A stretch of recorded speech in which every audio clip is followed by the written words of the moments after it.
The Saga of Grettir the Strong, Grettir's Saga *****. The Saga of Grettir the Strong, Grettir's Saga by unknown author, written in Icelandic, sometime in the early 14th century. Contents: Chapter I, The Family and Early Wars of Onund the son of Ufk. Chapter 2, The Battle of Hafrsfjord. Chapter 3, Meeting of defeated chiefs in the west and marriage of Onund. Chapter 4, Fight with Vikings Vigbjord and Vesmar. Chapter V, Visit of Onund and Thrand to Övind in Ireland. Chapter 6, Death of Bjorn, disputes over his property in Norway. Chapter 7, Murder of Ondott and the vengeance therefor. Chapter 8, Onund and Asmund sail to Iceland. Chapter 9, Onund settles in Kaldbak. Chapter X, Ufk Grettir is killed.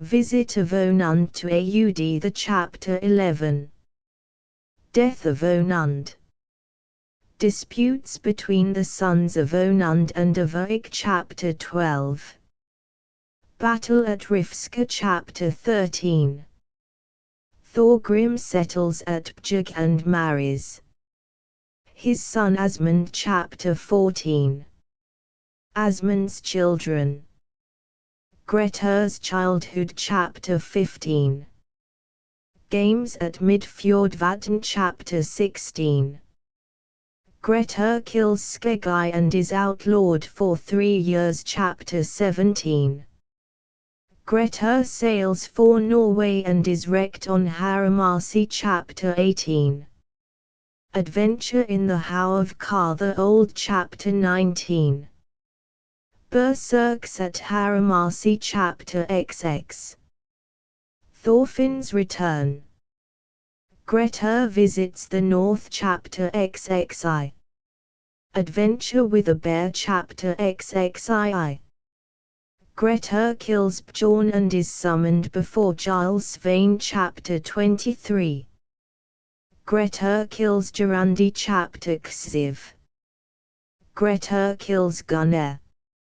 His friends rally round him. Chapter XXV, Events in Iceland, Thorgils Maxson attacked by the. Chapter XXVI, the feud with the foster brothers is taken up by Asmund. Chapter XVIII, Sentences on the foster brothers. Chapter XVIII, Grettir's visit to Audun in Vididal, offers his services. Chapter XX, Horse fight at Langafit. Chapter XXX, Thorbjorn Oxmane and the fray at Rutafjordarls. Chapter XXXI, Grettir's vain endeavor to provoke Bardi. Chapter XXI, The spook at Thorolstad, Glam the shepherd killed. Chapter XXXII, Doings of Glam's ghost,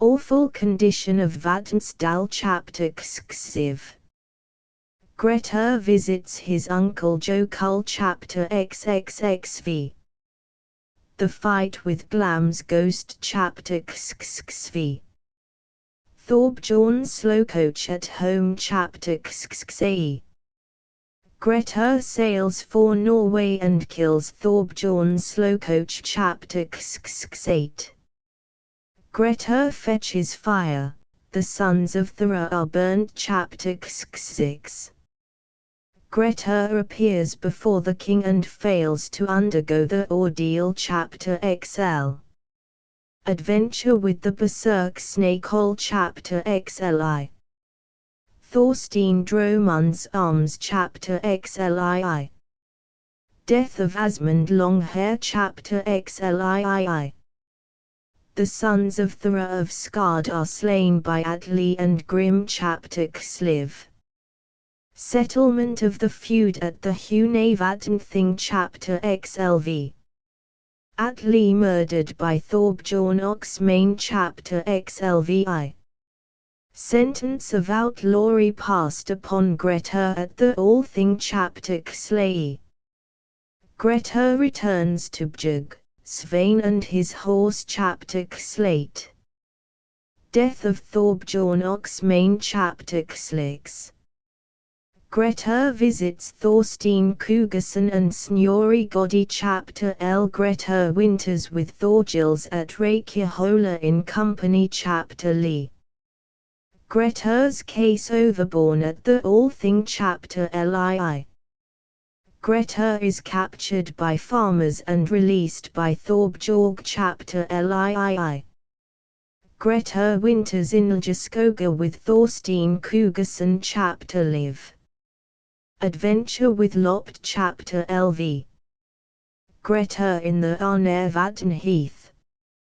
Death of Grim the Forest Man chapter LVI.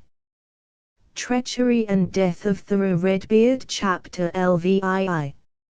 Attack on Grettir by Thora of Gard with 80 men chapter Late. Grettir visits Bjorn the Hitdale warrior and takes refuge chapter Lix. The chastisement of Gisli chapter Lx. The battle with the Myra men chapter Lxi. Grettir winters under the Gateland glacier chapter Lxii.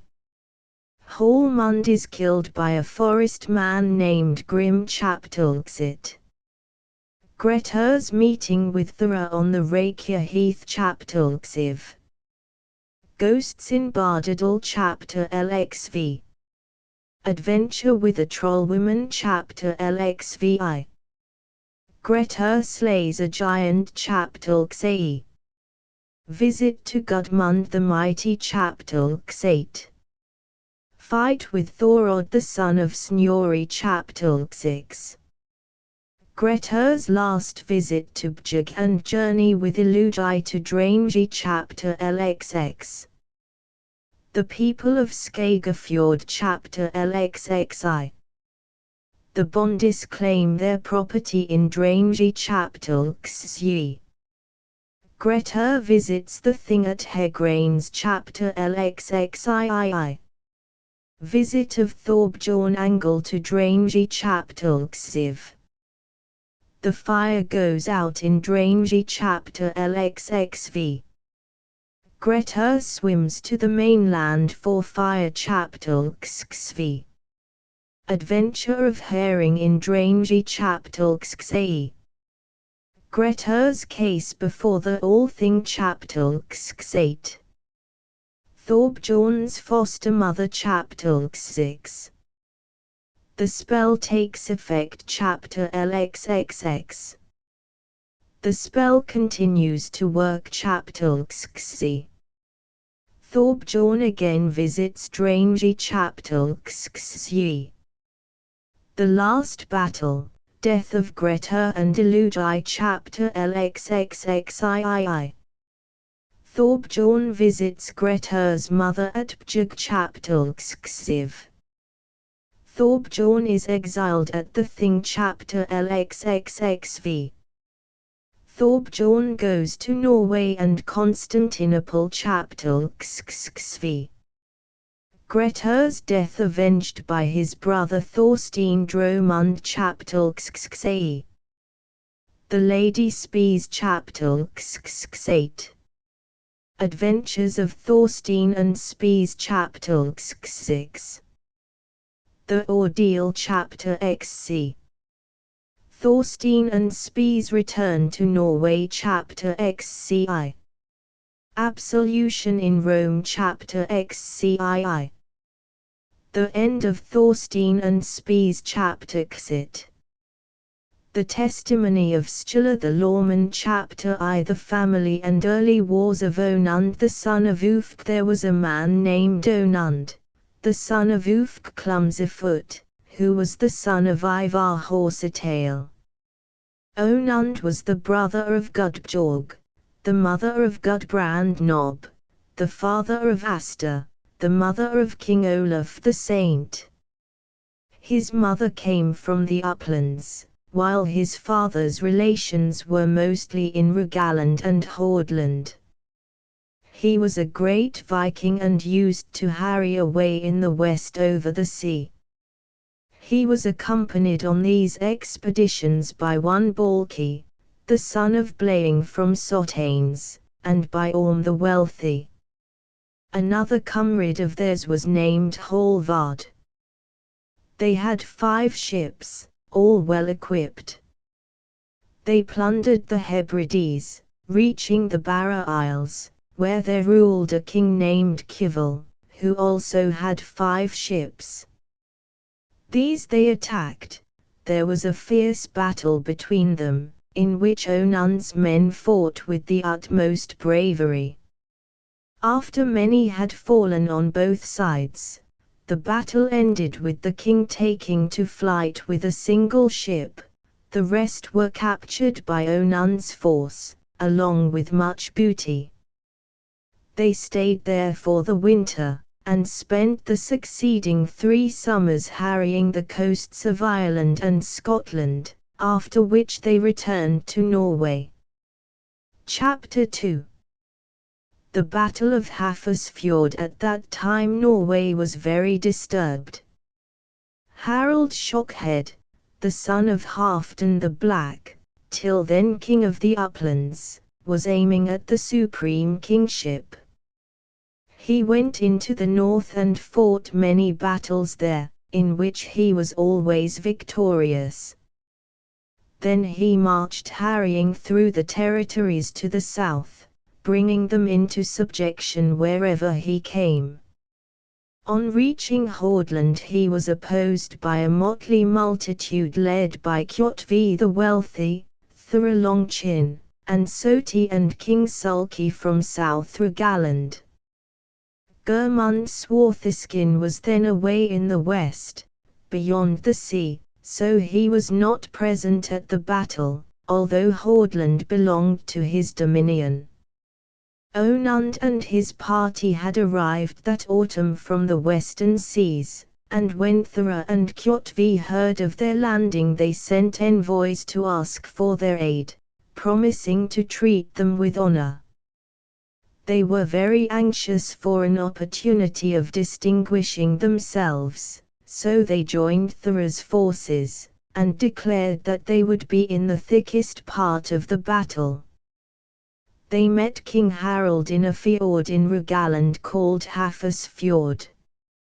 The forces on each side were very large, and the battle was one of the greatest ever fought in Norway. There are many accounts of it, for one always hears much about those people of whom the saga is told. Troops had come in from all the country around and from other countries as well, besides a multitude of Vikings. Onund brought his ship alongside of that of Thorelongchin in the very middle of the battle. King Harald made for Thora's ship, knowing him to be a terrible berserk, and very brave. The fighting was desperate on either side. Then the king ordered his berserks, the men called wolfskins, forward. No iron could hurt them, and when they charged nothing could withstand them. Thora defended himself bravely and fell on his ship fighting valiantly. The whole ship from stem to stern was cleared and her fastenings were cut, so that she fell out of the line of battle. Then they attacked Onund's ship, in the forepart of which he was standing and fighting manfully. The king's men said, "He bears himself well in the forecastle. Let us give him something to remind him of having been in the battle." Onund was stepping out with one foot onto the bulwark, and as he was striking they made a thrust at him with a spear. In parrying it he bent backwards, and at that moment a man on the forecastle of the king's ship struck him and took off his leg below the knee, disabling him at a blow. With him fell the greater number of his men. They carried him to a ship belonging to a man named Thrand, a son of Bjorn and brother of Eyvind the Easterner. He was fighting against King Harald, and his ship was lying on the other side of Onund's. Then there was a general flight. Thrand and the rest of the Vikings escaped any way they could, and sailed away westwards. They took with them Onund and Balki and Hallvard Shugandi.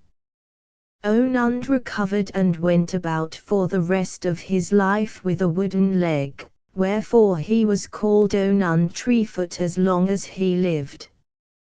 Chapter 3.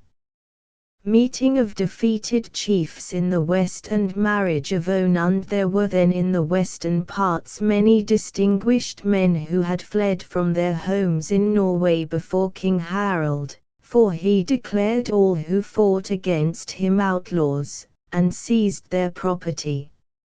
As soon as Onund had recovered from his wound, Thrand went with his party to Gudmund Swarthiskin, who was the most eminent of the Vikings in the west.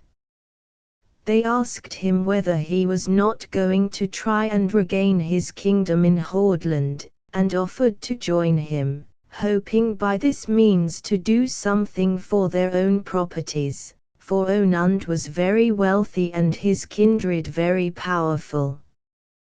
Gudmund answered that Harald had such a force that there was little hope of gaining any honor by fighting when the whole country had joined against him and been beaten.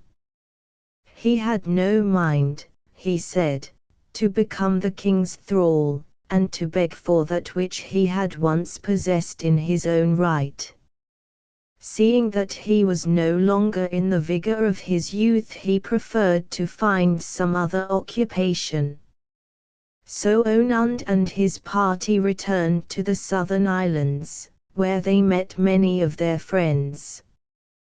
There was a man named Ufk, nicknamed Grettir. He was the son of Einar, the son of Olva the Babyman.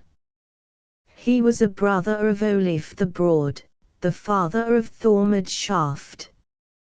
Another son of Olva was named Steinulf, the father of Una, whom Thorbjorn the Salmon Man married.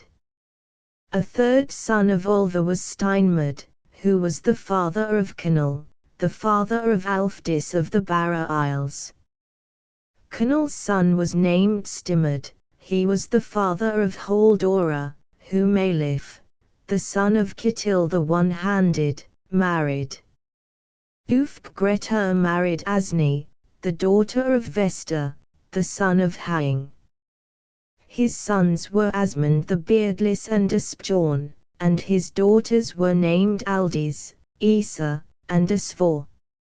Ufk had fled from the wrath of King Harald into the west over the sea, along with his kinsman Thormod Shaft and all their families. They ravaged far and wide in the western seas. Thrand and Onund Treefoot were going west to Ireland to join Thrand's brother, Eyvind the Easterner, who had command of the Irish defences. Eyvind's mother was named Lif. She was the daughter of Rolf, the son of Ingjald, the son of King Frodi, while Thrand's mother was Helga, the daughter of Ondott The father of Eyvind and Thrand was Bjorn, the son of Rolf of Ar. He had had to leave Gautland because he had burnt in his house Sigfust the father-in-law of King Solvi. Then he went to Norway and spent the winter with Grim the Ursa, a son of Kolbjorn the Sneak, who wanted to murder him for his money. Thence Bjorn went to Ondott who lived in Vinnisfjord in Agder. There he was well received, stayed the winter, and went campaigning with Ondott in the summer until his wife Lif died. Eventually Ondott gave Bjorn his daughter Helga, and Bjorn then no longer went out to fight. Eyvind had taken over his father's ships and become a great chief in the western parts. He married Rafata, the daughter of the Irish King Kivel. Their sons were Helgi the Lean and Snabjorn. When Thrand and Onund came to the southern islands, they found there Ulfk Grettir and Thormod Shaft, with whom they became very friendly, for each thought the others had risen from the dead, their last meeting having been in Norway when the war was at its worst. Onund was very silent, and Thrand, when he noticed it, asked what was on his mind. Onund answered with a verse, "No joy is mine since in battle I fought. Many the sorrows that o'er me lower. Men hold me for naught, this thought is the worst of all that oppresses my sorrowing heart." Thrand said, "Why, you still seem as full of vigor as ever you were. You may yet settle down and marry. You shall have my good word and my interest if you will only tell me whom you fancy." Onund said he behaved nobly, but said there had once been a time when his chances of making a profitable marriage had been better. Thrand said, "Ulfk has a daughter named Isa, we might mention it if you like." Onund said he would like it, and soon afterwards Ulfk was approached on the subject. He received the proposal favorably, saying he knew the man to be of good lineage and to have some wealth in movable property, though his lands were not worth much.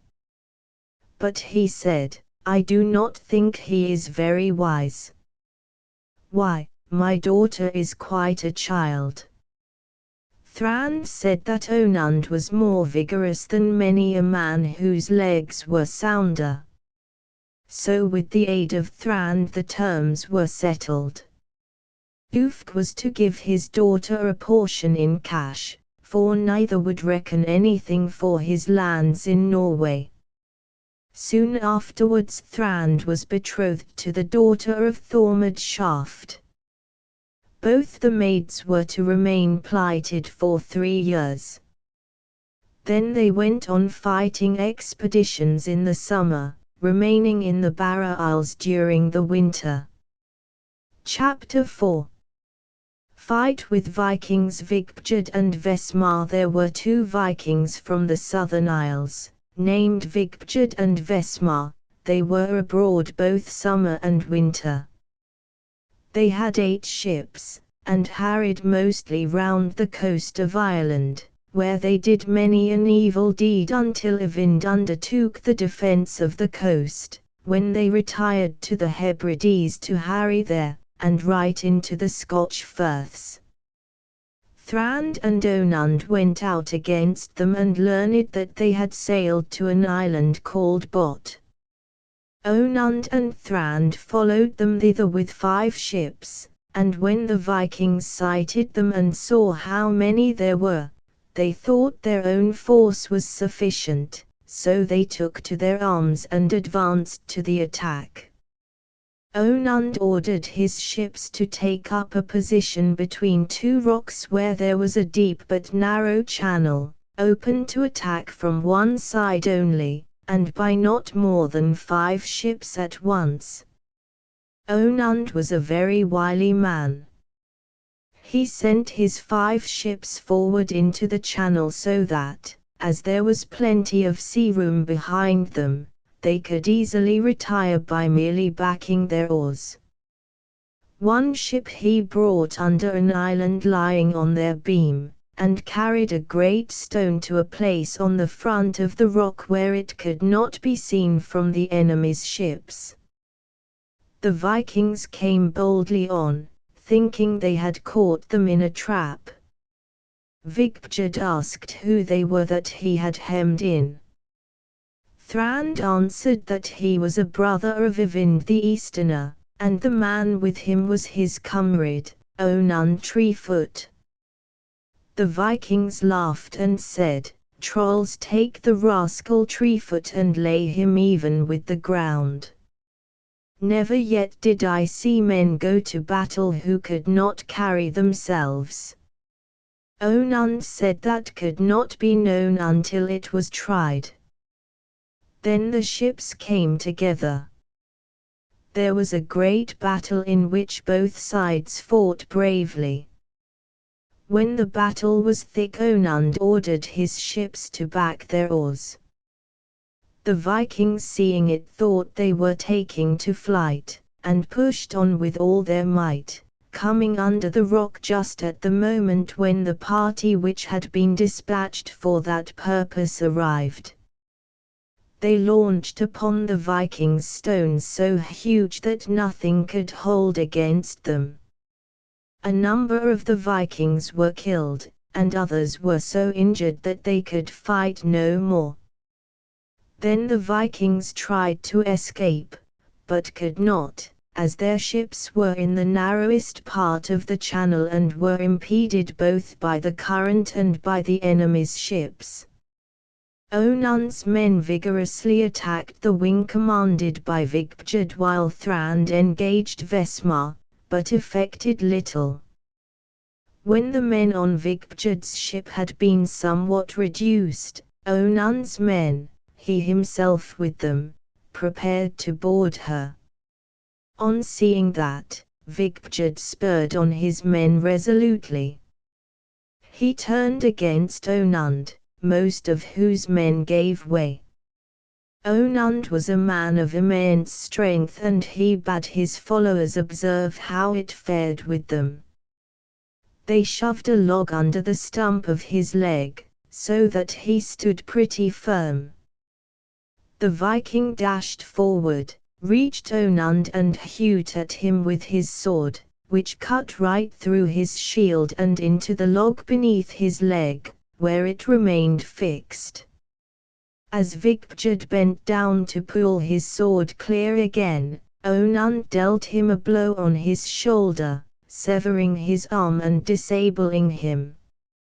When Vesmar saw his comrade fall, he sprang onto the outermost ship and escaped along with all who could get onto her. Then they examined the dead. Vigbjud had already expired. Onund went up to him and said, "Bloody thy wounds. Didst thou see me flee? One leg no hurt received from thee. Braver are many in word than in deed. Thou, slave, didst fail when it came to the trial." They took a large quantity of booty and returned to the Barra Isles in the autumn.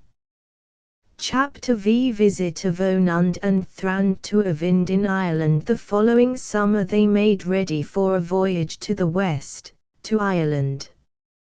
At the same time Bálki and Hallvard sailed westwards, to Iceland, where they had heard that good land was available for occupation.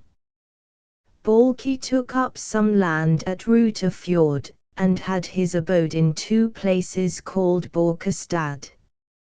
Hallvard occupied Skjaldafjord and Skalavik as far as Stigi, where he lived. Thrand and Onund went to visit Eyvind the Easterner, who welcomed joyfully his brother Thrand, but when he heard that Onund had also come, he became very angry and wanted to fight him. Thrand asked him not to do so, and said it would ill become him to quarrel with men from Norway, especially with such as had given no offence. Eyvind said that he had given offence before, when he made war on Kivil the king, and that he should now pay for it. The brothers had much to say to each other about the matter, till at last Thrand said that he and Onund should share their fortune together. Then Eyvind allowed himself to be appeased. They stayed there a long time in the summer and went with Eyvind on his expeditions. Eyvind found Onund to be a man of the greatest valor. In the autumn they went to the Hebrides, and Eyvind made over to Thrand all his share in their father Bjorn's patrimony in the event of Bjorn dying before Thrand. They stayed in the Hebrides until they married and some years after. Chapter 6. Death of Bjorn.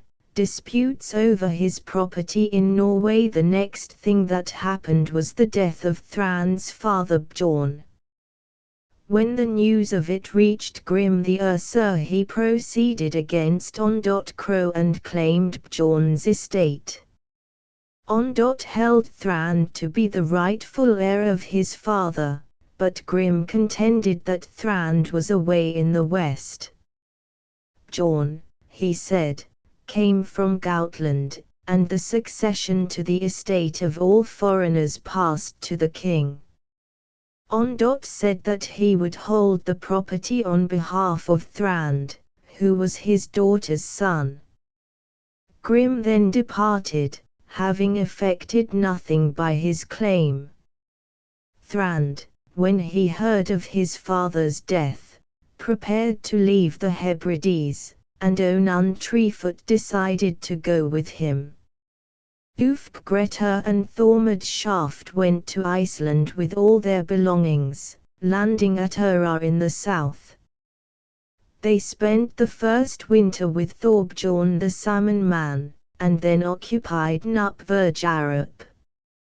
Ulf took the outer part lying between the rivers Vara and Kalfa, and lived at Ulfstad near Steinsholt, while Thormod took the eastern part, living at Skaptaholt.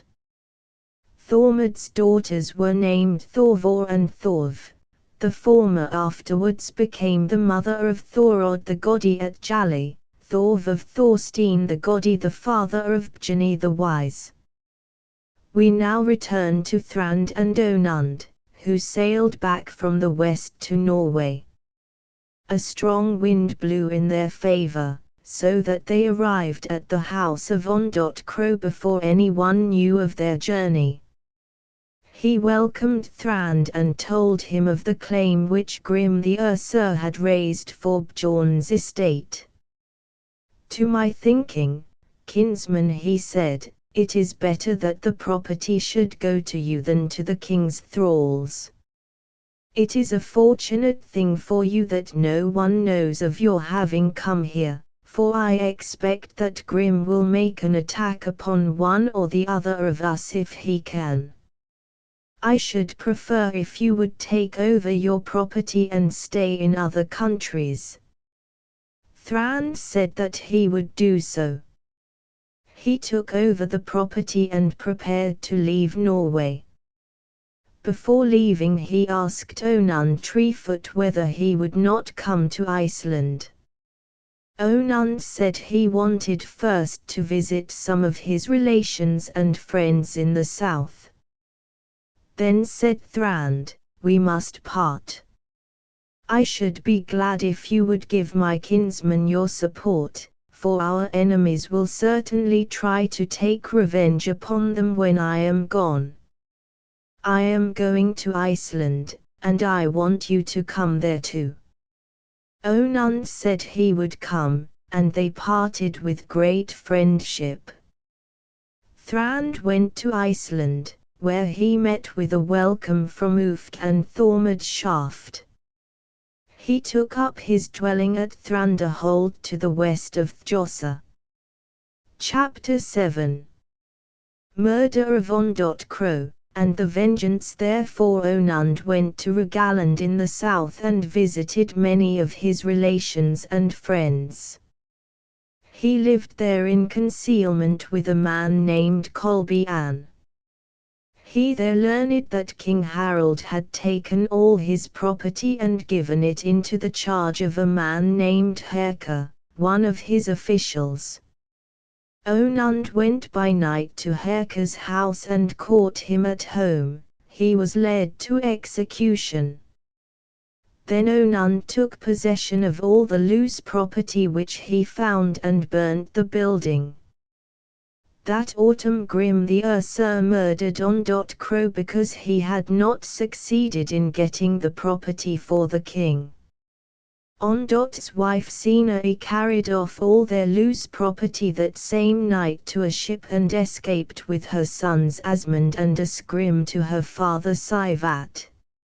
A little later she sent her sons to Hidin, her foster father in Sonadal, where they remained for a time and then wanted to return to their mother. They left at last, and at Yuletide came to Ingjald the trusty at Vin. His wife Jada persuaded him to take them in, and they spent the winter there. In the spring Onund came to northern Agder, having learned of the murder of Ondott.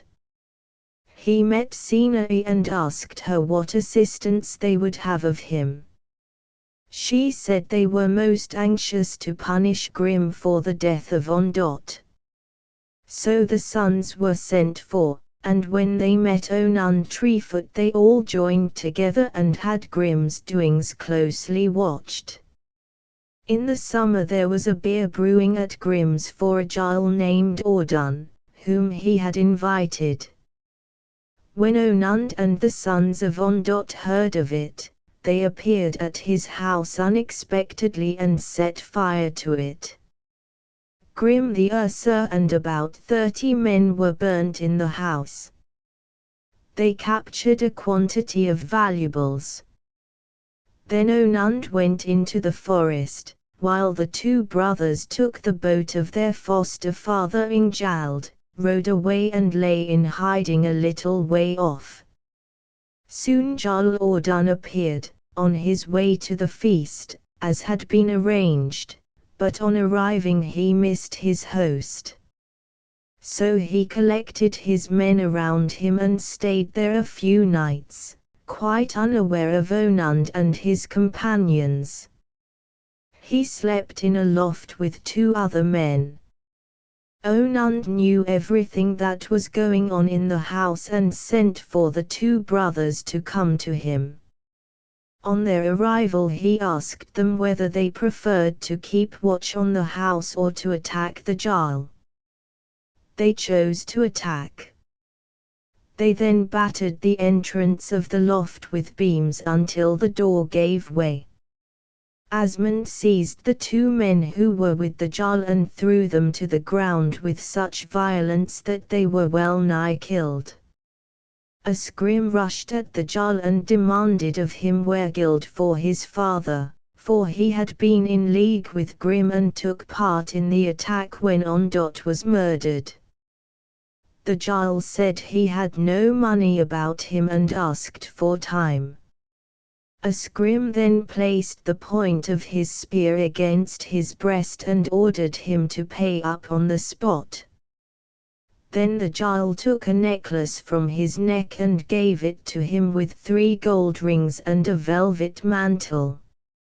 Asgrim took the things and bestowed a name upon the Jarl. He called him Audun Nanagoat.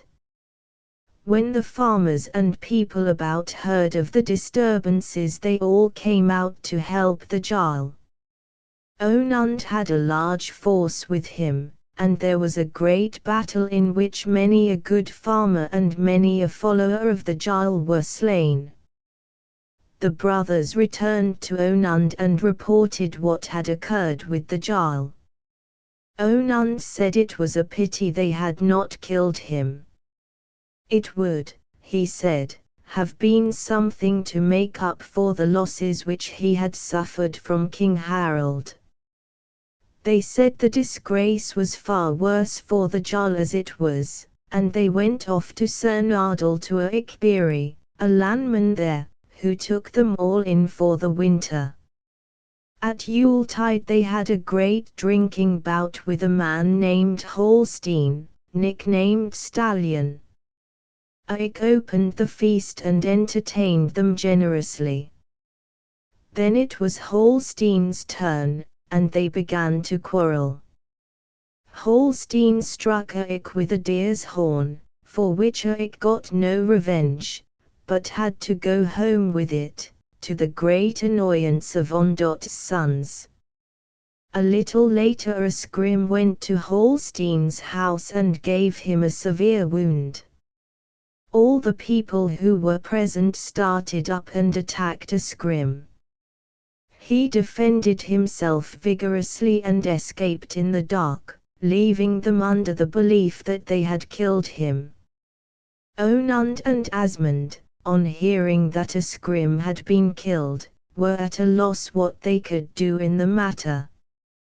Eric's advice was that they should betake themselves to Iceland, for it would never do for them to remain in the land where the king could get at them. This they determined to do. Each of them had his own ship and they made ready for the voyage to Iceland. Holstein was laid low with his wound and died before Onund sailed with his party. Kolbian, the man who was mentioned before, went in the ship with Onund. Chapter 8. Onund and Asmund sail to Iceland. Onund and Asmund set sail directly when they were ready and their ships kept together. Onund said, Hallvard and I were aforetime deemed worthy in storm of swords to bear us. With 1 foot now I step on the ship towards Iceland. The poet's day is o'er. They had a rough passage with cross winds, mostly from the south, so that they drifted away to the north. They made Iceland right in the north, at Langens, where they regained their reckonings. The ships were near enough to each other for them to speak together. Asmund said they had better make for Ajafjord, and this was agreed to. They kept under the land and heavy weather set in from the southeast.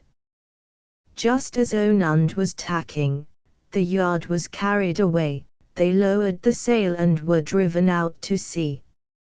Asmund got under the lee of Risi, where he waited until a fair wind set in which took him up to Ajafjord. Helgi the Lean gave him the whole of Crakeling Alid, and he lived at Southglara. A few years later his brother Asgrim came to Iceland and took up his residence at Northglara. His son was Elidagrim, the father of Asgrim. Chapter 9. Onund settles in Kaldbak. Onund Treefoot was driven away from the shore for several days, after which the wind shifted and blew towards the land. Then they made land again, which those of them who had been there before recognized as the western coast of the Skagi Peninsula. They sailed into Strandafloy, almost to Sudstranda. There came rowing towards them a 10-oart boat with 6 men on board, who hailed the sea-going ship and asked who was their captain. Onund told them his name and asked whence they came. They said they were the men of Thorvald from Draenga. Then Onund asked whether all the land round that coast was occupied. They answered there was very little left at Sudstranda and none at all in the north. So Onund asked his men whether they would seek some land further to the west or take that of which they had just been told. They said they would first explore a little further. They sailed in along the coast of the bay and anchored off a creek near Arns, where they put off in a boat to the shore. Here dwelt a wealthy man named Ixner, who had taken the land between Ingolfsfjord and Ofera in Vidilasa. On hearing that Onund had arrived in those parts, he offered to let him have such portion as he needed from his own lands, adding that there was little land which had not already been taken up. Onund said he would first like to see what there was. Then they went further into the bay past some fjords and came to Ofera, where Eric said, "Here is what there is to see. From here down to the lands of Bjorn is unoccupied. A high range of mountains, on which snow had fallen, rose from beside the river. Onund looked at the mountains and spoke a verse. My lands and my might have drifted away as drifts the ship on the ocean. My friends and my home I have left behind me, and bartered my acres for Kaldbak. Many a man, answered Erik, has lost so much in Norway that it may not be mended. I expect too that nearly all the lands in the main districts have been taken, so that I will not urge you to leave these parts and seek elsewhere. I will keep to my word and let you have whatever lands of my own you may require. Onund said he would take advantage of his offer, and in the end he took some of the Ofera land and the 3 creeks Burgesvik, Kolbeinsvik, and Kaldbaksvik as far as Kaldbaks Cliff. Afterwards Erik gave him Vidilasa with Reykjafjord and the outer part of Reykjanes on that side. Nothing was settled about the drift which came to the coast, because there was so much of it that everyone could have what he wanted. Onund made his home in Kaldbak and had a large household. His property increased and he had another house in Reykjafjord. Kolbian lived in Kolbeinsvik and for some years Onund lived quietly at home. Chapter X Ulf Grettir is killed.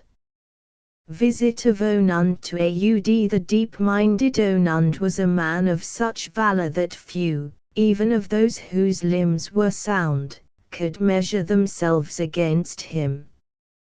His name, too, was renowned throughout the whole country on account of his ancestry. It happened that a dispute arose between Ulf Grettir and one Thorbjorn called Jarlakapi, which ended in Ulf being killed by Thorbjorn in Grettisgale near Heil. The feud was taken up by Ulf's sons who assembled a large force of men. Onund Treefoot was sent for, and in the spring he rode south to Vam, where he stayed without the deep-minded. He had been with her over the sea in the west, and she received him with welcome. Her grandson, Olaf Phalin, was then grown up, and Aud was very infirm. She consulted Onund concerning her kinsman Olaf, for whom she wished to ask in marriage Alfdis of the Barra Isles, the cousin of Onund's wife Isa. Onund thought it a very suitable match, and Olaf rode with him to the south. Then Onund met friends and kinsmen, who made him their guest. The matter of the dispute was talked over between them, and finally laid before the Killans Thing, for the Althing had not yet been established. Eventually it was settled by arbitration and heavy wergilds were imposed for the murder. Thorbjorn Jarlakapi was exiled. His son was Somund, the father of Svidukari. These kinsmen were long abroad after that. Thrand invited Onund and Olaf with his party to stay with him, as did Thormod Shaft. The matter of Olaf's marriage was then pressed, and an agreement easily arrived at, for Aud's rank and influence were well known to them. The settlement was arranged and Onund's party rode home again. Aud thanked him for his aid in behalf of Olaf, who married Alfdis of the Barra Isles that autumn. Then Aud the deep-minded died, as is told in the Laxdæla Saga. Chapter 11 Death of Onund. Disputes between the sons of Onund and of Erik. Onund and Isa had 2 sons. The elder was named Thorja, the younger Ulf Grettir. Soon afterwards Isa died and Onund married a second wife, Thordis Thorgrim's daughter of Nup in Midfjord, a kinsman of Skeggi of Midfjord. By her Onund had a son named Thorgrim, who grew up quickly to manhood, tall and strong, wise and a good manager. Onund continued to live at Kaldbak until his old age. He died a natural death and lies in Trefoot's. He was the boldest and most active one-legged man that ever came to Iceland. Among Onund's sons Thorgrim was the foremost, although the others were older. When he was 25 years old his hair was grey, whence they nicknamed him Greyhead. His mother Thordis married again, taking as her second husband Audun Skokul. They had a son named Astur of Astursa. Thorgrim Greyhead and his brothers had a large property, which they managed together without dividing it up. Eirik lived, as was mentioned, at Arns. He had married Alaf, the daughter of Ingolf of Ingolfsfjord, by whom he had a son named Flosi, a very promising young man with many friends. There came to that part of Iceland 3 brothers, named Ingolf, Ufk, and Eyvind, and took the 3 fjords which are called by their names, where they lived. Eyvind had a son named Olaf. He at first lived at Eyvindsfjord, but went later to Draenga. He was a most capable man.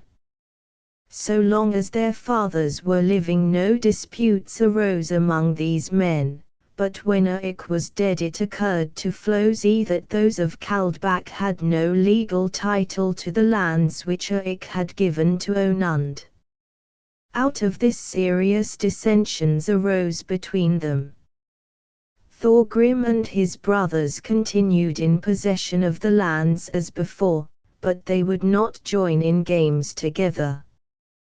Thorgr, the eldest brother, was managing the farm at Reykjafjord, and often rode out fishing, as the fjords were full of fish. The men of Vik now laid their plans. Flosi had a man in Arns named Thorfinn, and sent him to fetch Thorgr's head. This man hid himself in the bocht. One morning when Thorgr was preparing to row out with 2 other men, one of whom was named Brand, Thorgr was walking ahead with a leather skin on his back containing some drink. It was very dark, and as he passed the boathouse Thorfinn sprang out upon him and dealt him a blow with an axe between his shoulders. The axe went into something and made a squeaking noise. Thorfinn let go his axe, feeling quite sure that no bandages would be needed, and being very anxious to escape as fast as he could. He ran north, and reaching Arns before the day had quite broken, said that he had killed Thorgr and that Flosi must protect him. The only thing to be done was to offer some compensation in money. That, he said, will be the best thing for us after such a terrible piece of work. Flosi said he must first learn more about it, and that he thought Thorfinn seemed very frightened after his doughty deed. We must now tell what had happened to Thorgr. He turned round when he was struck, but the blow had gone into the leather bottle, and he was unhurt. They could make no search for the man because it was dark, so they rowed on down the fjord to Kaldbak, where they told what had happened. People made great game of the affair and called him Thorgr Bottleback, a name which stuck to him ever after. A verse was made, in days gone by men bathed their blades in the streaming gore of a foeman's wound. but now a wretch of all honor bereft reddens his dastard acts in way. Chapter 12. Battle at Rifska. At that time there came over Iceland a famine the like of which had never been seen before. Nearly all the fisheries failed, and also the driftwood. So it continued for many years. One autumn some traders in a sea-going ship, who had been driven out of their course, were wrecked at Vik. Flosi took in 4 or 5 of them with their captain, named Stein. They all found shelter in the neighborhood of Vik and tried to rig up a ship out of the wreckage, but were not very successful. The ship was too narrow in the bow and stern and too broad amidships. In the spring a northerly gale set in which lasted nearly a week, after which men began to look for drift. There was a man living in Reykjanes named Thorstein. He found a whale stranded on the south side of the promontory at the place now called Rifska. It was a large rorqual, and he at once sent word by a messenger to Flosi in Vik and to the nearest farms. At Gjog lived a man named Einar, a tenant of the Kaldbak men whom they employed to look after the drift on that side of the fjord.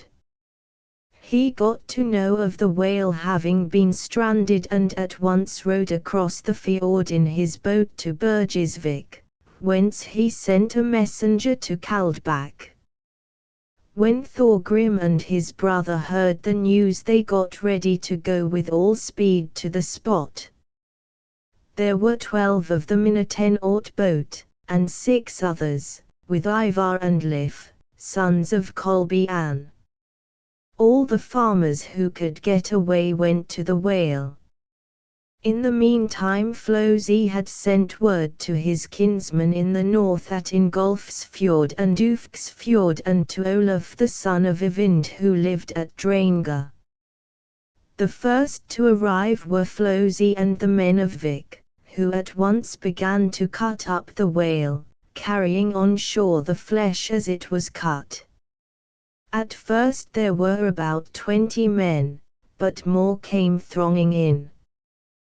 Then there came the men of Kaldbak with 4 ships. Thorgrim laid claim to the whale and forbade the men of Vik to cut, distribute, or carry away any portion of it. Flosi called upon him to show proof that Erik had in express words given over the drift to Onund, if not, he said he would prevent them by force. Thorgrim saw that he was outnumbered and would not venture on fighting. Then there came a ship across the fjords, the men rowing with all their might. They came up. It was Sven of Hol from Bjørnafjord with his men, and he at once told Thorgrim not to let himself be robbed. The 2 men had been great friends, and Sven offered Thorgrim his aid, which the brothers accepted, and they attacked valiantly. Thorger Bottleback was the first to get onto the whale where Flosi's men were. Thorfinn, who was spoken of before, was cutting it up, standing near the head on the place where he had been carving. "Here I bring you your axe," said Thorger. Then he struck at Thorfinn's neck and cut off his head. Flosi was up on the beach and saw it. He urged on his men to give it them back. They fought for a long time and the Kaldbak people were getting the best of it. Most of them had no weapons but the axes with which they were cutting up the whale and short knives. The men of Vik were driven from the whale onto the sandbanks. The men from the east, however, were armed and able to deal wounds. Their captain Stein cut off the leg of Kolbian's son Ivar, and Ivar's brother Leif beat one of Stein's men to death with a rib of the whale. Then they fought with anything they could get, and men were slain on both sides. At last Olaf came up with a number of ships from Draenga and joined Flosi. The men of Kaldbak were then overpowered by numbers. They had already loaded their ships, and Sven told them to get on board. They therefore retired towards the ships, the men of Vik after them. Sven on reaching the sea struck at Stein their captain, wounding him badly, and then sprang into his own ship. Thorgrim gave Flosi a severe wound and escaped. Olaf wounded Ulf Grettir fatally, but Thorger carried him off and sprang onto his ship with him. The Kaldbak men rowed into the fjord and the two parties separated. The following verse was composed on these doings. Hard were the blows which were dealt at Rifska, no weapons they had but stakes of the whale. They belabored each other with rotten blubber. Unseemly methinks is such warfare for men. After this they made peace, and the dispute was laid before the All-Thing. On the side of the Kaldbak men were Thorod the Godi, Skegai of Midfjord, and many others from the south. Flosi was exiled, along with several others who had been with him. He was put to great expense, for he insisted upon paying all the fines himself. Thorgrim and his brothers were unable to show that they had paid any money either for the land or for the drift which Flosi claimed. The lawman was Thorkel Mani, and the question was referred to him. He declared that by law something must have been paid, though not necessarily the full value. There was a case in point, he said, between my grandfather Ingolf and a woman named Steinvor the Old. He gave her the whole of Rosamvalens and she gave him a dirty cloak for it. The transfer was afterwards held to be valid. That was a much more important affair than this. My advice is that the land be divided in equal portions between the two, and henceforward it shall be legally established that all drift shall be the property of the owner of the land upon which it has been stranded. This was agreed to. Thorgrim and his brothers were to give up Reykjafjord with all on that side, and were to keep calm. For Ulf a large sum of money was paid, and Thorfinn was assessed at nothing at all. Thorger received compensation for the attack made upon his life, and all the parties were reconciled. Flosi went to Norway with Stein the captain and sold his lands in Vik to Gurmund Vikatimb, who lived there thenceforward. The ship which Stein's sailors had built was rather a tub. She was called Trekila, Tresack. Flosi went on his journey in her, but was driven back to Oxarfjord. Out of this arose the saga of Bodmund the Champion and Grimolf. Chapter 13. Thorgrim settles at Bjugg and marries. His son Asmund visits Norway and marries twice. After these events Thorgrim and his brothers divided up the property between them. Thorgrim took the movable property and Thorger the lands. Then Thorgrim went inland to Midfjord and bought some land at Bjugg with the aid of Skegai. He married Thordis, the daughter of Asmund from Asmund's Peak, who had land in Thingjurasveit. They had a son named Asmund, a great man and strong, also wise, and notable for his abundance of hair, which turned grey very early. He was called Longhair. Thorgrim occupied himself with the management of his estate and kept all the men of his household hard at work. Asmund did not want to work, so that he and his father got on rather badly together. This continued until Asmund was grown up, when he asked his father to give him the means to go abroad. Thorgrim said he should have little enough, but he gave him some ready cash. So Asmund went away and soon increased his capital. He sailed to divers lands, became a great trader and very wealthy. He was popular and enjoyed good credit, and had many friends among the leading men of Norway.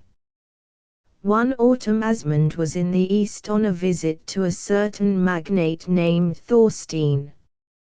His family came from the uplands, and he had a sister named Ranveig who had excellent prospects. Asmund asked this girl in marriage and obtained her through the interest of her brother Thorstein. He settled there for a time and was highly thought of.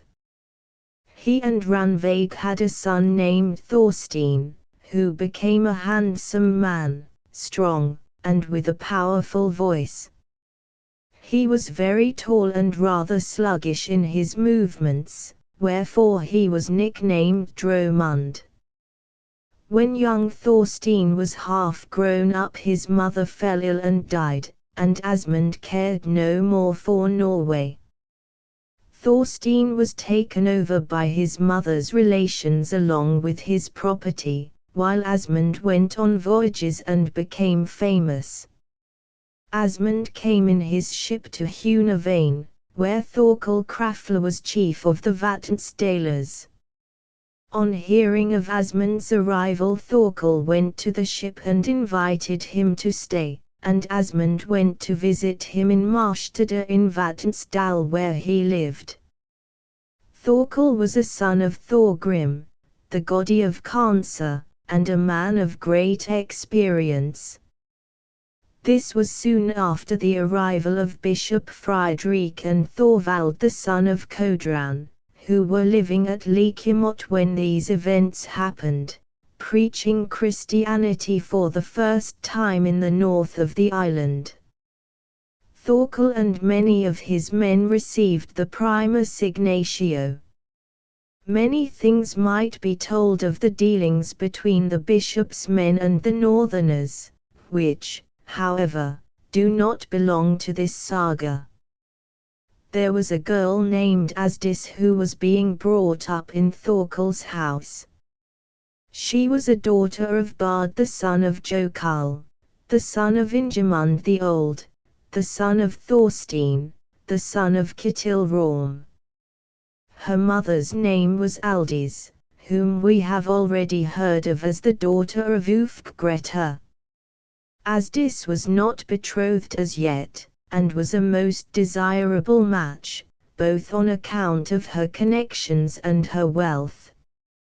Asmund now became sick of traveling about and wanted to settle down in Iceland. So he spoke up and asked for Asdis as his wife. Thorkel knew all about him and knew that he was a man of wealth, able to manage his affairs, so the marriage was arranged. Asmund married Asdis, and became a close friend of Thorkel. He was a great man of affairs, learned in the law and very strenuous. Soon afterwards Thorgrim Greyhead died at Bjugg. Asmund succeeded to his property and took up his residence at Bjugg. Chapter 14. Asmund's children. Grettir's childhood. Asmund Longhair now set up a large and sumptuous household in Bjugg, where he maintained a numerous retinue and became very popular. His children were as follows. The eldest was Atli, an able and accomplished man, tactful and easy to deal with. He was much liked by all. His second son was called Grettir. He was very hard to manage in his bringing up. He spoke little and was rough in his manners and quarrelsome, both in words and deeds. He got little affection from his father Asmund, but his mother loved him dearly. Grettir was a handsome man in appearance, with a face rather broad and short, red-haired and somewhat freckled, not very precocious in his youth. There was a daughter named Thordis, who afterwards married Glum the son of Ospark, Kjallak's son from Skridinseni.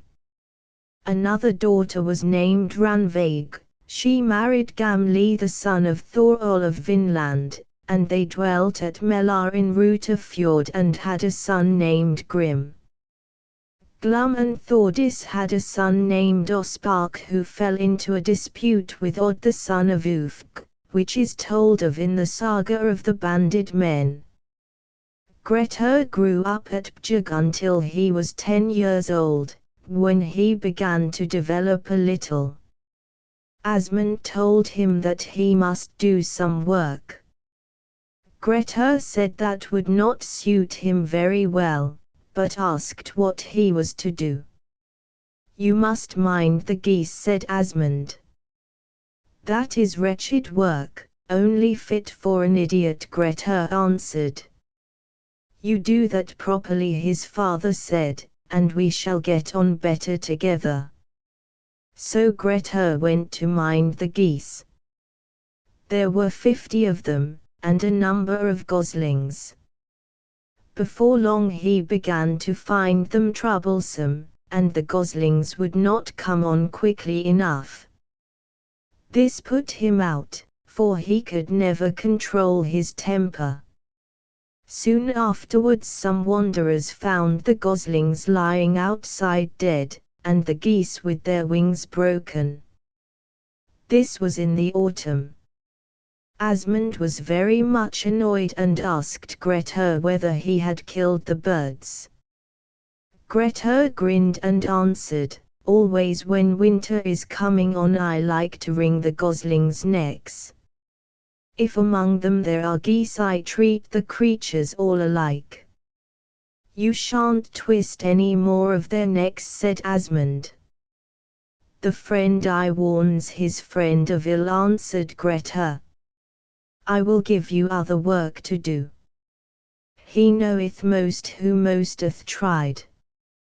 "But what am I to do now?" Grettir asked.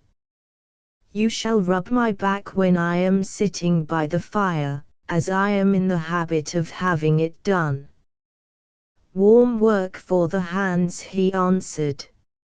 "It is only fit for an idiot." This for a time was Grettir's occupation. As the autumn advanced Asmund wanted more warmth, and was constantly telling Grettir to rub his back hard.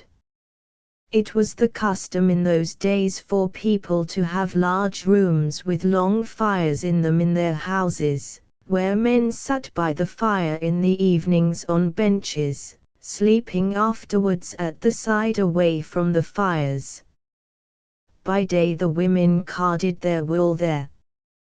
One evening when Grettir had to scratch Asmund's back, his father said to him, "Now you will have to put aside your laziness, you good-for-nothing you."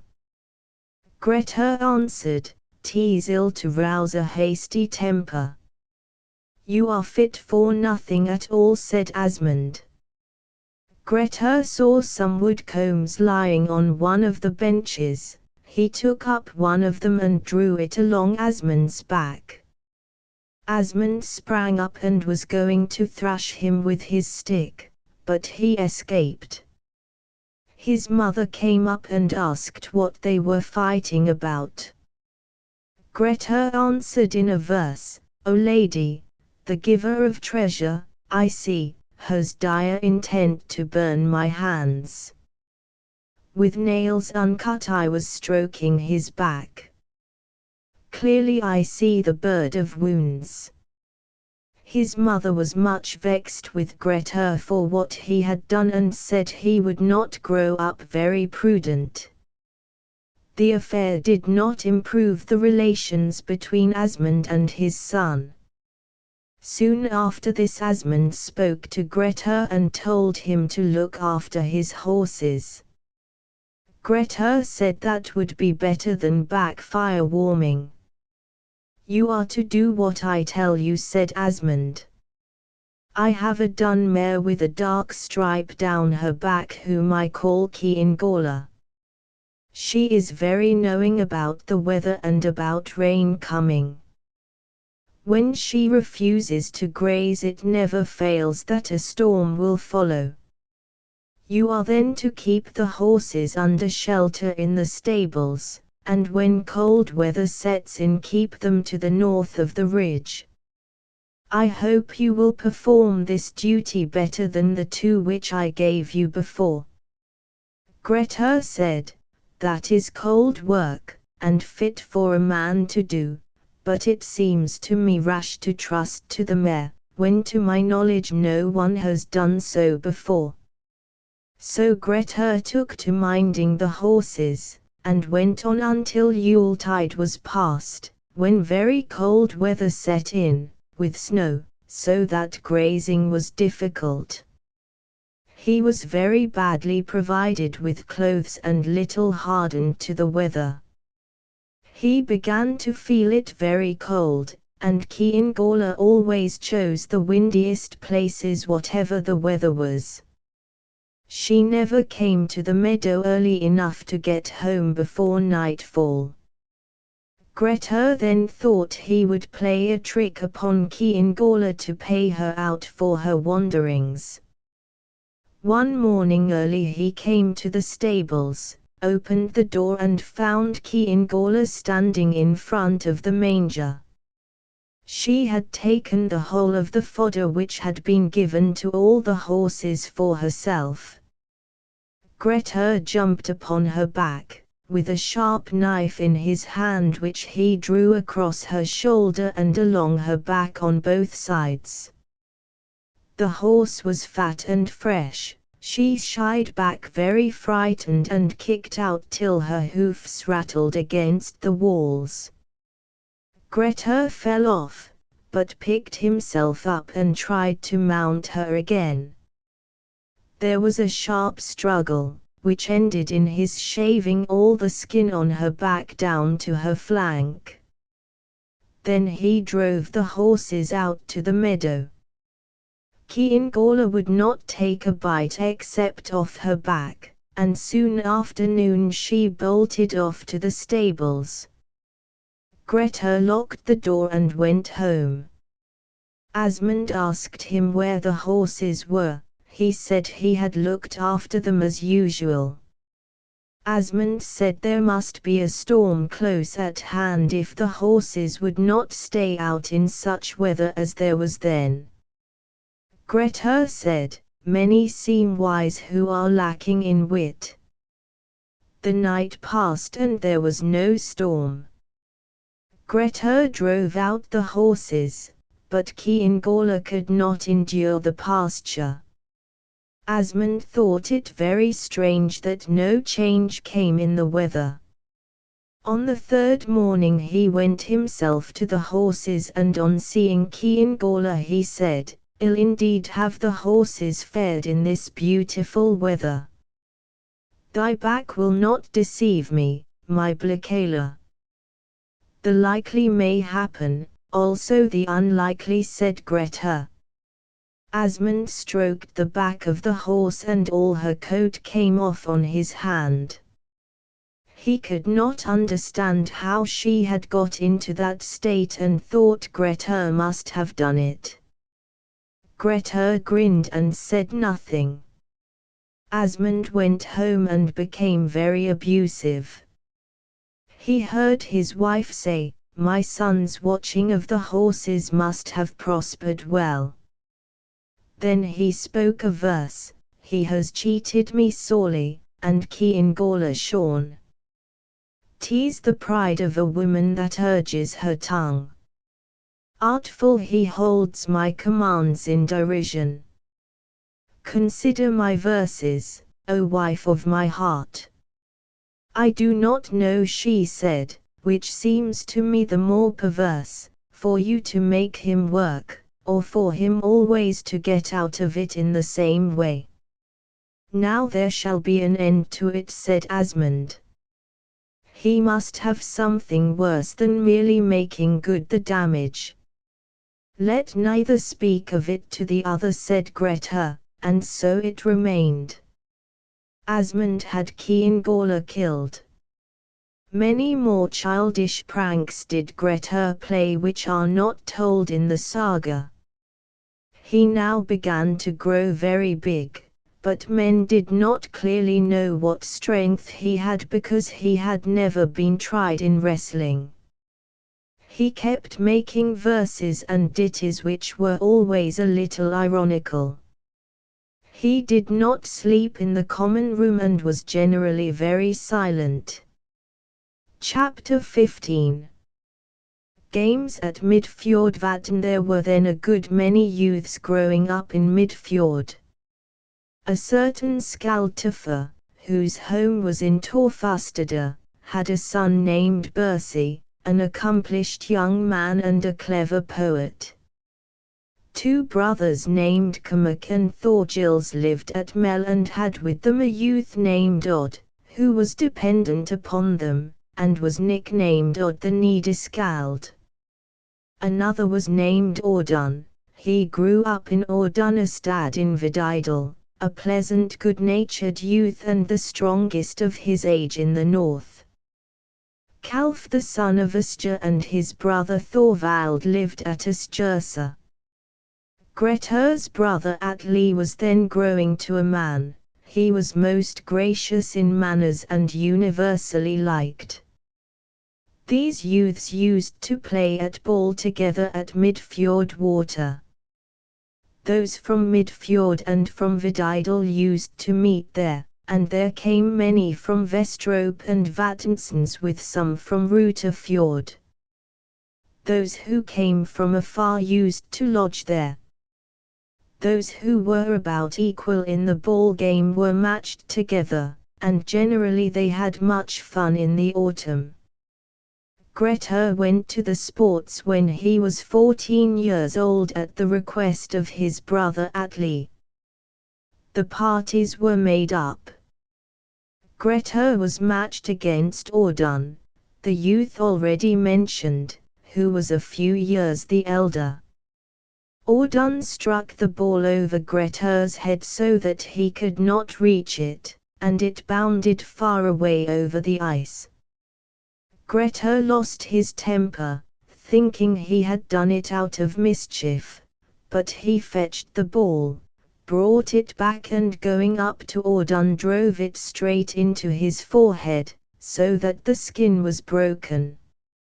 Audun then struck at Grettir with the bat that he was holding, but Grettir ducked and the blow missed him. Then they seized each other with their arms and wrestled.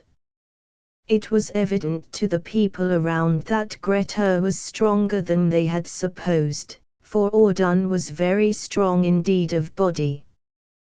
They struggled long together until at last Grettir was thrown. Audun then set his knees on his stomach and dealt unmercifully with him. Atli and Bersi and a number of the others ran up and separated them. Grettir said they need not hold him like a mad dog, and added, "The thrall alone takes instant vengeance, the coward never." The rest had no mind to let the affair create discord among them, and the brothers Calf and Thorvald tried to reconcile them. Audun and Grettir were distantly related to each other. The games went on and there was no further disturbance. Chapter 16. Grettir kills Skeggi and is outlawed for 3 years. Thorkel Krafla now began to grow very old. He was a great chieftain and held the Vatnsdal Godord. He was a close friend of Asmund Longhair, as befitted the near relations in which they stood to each other. He had, therefore, been in the habit of riding every year in the spring to Bjugg to visit his kinsman there, and he did so in the spring which followed the events just related. Asmund and Asdis received him with both hands. He stayed there 3 nights, and many a matter did the kinsmen discuss together. Thorkel asked Asmund what his heart told him about his sons, and what professions they were likely to follow. Asmund said that Atli would probably be a great landowner, very careful and wealthy. A useful man, like yourself, said Thorkel. But what can you tell me of Grettir? I can only say, he replied, that he will be a strong man, but headstrong and quarrelsome. A heavy trial has he been to me. That does not look very promising, kinsman, said Thorkel. But how are we to arrange our journey to the Thing in the summer? I am getting difficult to move, he said. I would rather stay at home. Would you like Atli to go for you? I don't think I can spare him, Asmund said, because of the work and the provisioning. Grettir will not do anything. But he has quite wit enough to carry out the duties at the Thing on my behalf under your guidance. It shall be as you please, said Thorkel. Then Thorkel made himself ready and rode home. Asmund dismissed him with presents. A little later Thorkel journeyed to the Thing with 60 men. All the men of his godord went with him. They passed through Bjugg, where Grettir joined them. They rode south through the heath called Vidagra. There was very little grazing to be had in the hills, so they rode quickly past them into the cultivated land. When they reached Fylgjatstunga they thought it was time to sleep, so they took the bits from their horses and turned them loose with their saddles. They lay there well on into the day, and when they woke began to look for their horses. Every horse had gone off in a different direction and some had been rolling. Grettir could not find his horse at all. The custom was at that time that men should find their own provisions at the Thing, and most of them carried their sacks over their saddles. When Grettir found his horse, its saddle was under its belly, and the sack of provisions gone. He searched about but could not find it. Then he saw a man running very fast and asked him who he was. He said his name was Skeggi and that he was a man from Ars in Vatnsdal in the north. I am travelling with Thorkel, he said. I have been careless and lost my provision bag. Alone in misfortune is worst. I also have lost my stock of provisions, so we can look for them together. Skeggi was well pleased with this proposal, and so they went about seeking for a time. Suddenly, when Grettir least expected it, Skeggi started running with all his might along the moor and picked up the sack. Grettir saw him bend and asked what it was that he had picked up. My sack, he said. Who says so besides yourself? Grettir asked. Let me see it. Many a thing is like another. Skeggi said no one should take from him what was his own. Grettir seized hold of the sack and they both pulled at it for a time, each trying to get his own way. You Midfjord men have strange notions, said Skeggi, If you think that because a man is not so wealthy as you are, he is not to dare to hold to his own before you. Grettir said it had nothing to do with a man's degree, and that each should have that which was his own. Skeggi replied, Audun is now too far away to strangle you as he did at the ball play. That is well said, Grettir, but however that may have been, you shall not strangle me. Skeggi then seized his axe and struck at Grettir, who on seeing it seized the handle of the axe with his left hand and pulled it forward with such force that Skeggi at once let go. The next moment it stood in his brain and he fell dead to the earth. Grettir took the sack, threw it across his saddle and rode back to his companions. Thorkel rode on, knowing nothing of what had happened. Soon Skeggi was missed in the company, and when Grettir came up they asked him what news he had of Skeggi. He answered in a verse, Hammertroll Ogress has done him to death. Thirsting for blood the war fiend came.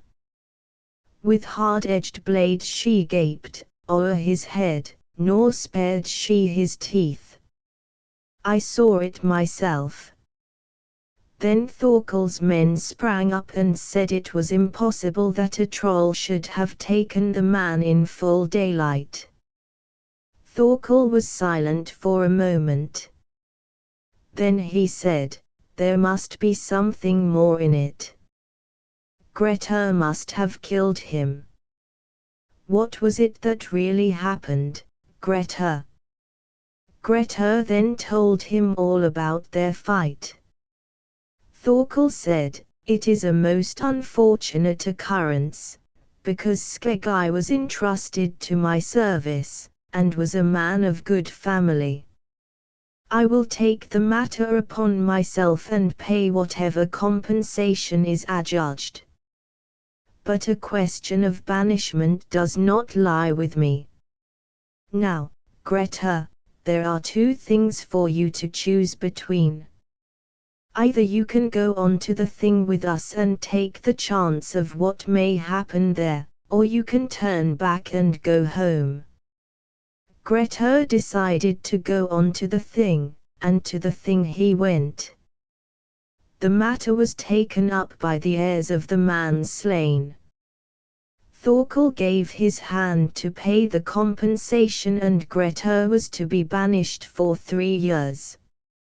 On their way back from the thing all the chiefs halted at Sledars before they parted company. It was then that Grettir lifted a stone lying in the grass, which is still known as Grettischaff. Many went afterwards to see this stone and were astounded that so young a man should have lifted such a mountain. Grettir rode home to Bjugg and told his father about his adventures. Asmund was much put out and said he would be a trouble to everybody. Chapter 17. Grettir sails for Norway and is wrecked on Haramasi. There dwelt at Radafell on the banks of the Vita a man named Haflidi, a mariner, owning a ship of his own which was lying in dock in the Vita river. He had as his mate a man named Bard who had a young and pretty wife. Asmund sent a man to Haflidi asking him to take Grettir and look after him. Haflidi answered that he had heard that Grettir was very difficult to get on with, but out of friendship for Asmund he took him. Grettir, therefore, prepared to go to sea. His father would not give him any outfit for his voyage beyond his bare provisions and a little wadmal. Grettir asked him to give him some sort of weapon. Asmund answered, "You have never been obedient to me. Nor do I know what you would do with a weapon that would be of any profit. I shall not give you any." Grettir said, "Work not done needs no reward." Father and son parted with little love between them. Many wished him a good voyage, but few a safe return. His mother went with him along the road. Before they parted she said, "You have not been sent off in the way that I should have wished, my son, or in a way befitting your birth. The most cruel thing of all, I think, is that you have not a weapon which you can use. My heart tells me that you will want one."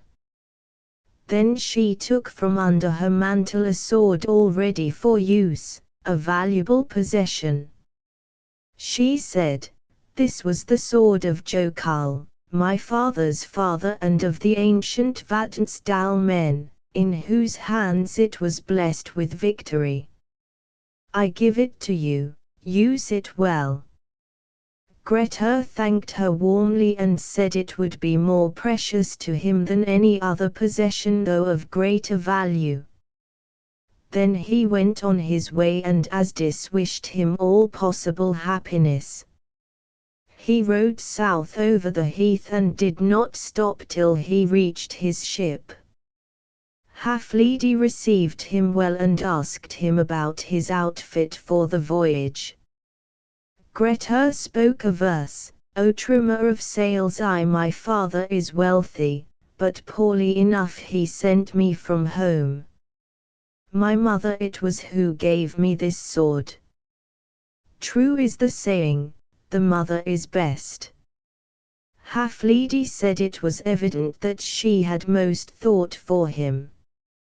Directly they were ready and had a wind, they got under way.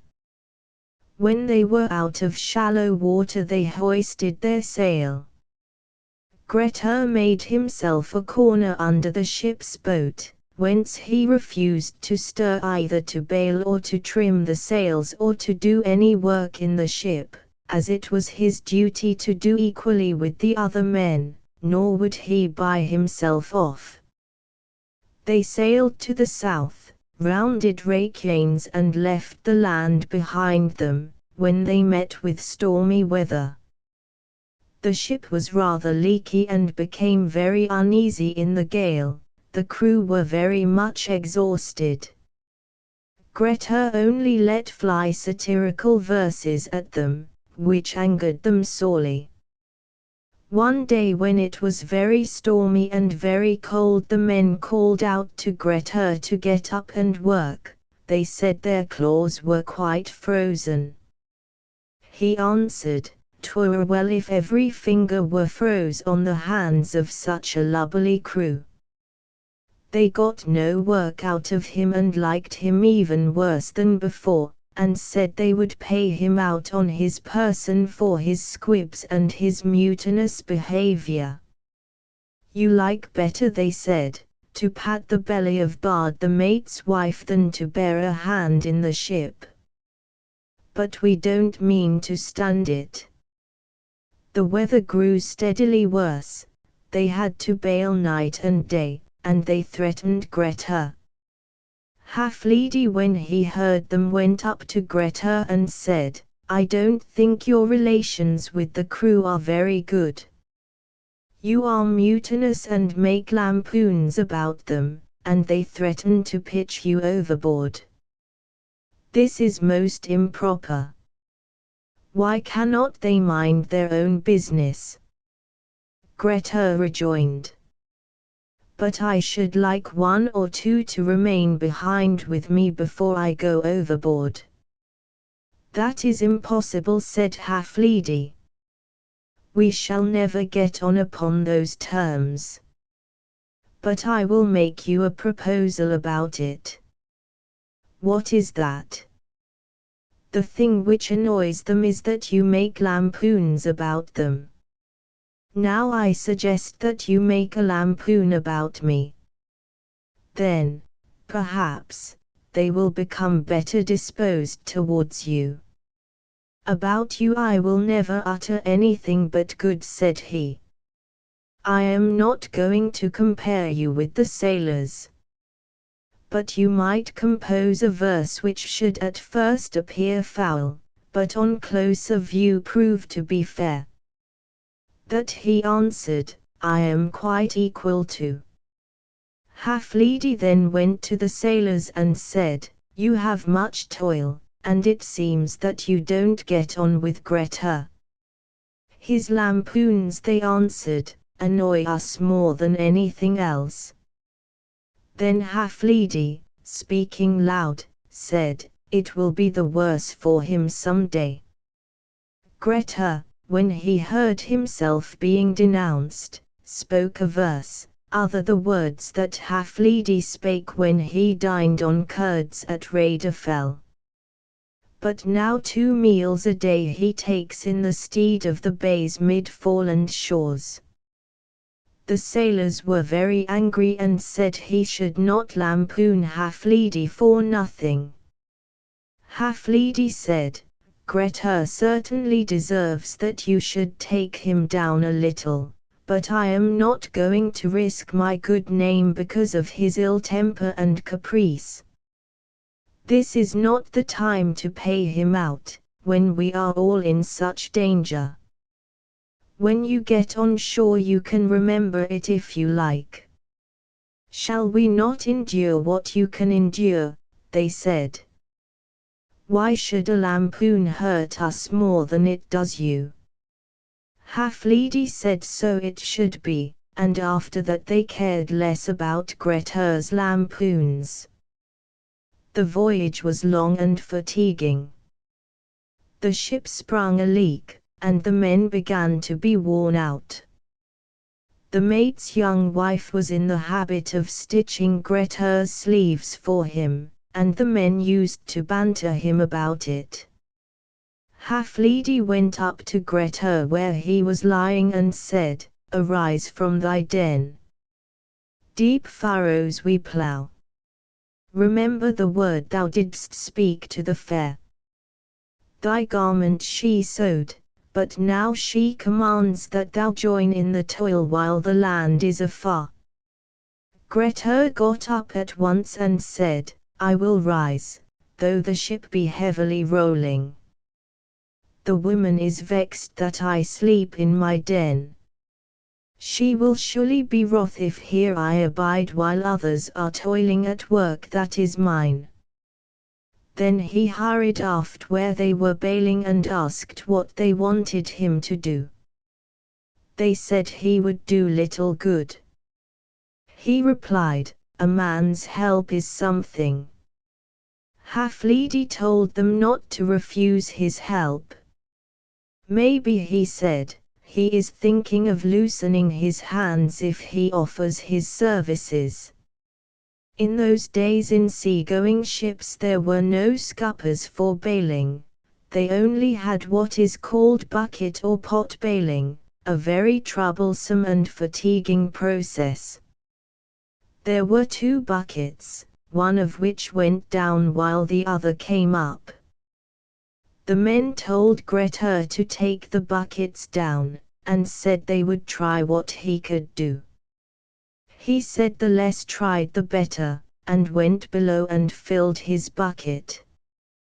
There were 2 men above to empty the buckets as he handed them. Before long they both gave in from fatigue. Then 4 others took their places, but the same thing happened. Some say that before they were done 8 men were engaged in emptying the buckets for him. At last the ship was bailed dry. After this, the seamen altered their behavior towards Grettir, for they realized the strength which was in him. From that time on he was ever the forwardest to help wherever he was required. They now held an easterly course out to sea. It was very dark. One night when they least expected it, they struck a rock and the lower part of the ship began to fill. The boats were got out and the women put into them with all the loose property. There was an island a little way off, whither they carried as much of their property as they could get off in the night. When the day broke, they began to ask where they were. Some of them who had been about the country before recognized the coast of Sunnmøre in Norway. There was an island lying a little off the mainland called Haramarsi, with a large settlement and a farm belonging to the landmen on it. Chapter 18. Adventure in the How of Kar the Old. The name of the landman who lived in the island was Thorfinn. He was a son of Kar the Old, who had lived there for a long time. Thorfinn was a man of great influence. When the day broke, the people on the island saw that there were some sailors there in distress and reported it to Thorfinn, who at once set about to launch his large 16-oar boat. He put out as quickly as possible with some 30 men to save the cargo of the trader, which then sank and was lost, along with much property. Thorfinn brought all the men off her to his house, where they stayed for a week drying their goods. Then they went away to the south, and are heard of no more in this story. Grettir stayed behind with Thorfinn, keeping very quiet and speaking little. Thorfinn gave him his board, but took little notice of him. Grettir held rather aloof, and did not accompany him when he went abroad every day. This annoyed Thorfinn, but he did not like to refuse Grettir his hospitality. He was a man who kept open house, enjoyed life and liked to see other men happy. Grettir liked going about and visiting the people in the other farms on the island. There was a man named Audun, who dwelt at Vindheim. Grettir went to see him daily and became very intimate with him, sitting there all day long. One evening very late when Grettir was preparing to return home, he saw a great fire shoot up on the headland below Audun's place, and asked what new thing that might be. Audun said there was no pressing need for him to know. If they saw such a thing in our country, said Grettir, they would say the fire came from some treasure. He who rules that fire, answered the man, is one whom it will be better not to inquire about. But I want to know, Grettir said. On that headland, said Audun, there is a how, wherein lies Kar the Old, the father of Thorfinn. Once upon a time father and son had a farm property on the island, but ever since Kar died his ghost has been walking and has scared away all the other farmers, so that now the whole island belongs to Thorfinn, and no man who is under Thorfinn's protection suffers any injury. You have done right to tell me, said Grettir. Expect me here tomorrow morning, and have tools ready for digging.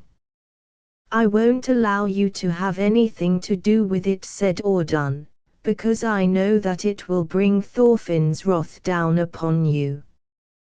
Grettir said he would risk that. The night passed. Grettir appeared early the next morning, and the bondi, who had got all the tools for digging ready, went with Grettir to the how. Grettir broke open the grave, and worked with all his might, never stopping until he came to wood, by which time the day was already spent. He tore away the woodwork. Audun implored him not to go down, but Grettir bade him attend to the rope, saying that he meant to find out what it was that dwelled there. Then he descended into the how. It was very dark and the odor was not pleasant. He began to explore how it was arranged, and found the bones of a horse. Then he knocked against a sort of throne in which he was aware of a man seated. There was much treasure of gold and silver collected together, and a casket under his feet, full of silver. Grettir took all the treasure and went back towards the rope, but on his way he felt himself seized by a strong hand. He left the treasure to close with his aggressor, and the two engaged in a merciless struggle. Everything about them was smashed. The Howe-dweller made a ferocious onslaught. Grettir for some time gave way, but found that no holding back was possible. They did not spare each other. Soon they came to the place where the horses' bones were lying, and here they struggled for long, each in turn being brought to his knees. At last it ended in the Howe-dweller falling backwards with a horrible crash, whereupon Audun above bolted from the rope, thinking that Grettir was killed. Grettir then drew his sword Jokul snort, cut off the head of the Howe-dweller and laid it between his thighs. Then he went with the treasure to the rope, but finding Audun gone he had to swarm up the rope with his hands. First he tied the treasure to the lower end of the rope, so that he could haul it up after him. He was very stiff from his struggle with Ka, but he turned his steps towards Thorfinn's house, carrying the treasure along with him. He found them all at supper. Thorfinn cast a severe glance at him and asked what he had found so pressing to do that he could not keep proper hours like other men. Many a trifle happens at eve, he replied. Then he brought out all the treasure which he had taken from the Howe and laid it on the table. One thing there was upon which more than anything else Grettir cast his eyes, a short sword, which he declared to be finer than any weapon which he had ever seen. It was the last thing that he showed. Thorfinn opened his eyes when he saw the sword, for it was an heirloom of his family and had never been out of it. Whence came this treasure? He asked. Grettir then spake a verse, Scatterer of gold, 'twas the lust of wealth that urged my hand to ravish the grave. This no, but none hereafter, I ween, will be fain to ransack Fafnir's lair.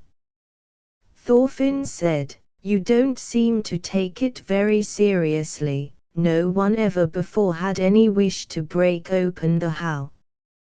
But since I know that all treasure which is hidden in the earth or buried in a Howe is in a wrong place, I hold you guilty of no misdeed, especially since you have brought it to me. Grettir answered, The monster is slain. In the dismal tomb I have captured a sword, dire wounder of men. Would it were mine, a treasure so rare I never would suffer my hand to resign. You have spoken well, Thorfinn answered. But before I can give you the sword you must display your prowess in some way. I never got it from my father whilst he lived. Grettir said, No one knows to whom the greatest profit will fall ere all is done. Thorfinn took the treasure and kept the sword in his own custody near his bed. The winter came on bringing Yuletide, and nothing more happened that need be told of. Chapter 19. Berserks at Haramasi. The following summer Jarlaik the son of Hakon was preparing to leave his country and sail to the west to join his brother-in-law King Nut the Great in England, leaving the government of Norway in the hands of Hakon his son, who, being an infant, was placed under the government and regency of Erik's brother, Jarl Svein. Before leaving Eik summoned all his landmen and the larger bondis to meet him. Eik the Jarl was an able ruler, and they had much discussion regarding the laws and their administration. It was considered a scandal in the land that pirates and berserks should be able to come into the country and challenge respectable people to the holmgang for their money or their women, nowhere guild being paid whichever fell. Many had lost their money and been put to shame in this way, some indeed had lost their lives. For this reason Jarl Eik abolished all holmgang in Norway and declared all robbers and berserks who disturbed the peace outlaws. Thorfinn the son of Kar of Haramasi, being a man of wise counsel and a close friend of the Jarl, was present at the meeting. The worst of these ruffians were two brothers named Thorpaunch and Ogmund the Bad. They came from Halagalland and were bigger and stronger than other men. When angry they used to fall into the berserk's fury, and nothing escaped that was before them. They used to carry off men's wives, keep them for a week or two and then send them back. Wherever they came they committed robberies and other acts of violence. Jarl Eik had declared them outlaws throughout Norway. The man who had been most active in getting them outlawed was Thorfinn, and they were determined to pay him out in full for his hostility. The Jarl's expedition is told of in his saga, and the government of Norway was left in the hands of Jarl Svein, with the regency. Thorfinn returned home and remained there until about Yuletide, as has already been told. Towards Yuletide he made ready to go on a journey to his farm called Slisfjord on the mainland, whither he had invited a number of his friends. He could not take his wife with him, because their grown-up daughter was lying sick, so they both had to stay at home. Grettir and 8 of the serving men remained with them. Thorfinn went with 30 freemen to the Yule festival, at which there was much gladness and merriment. Yule Eve set in with bright and clear weather. Grettir, who was generally abroad in the daytime, was watching the vessels which came along the coast, some from the north, some from the south, meeting at the places agreed upon for their drinking bouts. The bondi's daughter was then better and could go out with her mother. So the day passed. At last Grettir noticed a ship rowing up to the island, not large, covered with shields amidships and painted above the waterline. They were rowing briskly and making for Thorfinn's boat houses. They ran the boat onto the beach and all sprang ashore. Grettir counted the men, there were 12 in all, and their aspect did not look peaceful. After hauling up their boat out of the water they all made for the boat house where Thorfinn's great boat, mentioned already, was stowed.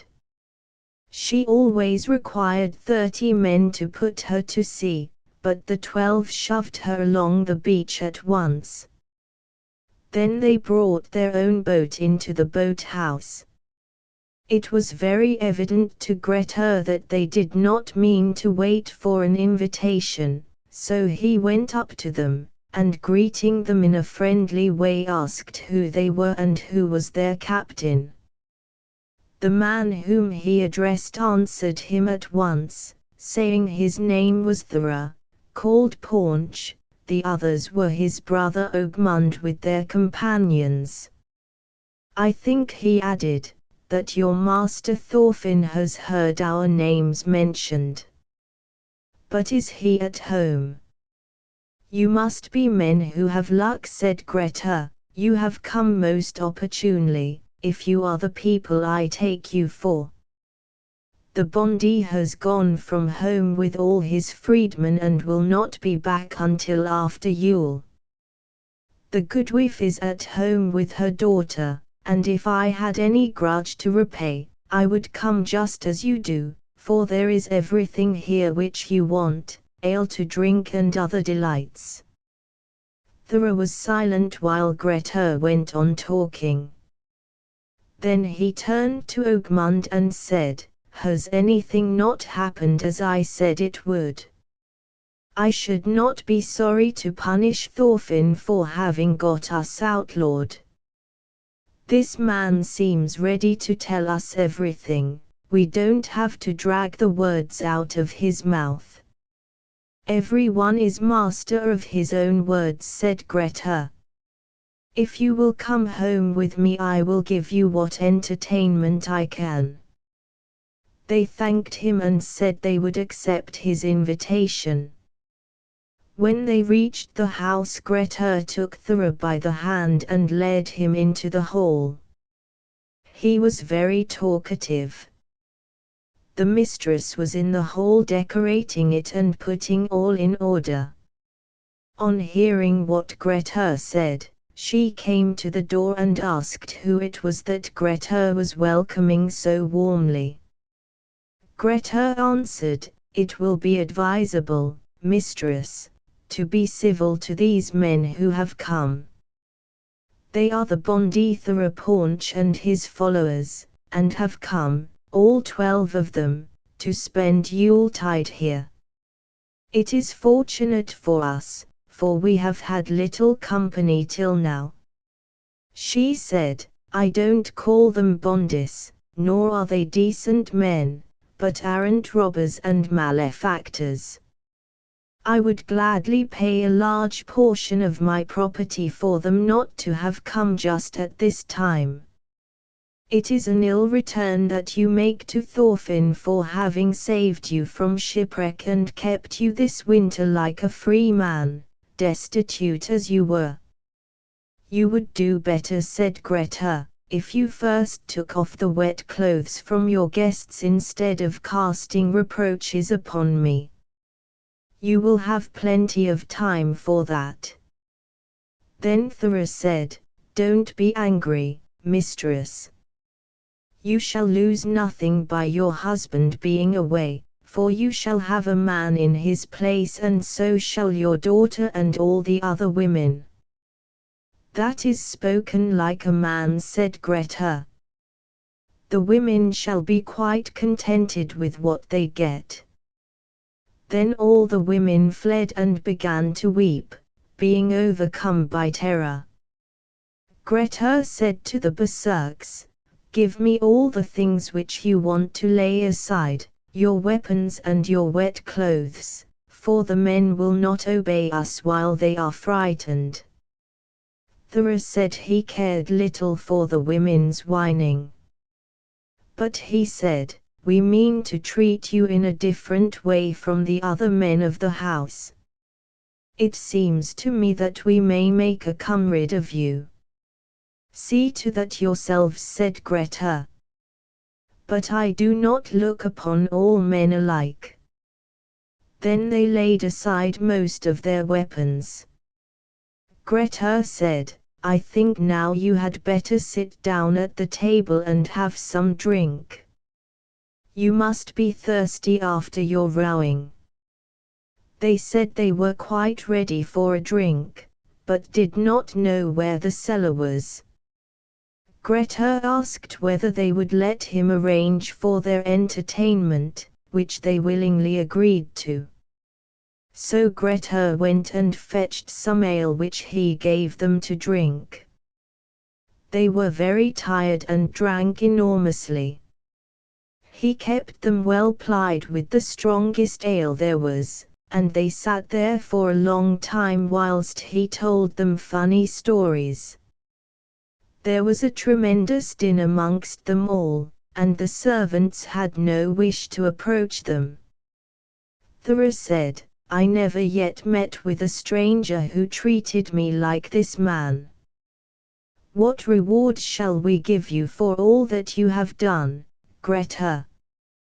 Grettir replied, I don't expect any reward for my services at present. But if when you depart we are still as good friends as we seem to be now, I should very much like to join your company, and though I may not be able to do as much work as any of you, I will not be a hindrance in any doughty undertaking. They were delighted, and wanted to swear fellowship with him at once. Grettir said that could not be, for he added, there is truth in the saying that ale is another man, and such a thing should not be done hastily, so let it remain at what I said, we are both little in the habit of restraining ourselves. They declared that they did not mean to go back. The night was now coming on and it was getting very dark. Grettir noticed that they were rather fuddled, and asked whether they did not think it was time to go to bed. Thora said, so it is, but I have to fulfill my promise to the mistress. Grettir then went out and called out loud, go to bed, women. Such is the will of Thora the Bondy.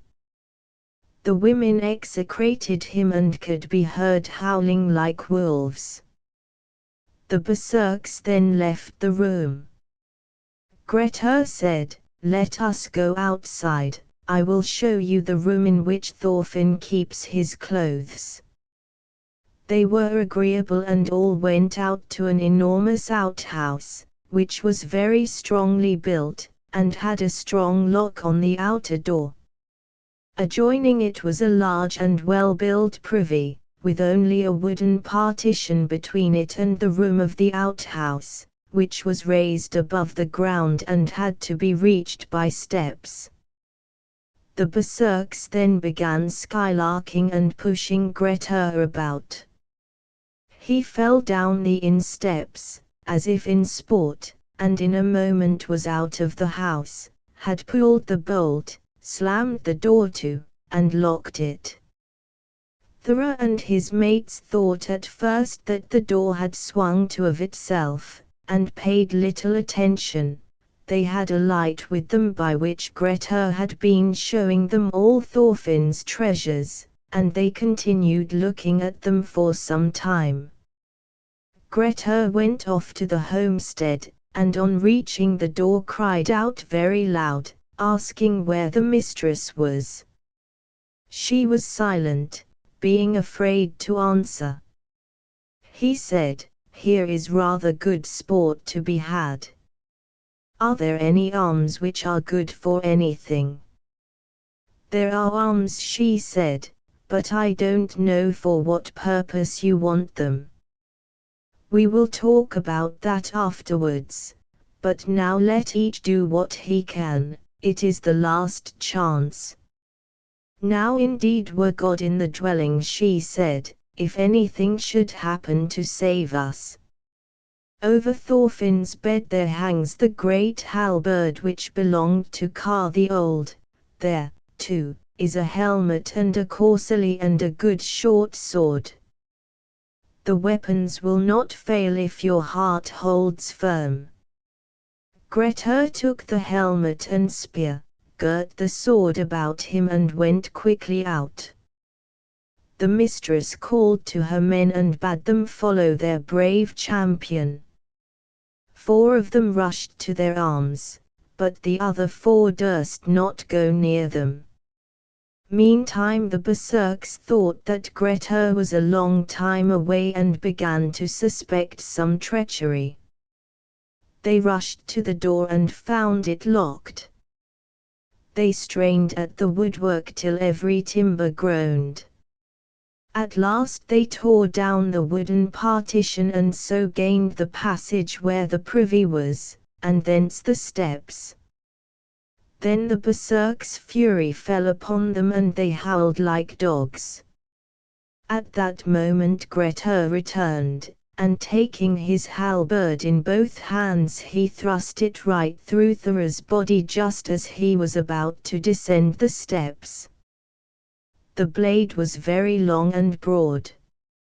Ogmund the Bad was just behind, pushing him on, so that the spear passed right up to the hook, came out at his back between the shoulder blades and entered the breast of Ogmund. They both fell dead, pierced by the spear. Then all the others dashed down as they reached the steps. Grettir tackled them each in turn, now thrusting with the spear, now hewing with the sword, while they defended themselves with logs lying on the ground or with anything else which they could get. It was a terrible trial of a man's prowess to deal with men of their strength, even unarmed. Grettir slew 2 of the Halegaland men there in the enclosure. 4 of the serving men then came up. They had not been able to agree upon which arms each should take, but they came out to the attack directly the berserks were running away. When these turned against them, they fell back on the house. 6 of the ruffians fell, all slain by Grettir's own hand. The other 6 then fled towards the landing place and took refuge in the boathouse, where they defended themselves with oars. Grettir received a severe blow from one of them and narrowly escaped a serious hurt. The serving men all went home and told great stories of their own exploits. The lady wanted to know what had become of Grettir, but they could not tell her. Grettir slew 2 men in the boathouse, but the other 4 got away, 2 in one direction, 2 in another. He pursued those who were nearest to him. The night was very dark. They ran to Vindheim, the place spoken of before, and took refuge in a barn, where they fought for a long time until at last Grettir killed them. By this time he was terribly stiff and exhausted. The night was far spent, it was very cold and there were driving snowstorms. He felt little inclination to go after the 2 who yet remained, so he went back home. The goodwife kindled a light and put it in a window in the loft at the top of the house, where it served him as a guide, and he was able to find his way home by the light. When he came to the door, the mistress came to meet him and bade him welcome. "You have earned great glory," she said, "and have saved me and my household from a disgrace never to be redeemed if you had not delivered us." "I think I am much the same person as I was last evening when you spoke so roughly to me," said Grettir. "We knew not then the might that was in you," she said, "as we know it now. Everything in the house shall be yours, so far as it is fitting for me to bestow and right for you to receive. I doubt not that Thorfinn will reward you in a better way when he comes home." "There is little that I want as a reward at present," said Grettir. "But I accept your offer until your husband returns. I think now that you will be able to sleep in peace undisturbed by the berserks." Grettir drank little before he retired and lay all night in his armor. In the morning, directly the day broke, all the men of the island were called together to go forth and search for the 2 berserks who had escaped. They were found at the end of the day lying under a rock, both dead from cold and from their wounds.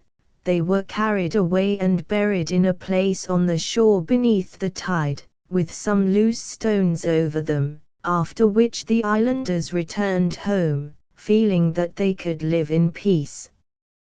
When Grettir came back to the house and met the mistress, he spoke a verse: "Near the surging sea the 12 lie buried.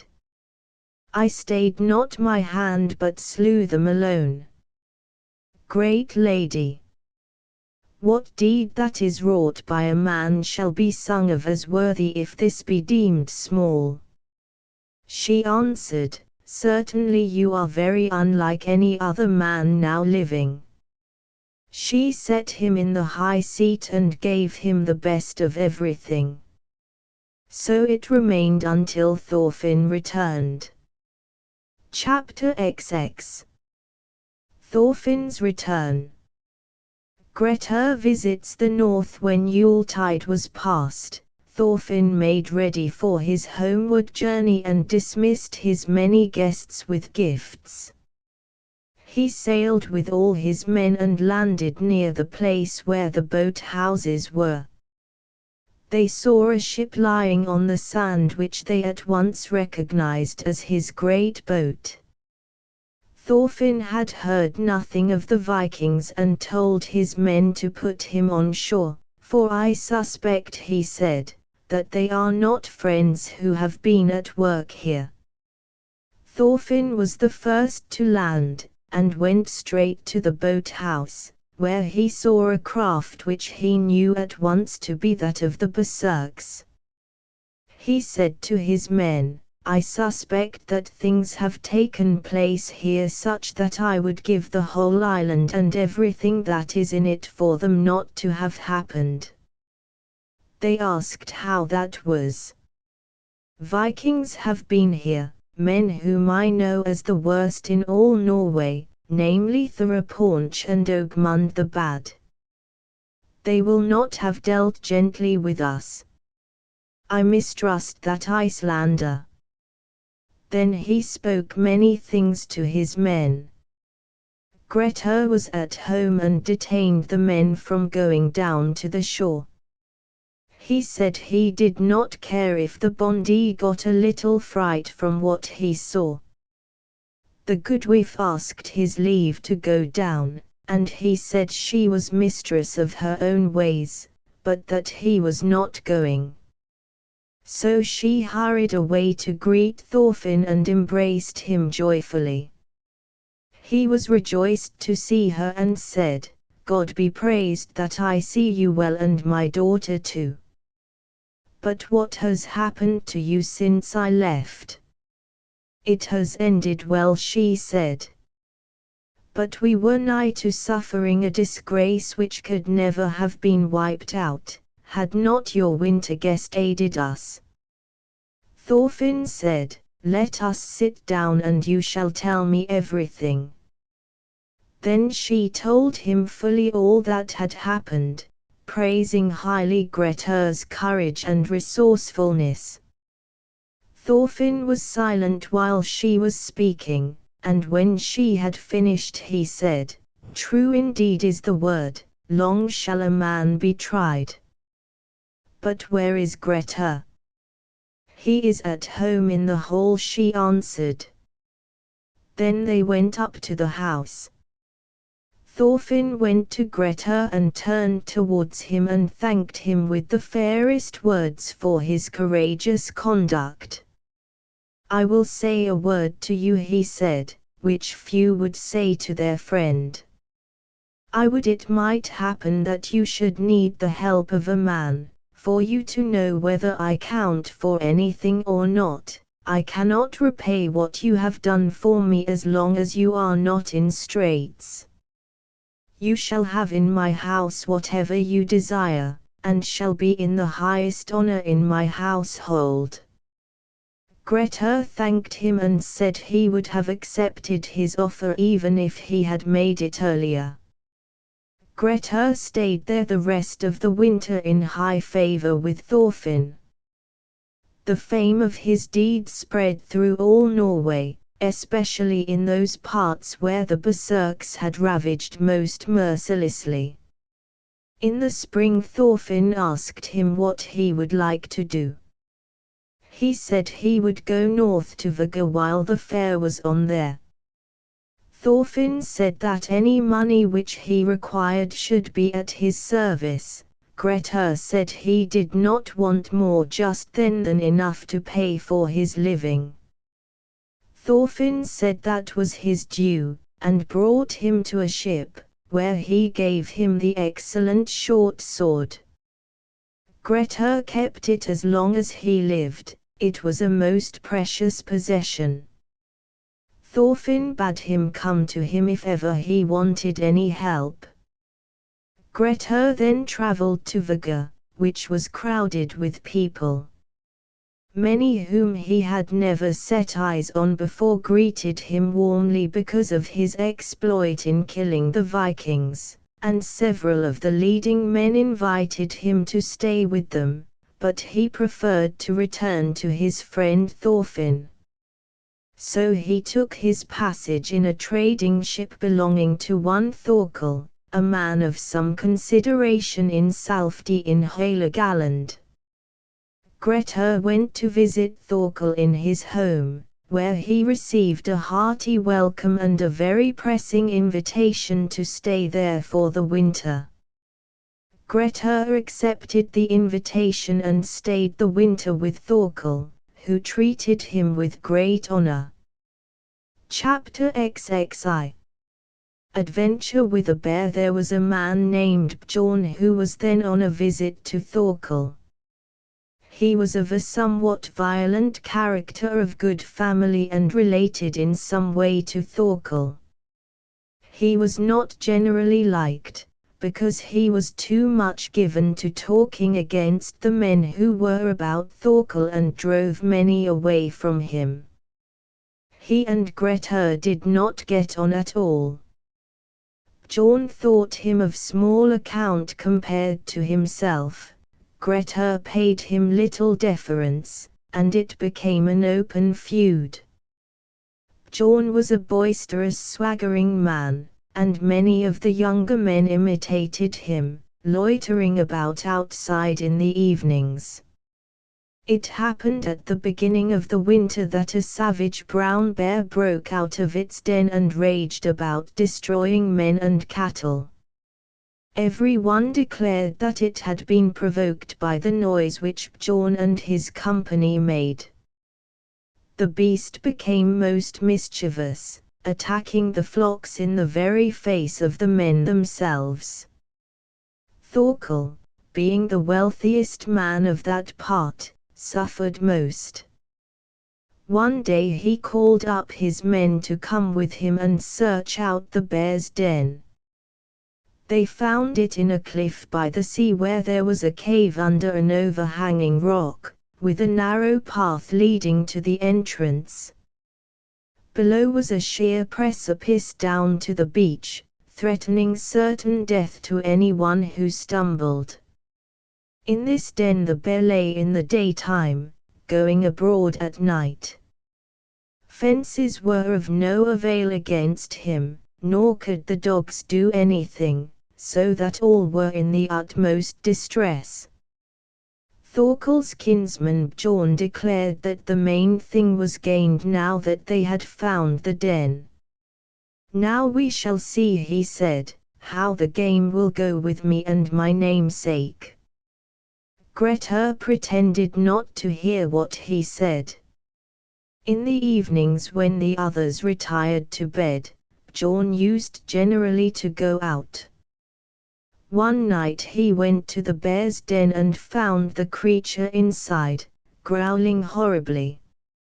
He lay down in the path, placing his shield over him, intending to wait until the beast came out as usual. Bruin, however, got wind of him and was rather slow in coming out.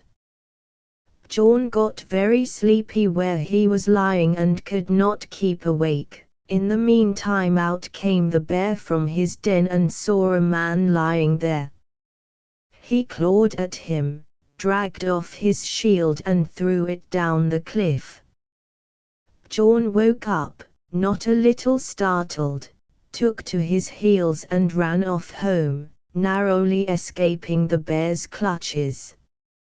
His friends knew all about it, having watched his movements. On the next morning they found the shield and made great game of his adventure. At Yule-time Thorkel himself went out to the den with Bjorn, Grettir and others of his men, a party of 8 in all. Grettir had on a fur cape which he put off when they were attacking the bear. It was rather difficult to get at him, since they could only reach him with spear thrusts, which he parried with his teeth. Bjorn kept urging them on to tackle him, but himself did not go near enough to be in any danger. At last, when no one was looking out, he took Grettir's fur cloak and threw it into the bear. They did not succeed in getting the bear out, and when night came on turned to go home. Grettir then missed his cloak and saw that the bear had got it into his grip. "Who has been playing tricks on me?" he cried. "Who threw my cloak into the cave?" Bjorn answered, "He who did it will not be afraid to say so." "Things of that sort do not trouble me much," said Grettir. Then they started on their way home.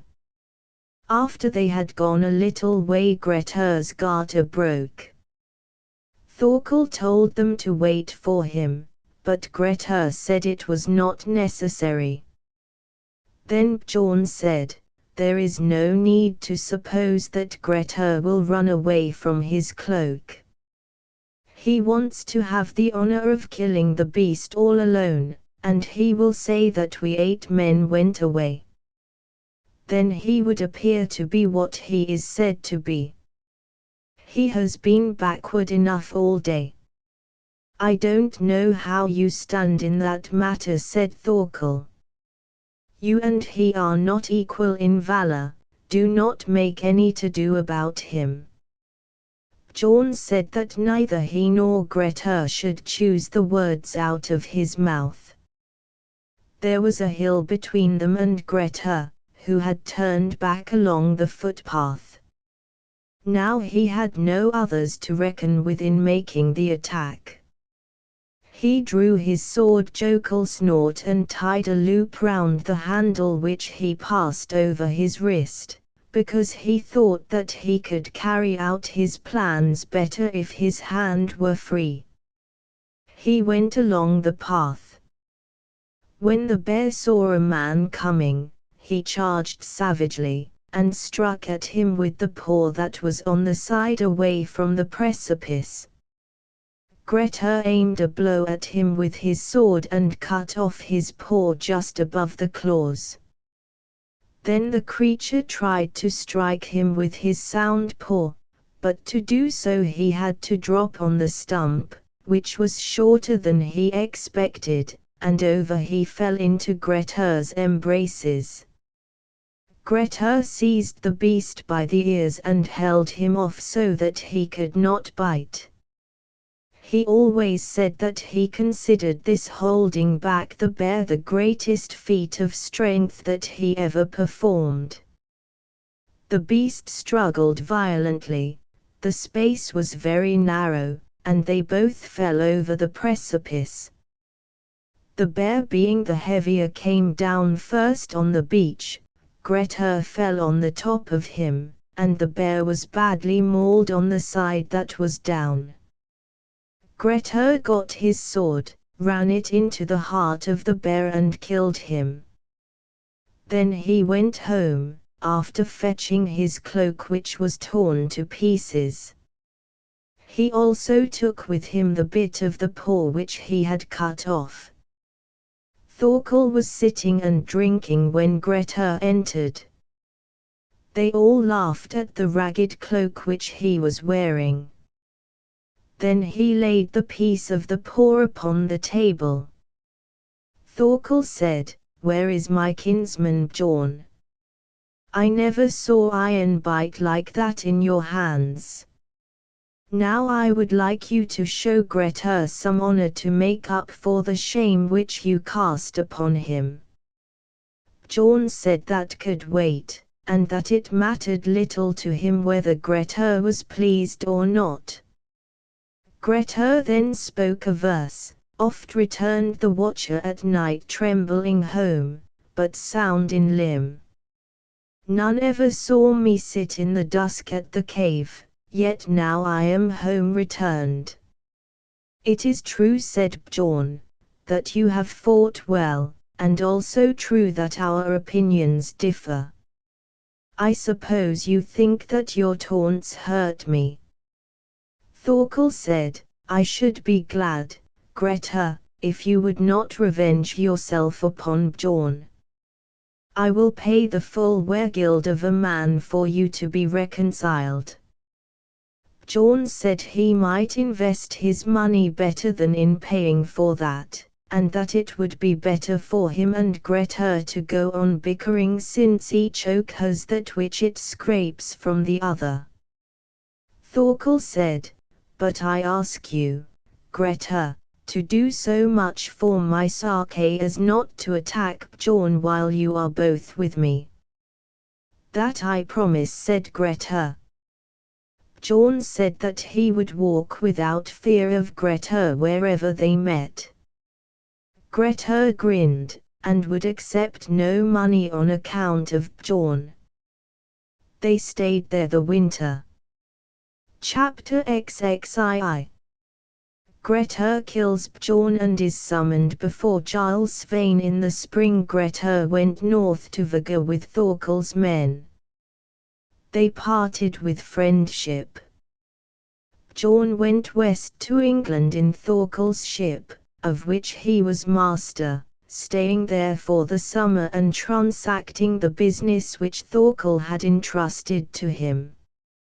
In the end of the autumn he returned from the western parts. Grettir stayed in Vaga till the trading ships left, and then sailed south with some of the traders, as far as the port of Garter at the mouth of the Thrandheims fjord, where he set up the awnings to make a stay.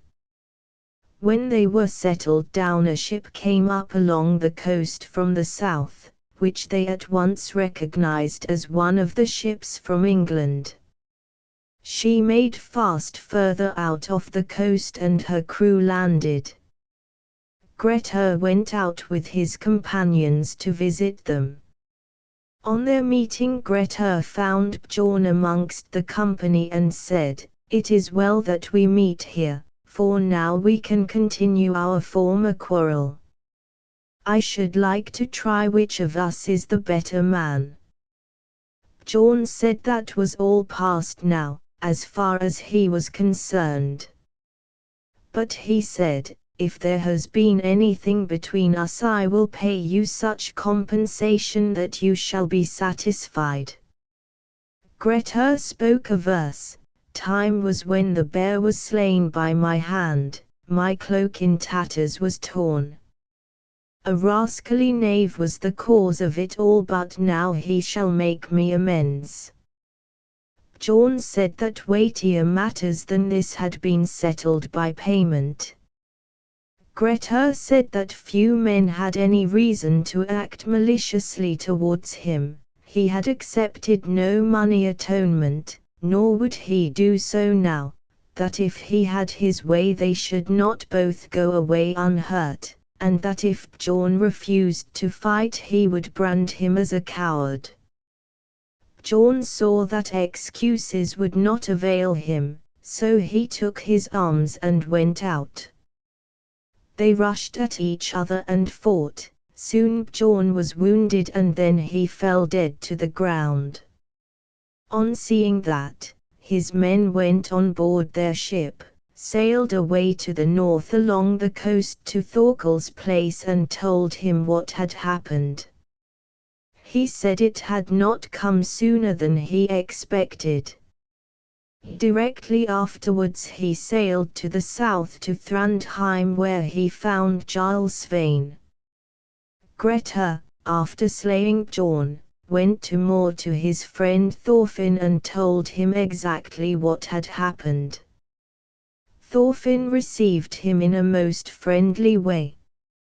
"I am glad," he said, "that you will now have need of a friend. You must stay with me until this affair is finished." Grettir thanked him for his invitation and said he would accept it. Jarl Svein was staying at Steinke in Thrandheim when he heard of the slaying of Bjorn. With him was a brother of Bjorn named Jorandi, as one of his bodyguard.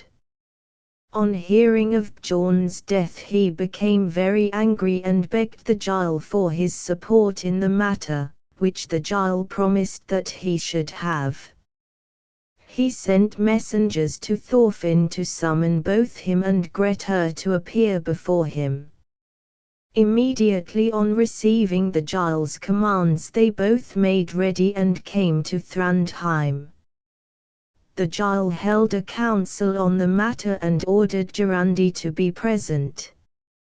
Jorandi said he was not going to weigh his brother against his purse, and that he must either follow him or avenge him. When the case was looked into, it became evident that Bjorn had given Grettir many provocations. Thorfinn offered to pay a fine such as the Jarl thought suitable to the position of his kinsman, and dwelt at length upon Grettir's achievement in killing the berserks, and how he had delivered the men in the north from them. The Jarl answered, "Truth do you speak, Thorfinn. That was indeed a cleansing. It would befit us well to accept the compensation for your sake. Grettir, too, is a fine fellow, and noted for his strength and valor." Jorandi, however, would accept no compensation, and the meeting came to an end. Thorfinn appointed one of his kinsmen, Arnbjorn, to accompany Grettir every day, for he knew that Jorandi was plotting against his life. Chapter 23. Grettir kills Jorandi. One day Grettir and Arnbjorn were walking along the road for their diversion when they passed a gate, whence a man rushed out holding an axe aloft with both hands and struck at Grettir, who was not on his guard and was moving slowly. Arnbjorn, however, saw the man coming, seized Grettir and pushed him aside with such force that he fell on his knee. The axe struck him in the shoulder blade and cut down to below the arm, inflicting a severe wound. Grettir turned quickly and drew his sword. He saw that it was Jorandi who had attacked him. The axe had stuck fast in the road, and Jorandi was slow in recovering it. Grettir struck at him and cut off his arm at the shoulder. Then there came running up 5 of Jorandi's followers and a battle began with them. They were soon routed. Grettir and Arnbjorn killed the 5 who were with Jorandi. One man escaped and bore the tale to the Jarl forthwith. The Jarl was very angry indeed, and summoned the assembly for the next day. Thorfinn and his party appeared thereat.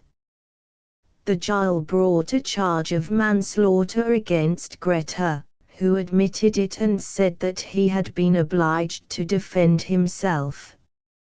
"I bear the marks of it," he said. "I should have been killed if Arnbjorn had not defended me." The Jarl said it was a pity he had not been killed, for this affair would lead to many a man being slain if he lived.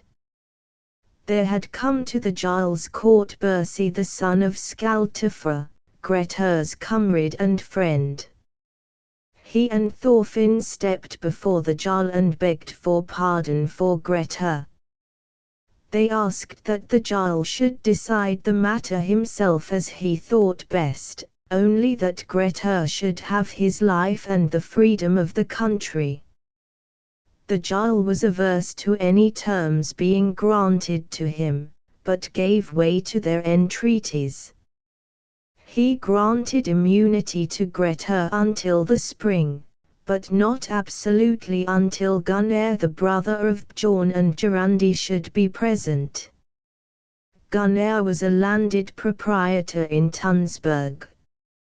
In the spring the Jarl ordered Grettir and Thorfinn to appear at Tunsberg, where he himself intended to be while the shipping was assembled. So thither they went, and found the Jarl was already in the town. There Grettir met his brother Thorstein Dromund, who greeted him joyfully and invited him to be his guest. He was a landowner in the town. Grettir told him all about his case, and Thorstein took his view of it, but told him to beware of Gunnar. So the spring passed. Chapter XIV. Grettir kills Gunnar. His friends rally round him and save him from the vengeance of the Jarl. Gunnar was in the town and was plotting against Grettir's life.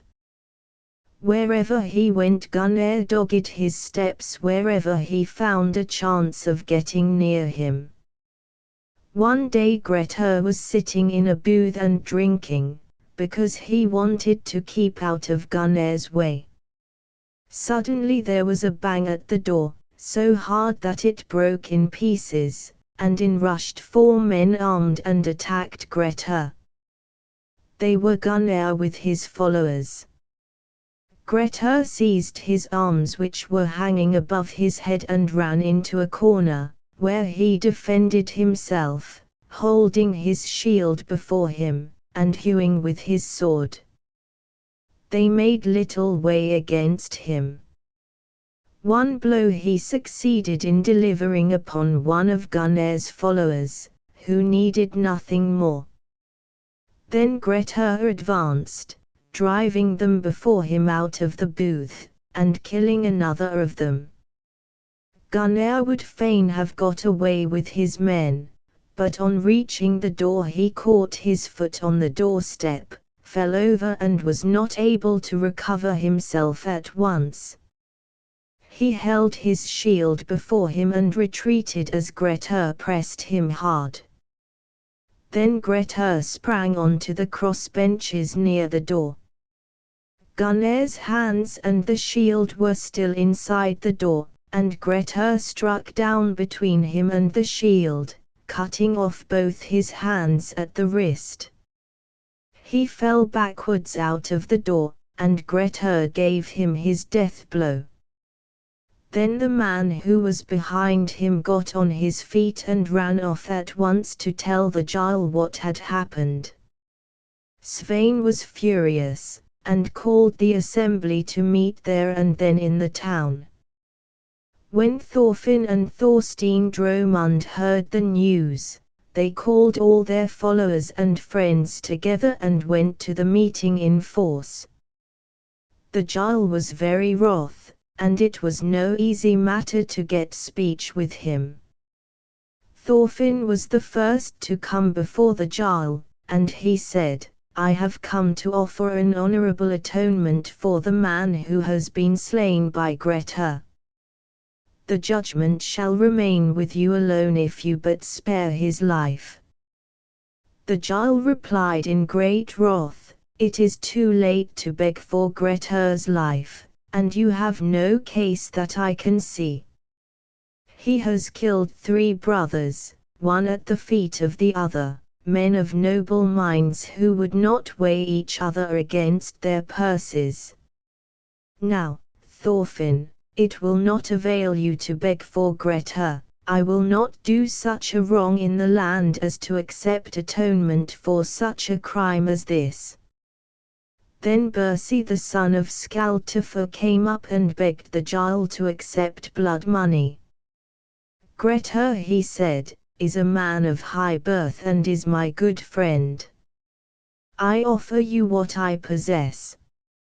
May you see, my lord, that it is better by sparing one man to earn the goodwill of many and to fix the penalty yourself than to refuse honorable terms and risk whether you can arrest the man or not." The Jarl replied, "You do right, Bersi, and herein as ever you show your worth.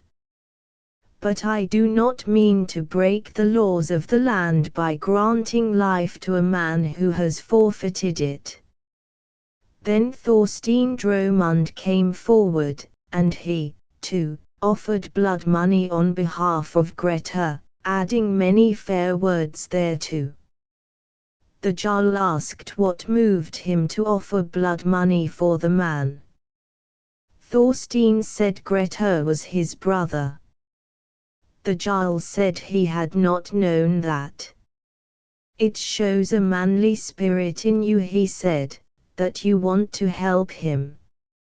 But as I am determined not to accept blood money in this case, I must treat the requests of all of you alike. I must have Grettir's life whatever it cost, directly I can get him. Then the Jarl rose quickly up and refused to hear any more about atonement. They all went home with Thorstein and made their preparations, whereupon the Jarl ordered all the men of his guard under arms and went forth with a large force. Before they came up, Grettir's friends had made ready to defend the house. Thorfinn, Thorstein, Grettir himself, and Bersi were in the forefront, each with a large force of followers behind him. The Jarl summoned them to give up Grettir, and not to bring trouble on themselves. They repeated their former offers, but the Jarl would not listen to them. Thorfinn and Thorstein said that more was at stake for the Jarl than the taking of Grettir's life. One fate shall fall upon us all, they cried, and men shall say that you have given much for the life of one man when we are all laid low with the ground. The Jarl said he would spare none of them, and they were on the very verge of a battle when many of the well-disposed men came up to him and begged him not to land himself in such a difficulty. He should bear in mind that these men would work great havoc among his own followers before they fell. The Jarl thought this counsel was wise and let himself be somewhat appeased. Then the terms of atonement were settled. Thorfinn and Thorstein were ready to pay so long as Grettir's life was spared. The Jarl said, "You must know that although I agree to this compromise, I do not consider it a full amnesty. Only I have no mind to fight against my own men, although they appear to hold me of little account in the matter." Thorfinn said, "Yours is all the greater honor, my lord, that you will have the fixing of the penalty yourself." The Jarl said that Grettir should have leave from him to depart from the country in peace for Iceland, directly there was a ship leaving, if so it seemed good to them. They agreed and paid the money to the Jarl to his satisfaction. They parted with little friendship. Grettir went with Thorfinn after bidding an affectionate farewell to his brother Thorstein. Thorfinn earned great honor for the support which he had given Grettir against such odds as he had to deal with. Not one of the men who had helped Grettir was ever received into favor again with the Jarl, excepting Bersi. Grettir then spoke. "Comrade of Odin, Thorfinn was born to rescue my life from the fangs of hell. No less was Thorstein Dromund's aid when I was doomed to the realm of the dead." And again, the prince's retainers withdrew in fear when Bersi threatened their hearts to pierce. Grettir returned with Thorfinn to the north and stayed with him until he found a ship with some traders who were bound for Iceland. Thorfinn gave him many valuable garments and a colored saddle with a bridle. They parted with friendship, and Thorfinn invited him to come and see him if ever he returned to Norway. Chapter XXV. Events in Iceland. Thorgils Maxson attacked by the foster brothers and slain. Asmund Longhair was in Bjugg whilst Grettir was away, and was much respected as a bondi in Midfjord. Thorkel Krafla had died during Grettir's absence.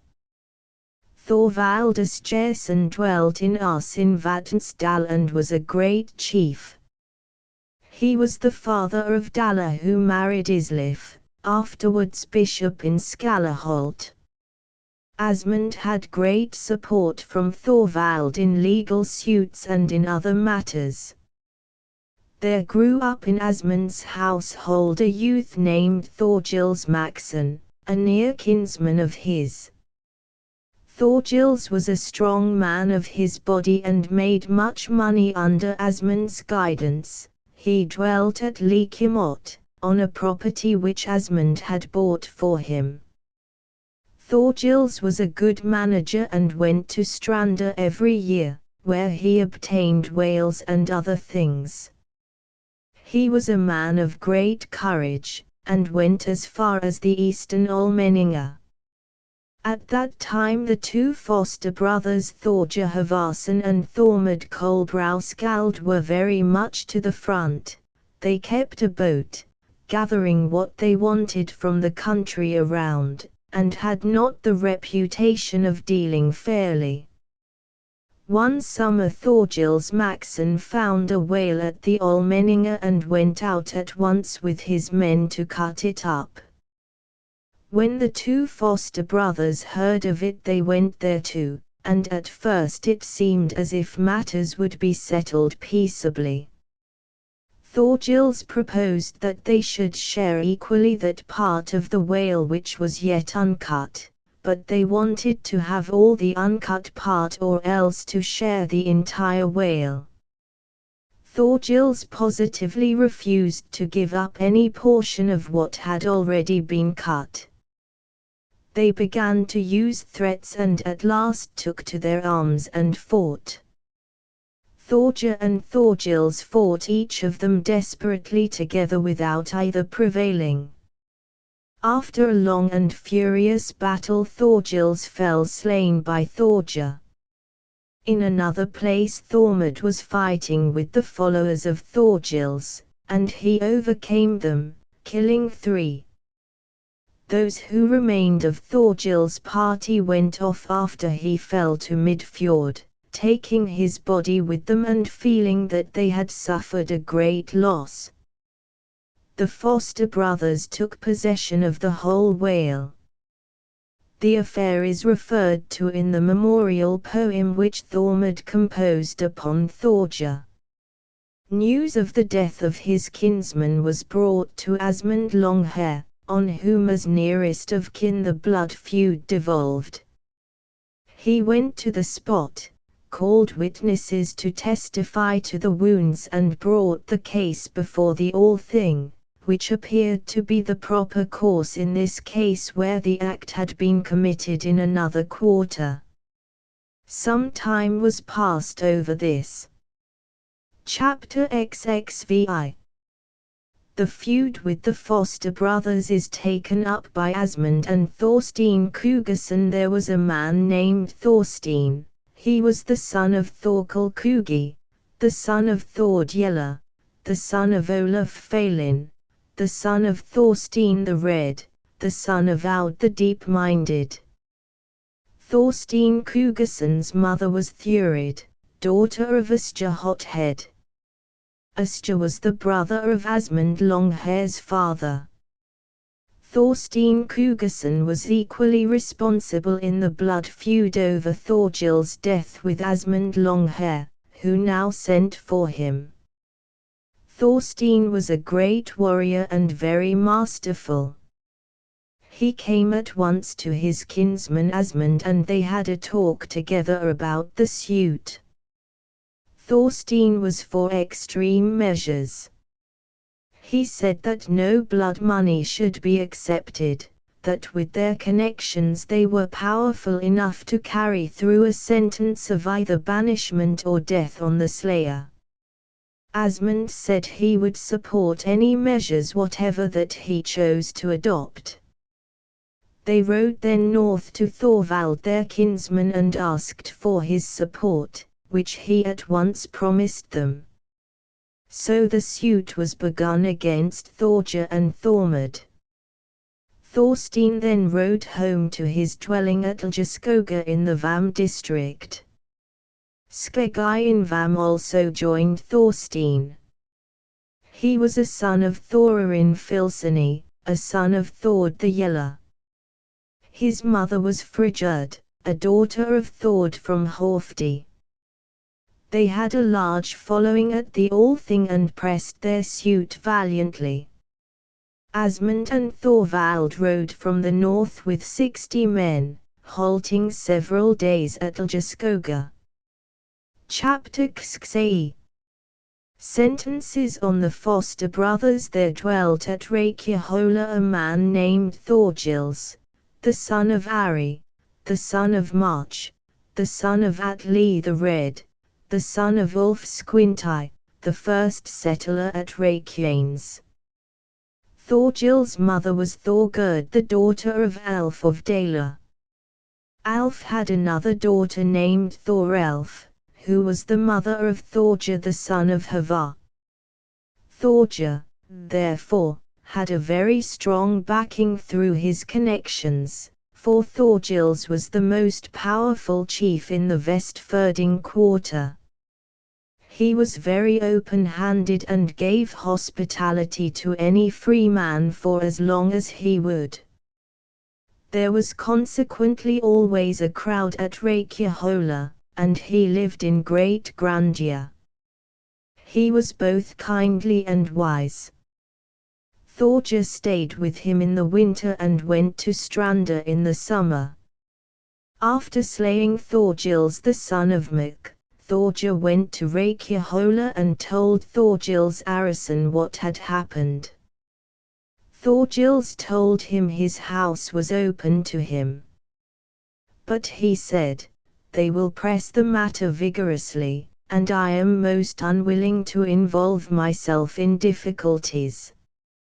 I will send a man now to Thorstein and offer him blood money for the Thorgils affair. If he will not accept it, I will not adopt any violent measures." Thorge declared that he would submit to his wisdom. In the autumn Thorgils sent a messenger to Thorstein Kugason to try and arrange a settlement. Thorstein was very disinclined to accept any money in atonement for the slaying of Thorgils, although for the others he was willing to follow the advice of men of council. Thorgils, on receiving the report of his messenger, called Thorge to a consultation with him and asked him what support he thought was proper. Thorge said that if a sentence of banishment were passed upon him he would go. Thorgils said that his resolve would be put to the trial. There came a ship into the Nordre River in Borgefjord, and Thorgils secretly took a passage in her for the two foster brothers. The winter now passed, and Thorgils heard that Thorstein and his party had assembled in great force for the Althing and were then in Ljeskoga. So he put off his departure, intending that they should arrive from the north before he came up from the west. So it came to pass. Thorgils and Thorge then rode towards the south, Thorge killing one Bogultorfi on the way at Marskelde and two other men named Scuff and Bjani at Hunderdal. Thormod sings about this affair in his Thorge's Drapa. The Hem slew the son of Muk, there was storm of swords and ravens' food. Scuff and Bjani he also felled, gladly he bathed his hands in blood. Thorgils settled for the slaying of Scuff and Bjani there and then in the dale, and was delayed by the affair longer than he intended. Thorge embarked on the ship and Thorgils went to the Thing, where he did not arrive before they were proceeding to judgment in Thorgils Maxon's case. Asmund Longhair then called for the defense. Thorgils appeared before the court and offered blood money in atonement on condition of Thorgir not being sentenced to banishment. He endeavored to meet the charge by pleading that fines in the Almenninga were free to all. The question whether this was a valid defense or not was referred to the lawman, who at that time was Skapti. He upheld Asmund's view on account of their kinship together. He declared that this was indeed the law in the case of men equal in position, but that a bondie had precedence over a vagrant. Asmund further urged that Thorgils had offered to share the uncut portion of the whale with the foster brothers when they arrived. The defendants were non-suited on that point. Then Thorstein and his party pressed their suit resolutely and said they would not be satisfied with any sentence short of banishment upon Thorgir. Thorgils saw that no choice was left to him but either to call up his men and try to carry his case with violence, the issue of which would be uncertain, or else to submit to the sentence demanded by the opposite party. And since Thorgir was already on board his ship, Thorgils had no desire to press the case further. Thorgir was banished, but Thormod was discharged upon payment of blood money. Asmund and Thorstein gained great glory by this case. The men rode home from the Thing. There were some who said that Thorgils had not taken much trouble in the case, but he paid little attention and let them say what they pleased. When Thorgir heard that he was banished, he said that if he had his way, those who had brought it about should be repaid in full before it was over. There was a man named Gort, called the son of Slitar, a kinsman of Thorgils Maxson. He was intending to travel in the same ship with Thorgir, with whom he was on very bad terms, and frowned on him. The traders thought it would never do to have them both together in the ship. Thorgir said he did not care what Gort did with his eyebrows. Nevertheless they decided that Gort should leave the ship. He went into the northern districts and for that time nothing happened, but the affair brought about a feud between them which broke out later. Chapter 8. Grettir's visit to Audun in Vididal offers his services to Bardi. In the course of that summer Grettir Asmundsson returned to Skagafjord. He had such a reputation for strength that none of the younger men was supposed to be his equal. He soon came to his home in Bjugg, and Asmund gave him a fitting welcome. Atli was then managing the property and the brothers agreed well together, but Grettir became so overweening that he thought nothing was beyond his powers. Many of the youths with whom Grettir had played at Midfjordsvatn before he left were now grown up. Audun, the son of Asger, the son of Audun, was now living at Audunastad in Vididal. He was a good bondie and a kindly man, and was the strongest of all the men in the northern parts, as well as the most modest.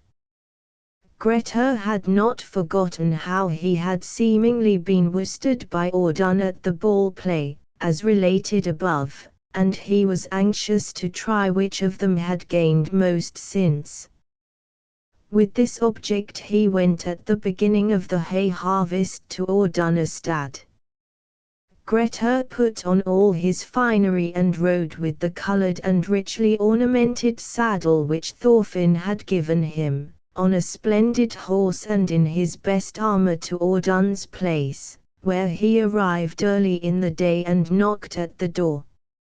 Few of the men were in the house, and to Grettir's question whether Audun was at home, they replied that he had gone to the hill dairy to bring home some produce. Grettir took the bridle off his horse. The hay had not been mown in the meadow and the horse went for the part where the grass was thickest. Grettir entered the room and sat down on the bench, where he fell asleep. Soon Audun returned home and saw a horse in the meadow with a coloured saddle on its back. He was bringing 2 horses loaded with curds in skins tied at the mouth, so-called curd bags. Audun took the skins off the horses and was carrying them in his arms so that he could not see in front of him. Grettir's leg was stretched out before him and Audun stumbled over it, falling on the curd bags which broke at the neck. Audun sprang up and asked what rascal that was in his house. Grettir told him his name. "That was very awkward of you," said Audun. "But what do you want here?" "I want to fight with you." "First I must look after my dairy produce," Audun said. "You can do that," answered Grettir, "if you have no one else to do it for you."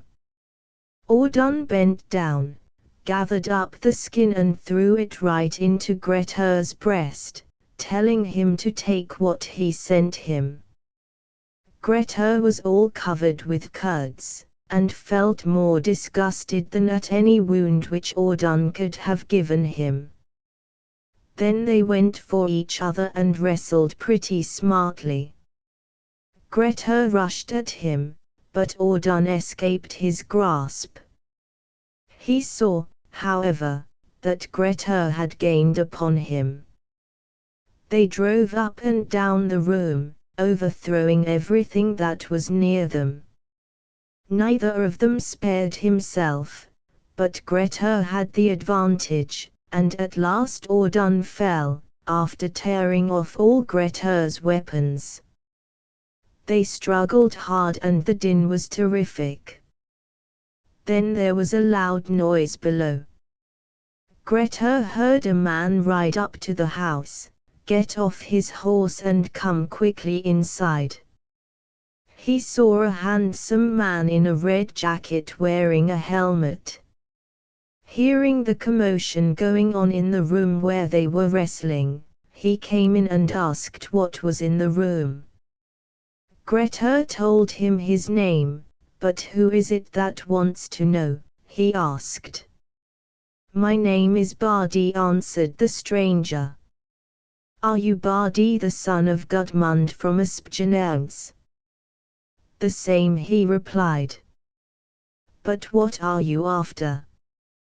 Grettir said, I and Audun are playing here. I don't know about your play, said Bardi. But you are not alike. You are overbearing and insolent, while he is modest and good-natured. Let him get up at once. Grettir said, many a man seizes the lock for the door.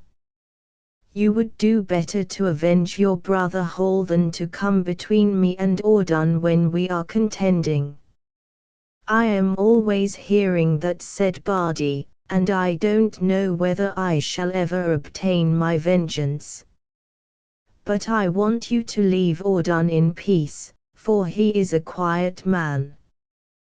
Grettir said he was willing to do so because of Bardi's intercession, though he did not like it much. Bardi asked what they were contending about. Grettir replied in a verse, I know not if for all your pride he may not try your throat to squeeze. Thus when within my home I dwelled did he once palaver me. Bardi said there was certainly some excuse if he was taking revenge. Let me now settle it between you, he said. Let matters remain as they are and cease your strife. So they consented, for they were kinsmen. But Grettir had little liking for Bardi or his brothers. They all rode away together. On the way Grettir said, "I hear, Bardi, that you intend to go south to Borgafjord this summer. I propose that I shall go with you, which I think is more than you deserve." Bardi was very pleased with this offer, and at once accepted it most thankfully. Then they parted. Bardi then turned back and said to Grettir, "I would like it to be understood that you only come with me if it meets with Thorin's approval, since all the arrangements for the expedition are with him." "I thought," said Grettir, "you were competent to make your arrangements for yourself. I do not leave my affairs to other people to settle. I shall take it very ill if you refuse me." Then each went his own way. Bardi promised to send Grettir word if Thorin wished him to go. Otherwise he could remain quietly at home. Grettir then rode to Bjugg and Bardi to his own home. Chapter 6. Horse fight at Langefit. That summer there was a great horse fight at Langefit below Rakeser, whither a great many people came together. Atli of Bjugg had a good stallion of Kiengala's race, grey with a dark stripe down his back. Both father and son valued the horse highly. The two brothers Cammac and Thorgils in Mel had a very mettlesome brown stallion, and they arranged to match it against that of Atli from Bjugg. Many other excellent stallions were brought.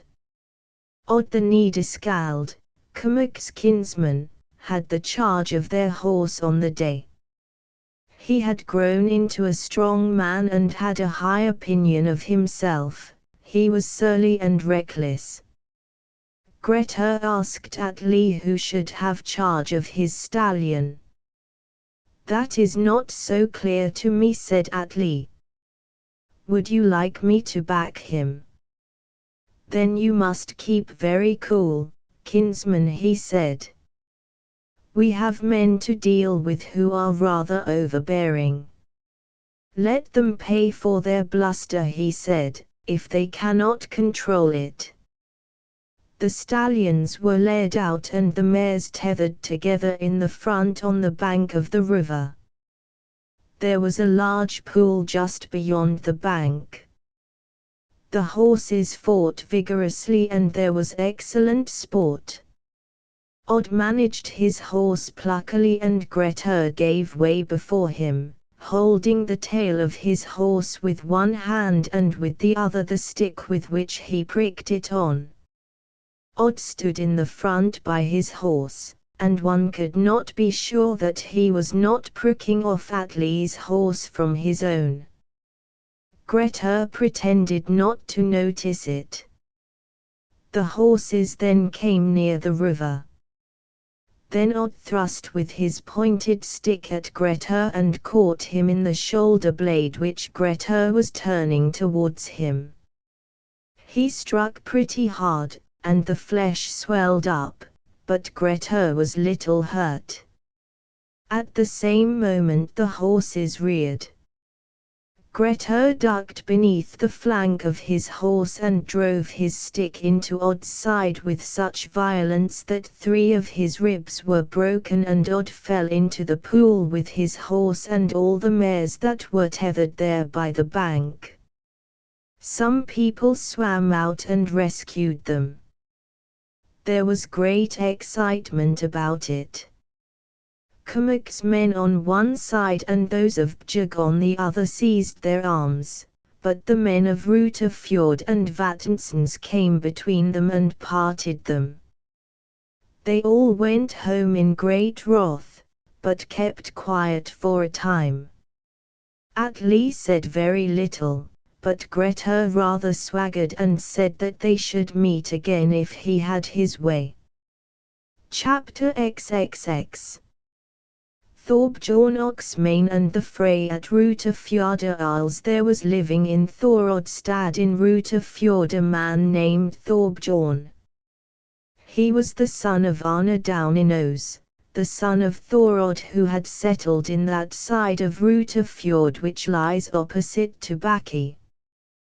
Thorbjorn was of all men the strongest, and was called Oxmane. He had a brother named Thorod, called Drapustaf. Their mother was Gerd, daughter of Bodvar from Bodvarshola. Thorbjorn was a great swashbuckler and kept a large troop of followers. He was noted for being worse at getting servants than other men, and scarcely paid them any wages. He was not a man easy to deal with. There was a kinsman of his, also named Thorbjorn, called Slowcoach. He was a mariner, and the two namesakes were in partnership together. He was always at Thorodstad, and people did not think he made Thorbjorn any better. He liked to talk scandal and spoke offensively of several men. There was a man named Thora, a son of Thorkel, at Border. He first lived at Melar in Rutafjord, and had a daughter named Helga who married Sletu Helgi. After the Fagrabrekka affair, Thora went south to Haukadal and lived in Skard, selling the property at Melar to Thorol the Winelander, the son of Gamli. Thorol's son Gamli married Ranveig, the daughter of Asmund Longhair, Grettir's sister. They lived at that time in Melar and had a good establishment.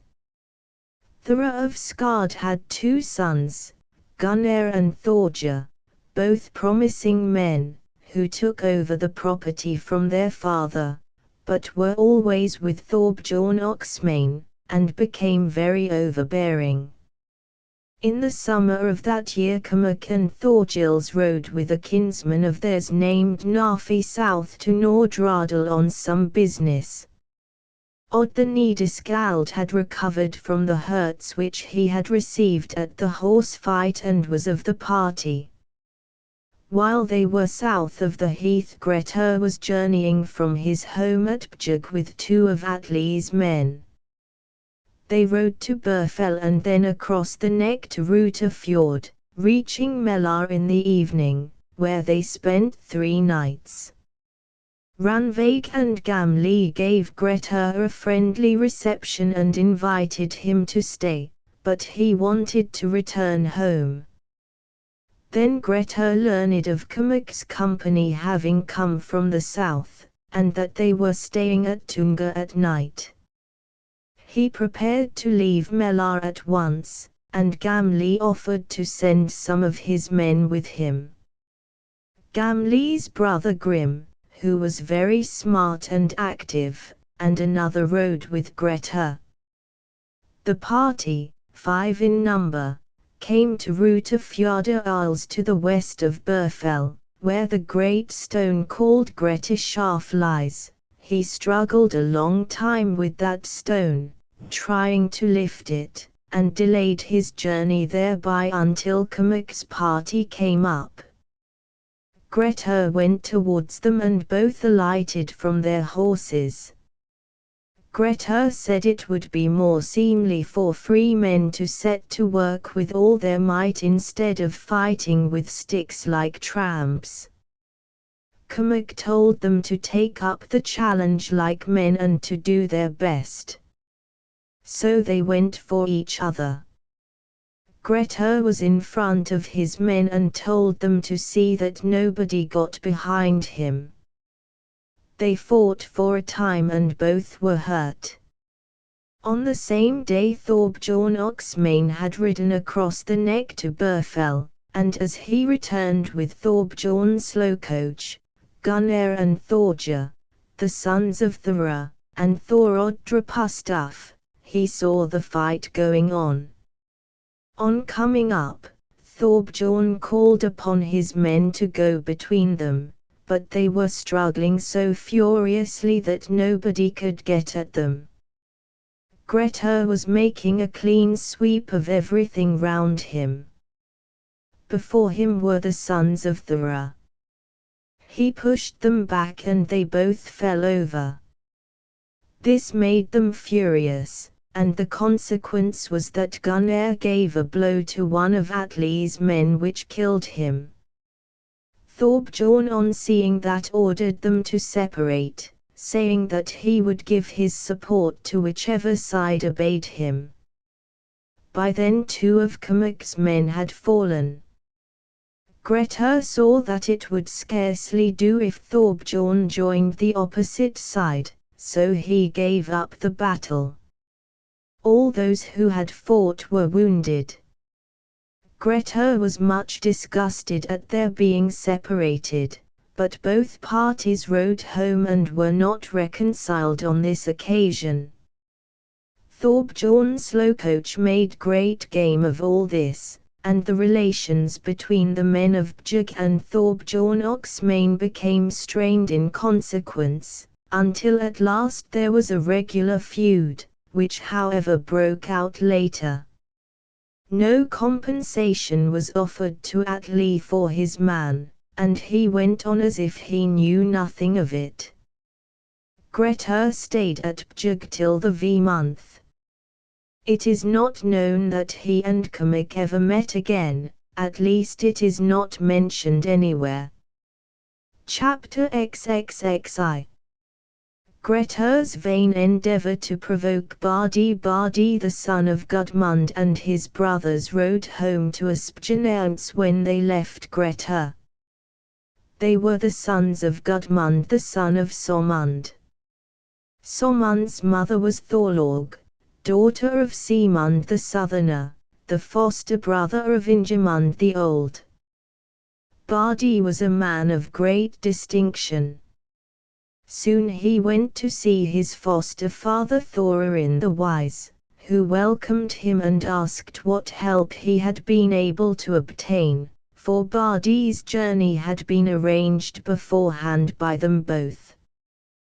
Bardi answered that he had engaged a man whose help he thought worth more than that of 2 others. Thorin was silent for a moment and then said, "That must be Grettir the son of Asmund." "The guess of the wise is truth," said Bardi. "That is the very man, my foster father." Thorin answered, "It is true that Grettir is beyond all other men of whom there is now choice in the country, nor will he be easily subdued by arms so long as he is sound. But great arrogance is in him now, and I have misgivings as to his luck. It is important for you that all your men on your expedition are not men of an evil star. It is enough if he does not fare with you. He shall not come if my counsel is followed." "I did not expect, my foster father," said he, "that you would deny me the man who is bravest in all that he undertakes. A man in such straits as I seem to be in cannot provide against everything." "It will be better for you," he replied, "to let me provide." So it came about that as Thorin desired, word was not sent to Grettir. Bardi went to the south and the Battle of the Heath was fought. Grettir was at Bjugg when he received the news that Bardi had started on his expedition.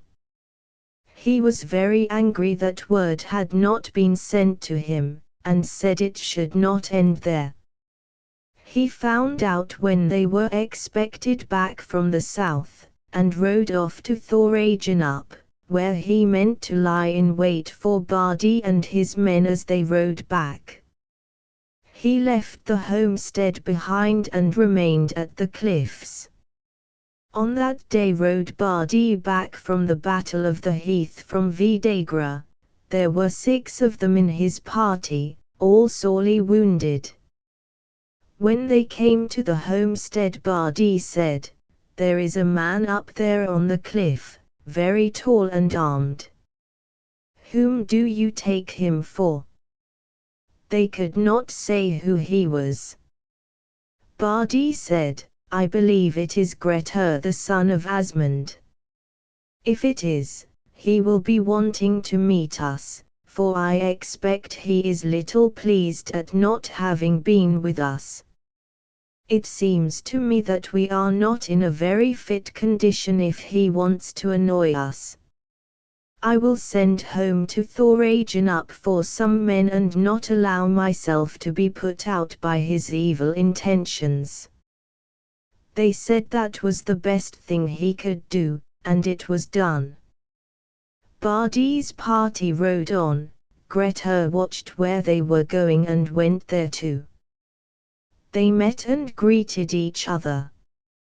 Grettir asked what the news was, and Bardi told him without hesitation. Grettir asked who had been with them. Bardi answered that his brothers and Ijvolf, his brother-in-law, had been with him. "You have wiped out your disgrace," said Grettir. "Now the next thing is for us two here to try which is the stronger." "I have more urgent business," said Bardi, "than to fight with you about nothing. I think I may be excused that now. It seems to me that you are afraid, Bardi, that is the reason why you dare not fight me. Call it what you please. If you wish to bully, find someone else. That seems to be what you want, for your insolence passes all bounds." Grettir thought luck was against him. He hesitated now whether he should attack any of them. It seemed rather rash as they were 6 and he was only 1. Then the men from Thoragin up came up and joined Bardi's party, so he left them and went back to his horse. Bardi and his men went on, and there was no greeting between them when they parted. We are not told that any strife arose between Bardi and Grettir after this. Grettir once said that he would trust himself to fight with most men if there were not more than 3 against him. Even with 4 he would not give way without trying, but more he would not attempt, except in self-defense.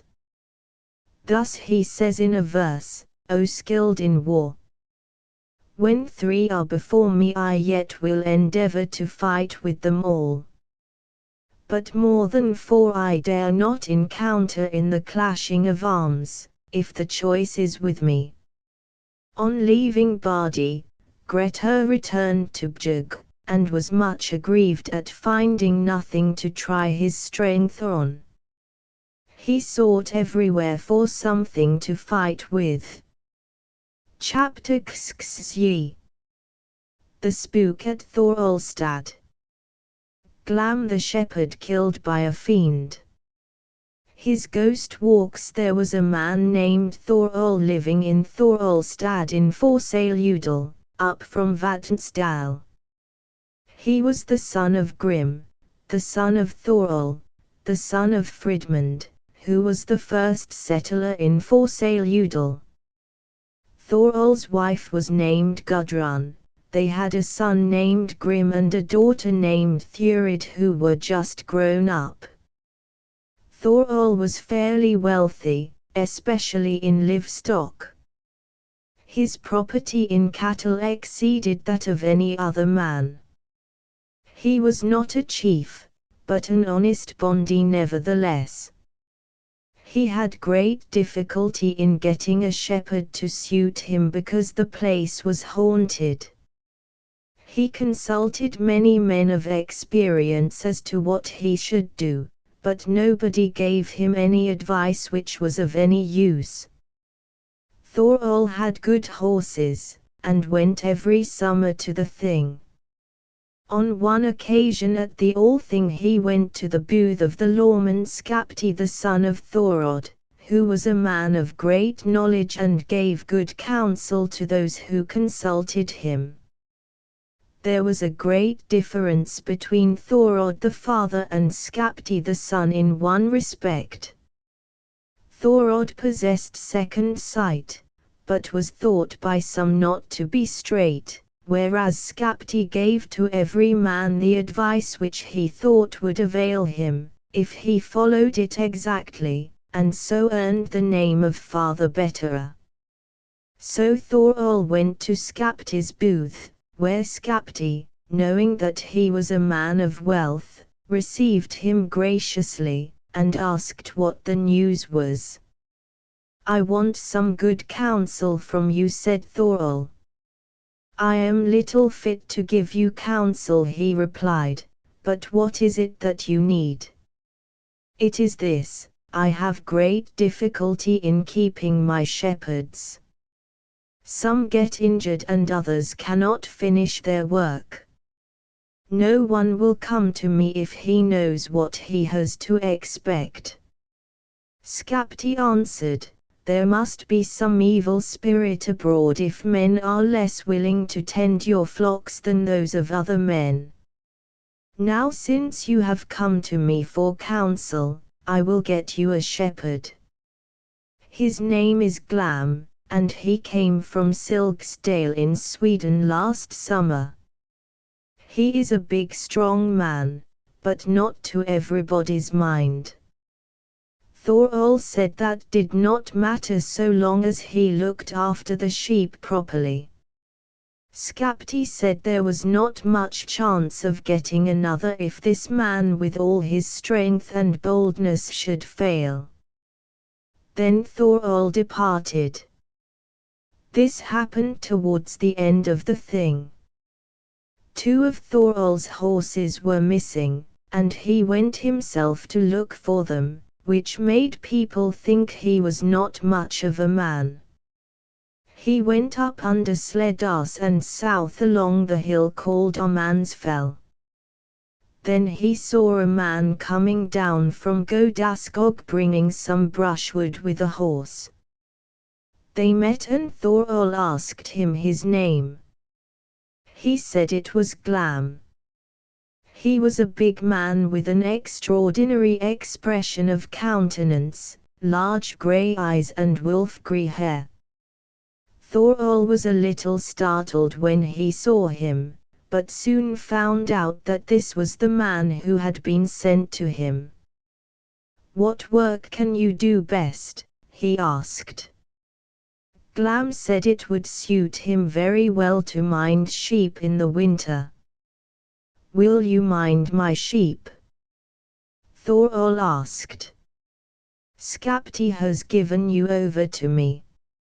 My service will only be of use to you if I am free to do as I please," he said. "I am rather cross-grained when I am not well pleased." "That will not hurt me," said Thorol. "I shall be glad if you will come to me." "I can do so," he said. "Are there any special difficulties?" "The place seems to be haunted." "I am not afraid of ghosts." "It will be the less dull." "You will have to risk it," said Thorol. "It will be best to meet it with a bold face." Terms were arranged and Glam was to come in the autumn. Then they parted. Thorol found his horses in the very place where he had just been looking for them. He rode home and thanked Skapti for his service. The summer passed.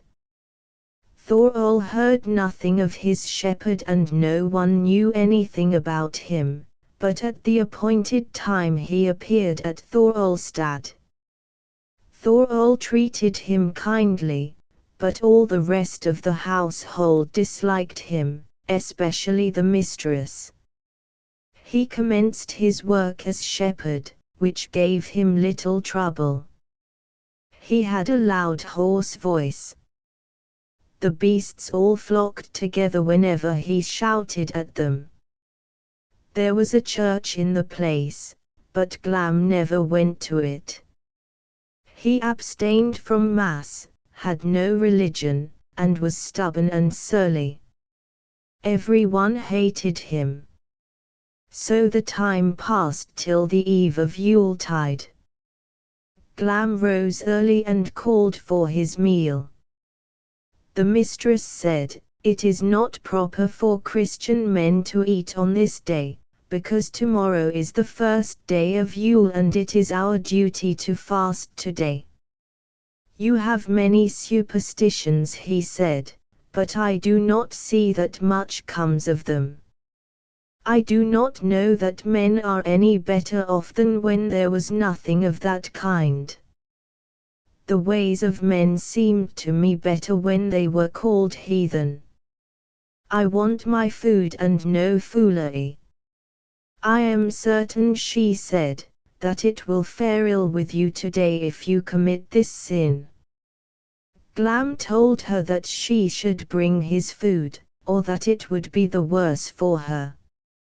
She did not dare to do otherwise than as he bade her. When he had eaten he went out, his breath smelling abominably. It was very dark, there was driving snow, the wind was howling and it became worse as the day advanced. The shepherd's voice was heard in the early part of the day, but less later on. Blizzards set in and a terrific storm in the evening. People went to Mass and so the time passed. In the evening Glam did not return. They talked about going out to look for him, but the storm was so violent and the night so dark that no one went. The night passed and still he had not returned. They waited till the time for Mass came.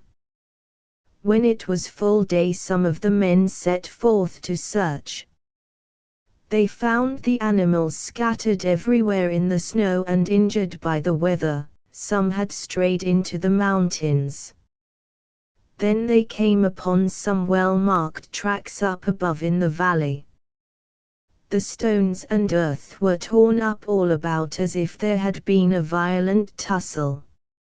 On searching further they came upon Glam lying on the ground a short distance off.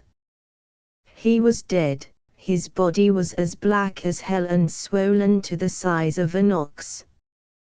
They were overcome with horror and their hearts shuddered within them. Nevertheless they tried to carry him to the church, but could not get him any further than the edge of a gully a short way off. So they left him there and went home to report to the Bondi what had happened. He asked what could have caused Glam's death. They said they had tracked him to a big place like a hole made by the bottom of a cask thrown down and dragged along up below the mountains which were at the top of the valley, and all along the track were great drops of blood. They concluded that the evil spirit which had been about before must have killed Glam, but that he had inflicted wounds upon it which were enough, for that spook was never heard of again. On the second day of the festival they went out again to bring in Glam's body to the church. They yoked oxen to him, but directly the downward incline ceased and they came to level ground, they could not move him, so they went home again and left him. On the third day they took a priest with them, but after searching the whole day they failed to find him. The priest refused to go again, and when he was not with them they found Glam. So they gave up the attempt to bring him to the church and buried him where he was under a cairn of stones. It was not long before men became aware that Glam was not easy in his grave.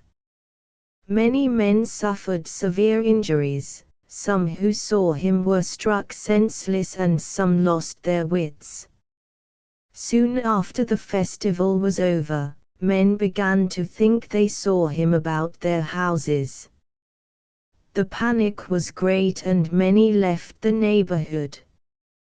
Next he began to ride on the housetops by night, and nearly broke them to pieces. Almost night and day he walked, and people would scarcely venture up the valley, however pressing their business. The district was in a grievous condition. Chapter XXXIII. Doings of Glam's Ghost. Awful condition of Vatnsdal. In the spring Thorol procured servants and built a house on his lands. As the days lengthened out the apparitions became less, until at midsummer a ship sailed up the Hunavatn in which was a man named Thorgort. He was a foreigner, very tall and powerful. He had the strength of 2 men. He was traveling on his own account, unattached, and being without money was looking out for employment. Thorol rode to the ship, saw him and asked if he would take service with him. Thorgort said he would indeed, and that there would be no difficulties. You must be prepared, said Thorol, for work which would not be fitting for a weak-minded person, because of the apparitions which have been there lately. I will not deceive you about it. I shall not give myself up as lost for the ghostlings, he said. Before I am scared some others will not be easy. I shall not change my quarters on that account. The terms were easily arranged and Thorgort was engaged for the sheep during the winter. When the summer had passed away he took over charge of them, and was on good terms with everybody. Glam continued his rides on the roofs. Thorgort thought it very amusing and said the thrall must come nearer if he wished to frighten him. Thorol advised him not to say too much, and said it would be better if they did not come into conflict. Thorgort said, surely all the spirit has gone out of you. I shall not fall dead in the twilight for stories of that sort. Yule was approaching. On the eve the shepherd went out with his sheep. The mistress said, now I hope that our former experiences will not be repeated. Have no fear for that, mistress, he said. There will be something worth telling of if I come not back. Then he went out to his sheep. The weather was rather cold and there was a heavy snowstorm. Thorgort usually returned when it was getting dark, but this time he did not come. The people went to church as usual, but they thought matters looked very much as they did on the last occasion. The Bondi wanted them to go out and search for the shepherd, but the churchgoers cried off, and said they were not going to trust themselves into the power of trolls in the night. The Bondi would not venture out and there was no search.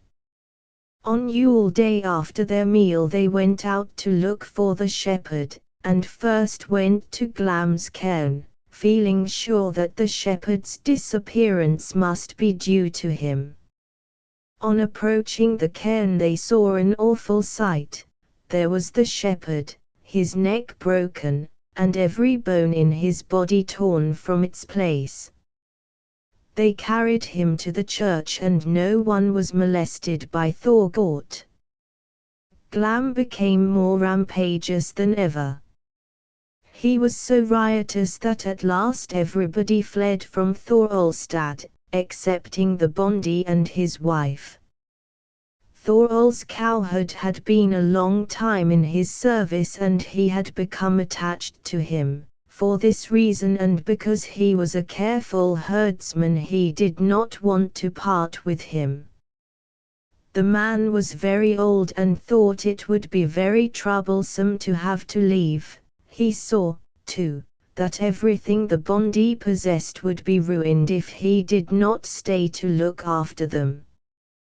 One morning after midwinter, the mistress went to the cow house to milk the cows as usual.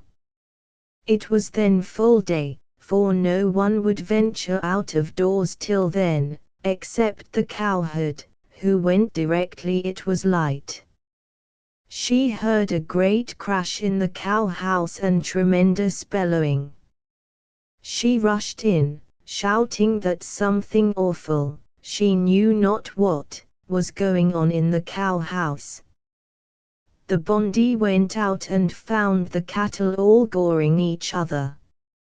It seemed not canny there, so he went into the shed and there saw the cowherd lying on his back with his head in one stall and his feet in the other. He went up and felt him, but saw at once that he was dead with his back broken. It had been broken over the flat stone which separated the two stalls. Evidently it was not safe to remain any longer on his estate, so he fled with everything that he could carry away. All the livestock which he left behind was killed by Glam. After that Glam went right up the valley and raided every farm as far as Tunga, while Thorol stayed with his friends during the rest of the winter. No one could venture up the valley with a horse or a dog, for it was killed at once. As the spring went on and the sun rose higher in the sky, the spook diminished somewhat, and Thorol wanted to return to his land, but found it not easy to get servants. Nevertheless, he went and took up his abode at Thorolstad. Directly the autumn set in, everything began again, and the disturbances increased.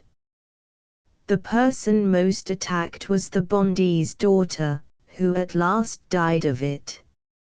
Many things were tried but without success. It seemed likely that the whole of Vatnsdal would be devastated unless help could be found. Chapter 6. Grettir visits his uncle Jokul. We have now to return to Grettir, who was at home in Bjugg during the autumn which followed his meeting with warrior Bardi at Thoragenup. When the winter was approaching, he rode north across the neck to Vididal and stayed at Ordunastad.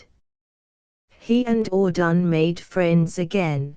Grettir gave him a valuable battle axe and they agreed to hold together in friendship.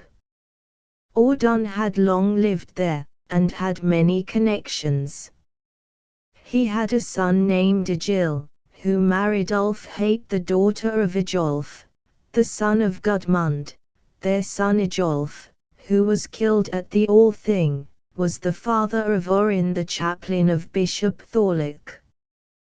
Grettir rode to the north to Vatnsdal and went on a visit to Tunga, where dwelt his mother's brother, Jokul the son of Bod, a big strong man and exceedingly haughty. He was a mariner, very cantankerous, but a person of much consideration. He welcomed Grettir, who stayed 3 nights with him. Nothing was talked about but Glam's walking, and Grettir inquired minutely about all the particulars. Jokul told him that no more was said than had really happened. "Why, do you want to go there?" he asked. Grettir said that it was so. Jokul told him not to do it. It would be a most hazardous undertaking, he said. Your kinsmen incur a great risk with you as you are. There does not seem to be one of the younger men who is your equal. It is ill dealing with such a one as Glam. Much better fight with human men than with goblins of that sort. Grettir said he had a mind to go to Thorolstad and see how things were. Jokul said, I see there is no use in dissuading you. The saying is true that luck is one thing, brave deeds another. Woe stands before the door of one but enters that of another, answered Grettir. I am thinking how it may fare with you yourself before all is done. It may be, said Jokul, that we both see what is before us, and yet we may not alter it. Then they parted, neither of them well pleased with the other's prophetic saying. Chapter XXXV. The fight with Glam's ghost. Grettir rode to Thorolstad, where he was welcomed by the Bondi. He asked Grettir whither he was bound, and Grettir said he wished to spend the night there if the Bondi permitted. Thorol said he would indeed be thankful to him for staying there. Few, he said, think it a gain to stay here for any time. You must have heard tell of the trouble that is here, and I do not want you to be inconvenienced on my account. Even if you escape unhurt yourself, I know for certain that you will lose your horse, for no one can keep his beast in safety who comes here. Grettir said there were plenty more horses to be had if anything happened to this one. Thorol was delighted at Grettir's wishing to remain, and received him with both hands. Grettir's horse was placed securely under lock and key, and they both went to bed. The night passed without Glam showing himself. Your being here has already done some good, said Thorol. Glam has always been in the habit of riding on the roof or breaking open the doors every night, as you can see from the marks. Then Grettir said, either he will not keep quiet much longer, or he will remain so more than one night. I will stay another night and see what happens. Then they went to Grettir's horse and found it had not been touched. The Bondi thought that all pointed to the same thing. Grettir stayed a second night, and again the thrall did not appear.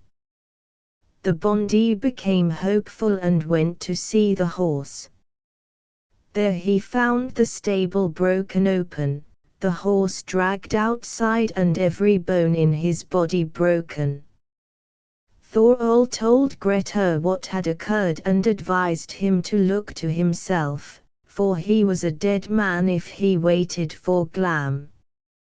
Grettir answered, I must not have less for my horse than a sight of the thrall. The Bondi said there was no pleasure to be had from seeing him, he is not like any man. I count every hour again that you are here. The day passed, and when the hour came for going to bed, Grettir said he would not take off his clothes, and lay down on a seat opposite to Thorkel's sleeping apartment. He had a shaggy cloak covering him, with one end of it fastened under his feet and the other drawn over his head so that he could see through the neck hole. He set his feet against a strong bench which was in front of him. The framework of the outer door had been all broken away, and some bits of wood had been rigged up roughly in its place. The partition which had once divided the hall from the entrance passage was all broken, both above the crossbeam and below, and all the bedding had been upset. The place looked rather desolate. There was a light burning in the hall by night. When about a third part of the night had passed, Grettir heard a loud noise. Something was going up onto the building, riding above the hole and kicking with its heels until the timbers cracked again. This went on for some time, and then it came down towards the door. The door opened and Grettir saw the thrall stretching in an enormously big and ugly head. Glam moved slowly in, and on passing the door stood upright, reaching to the roof. He turned to the hole, resting his arms on the crossbeam and peering along the hole.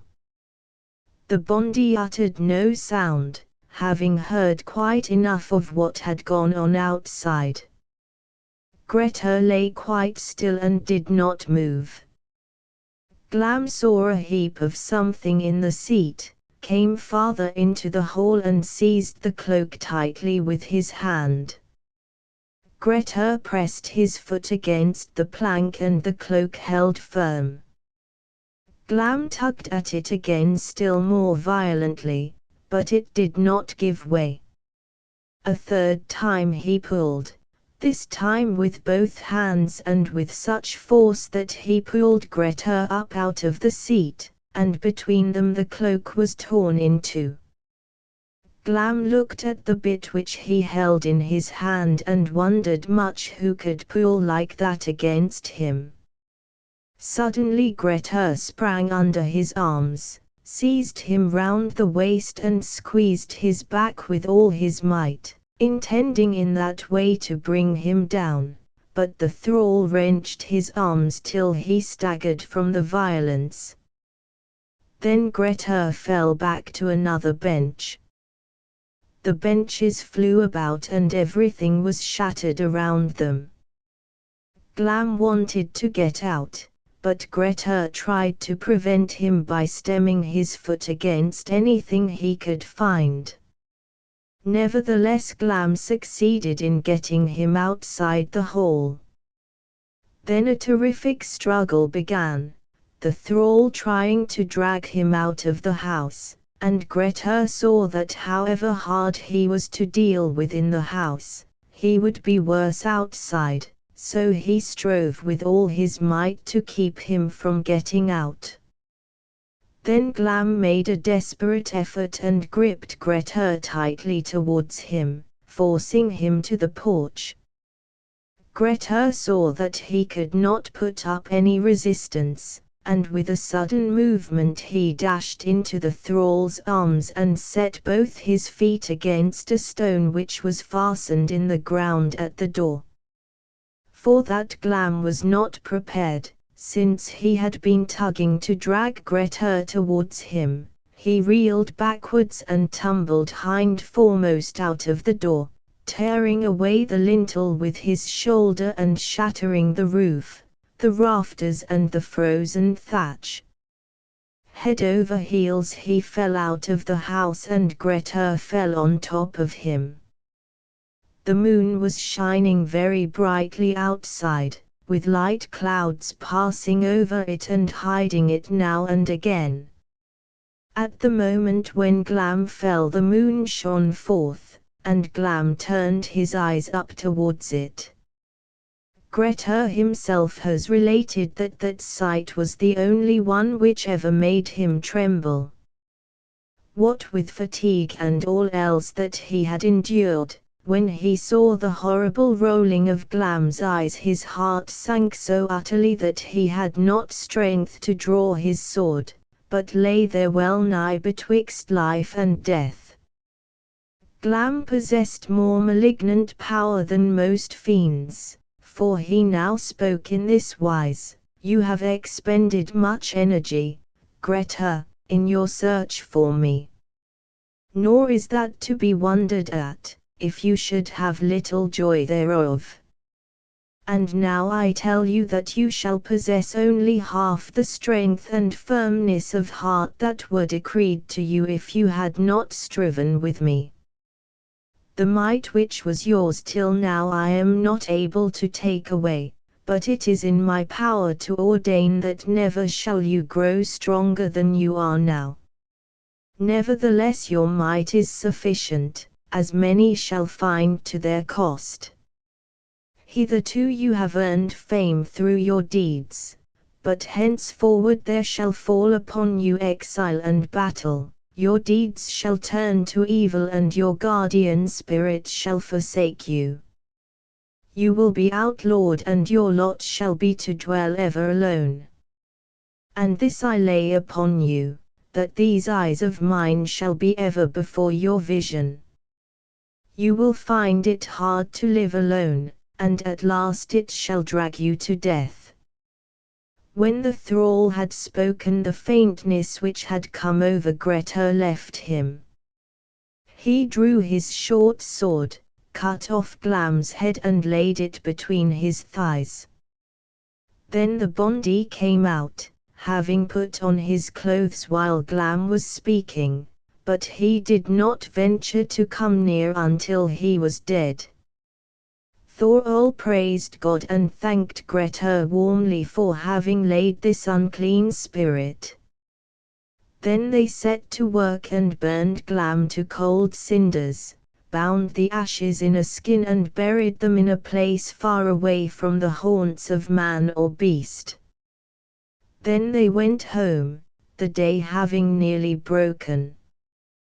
Grettir was very stiff and lay down to rest.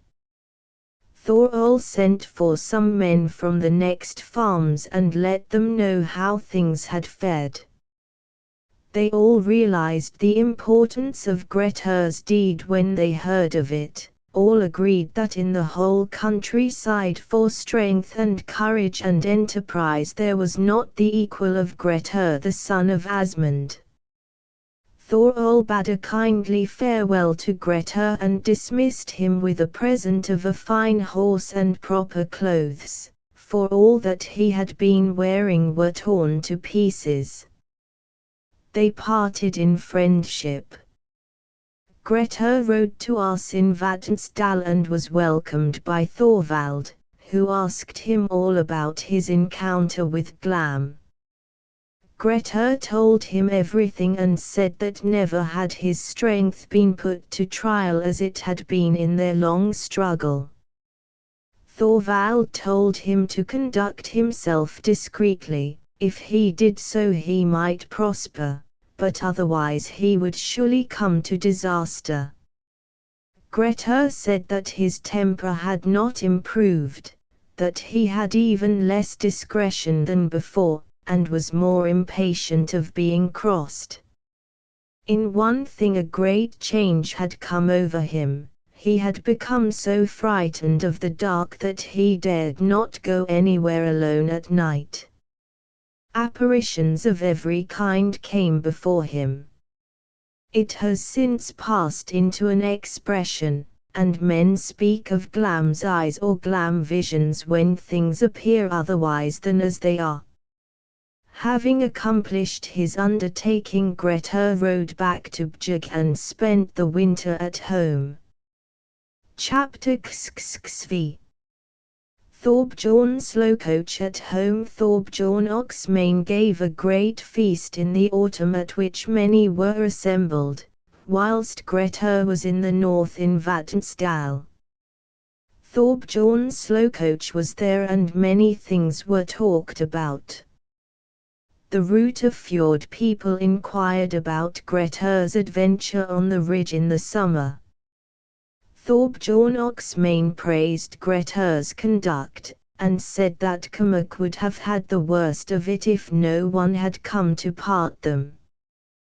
Then Thorbjorn Slowcoach said, "What I saw of Grettir's fighting was not famous, and he seemed inclined to shirk when we came up. He was very ready to leave off, nor did I see him make any attempt to avenge the death of Atli's man. I do not believe there is much heart in him, except when he has a sufficient force behind him."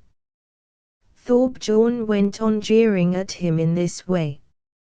Many of the others had something to say about it, and they thought that Grettir would not leave it to rest if he heard what Thorbjorn was saying.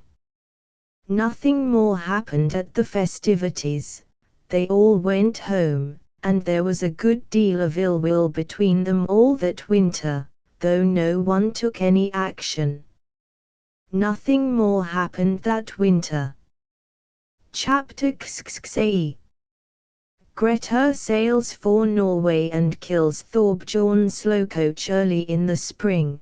Before the meeting of the Thing, there arrived a ship from Norway. There was much news to tell, above all of the change of government. Olaf the son of Harald was now king, having driven away Giles Svein from the country in the spring which followed the Battle of Nisjar. Many noteworthy things were told of King Olaf. Men said that he took into favor all men who were skilled in any way and made them his followers. This pleased many of the younger men in Iceland and made them all want to leave home. When Grettir heard of it he longed to go too, deeming that he merited the king's favor quite as much as any of the others. A ship came up to Gassar in Ijafjord. Grettir engaged a passage in her and prepared to go abroad. He had not much outfit as yet. Asmund was now becoming very infirm and scarcely left his bed. He and Asdis had a young son named Illugi, a youth of much promise. Atli had taken over all the management of the farm and the goods, and things went much better, for he was both obliging and provident. Grettir embarked on his ship. Thorbjorn Slowcoach had arranged to travel in the same vessel without knowing that Grettir would be in her. Some of his friends tried to dissuade him from traveling in Grettir's company, but he insisted upon going. He was rather a long time over his preparations and did not get to Gassar before the ship was ready to sail. Before he left home Asmund Longhair was taken ill and was quite confined to his bed. Thorbjorn Slowcoach arrived on the beach late in the day, when the men were going on board and were washing their hands outside near their booths. When he rode up to the rows of booths they greeted him and asked what news there was. "I have nothing to tell," he said, "except that the valorous Asmund at Björg is now dead." Some of them said that a worthy Bondi had left the world and asked how it happened. "A poor lot befell his valor," he replied. "He was suffocated by the smoke from the hearth, like a dog. There is no great loss in him, for he was in his dotage." "You talk strangely about such a man as he was," they said.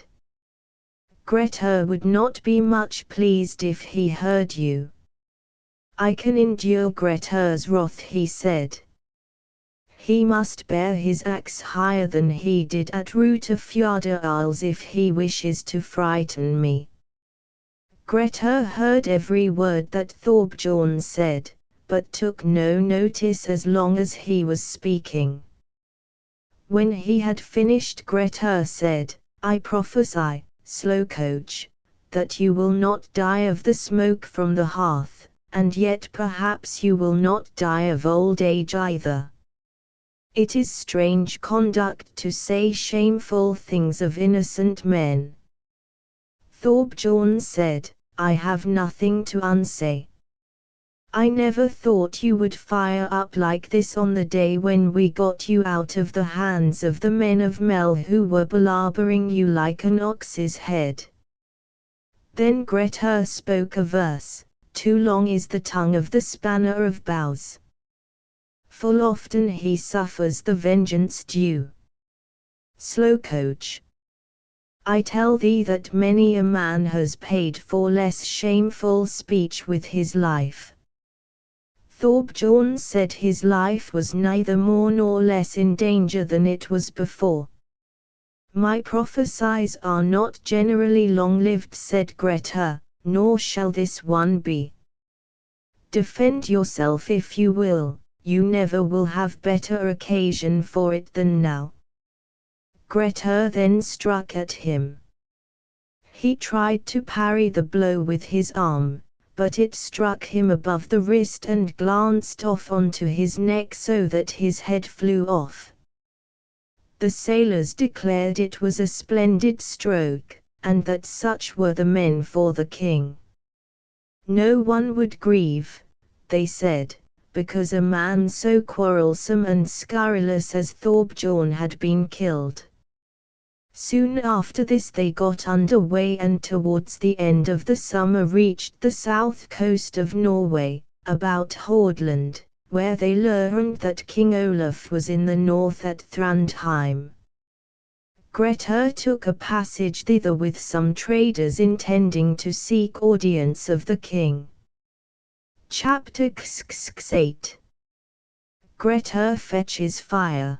The sons of Thora are burnt. There was a man named Thora dwelling in Gard in Adaldal. He was a son of Skeggi Bodolfsson, who had settled in Kelduvurfi, on lands extending right up to Keldunes, and had married Helga, the daughter of Thorja at Fiskalik. Thora was a great chief, and a mariner. He had 2 sons whose names were Thorja and Skeggi, both men of promise, and pretty well grown up at that time. Thora had been in Norway in the summer in which Olaf came east from England, and had won great favour with the king as well as with Bishop Sigurd. In token of this it is related that Thora asked the bishop to consecrate a large sea-going ship he had built in the forest, and the bishop did so. Later he came out to Iceland and had his ship broken up because he was tired of seafaring. He set up the figures from her head and stem over his doors, where they long remained foretelling the weather, one howling for a south, the other for a north wind. When Thora heard that Olaf had become sole ruler of Norway, he thought he might expect favour from him, so he dispatched his sons to Norway to wait upon the king, hoping that they would be received into his service. They reached the south coast late in the autumn and engaged a rowing vessel to take them up the coast to the north, intending to go to the king. They reached a port to the south of Stad, where they put in for a few days. They were well provided with food and drink, and did not go out much because of the bad weather. Grettir also sailed to the north along the coast, and as the winter was just beginning he often fell in with dirty weather. When they reached the neighborhood of Stad the weather became worse, and at last one evening they were so exhausted with the snow and frost that they were compelled to put in and lie under a bank where they found shelter for their goods and belongings. The men were very much distressed at not being able to procure any fire. Their safety and their lives seemed almost to depend upon their getting some.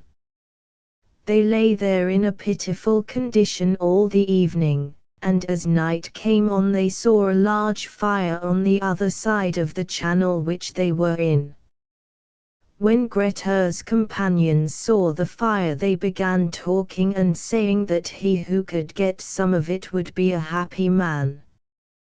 They hesitated for some time whether they should put out, but all agreed that it would be too dangerous. Then they had a good deal of talk about whether there was any man living doughty enough to get the fire. Grettir kept very quiet, but said that there probably had been men who would not have let themselves be balked. The men said that they were none the better for what had been if there were none now. "But won't you venture, Grettir? The people of Iceland all talk so much about your prowess, and you know very well what we want."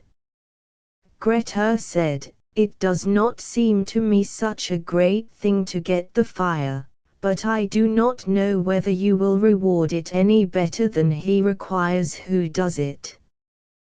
Why, they said, "should you take us to be men of so little honor that we shall not reward you well?" "Well," said Grettir, "if you really think it so necessary I will try it, but my heart tells me that no good will come to me therefrom." They said it would not be so, and told him that he should have their thanks.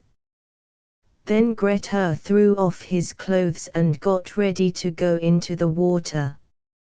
He went in a cloak and breeches of coarse stuff. He tucked up the cloak, tied a cord of bast round his waist, and took a barrel with him. Then he jumped overboard, swam across the channel and reached the land on the other side. There he saw a house standing and heard sounds of talking and merriment issuing from it. So he went towards the house. We have now to tell of the people who were in the house. They were the sons of Thora who have been mentioned. They had been there some days waiting for a change of weather and for a wind to carry them to the north. There were 12 of them and they were all sitting and drinking. They had made fast in the inner harbor where there was a place of shelter set up for men who were traveling about the country, and they had carried in a quantity of straw. There was a huge fire on the ground. Grettir rushed into the house, not knowing who was there. His cloak had all frozen directly he landed, and he was a portentous sight to behold. He looked like a troll. The people inside were much startled, thinking it was a fiend. They struck at him with anything they could get, and a tremendous uproar there was. Grettir pushed them back with his arms. Some of them struck at him with firebrands, and the fire spread all through the house. He got away with his fire and returned to his companions, who were loud in praise of his skill and daring, and said there was no one like him. The night passed and they were happy now that they had fire. On the next morning the weather was fine. They all woke early and made ready to continue their journey. It was proposed that they should go and find out who the people were who had had the fire, so they cast off and sailed across the channel. They found no house there, nothing but a heap of ashes and a good many bones of men amongst them. Evidently the house with all who were in it had been burned.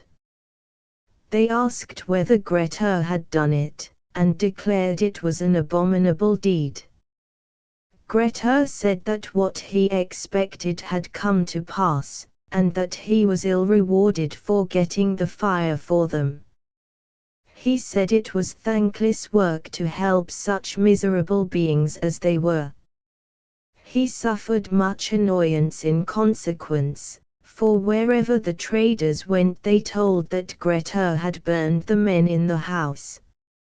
Soon it became known that it was the sons of Thora of Gard and their followers who had been burned. The traders refused to have Grettir on board their ship any longer and drove him away.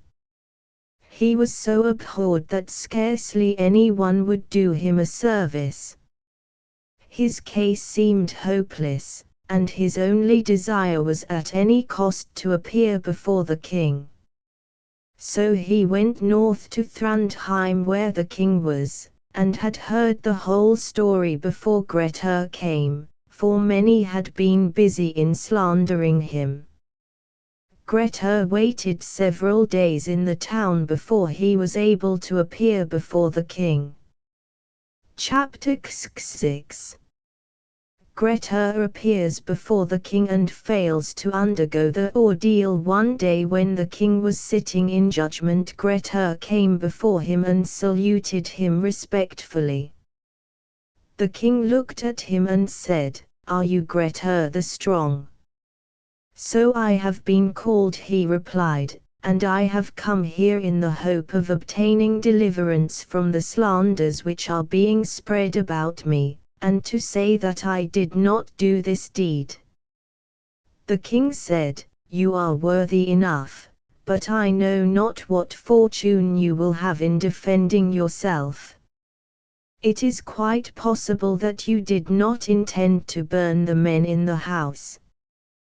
Grettir said that he was most anxious to prove his innocence if the king would permit him. Then the king bade him relate faithfully all that had happened. Grettir told him everything exactly as it was, and declared that they were all alive when he escaped with his fire. He was ready to undergo any ordeal which the king considered that the law required. King Olaf said, "I decree that you shall bear iron, if your fate so wills it." Grettir was quite content with that, and began his fast for the ordeal. When the day for the ceremony arrived, the king and the bishop went to the church together with a multitude of people who came out of curiosity to see a man so much talked about as Grettir. At last Grettir himself was led to the church.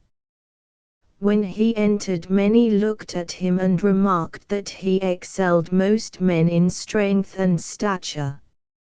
As he passed down the aisle, there started up a very ill-favored, overgrown boy and cried to him, "Wondrous are now the ways in a land where men should call themselves Christians, when evildoers and robbers and thieves walk in peace to purge themselves. What should a wicked man find better to do than to preserve his life so long as he may? Here is now a malefactor convicted of guilt, one who has burnt innocent men in their houses, and yet is allowed to undergo purgation. Such a thing is most unrighteous." Then he went at Grettir, pointing at him with his finger, making grimaces and calling him son of a sea ogress, with many other bad names. Then Grettir lost his temper and his self-control. He raised his hand and gave him a box on the ear so that he fell senseless, and some thought he was dead. No one seemed to know whence the boy had come nor what became of him afterwards, but it was generally believed that he was some unclean spirit sent forth for the destruction of Grettir. There arose an uproar in the church. People told the king that the man who had come to purge himself was fighting with those around him. King Olaf came forward into the church to see what was going on, and said, "You are a man of ill luck, Grettir." All was prepared for the ordeal, but it cannot take place now. It is not possible to contend against your ill fortune. Grettir said, "I expected, O king, more honor from you for the sake of my family than I now seem likely to obtain."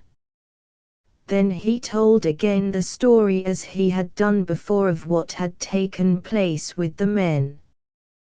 "Gladly," he said, "would I enter your service. There is many a man with you who is not my better as a warrior."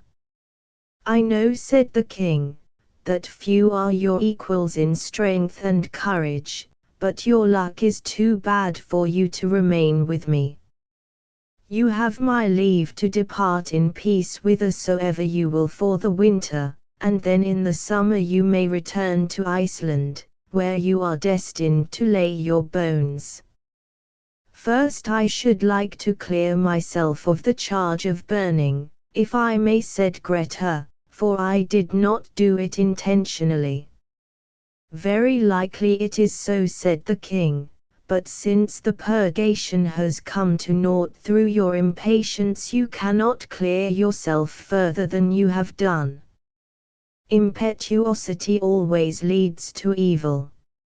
If ever a man was doomed to misfortune, you are.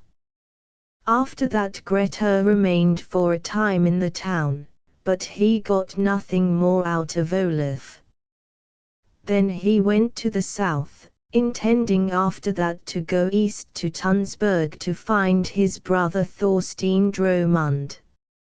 Nothing is told of his journey till he came to Jadar. Chapter XL.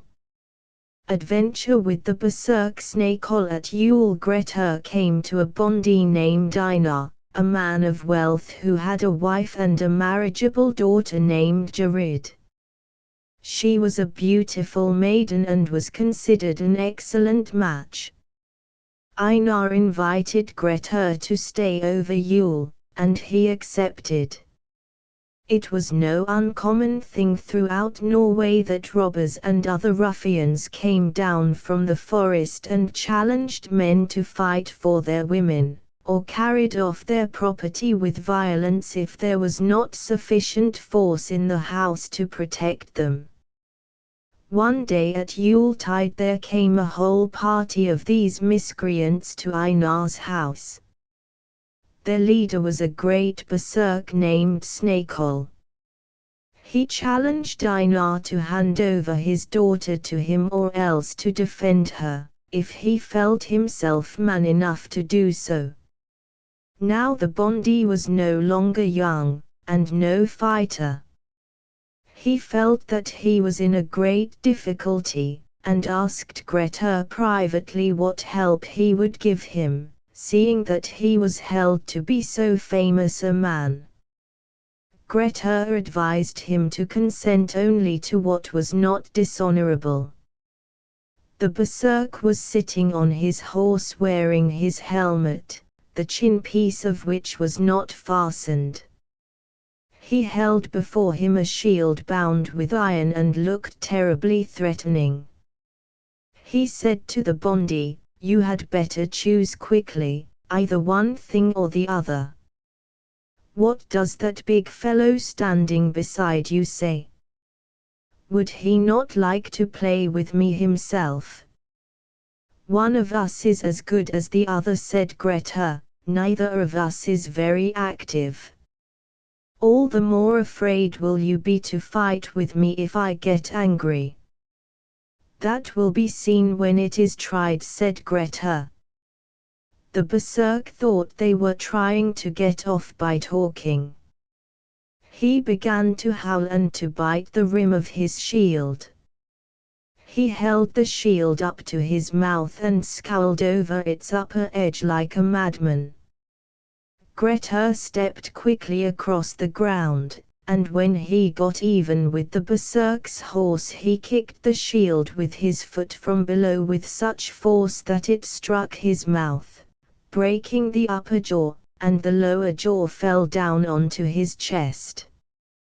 With the same movement he seized the Viking's helmet with his left hand and dragged him from his horse, while with his right hand he raised his axe and cut off the berserk's head. Snækoll's followers, when they saw what had happened, fled, every man of them. Grettir did not care to pursue them, for he saw that there was no heart in them. The bondie thanked him for what he had done, as did many other men, for the quickness and boldness of his deed had impressed them much. Grettir stayed there for Yule and was well taken care of till he left, when the bondie dismissed him handsomely. Then Grettir went east to Tunsberg to visit his brother Thorstein, who received him joyfully and asked him about his adventures. Grettir told him how he had killed the berserk, and composed a verse: "The warrior's shield by my foot propelled in conflict came with Snækoll's mouth. His nether jaw hung down on his chest, wide gaped his mouth from the iron ring. "You would be very handy at many things," said Thorstein, "if misfortune did not follow you." "Men will tell of deeds that are done," said Grettir. Chapter XLI. Thorstein Dromund's arms. Grettir stayed with Thorstein for the rest of the winter and on into the spring. One morning when Thorstein and Grettir were above in their sleeping room, Grettir put out his arm from the bedclothes and Thorstein noticed it when he awoke. Soon after Grettir woke too, and Thorstein said, "I have been looking at your arms, kinsman, and think it is not wonderful that your blows fall heavily upon some. Never have I seen any man's arms that were like yours." "You may know," said Grettir, "that I should not have done the deeds I have if I had not been very mighty. Yet methinks it would be of advantage," said Thorstein, "if your arm were more slender and your fortune better." "True," said Grettir, "is the saying that no man shapes his own fortune. Let me see your arm." Thorstein showed it to him. He was a tall lanky man. Grettir smiled and said, "There is no need to look long at that, all your ribs are run together. I never saw such a pair of tongs as you carry about. Why, you are scarcely as strong as a woman." "It may be so," said Thorstein, "and yet you may know that these thin arms of mine and no others will avenge you some day, if you are avenged." "Who shall know how it will be when the end comes," said Grettir, "but that seems unlikely." No more is related of their conversation. The spring came and Grettir took a ship for Iceland in the summer. The brothers parted with friendship and never saw one another again. Chapter XLII. Death of Asmund Longhair. We have now to return to where we broke off before.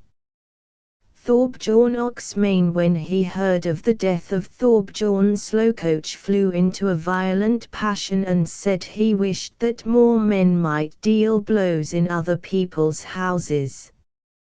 Asmund Longhair lay sick for some time in the summer. When he thought his end was nigh, he called his kinsmen round him and said his will was that Atli should take over all the property after his day. "I fear," he said, "that the wicked will scarce leave you in peace.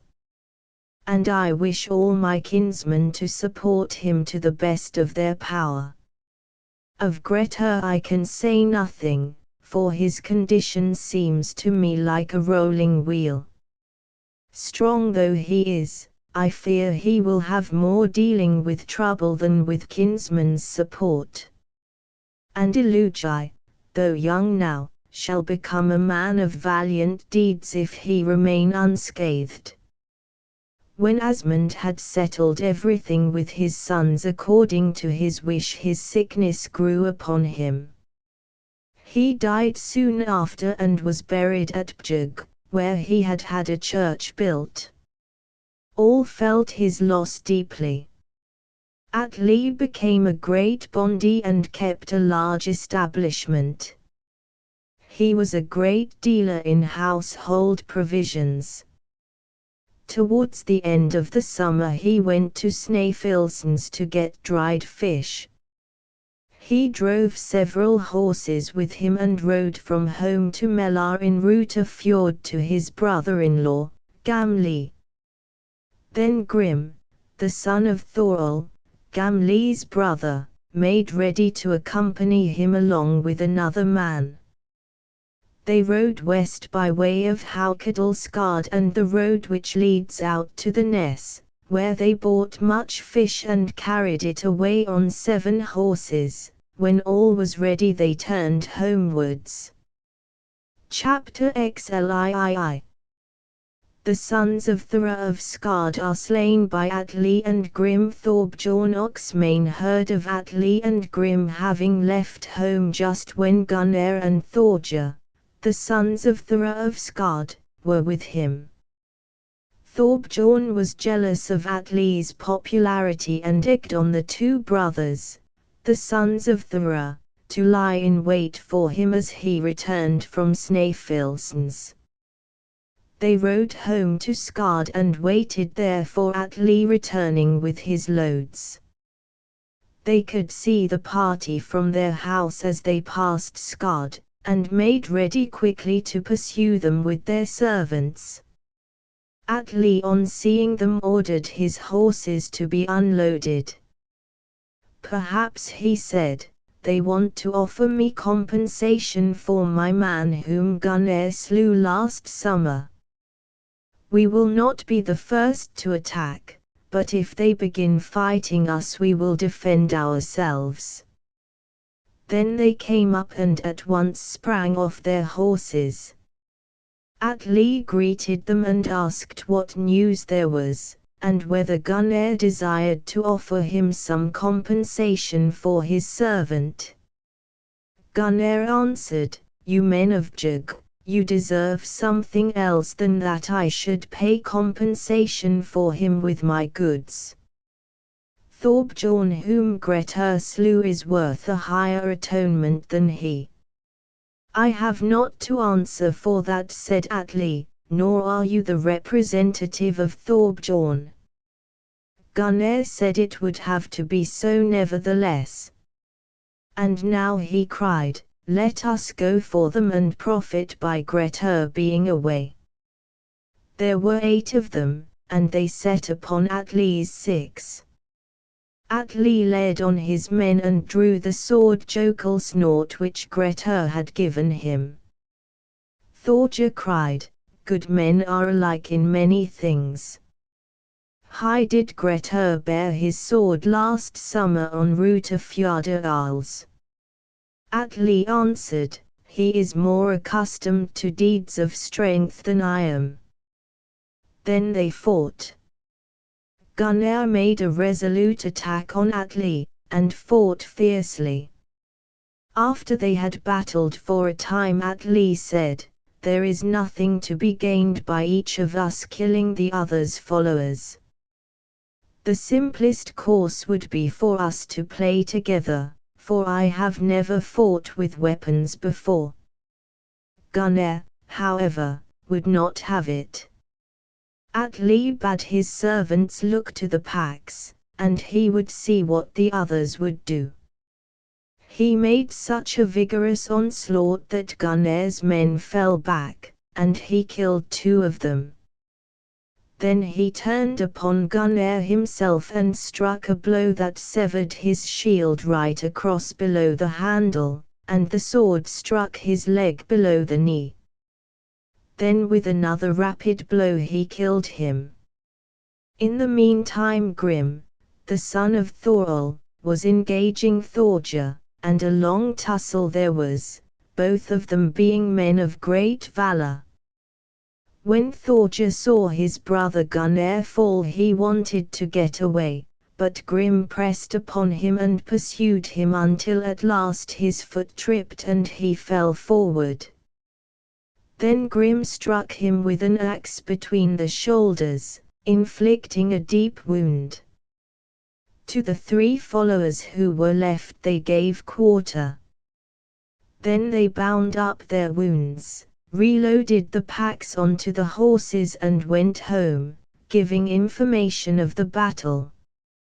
Atli stayed at home with a strong guard of men that autumn. Thorbjorn Oxmane was not at all pleased, but could do nothing, because Atli was very wary. Grim was with him for the winter, and his brother-in-law Gamli. Another brother-in-law, Glum the son of Ospark from in Bitra, was with them too. They had a goodly array of men settled at Bjug, and there was much merriment there during the winter. Chapter Ksliv. Settlement of the feud. At the Hunavatn Thorbrand Oxmane took up the suit arising from the death of Thor's sons. He prepared his case against Grim and Atli, and they prepared their defense on the grounds that the brothers had attacked them wrongfully and were, therefore, Elja.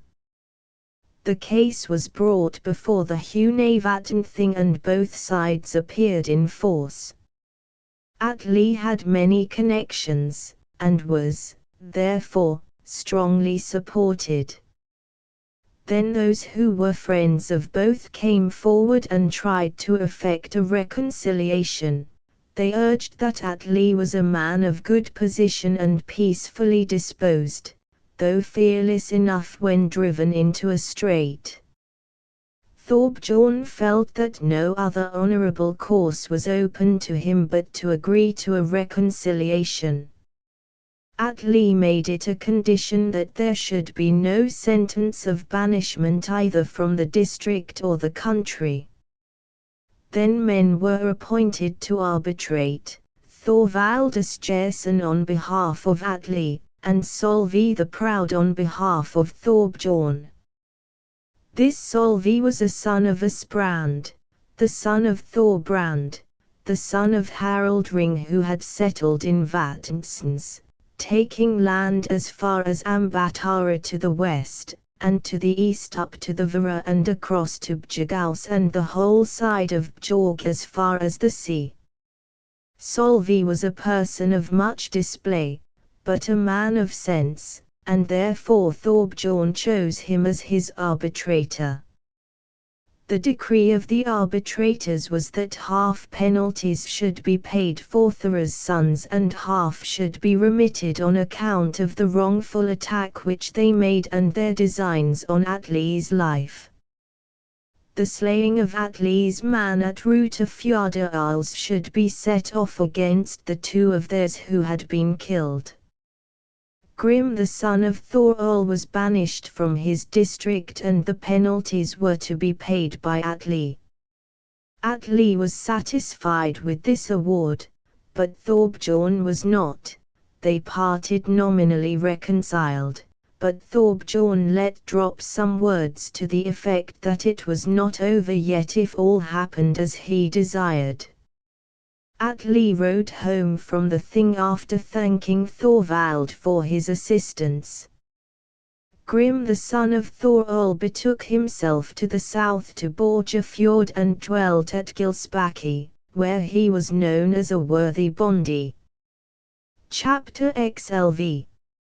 Atli murdered by Thorbjorn Oxmane. There was dwelling with Thorbjorn Oxmane a man whose name was Ali, a servant, rather stubborn and lazy. Thorbjorn told him he must work better or he would be beaten. Ali said he had no mind for work and became abusive. Thorbjorn was not going to endure that, and got him down and handled him roughly. After that Ali ran away and went to the north across the neck to Midfjord. He did not stop till he reached Bjug. Atli was at home and asked whither he was going. He said he was seeking an engagement. "Are you not a servant of Thorbjorn?" Atli asked. "We did not get on with our bargain. I was not there long, but it seemed to me a bad place while I was there. Our parting was in such a way that his song on my throat did not please me. I will never go back there, whatever becomes of me. And it is true that there is a great difference between you two in the way you treat your servants. I would be glad to take service with you if there is a place for me." Atli said, "I have servants enough without stretching forth my hands for those whom Thorbjorn has hired. You seem an impatient man and had better go back to him." "I am not going there of my own free will," said Ali. He stayed there for the night, and in the morning went out to work with Atli's men, and toiled as if he had hands everywhere. So he continued all the summer. Atli took no notice of him, but allowed him his food, for he was pleased with the man's work. Soon Thorbjorn learned that Ali was at Bjug. He rode thither with 2 others and called to Atli to come out and speak with him. Atli went out and greeted him. "You want to begin again provoking me to attack you, Atli," he said. "Why have you taken away my workman? It is a most improper thing to do." Atli replied, "It is not very clear to me that he is your workman. I do not want to keep him if you can prove that he belongs to your household, but I cannot drive him out of my house." "You must have your way now," said Thorbjorn, "but I claim the man and protest against his working for you. I shall come again, and it is not certain that we shall then part any better friends than we are now." Atli rejoined, "I shall stay at home and abide whatever comes to hand." Thorbjorn then went off home. When the workmen came back in the evening, Atli told them of his conversation with Thorbjorn and said to Ali that he must go his own ways, for he was not going to be drawn into a quarrel for employing him. Ali said, "True is the ancient saying, the overpraised are the worst deceivers. I did not think that you would have turned me off now after I had worked here till I broke in the summer. I thought that you would have given me protection. Such is your way, however you play the beneficent. Now I shall be beaten before your very eyes if you refuse to stand by me." Atli's mind was changed after the man had spoken. He no longer wanted to drive him away. So the time passed until the hay harvest began. One day a little before midsummer, Thorbjorn Oxmane rode to Bjug. He wore a helmet on his head, a sword was girt at his side, and in his hand was a spear which had a very broad blade. The weather was rainy. Atli had sent his men to mow the hay, and some were in the north at Horn on some work. Atli was at home with a few men only. Thorbjorn arrived alone towards midday and rode up to the door. The door was shut and no one outside. Thorbjorn knocked at the door and then went to the back of the house so that he could not be seen from the door. The people in the house heard someone knocking and one of the women went out. Thorbjorn got a glimpse of the woman, but did not let himself be seen, for he was seeking another person. She went back into the room and Atli asked her who had come. She said she could see nobody outside. As they were speaking, Thorbjorn struck a violent blow on the door. Atli said, "He wants to see me. Perhaps he has some business with me, for he seems very pressing." Then he went to the outer door and saw nobody there. It was raining hard, so he did not go outside, but stood holding both the doorposts with his hands and peering round. At that moment Thorbjorn sidled round to the front of the door and thrust his spear with both hands into Atli's middle, so that it pierced him through. Atli said when he received the thrust, "They use broad spear blades nowadays." Then he fell forward on the threshold. The women who were inside came out and saw that he was dead. Thorbjorn had then mounted his horse. He proclaimed the slaying and rode home. Asdis, the mistress of the house, sent for men. Atli's body was laid out and he was buried beside his father. There was much lamentation over his death, for he was both wise and beloved. No blood money was paid for his death, nor was any demanded, for his representative was Grettir, if he should ever return to Iceland. The matter rested there during the summer. Thorbjorn gained little credit by this deed, but remained quietly at home. Chapter XLVI. Sentence of outlawry passed upon Grettir at the Althing in that same summer. Before the assembly of the Thing there came a ship out to Gassar bringing news of Grettir and of his house-burning adventure. Thora of Gard was very angry when he heard of it and bethought himself of vengeance for his sons upon Grettir. Thora rode with a large retinue to the Thing and laid a complaint in respect of the burning, but men thought nothing could be done as long as there was no one to answer the charge. Thora insisted that he would be content with nothing short of banishment for Grettir from the whole country after such a crime. Then Skapti the lawman said, "It certainly was an evil deed if all really happened as has been told. But one man's tale is but half a tale.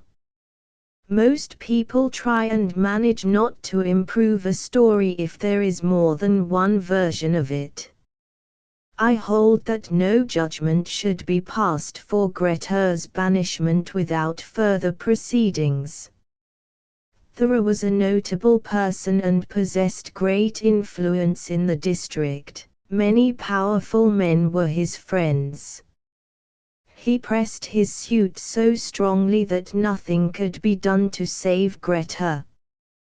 Thora had him proclaimed an outlaw throughout the country, and was ever afterwards the most bitter of his opponents, as he often found. Having put a price upon his head, as it was usual to do with other outlaws, he rode home. Many said that the decree was carried more by violence than by law, but it remained in force. Nothing more happened until after midsummer. Chapter XLVII. Grettir returns to Bjugg. Svein and his horse Saddlehead. Later in the summer Grettir the son of Asmund came back to Iceland, landing in the Vita in Borgafjord. People about the district went down to the ship and all the news came at once upon Grettir, first that his father was dead, then that his brother was slain, and third that he was declared outlaw throughout the land. Then he spoke this verse, all fell at once upon the bard, exile, father dead and brother. O man of battle! Many an one who breaks the swords shall smart for this.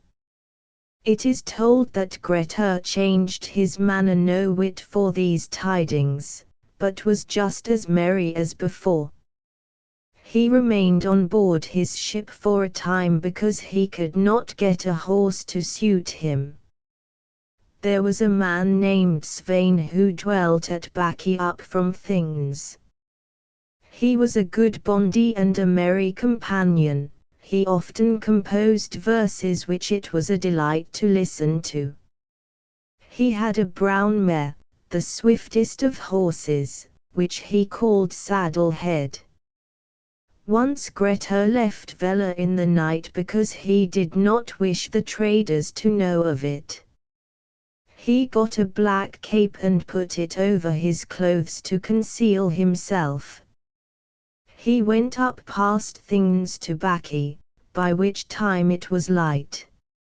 Seeing a brown horse in the meadow he went up and put a bridle on it, mounted on its back and rode up along the Vita river below Barra onto the river Flokadalsa and up to the road above Calfans. The men working at Baki were up by then, and told the Bondi that a man was riding his horse. He got up and laughed and spoke a verse. There rode a man upon Saddlehead's back, close to the garth the thief has come. Free of the Odin's cloud, dreadful of aspect, appears from his strength to be busy with mischief. Then he took a horse and rode after him. Grettir rode on till he came to the settlement at Crop, where he met a man named Hawley who said he was going down to the ship at Vela. Grettir then spoke a verse, Tell, O tell in the dwellings abroad tell thou'st met with Saddlehead. The handler of dice in sable cowl sat on his back, Hasten, O Hawley. Then they parted. Hawley went along the road as far as Calfans before he met Svein. They greeted each other hurriedly and Svein said, Saw you that loafer ride from the dwellings? Sorely he means my patience to try. The people about shall deal with him roughly, blue shall his body be if I meet him. You can know from what I tell you, said Hawley, that I met the man who said he was riding Saddlehead, and he told me to spread it abroad in the dwellings and the district. He was a huge man in a black cloak. Well, he seems to think something of himself, said the Bondi. I mean to know who he is. Then he went on after him. Grettir came to Daledatunga and found a woman outside. He began to talk to her and spoke a verse, Mistress August. Go tell of the jest that the serpent of earth has passed on his way. The garrulous brewer of Odin's mead will come to Gilsbackie before he will rest. The woman learned the verse and Grettir rode on. Soon after Svein rode up, she was still outside, and when he came he spoke the verse, Who was the man who a moment ago rode past on a dusky horse in the storm? The hound-eyed rascal, practiced in mischief. This day I will follow his steps to the end. She told him as she had been taught. He considered the lines and said, It is not unlikely that this man is no playfellow for me. But I mean to catch him. He then rode along the cultivated country. Each could see the other's path. The weather was stormy and wet. Grettir reached Gilsbackie that day, where Grim the son of Thorol welcomed him warmly and begged him to stay, which he did. He let Saddlehead run loose and told Grim how he had come by her. Then Svein came up, dismounted and saw his horse. Then he said, Who has ridden on my mare? Who will pay me for her hire? Who ever saw such an arrant thief? What next will be the cowlman's game? Grettir had then put off his wet clothes, and heard the ditty. He said, Home I rode the mare to Grim's, a better man than the hovel dweller. Nothing will I pay for hire. Now we may be friends again. Just so shall it be, said the Bondi. Your ride on the horse is fully paid for. Then they each began repeating verses, and Grettir said he could not blame him for looking after his property. The Bondi stayed there the night and they had great jokes about the matter. The verses they made were called Saddlehead verses. In the morning the Bondi rode home, parting good friends with Grettir.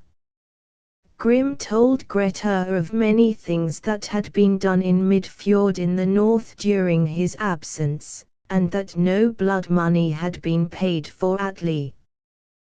Thorbjorn Oxmane's interest, he said, was so great that there was no certainty of Grettir's mother, Asdis, being allowed to remain at Bjugg if the feud continued.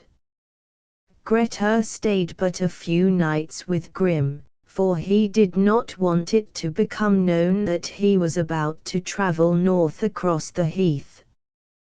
Grim told him to come back to visit him if he needed protection.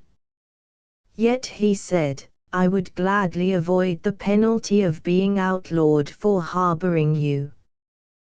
Grettir bade him farewell and said, "It is more likely that I shall need your good services still more later on." Then Grettir rode north over the Vidagra heath to Bjugg, where he arrived at midnight. All were asleep except his mother. He went to the back of the house and entered by a door which was there, for he knew all the ways about. He entered the hall and went to his mother's bed, groping his way. She asked who was there. Grettir told her. She sat up and turned to him, heaving a weary sigh as she spoke, "Welcome, my kinsman. My horde of sons has quickly passed away.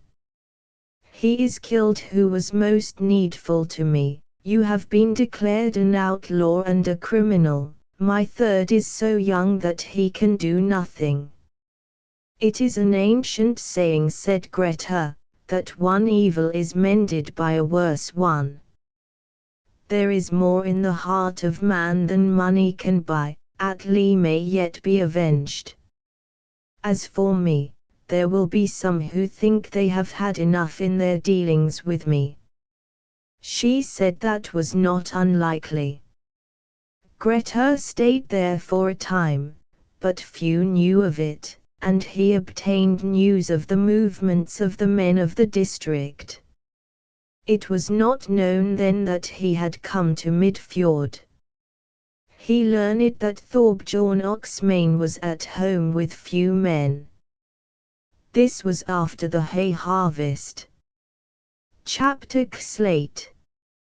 Death of Thorbjorn Oxmane. One fine day Grettir rode to the west across the ridge to Thorodstad, where he arrived about noon and knocked at the door. Some women came out and greeted him, not knowing who he was. He asked for Thorbjorn, and they told him that he was gone out into the fields to bind hay with his 16-year-old son Arna. Thorbjorn was a hard worker and was scarcely ever idle. Grettir on hearing that bade them farewell and rode off north on the road to Raksa. There is some marshland stretching away from the ridge with much grassland, where Thorbjorn had made a quantity of hay which was just dry. He was just about to bind it up for bringing in with the help of his son, while a woman gathered up what was left. Grettir rode to the field from below, Thorbjorn and his son being above him. They had finished one load and were beginning a second. Thorbjorn had laid down his shield and sword against the load, and his son had his hand axe near him. Thorbjorn saw a man coming and said to his son, "There is a man riding towards us, we had better stop binding the hay and see what he wants." They did so. Grettir got off his horse. He had a helmet on his head, a short sword by his side, and a great spear in his hand without barbs and inlaid with silver at the socket. He sat down and knocked out the rivet which fastened the head in order to prevent Thorbjorn from returning the spear upon him. Thorbjorn said, "This is a big man. I am no good at judging men if that is not Grettir the son of Asmund. No doubt he thinks that he has sufficient business with us. We will meet him boldly and show him no signs of fear." We must act with a plan. I will go on ahead towards him and see how we get on together, for I will trust myself against any man if I can meet him alone. Do you go round and get behind him, take your axe with both hands and strike him between the shoulders. You need not fear that he will hurt you, for his back will be turned towards you. Neither of them had a helmet. Grettir went along the marsh and when he was within range launched his spear at Thorbjorn. The head was not so firm as he had intended it to be, so it got loose in its flight and fell off onto the ground.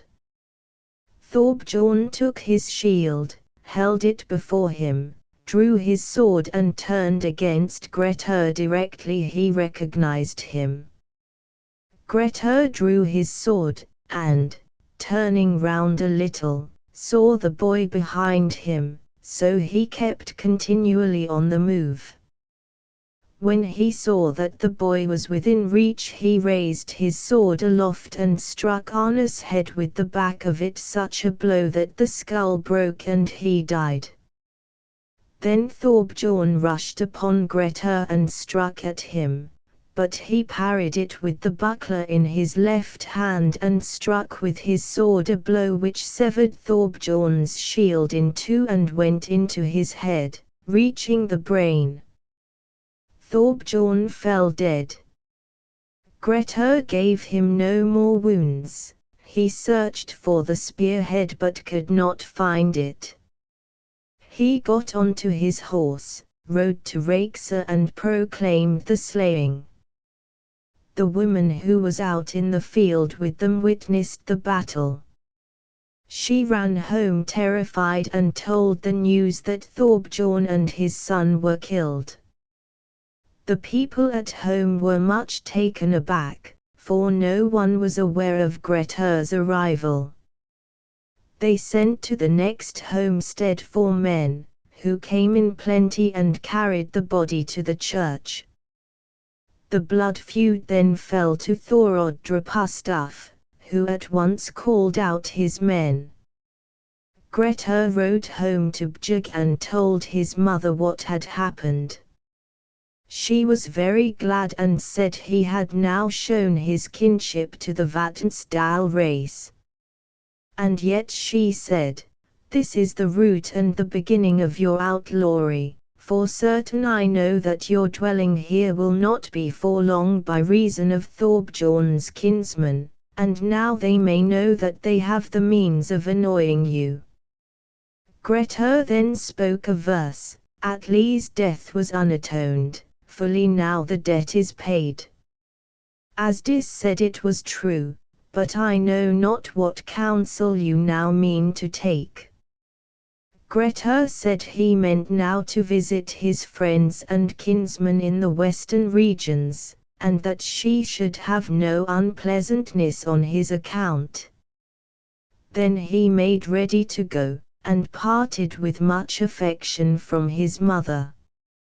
First he went to Melar in Rutafjord and recounted to his brother-in-law Gamli all his adventure with Thorbjorn.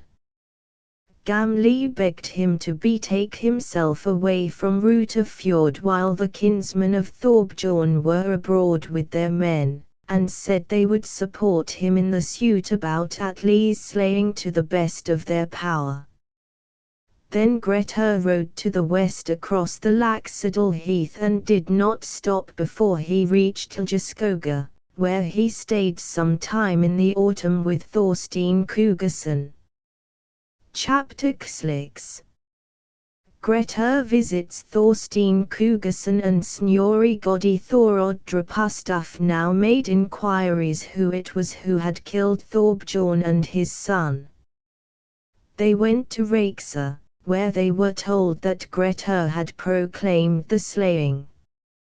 Thorod then saw how matters stood and went to Bjugg, where he found many people and asked whether Grettir was there. Asdis said that he was gone, and that he would not hide if he were at home.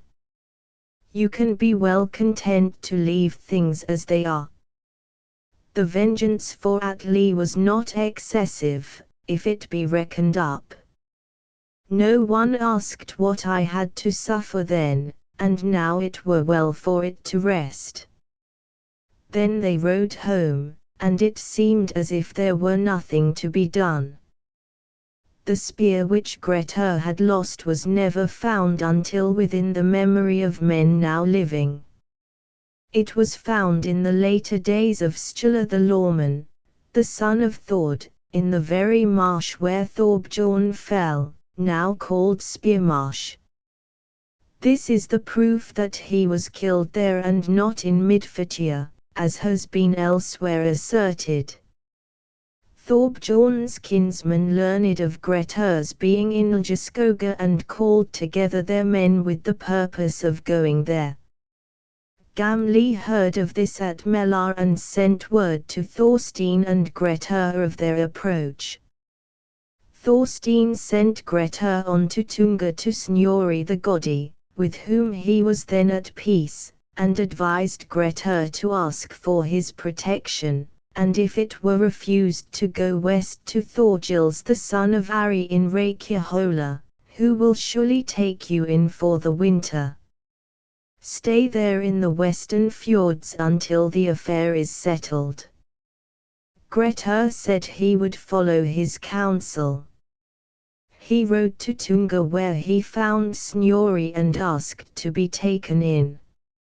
Snorri answered, I am now an old man, and have no mind to harbour outlaws, unless in a case of necessity. But what has happened that the old man should have turned you out? Grettir said that Thorstein had often shown him kindness, but we shall need more than him alone to do any good. Snorri said, I will put in my word on your behalf, if it will be of any use to you. But you must seek your quarters elsewhere than with me. So they parted. Grettir then went west to Reykjanes. The men of Rutafjord came with their followers to Samstad, where they heard that Grettir had left Ljeskoga, and went back home.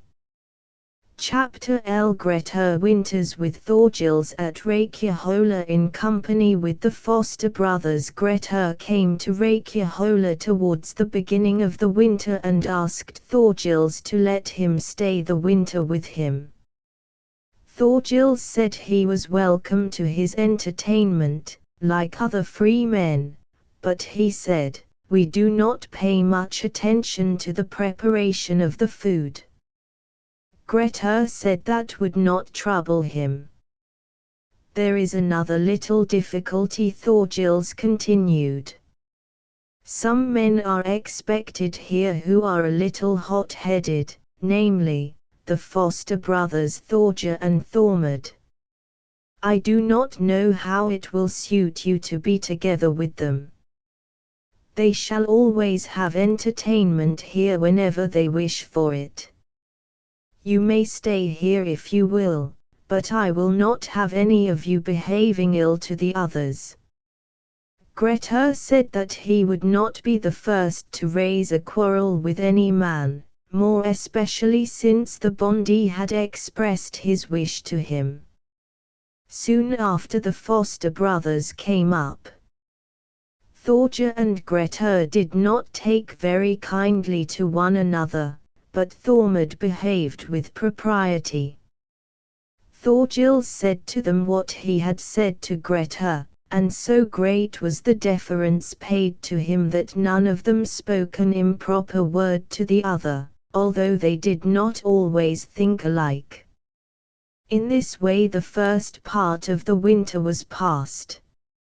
Men say that the islands called Olafsøya, lying in the fjord about 1.5 miles from Reykjanes, belonged to Thorgils. He had there a valuable ox, which he had not brought away in the autumn. He was always saying that he wanted him to be brought in before Yule.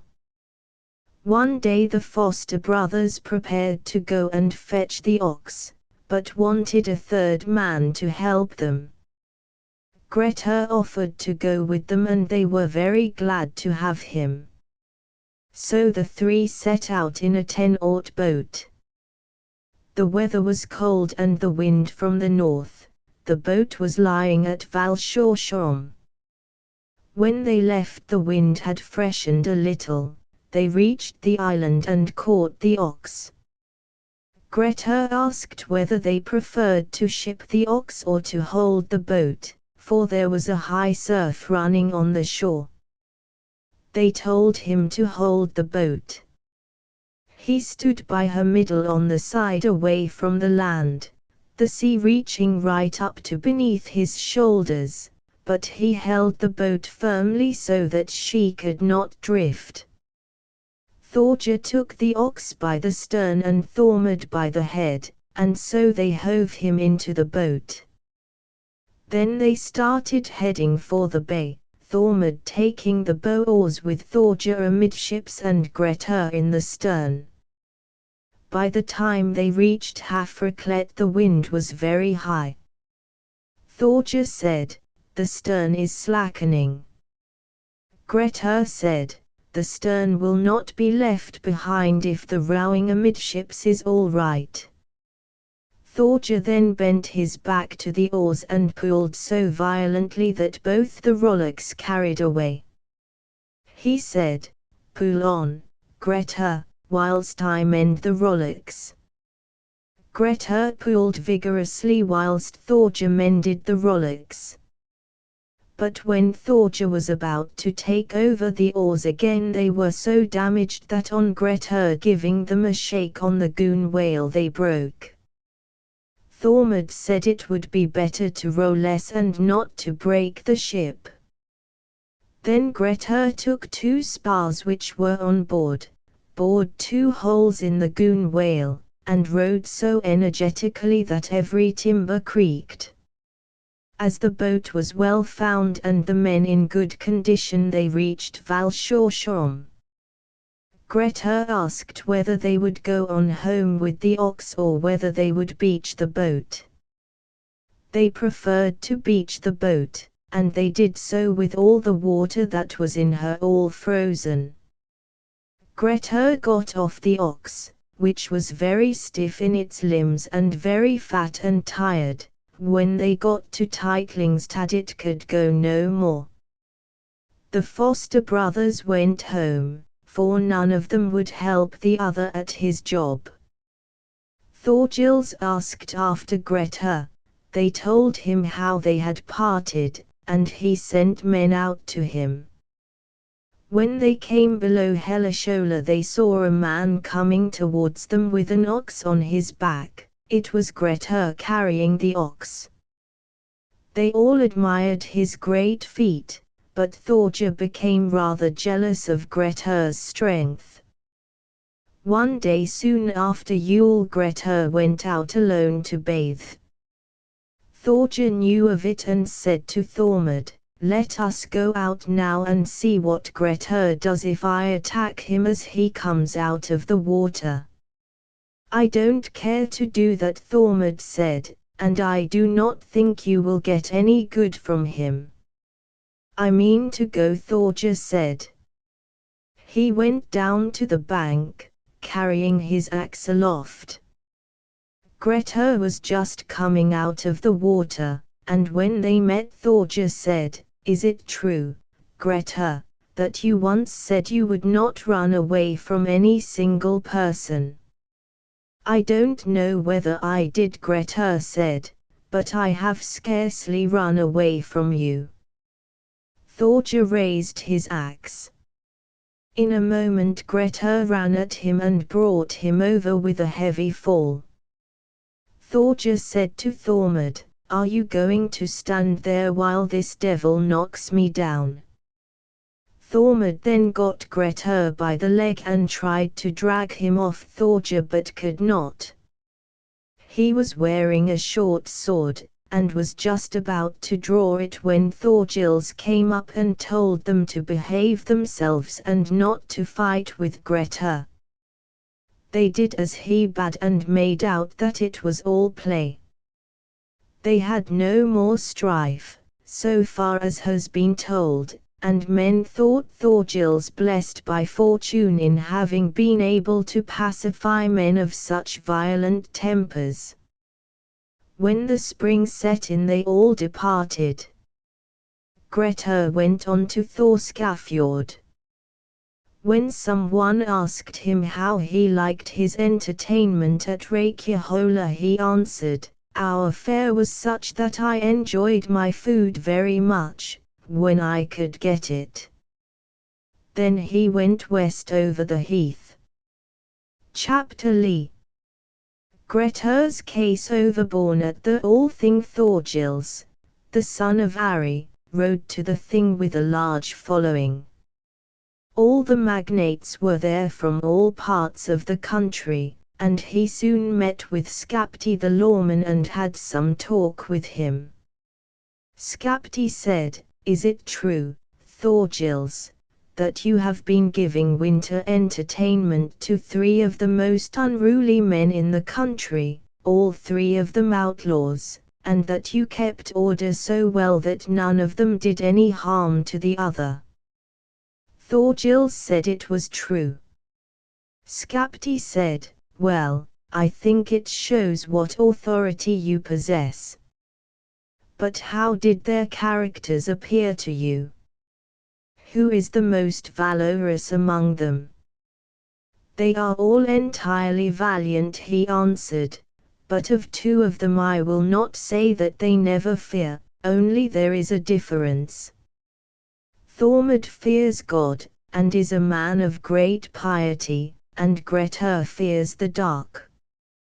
He will not, if he may follow his own inclination, venture anywhere after nightfall. But Thorgir, my kinsman, he I think cannot fear." "They must be each of them as you say," said Skapti, and there their conversation ended. At the Thing Thorodrupustaf laid his complaint in the matter of the slaying of Thorbjorn Oxmane, for he had failed in the Hunavatn thing through the influence of Atli's kinsman. Here he thought that there was less likelihood of his case being overborne. Atli's party sought counsel of Skapti the lawman. He said that their defense appeared to him a good one, and that full blood money would have to be paid for Atli. Then the case was brought before the judges, and the opinion of the majority was that the slaying of Atli was set off by that of Thorbjorn. Skapti, when he heard of it, went to the judges and asked them on what grounds their decision rested. They said that the 2 slain bondis were of equal rank. Skapti asked, which happened first, the outlawing of Grettir or the death of Atli? They reckoned up and found that a week had elapsed between the 2 events. Grettir was outlawed at the Althing and Atli was killed just after it. "That was what I expected," Skapti said. "You have overlooked the facts. You have treated as a party to the suit a man who was an outlaw, a man who was stopped from appearing either as plaintiff or defendant. I maintain that Grettir has no standing in the case, and that it must be brought by the kinsmen of the deceased who are nearest at law." Thorodrupustaf said, "Who then is to answer for the slaying of my brother Thorbjorn?" "See to that yourself," said Skapti. "Grettir's kinsmen are not liable to pay for his deeds unless his sentence be removed." When Thorvald the son of Astur learned of Grettir's status in court having been disallowed, inquiry was made for Atli's nearest of kin, and these were found to be Skeggi the son of Gamli at Melar and Ospark the son of Glumavur in Batra. Both were valiant and strenuous men. Thorod was then mulcted in blood money for the slaying of Atli and had to pay 200 of silver. Then Snorri the Godi spoke, "Men of Rutafjord, are you willing now to agree to the remission of the fine in consideration of Grettir's sentence being commuted? I expect that as an outlaw he will bite you sorely." Grettir's kinsmen welcomed this proposal, and said they did not care about the money if Grettir could have peace and freedom. Thorod said he saw that his case was beset with difficulties, and that for his part he was willing to accept the proposal. Snorri said that inquiry must first be made whether Thora of Gard would agree to Grettir being freed. When Thora heard of it he was furious, and said that never should Grettir either go or come out of his outlawry.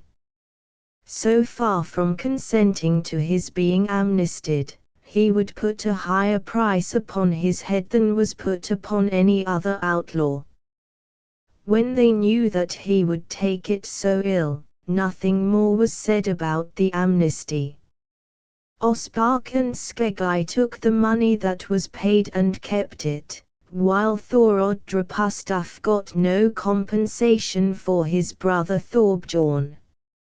He and Thora each offered a reward of 3 marks of silver for Grettir's head. This seemed to men to be an innovation, for never before had more than 3 marks in all been offered. Snorri said it was very unwise to make such efforts to keep a man outlawed who could do so much mischief, and that many would suffer for it. Then they parted and men rode home from the thing. Chapter LII. Grettir is captured by farmers and released by Thorbjorg. Grettir went over the Thorskafjord heath to Langedal, where he let his hands sweep over the property of the smaller cultivators, taking what he wanted from every one. From some he got weapons, from others clothes. They gave up their property very variously, but when he was gone all said that they had been compelled to do it. There dwelt on the Vatnsfjord one Vermund the Slender, a brother of Vigga Styr, who had married Thorbjorg the daughter of Olaf Peacock, the son of Hoskuld, called Thorbjorg the Fat. At the time when Grettir was in Langedal, Vermund was away at the thing. He went across the ridge to Lorgabol, where a man named Helgi was living, one of the principal bondis. Thence Grettir took a good horse belonging to the bondi and rode on to Jarvidal, where dwelt a man named Thorkel. He was well provided but in a small way of business. Grettir took from him what he wanted, Thorkel daring neither to withhold anything nor to protest. Thence Grettir went to and on to the coast of the fjord, obtaining food and clothes from every homestead and making himself generally disagreeable, so that men found it hard to live while he was about. Grettir went boldly on, taking little care of himself. He went on until he came to Vatnsfjordadal and entered a dairy shelter, where he stayed several nights. There he lay sleeping in the forest, fearing for nothing. When the shepherds learned of it, they reported in the homesteads that a fiend had come into the place who they thought would be hard to deal with. All the farmers came together and a band of 30 of them concealed themselves in the forest where Grettir could not know of them. They set one of the shepherds to watch for an opportunity of seizing him, without however knowing very clearly who the man was.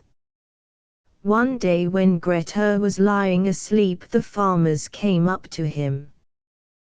They considered how they should take him with least danger to themselves, and arranged that 10 should fall upon him while others laid bonds round his feet.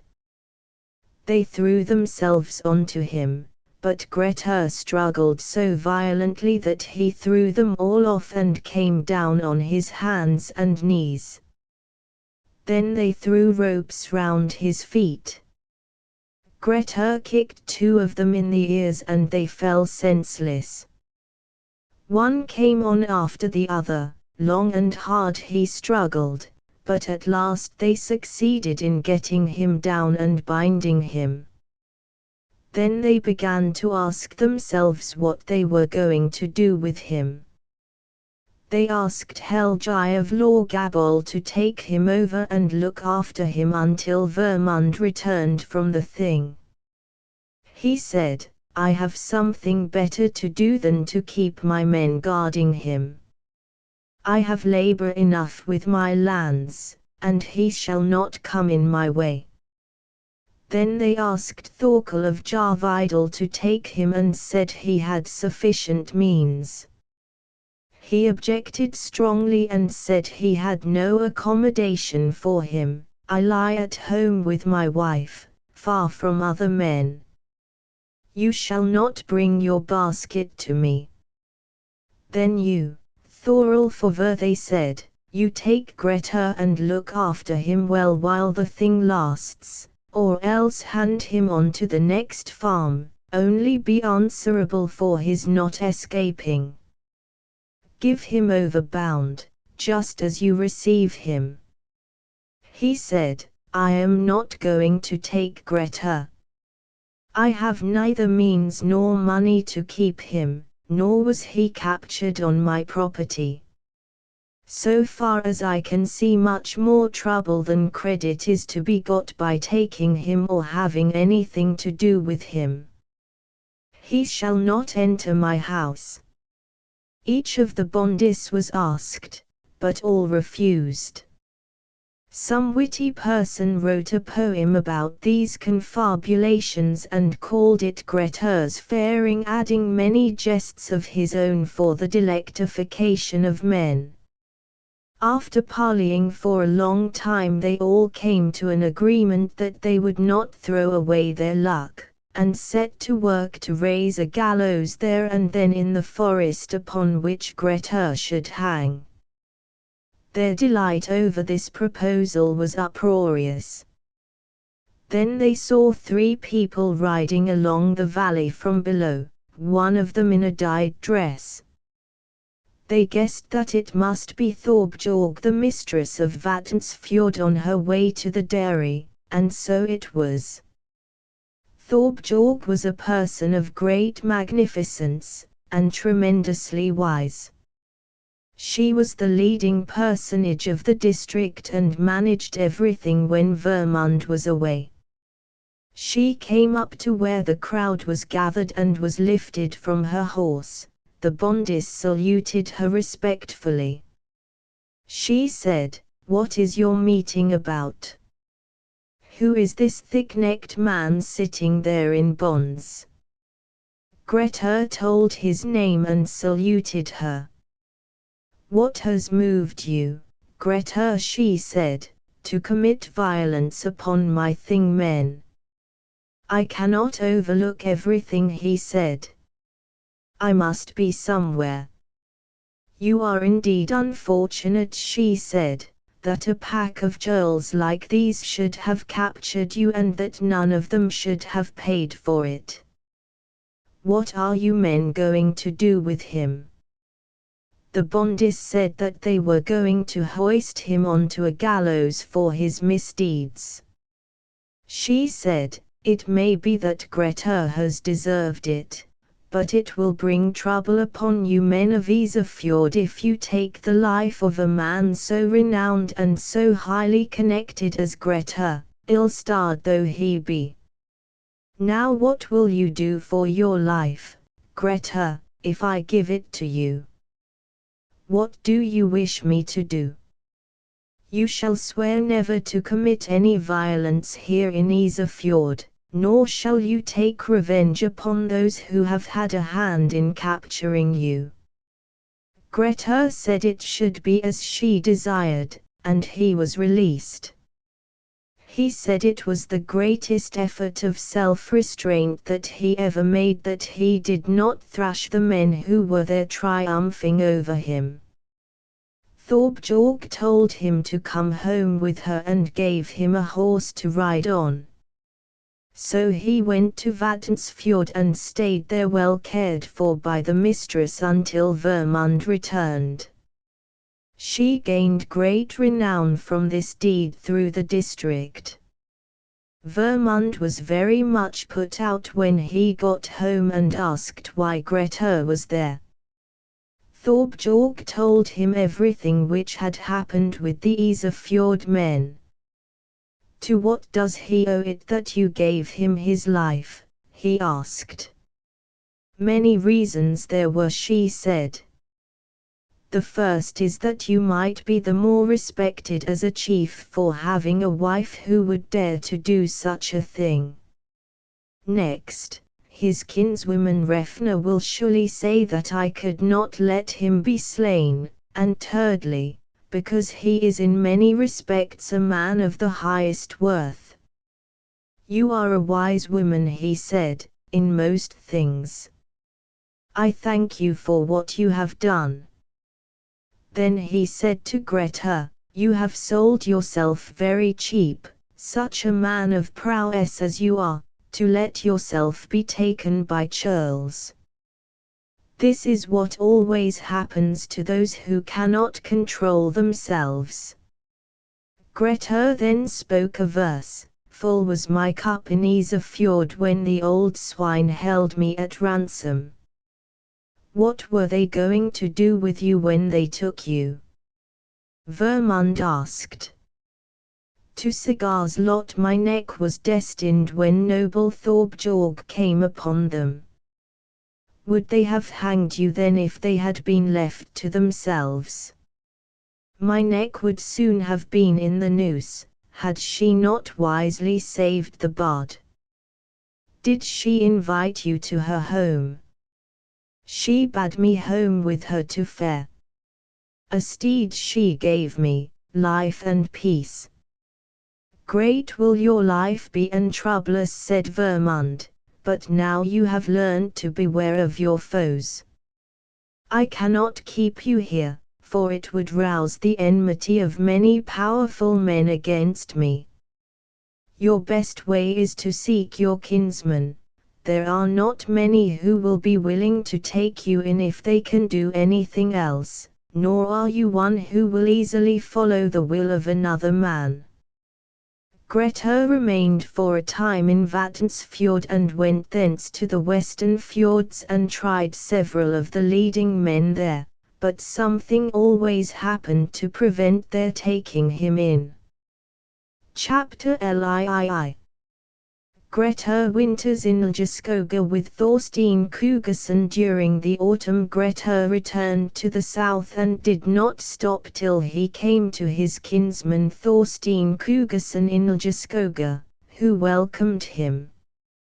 He accepted Thorstein's invitation to stay the winter with him. Thorstein was a man who worked very hard. He was a smith, and kept a number of men working for him.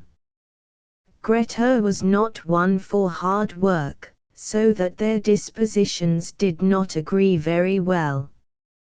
Thorstein had had a church built on his lands, with a bridge from his house, made with much ingenuity. Outside the bridge, on the beam which supported it, rings were fastened and bells, which could be heard from Skafstad a half a sea-mile distant when anyone walked over the bridge. The building of the bridge had cost Thorstein, who was a great worker in iron, much labor. Grettir was a first-rate hand at forging the iron, but was not often inclined to work at it. He was very quiet during the winter, so that there is not much to relate. The men of Rutafjord heard that Grettir was with Thorstein, and gathered their forces in the spring. Thorstein then told Grettir that he must find some other hiding place for himself, since he would not work. Men who did nothing did not suit him. "Where do you mean me to go to?" asked Grettir. Thorstein told him to go south to his kinsmen, but to return to him if he found them of no use. Grettir did so. He went to Borgafjord in the south to visit Grim the son of Thorol, and stayed with him till the thing was over. Grim sent him on to Skapti the lawman at Jalli. He went south over the lower heaths and did not stop before he reached Tunga, where he went to Thorol, the son of Asgrim the son of Eladagrim, and paid few visits to the farms around. Thorol knew of Grettir through the relations which had been between their ancestors. Indeed, Grettir's name was well known throughout the country because of his exploits. Thorol was a wise man and treated Grettir well, but did not want to keep him there for very long. Chapter Live. Adventure with Lopt. Grettir went from Tunga up the Haukadal valley northwards to Kjol and was there for some time in the summer. For men travelling either to the north or to the south there was no certainty of their not being stripped of what they had on them, for he was hard pressed for the means of living. One day when Grettir was keeping to the north near Dufneskide he saw a man riding south along the Kjol valley. He was a tall man on horseback, riding a good horse with a studded bridle, and was leading another horse loaded with sacks. He had a slouched hat on his head, so that his face was not clearly seen. Grettir was very pleased to see his horse and his property, and went to meet him and asked him his name. He said it was Lopt, and added, "I know what your name is, you are Grettir the Strong, son of Asmund. Whither are you going?" "I have not made up my mind yet about that," said Grettir. "My present business is to know whether you will lay off some of the property which you are travelling with." "Why should I give you what belongs to me? What will you give me for the things? Have you not heard that I never pay anything? And yet it seems to most people that I get what I want." Lopt said, "Make this offer to those who seem good to you. I am not going to give my property away for nothing. Let us each go our own way." Then he whipped on his horse and was about to ride away from Grettir. "We shall not part so quickly as that," said Grettir, and seized the bridle of Lopt's horse in front of his hands, pulled it from him and held it with both hands. "Go your own way," said Lopt, "you will get nothing from me as long as I am able to hold it." "That shall now be tried," said Grettir. Lopt reached down along the cheek strap and got hold of the reins between the end ring and Grettir's hands, pulling with such force that Grettir let go, and at last Lopt wrenched the whole bridle away from him. Grettir looked at his palms and thought that this man must have strength in his claws rather than not. Then he looked at him and said, "Where are you going to now?" He answered, "To the storm-driven den, over ice-clad heights, I ride to the rock and the rest of the hand." Grettir said, "There is no certainty to be had from asking where your dwelling is if you do not speak more clearly." Then Lopt spake and said, "I seek not to hide thy ways from thy ken. 'Tis the place which the Borgferdings Baljokull call. Then they parted. Grettir saw that he had no strength against this man. Then he spoke a verse, "Illude I brave and Atli were far. Never again may such hap be mine. The bridle was torn away from my hand. Her tears will flow when I am afeard." After this Grettir left Kjol and went south to Jali, where he asked Skapti for shelter. Skapti said, "I am told that you are acting with violence and are robbing men of their property, that ill becomes a man so highly connected as you are. It would be easier to negotiate if you gave up robbing. Now as I am called lawman of this country, it would not be seemly for me to break the law by harboring outlaws. I would like you to betake yourself somewhere where you do not need to commit robbery." Grettir said he would be very glad to, but that he could scarcely live alone owing to his fear of the dark. Skapti said he would have to content himself with something short of the best, and trust no one so fully that what happened to you in the western fjords may be repeated. Many have been brought to death by overconfidence. Grettir thanked him for his good advice and turned back to Borgafjord in the autumn, when he went to his friend Grim, the son of Thorol, and told him what Skapti had said. Grim advised him to go to the north to Fiskivatn in the Arnervatn heath, and he did so. Chapter LV. Grettir in the Arnervatn heath. Death of Grim the forest man. Grettir went up to the Arnervatn heath and built himself a hut there, of which the remains are still to be seen. He went there because he wanted to do anything rather than rob, so he got himself a net and a boat and went out fishing to support himself. It was a weary time for him in the mountains because of his fear of the dark. Other outlaws heard of his having come there and wanted to go and see him, thinking that he would be a great protection to them. There was an outlaw from the north named Grim. This man was bribed by those of Rutafjord to kill Grettir. They promised him pardon and money if he succeeded. He went to visit Grettir and asked for his hospitality. Grettir said, "I do not see how you will be holpen by coming to me, and you men of the forest are untrustworthy. But it is ill to live alone, I have no choice. Only he shall be with me who is willing to work at whatever comes to hand." Grim said that was just what he wished and pressed Grettir much, until Grettir let himself be persuaded and took him in. He stayed there right into the winter, and watched Grettir closely, but it seemed no easy matter to attack him, for Grettir was suspicious and kept his weapons at hand night and day. When he was awake the man would not venture to approach him.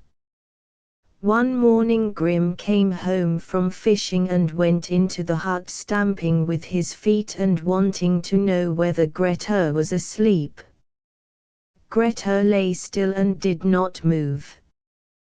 There was a short sword hanging above his head. Grim thought he would never have a better opportunity. He made a loud noise to see whether Grettir took any notice, but he did not, so Grim felt sure that he was asleep. He crept stealthily to the bed, reached up to the sword, took it down and raised it to strike. Just at the moment when he raised it, Grettir sprang up onto the floor, and, seizing the sword with one hand, Grim with the other, hurled him over so that he fell nearly senseless. "This is how you have proved yourself with all your friendly seeming," he said. Then he got the whole truth out of him and killed him. He learned from this what it was to take in a forest man. So the winter passed. The hardest thing of all to bear was his fear of the dark. Chapter LVI. Treachery and death of Thora Redbeard. Thora of Gard now heard where Grettir had taken up his abode and meant to leave no stone unturned to get him slain. There was a man named Thora Redbeard, a stout man and a great fighter, on which account he had been declared outlaw throughout the country. Thora of Gard sent word to him, and when they met asked Redbeard to undertake the business of slaying Grettir. Redbeard said that was no easy task, as Grettir was very wide awake and very cautious. Thora told him to try it, saying, "It would be a splendid deed for a valiant man like you. I will get your outlawing removed and give you sufficient money as well."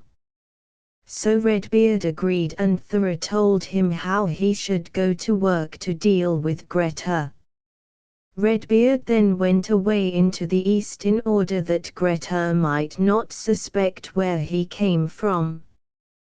Thence he came to the Arnervatten Heath, where Grettir had then been for one winter, found Grettir and asked him for entertainment.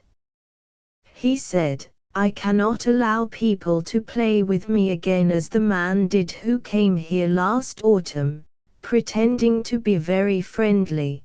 Before he had been here very long he began plotting against my life. I cannot risk taking in any more forest men." "I think you have reason," Thora said, "to mistrust forest men. It may be you have heard tell of me as a man of blood and a disturber of peace, but never did you hear of such a monstrous deed of me as that I betrayed my host. Ill is the lot of him who has an ill name, for men think of him but as such, nor would I have come here if I had had any better choice. All is not lost for us if we stand together. You might venture so much to begin with as to try how you like me, and then if you find any unfitness in me turn me away." "Well," said Grettir, "I will risk it with you, but know of a surety that if I suspect you of any treachery it will be your death." Thora agreed. Grettir took him in and found that in whatever he did he had the strength of 2 men. He was ready for anything that Grettir gave him to do. Nothing did Grettir need to do for himself, and he had never lived so comfortably since he had become an outlaw. Nevertheless he was so wary that Thora got no chance. 2 years was Thora Redbeard with Grettir on the heath, and at last he began to weary of it. He thought over what he could do to take Grettir off his guard. One night in the spring a heavy gale sprang up while they were asleep.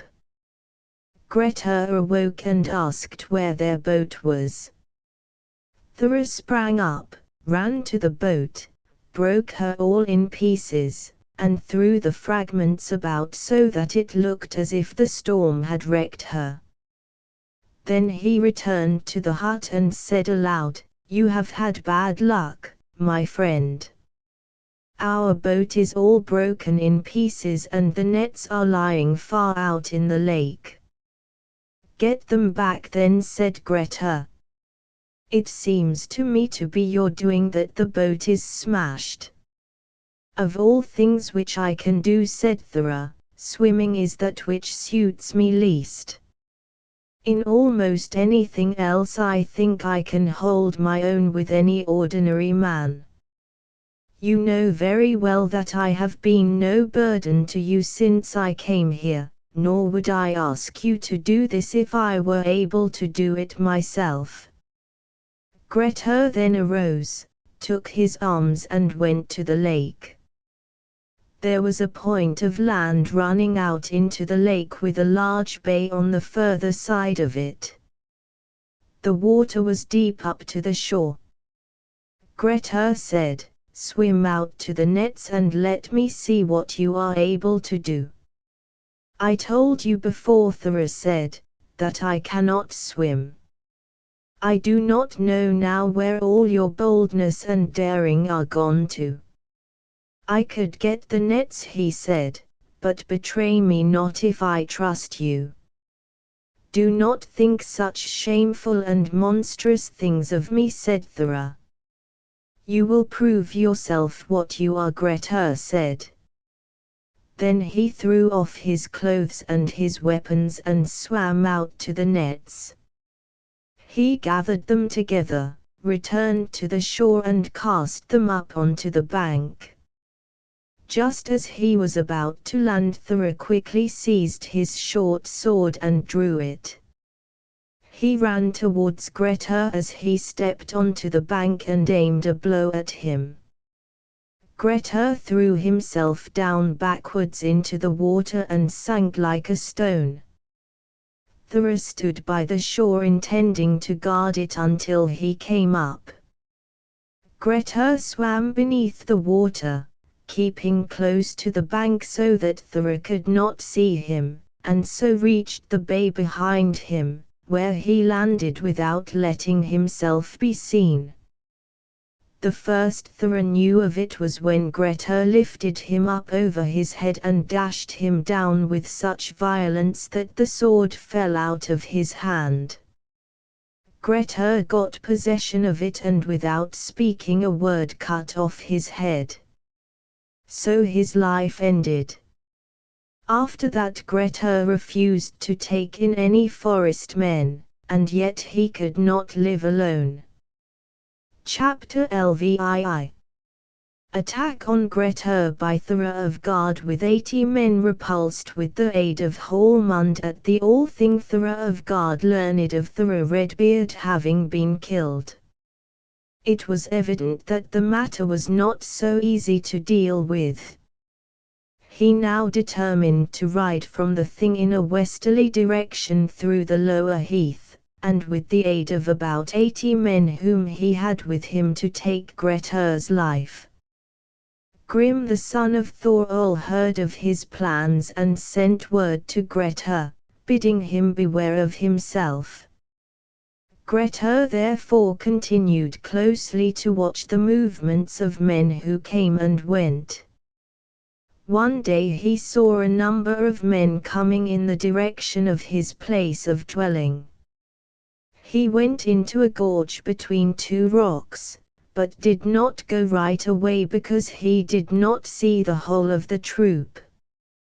Thora then came up with his whole party and bade them go between his head and his body, saying that the scoundrel had but a poor chance now. "A filled cup is not yet drunk," answered Grettir. "You have come far to seek me, and some of you shall bear the marks of our game before we part." Thora urged his men on to attack him. The gorge was very narrow so that he could easily defend it from one end, and he wondered much that they did not get round to his rear to hurt him. Some of Thora's men fell and some were wounded, but they effected nothing. Then Thora said, "I always heard that Grettir was distinguished for his courage and daring, but I never knew that he was so skilled in magic as I now see he is, for there fall half as many again behind his back as before his face, and I see that we have to do with a troll instead of a man." So he bade his men retire, and they did so. Grettir wondered what the explanation could be, but was terribly exhausted. Thora and his men withdrew and rode into the northern parts. Their expedition was considered very disgraceful. Thora had left 18 men on the ground and had many wounded. Grettir then went up the gorge and found there a man of huge stature sitting up against the rock and sorely wounded. Grettir asked his name, and he said it was Hallmund, adding, "That you may recognize me, I may remind you that you thought I gripped the reins rather tightly when I met you in Kjol last summer. I think I have now made that good." "Indeed," said Grettir, "I think you have done me a manly service. Whenever I can I will repay it." "Now I wish," said Hallmund, "that you may come to my home, for it must seem wearisome to you here on the heath." Grettir said he would come willingly, and they both went together to the foot of the Baldjokul, where Hallmund had a large cave. There they found his daughter, a fine and well-grown maiden. They treated Grettir well, and the daughter nursed both the wounded men to health again. Grettir stayed there some time that summer. He composed an ode on Hallmund in which the line occurs, "Hallmund steps from his mountain hall." Further, the war-fain sword in Arnarvatn went forth to hew its bloody path. Heroes inherit Kelduvurfi. Hallmund the brave came forth from his den. It is said that at that encounter Grettir slew 6 men and Hallmund 12. As the summer passed, Grettir began to long for the habitations of men, and to see his friends and kinsmen. Hallmund told him to visit him when he returned to the south, and Grettir promised to do so. He went westwards to Borgafjord and thence to Bredafjordardale and sought counsel of Thorstein Kugerson as to where he should go next. Thorstein said that his enemies were now becoming so numerous that few would care to take him in, but told him to go to Myra and see what he found there. So in the autumn he went to Myra. Chapter 8. Grettir visits Bjorn the Hitdale warrior and takes refuge in the Fagraskogafjord. There lived in home Bjorn the Hitdale warrior, who was the son of Anja, the son of Bersi the Godless, the son of Balki, who was the first settler in Rutafjord, as has already been told. Bjorn was a great chief and a valiant man, always ready to take in outlaws. He received Grettir well when he came to home on account of the friendship which had existed between their former kinsmen. Grettir asked if he would give him shelter, and Bjorn said that he had so many quarrels throughout the land that men would be reluctant to take him in for fear of being outlawed themselves. But he said, "I will give you some help if you will leave the men who are under my protection in peace, whatever you do to others in this part." Grettir promised that he would, and Bjorn continued, "I have thought of something. In the mountain which stretches away from the Hittara river there is a good position for defense, and likewise a good hiding place if it is skillfully managed. There is a hole through the mountain from which you can see down upon the high road that lies immediately beneath it, and a sandy slope down to the road so steep that few could get up it if it were defended above by one doughty man up in the hollow. It may, I think, be worth your while to consider whether you can stay there. It is easy to go down from there to the Myra to get your supplies, and to reach the sea." Grettir said he would trust to his foresight if he would help him a little. Then he went to Fagraskogafjall and made himself a home there. He hung some grey wadmal in front of the hole, and it looked from the road below as if one could see through. Then he began to get in his supplies, but the Myra men thought they had an unhappy visitor in Grettir. Thord the son of Kolbian was an excellent poet who dwelt in Hittans. There was a great feud between him and Bjorn at that time, and Bjorn thought it would be more than half useful to him if Grettir were to busy himself with Thord's men or his cattle. Grettir was a great deal with Bjorn and they had many games of strength. It is related in Bjorn's saga that they were considered equal in strength, but the opinion of most people is that Grettir was the strongest man that had been in the land since the days when Orin Storulfsson and Thorulf Skomson ceased their trials of strength. Grettir and Bjorn swam in one course the whole length of the Hittara from the lake at its head down to the sea. They brought the stepping stones into the river which neither floods nor freezing nor ice drifts have since moved from their places. Grettir stayed a year in Fagraskogafjall without any attack being made upon him, and yet many lost their property through his means and got nothing for it, because his position was strong for defense and he was always in good friendship with those who were nearest to him. Chapter LIX.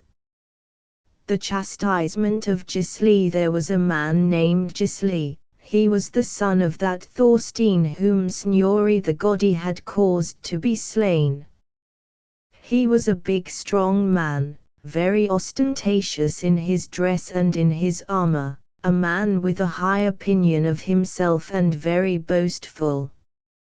He was a mariner, and landed at the Vita River in the summer after Grettir had spent a winter in the mountains.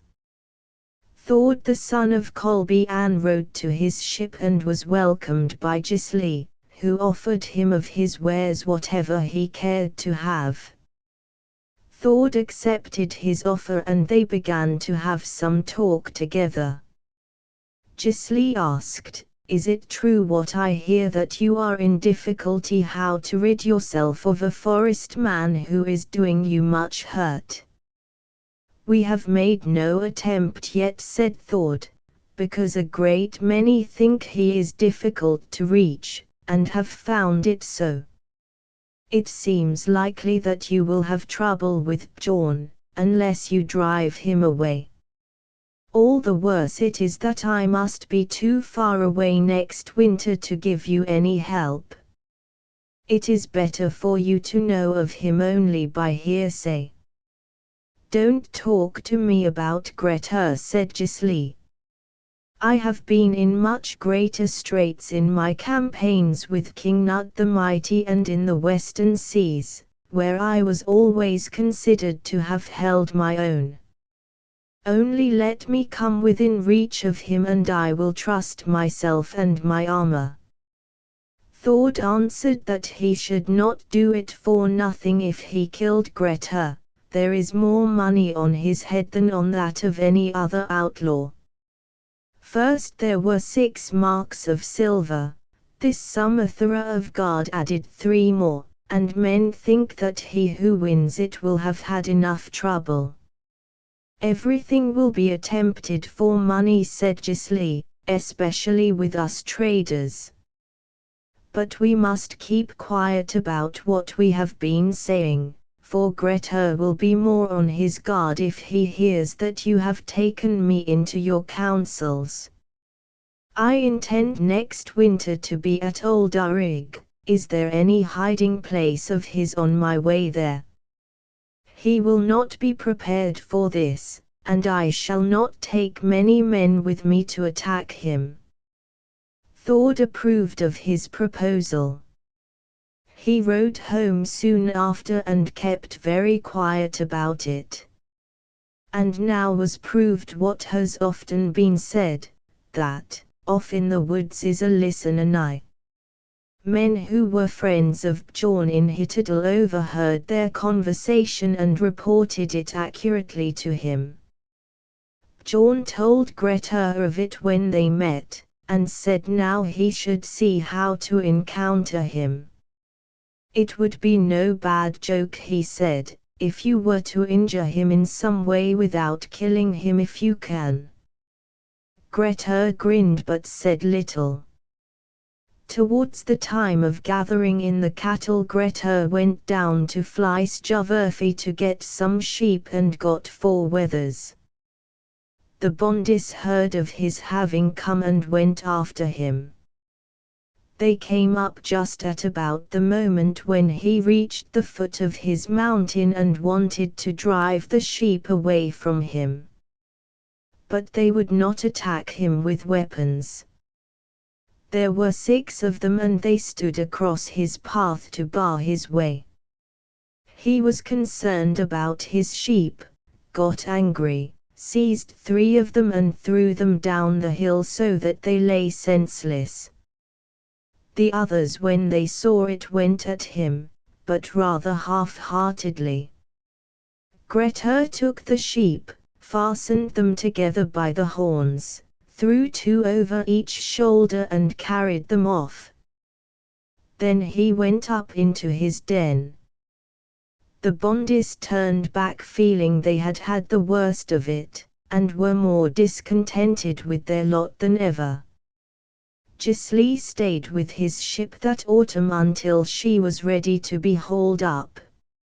Several things happened to delay him, so that he was late in getting away and rode off very little before the winter nights. Then he rode north and stayed at Raun on the south bank of the Hittera. Next morning before he rode out he said to his servants, "Now we will ride in red clothes and let the forest man see that we are not like the other travelers who beat about here every day." There were 3 of them and they did as he bade. When they had crossed the river he said, "Here I am told dwells the forest man, up in that peak, but the way is not an easy one.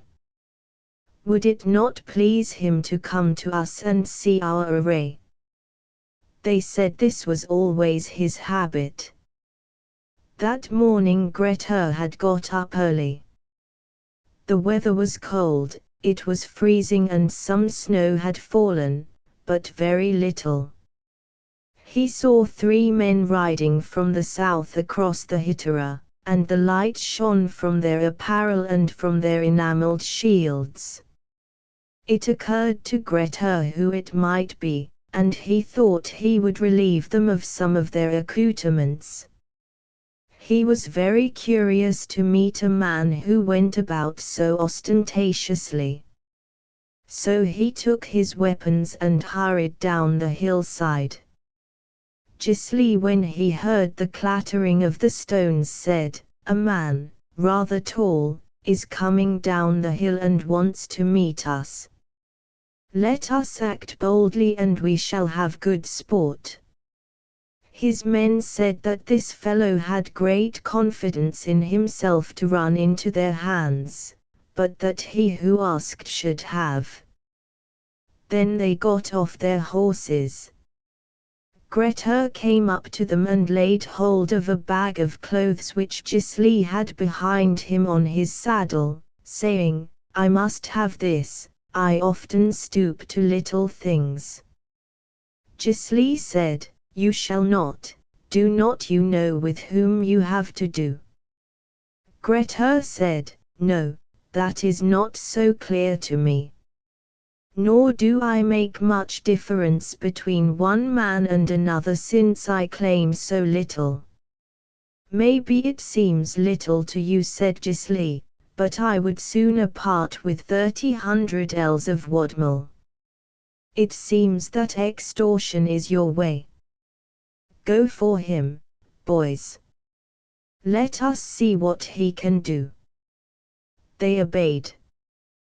Grettir fell back a little and reached a stone which is still standing by the side of the way and is called Grettirshaff, where he stood at bay. Gisli urged on his men, and Grettir saw that he was not quite so valiant as he pretended to be, for he kept well behind them. Grettir got tired of being hemmed in, so he made a lunge with his sword and killed one of Gisli's men, sprang from his stone and assailed them so vigorously that Gisli fell back all along the foot of the hill. Then his other man was killed. Grettir said, "One would scarcely see that you have achieved much in the world abroad, and you have shamefully forsaken your comrades." Gisli answered, "The fire is hottest to him who is in it, it is ill dealing with men from hell." They had exchanged few more blows when Gisli threw away his arms and bolted right away along the foot of the mountain. Grettir gave him time to throw away whatever he liked, and at every opportunity he threw off something more of his clothes. Grettir never followed him so closely that there was not some distance between them. He ran right away from the mountains, across Kaldadal, round a Slorps cliff, above Kolbenstad and out to Borgerorn. By that time he had nothing left on him but his shirt, and was terribly exhausted. Grettir still followed, keeping now within reach of him. He pulled off a great branch. Gisli did not stop till he reached Hafjadara river, which was all swollen and difficult to ford. Gisli was going right out into the river when Grettir pressed forward and seized him and showed him the difference in their strength. Grettir got him down, sat on the top of him and asked, "Are you the Gisli who wanted to meet Grettir?" "I have found him now," he answered, "but I know not how I shall part with him." "Keep what you have taken and let me go free." Grettir said, "You will not understand what I am going to tell you, so I must give you something to remember it by." Then he pulled up Gisli's shirt over his head and let the rod play on both sides of his back. Gisli struggled to get away, but Grettir gave him a sound whipping and then let him go. Gisli thought that he would sooner not learn anything from Grettir than have another such flogging, nor did he do anything more to earn it. Directly he got his feet under him again he ran off to a large pool and swam across the river. In the evening he reached the settlement called Rossholt, very exhausted. There he lay for a week, his body covered with blisters, and afterwards went on to his own place. Grettir turned back, gathered up all the things which Gisli had thrown away and took them home. Gisli never got them back again. Many thought he had only got what he deserved for his noisy boasting. Grettir made a verse about their encounter. The horse whose fighting teeth are blunted runs from the field before his foe. With many an afterthought ran Gisli. Gone is his fame, his glory lost. In the spring after this Gisli prepared to go on board his ship and forbade in the strongest terms anything which belonged to him being carried south by the way of the mountains, for he said that the fiend himself was there. Gisli when he went south to join his ship kept all the way along the coast and he never met Grettir again. Nobody considered him worth thinking about, nor do we hear any more of him in this saga.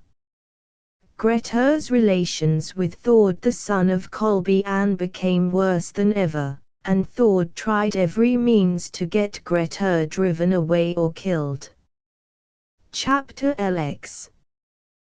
The battle with the Myramen. When Grettir had been 2 winters in Fagraskogafjall and the 3rd winter had set in, he went south into Myra to the farm called Leekjebug, where he took 6 wethers without their owner's permission. Then he went down to Accra and drove off 2 oxen for slaughter with several sheep, and went up south to the Hittara. When the Bondis heard of his exploits, they sent word to Thord at Hittance and asked him to take the lead in the slaying of Grettir. He was rather reluctant, but as they had asked him, he sent his son Arna, afterwards called Gilsbard, to go with them, and told them not to let Grettir escape. Messengers were then sent round to all the farms. There was a man named Bjani who dwelt in Jorfi in Fleisjavurfi. He collected men on the other side of the Hittara. The intention was that each band should keep on its own side. Grettir had 2 men with him, one named Ajolf, a stout man, the son of a Bondi in Fagraskoga, and another. The party came on, about 20 in number, under Thorarin from Accra and Thorfinn of Leekjebug. Grettir tried to get out across the river, but was met by Arna and Bjani coming from the coast. There was a narrow point jutting out into the river on Grettir's side, and when he saw the men approaching, he drove his animals onto it, for he never would let go anything of which he had once got possession. The Myramen prepared to attack in good order, and Grettir told his companions to guard his rear. They could not all come on at once. There was a hard struggle between them. Grettir used his short sword with both hands, and they found it not easy to get at him. Some of the Myramen fell and some were wounded. The men on the other side of the river were rather slow in coming up because there was no ford near. Before they had been fighting very long, they fell back. Thorarin of Accra was a very old man and not able to join in the fighting. When the battle was over, there came up his son Thrand, his brother Ingjald's son Thorgils, Finnbogi the son of Thorja, the son of Thorid of Hittadal, and Steinulf the son of Thorleif of Raundal. They set on their men, and there was a hard struggle. Grettir saw that there was no choice left but either to flee or else to do his utmost and not spare himself. He pressed on hard, and nothing could hold against him, for his foes were so numerous that there was no chance of escaping except by fighting to the last before he fell. He tried always to engage those who seemed most courageous. First he went for Steinulf of Raundal and cleft his skull down to his shoulders. Then he struck at Thorgils the son of Ingjald and almost cut him in 2. Then Thrand tried to spring forward and avenge his kinsman, and Grettir hewed at his right thigh, cutting out all the muscles so that he could fight no more. Next he gave Finnbogi a severe wound. Then Thorarin ordered them off. "The longer you fight," he said, "the worse you will get from him, and the more will he choose out the men from your company." They obeyed and fell back. 10 had fallen, 5 were wounded to death or crippled, and nearly all who had been in the battle were hurt. Grettir was terribly fatigued but little wounded. The Myramen drew off, having suffered heavy losses, for many a good man had fallen. Those who were beyond the river came over slowly and did not arrive till the fight was over, and when they saw the plight of their men, Arna would not risk himself any further, for which he was much blamed by his father and by others. Men thought he was not much of a warrior. The place where they fought is now called Grettir. Grettir and his companions were all wounded. They took their horses and rode back along the foot of the mountain. When they reached Fagraskoga, Ajolf was behind. There was a bonde's daughter there, and she asked for their tidings, which Grettir told her fully and spoke a verse, goddess of horn floods. Steinulf's wounds are such that scarcely may be healed. Of Thorgil's life is little hope, his bones are smashed, 8 more are dead. Then Grettir went to his retreat and spent the winter there. Chapter LXI. Grettir winters under the Gatland Glacier. The next time that Bjorn met Grettir, he told him that this was a very serious affair, and that he would not be able to stay there in peace much longer. You have killed kinsmen and friends of mine, but I will not depart from my promise to you so long as you are here. Grettir said he was sorry to have given him offense, but that he had to defend his hands and his life. Bjorn said it would have to remain so. Soon there came to him some of the men who had lost their kinsmen through Grettir and petitioned him not to allow such a ruffian as he was to stay there any longer and molest them. Bjorn said he would do as they desired directly the winter was over. Thrand, the son of Thorin of Akrar, had now recovered from his wound. He was a man of much worth, and had married Steinunn, the daughter of Rut of Kamsons. Steinulf's father Thorleif of Raundal was a great man, from him are sprung the Raundal men.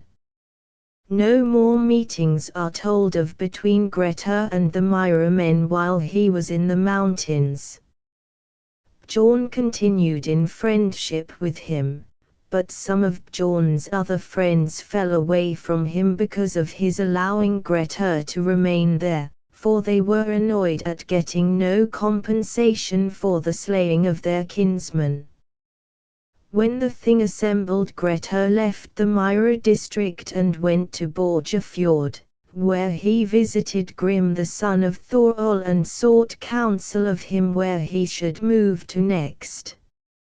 Grim said he was not powerful enough to keep him there, so Grettir went off to his friend Hallmund and stayed there till the end of the summer. In the autumn Grettir went to Gatland, where he stayed till bright weather set in. Then he ascended the Gatlandsjökull and turned his steps southeast along the glacier, taking with him a kettle and fuel. It is supposed that he went there by the counsel of Hallmund, who knew the country far and wide. He went on till he came to a long and rather narrow valley in the glacier, shut in on every side by the ice which overhung the valley. He went about everywhere, and found fair grass-grown banks and brushwood. There were hot springs, and it seemed as if volcanic fires had kept the ice from closing in above the valley. A little stream flowed down the dale with smooth banks on either side. Little did the light of the sun enter there, and the number of sheep in the valley seemed to him countless. They were much better and fatter than any which he had ever seen. Grettir stayed there and built himself a hut out of logs which he found about. He caught a sheep to eat, and it was better for slaughter than 2 in other places. There was a ewe there with her lamb. She had a brown head and excelled all the others in size. He was anxious to have the lamb, so he caught it and slaughtered it and got half a measure of suet out of it, and it was better in every way. When Brown had missed her lamb, she came up every night to Grettir's hut and bleated so that he never could get any sleep. He regretted much having killed the lamb on account of the disturbance which she caused him. Every evening when the twilight set in, he heard a voice calling in the valley, and then the sheep used to run together into a place of shelter. Grettir has told us that a blending ruled over the valley, a giant named Thura, under whose protection he remained. Grettir called the valley after him Thuristal. He said that Thura had daughters with whom he had some play, and that they were very pleased, because not many people came there. And when the days of fasting came, Grettir remembered to tell them that fat and liver should be eaten in Lent. Nothing particular occurred that winter, and Grettir found it so dull that he could not stay there any longer. He left the valley and went to the south through the glacier, reaching the middle of Skjaldbred from the north. There he took up a stone, cut a hole in it, and said that if a man put his eye to the hole he could see into the gully which flows out of Thuristal. Then he went across the country south and reached the eastern fjords. He spent the summer and the winter on this journey and visited all the great men, but found them all against him, so that nowhere could he get lodging or shelter. So he returned to the north and stayed in various places. Chapter LXII. Hallmund is killed by a forest man named Grim. Soon after Grettir had left the Arnarvatn heath, there came a man there named Grim, the son of a widow at Crop. He had killed the son of Adavas, the son of Skeggi, and been outlawed for it. So there he stayed where Grettir had been before him and got plenty of fish out of the lake. Hallmund was not at all pleased at Grim being there instead of Grettir, and said that he should have little advantage from his great catches of fish. One morning Grim had caught 100 fish, which he brought to the hut and arranged outside. The next morning when he went there, every fish was gone. He thought it very strange, but returned to the lake and caught this time 200. He carried them home and arranged them. Again everything happened as before. In the morning all were gone, evidently through the same agency as before. The third day he caught 300, carried them home and kept a watch on his hut. He looked out through a hole in the door to see if anyone came, and so he remained for a time. When about 1/3 of the night had passed, he heard someone walking near and stepping rather heavily, so he immediately took his axe, which was very sharp, and wanted to know what was the matter. There came a man with a big basket on his back. He put it down and looked round, but saw no one outside. He rummaged about among the fish and seemed to think that they would do for him to lay hands upon. He threw them all into his basket and they quite filled it. The fishes were so large that Grim thought no horse would be able to carry more. This man then took the load and got beneath it. Just as he was about to rise, Grim rushed out and taking his axe in both hands struck a blow at his neck which went through the skin. He started in surprise and then ran off towards the south of the hill with his basket. Grim went after him to see whether he had got him. They went south along the foot of the Baljokull where the man entered a cave. There was a bright fire in the cave and a woman standing in it, very tall but shapely. Grim heard her greet her father, calling him Hallmund. He flung down his load and heaved a great sigh. She asked why he was covered with blood. He answered in a verse, "No man, I see, may trust his might. His luck and heart will fail at death." Then she pressed him to say what had happened, and he told her everything. "Hear now," he said, "what I tell you of my adventure. I will tell it to you in verse, and you shall cut it in runes on a staff." She did so, and he spoke the Hallmundakvida, in which the following occurs. "I was strong when Grettir's bridal I seized. I saw him gazing long at his palms. Then Thora came on the heath with his men. 'Gainst 80 we two had play with our spears. Grettir's hands knew how to strike, much deeper the marks that were left by mine. Arms and heads then flew as they tried to gain my rear, 18 of them fell. The giant kind and the grim rock dwellers, demons and blendings fell before me, elves and devils have felt my hand. Many exploits of his did Hallmund recount in the lay, for he had been in every land.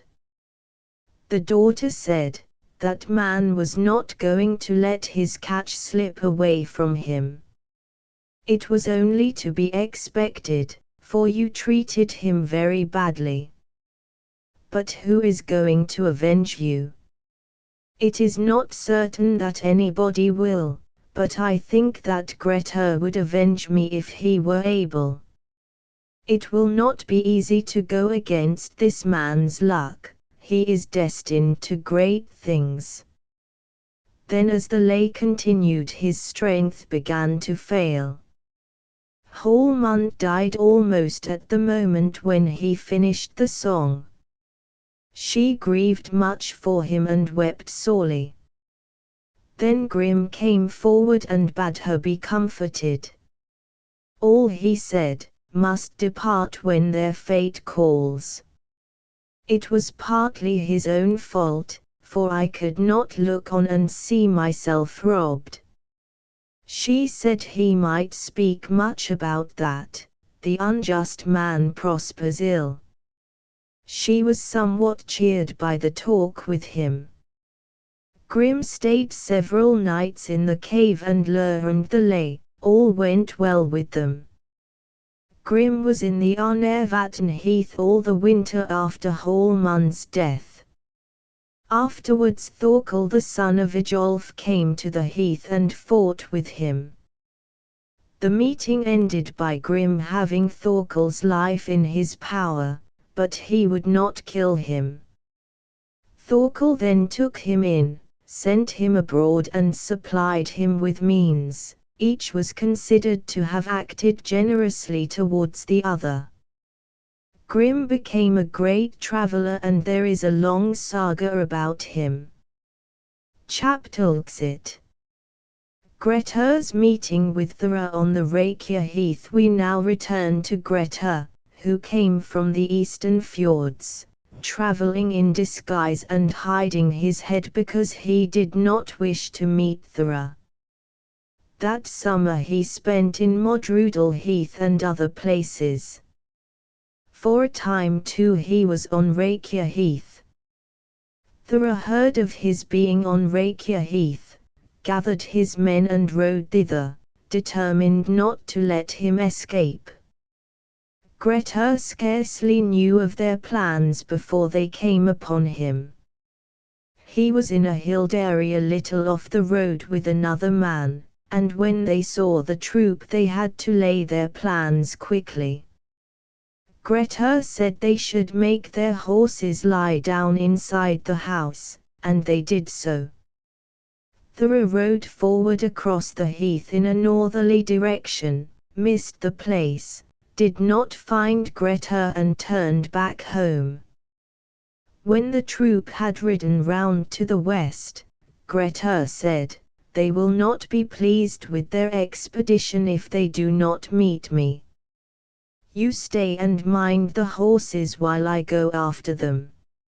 It would be a good jest if they did not recognize me." His companion tried to dissuade him, but he would go. He changed his dress, put on a wide hat which came down over his face and took a stick in his hand. Then he went along the road towards them. They addressed him and asked whether he had seen any men riding over the heath. "I have seen the men whom you are seeking," he said. "You very nearly came upon them, they were on your left hand just south of the marshes." On hearing this they galloped off towards the marshes, which were so swampy that they could not get through and had to spend a great part of the day dragging their horses out. They swore much at the supposed traveller for playing a practical joke upon them. Grettir returned speedily home to his companion, and when they met spoke a verse: "I will not ride to the warrior's arms, too great the danger is. I dare not meet the storm of Vidri, but homeward turn my steps." They rode off as fast as they could westwards towards the homestead in Gard before Thora could come there with his company. When they were near the place they met a man on the road who did not know them. There was a young woman standing outside, very much dressed up, and Grettir asked who she was. The man who had come up said she was Thora's daughter. Then Grettir spoke a verse: "Maiden, when thy father comes tell him, little though it please him, how I rode his dwelling past, only two who with me rode." From this the man learnt who it was, and rode to the house to tell them that Grettir had come round. When Thora returned many men thought that he had been bamboozled by Grettir. He then set spies to watch Grettir's movements. Grettir took the precaution of sending his companion to the western districts with his horse, while he himself went north into the mountains at the beginning of the winter, muffling up his face so that no one should recognize him. Everyone thought that Thora had fared no better but even worse than at their former encounter. Chapter 5. Ghosts in Bardadal. There was dwelling at Ajardalsa in Bardadal a priest named Stein, a good farmer and wealthy. His son Kitan was grown up and was now a fine young man. Thorstein the White was a man who dwelt at Sundoga to the south of Ajardalsa. His wife Steinvor was young and of a merry disposition. They had children who at this time were yet young. Their place was generally thought to be much haunted by trolls. 2 winters before Grettir came north into those parts, Steinvor the mistress of Sundoga went as usual to spend Yule at Ajardalsa, while her husband stayed at home. Men lay down to sleep in the evening, and in the night they heard a great noise in the room near the bondi's bed. No one dared to get up to see what was the matter because there were so few of them. The mistress of the house returned home the next morning, but her husband had disappeared and no one knew what had become of him. So the next season passed. The following winter the mistress wanted to go to Mass, and told her servant to stay at home. He was very unwilling but said she should be obeyed. It happened just as before. This time the servant disappeared. People thought it very strange and found some drops of blood upon the outer door, so they supposed that some evil spirit must have carried off both the men. The story spread all through the district and came to the ears of Grettir, who, being well accustomed to deal with ghosts and spectres, turned his steps to Bardadal and arrived at Yule Eve at Sandoga. He retained his disguise and called himself Jest. The lady of the house saw that he was enormously tall, and the servants were terribly afraid of him. He asked for hospitality. The mistress told him that food was ready for him but that he must see after himself. He said he would, and added, "I will stay in the house while you go to Mass if you would like it." She said, "You must be a brave man to venture to stay in the house." "I do not care for a monotonous life," he said. Then she said, "I do not want to remain at home, but I cannot get across the river." "I will come with you," said Jest. Then she made ready to go to Mass with her little daughter. It was thawing outside, the river was flooded and was covered with ice. She said, "It is impossible for either man or horse to cross the river." "There must be fords," said Jest, "do not be afraid." "First carry the maiden over," she said, "she is lighter." "I don't want to make 2 journeys of it," said he, "I will carry you in my arms." She crossed herself and said, "That is impossible, what will you do with the girl?" "I will find a way," he said, taking them both up and setting the girl on her mother's knee as he bore them both on his left arm, keeping his right arm free. So he carried them across. They were too frightened to cry out. The river came up to his breast, and a great piece of ice drove against him, which he pushed off with the hand that was free. Then the stream became so deep that it broke over his shoulder, but he waded on vigorously till he reached the other bank and put them on shore. It was nearly dark by the time he got home to Sandoga and called for some food. When he had eaten something, he told the servants to go to the other end of the hall. Then he got some boards and loose logs and laid them across the hall to make a great barricade so that none of the servants could get across. No one dared to oppose him or to object to anything. The entrance was in the side wall of the hall under the back gable, and near it was a cross-bench upon which Grettir laid himself, keeping on his clothes, with a light burning in the room. So he lay till into the night. The mistress reached to Jardalsa for Mass and everyone wondered how she had crossed the river. She said she did not know whether it was a man or a troll who had carried her over. The priest said it was certainly a man, though unlike other men. "Let us keep silence over it, maybe that he means to help you in your difficulties." She stayed there the night.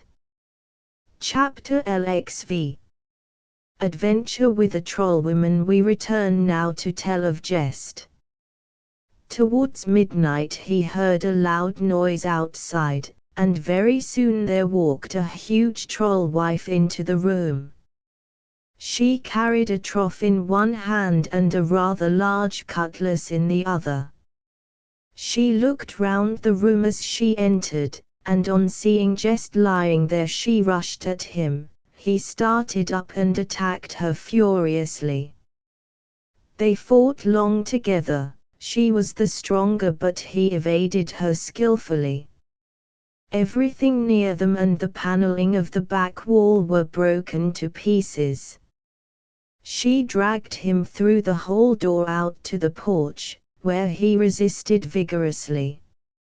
She wanted to drag him out of the house, but before that was done they had broken up all the fittings of the outer door and borne them away on their shoulders. Then she strove to get to the river and among the rocks. Gest was terribly fatigued, but there was no choice but either to brace himself or be dragged down to the rocks. All night long they struggled together, and he thought he had never met with such a monster for strength. She gripped him so tightly to herself that he could do nothing with either hand but cling to her waist.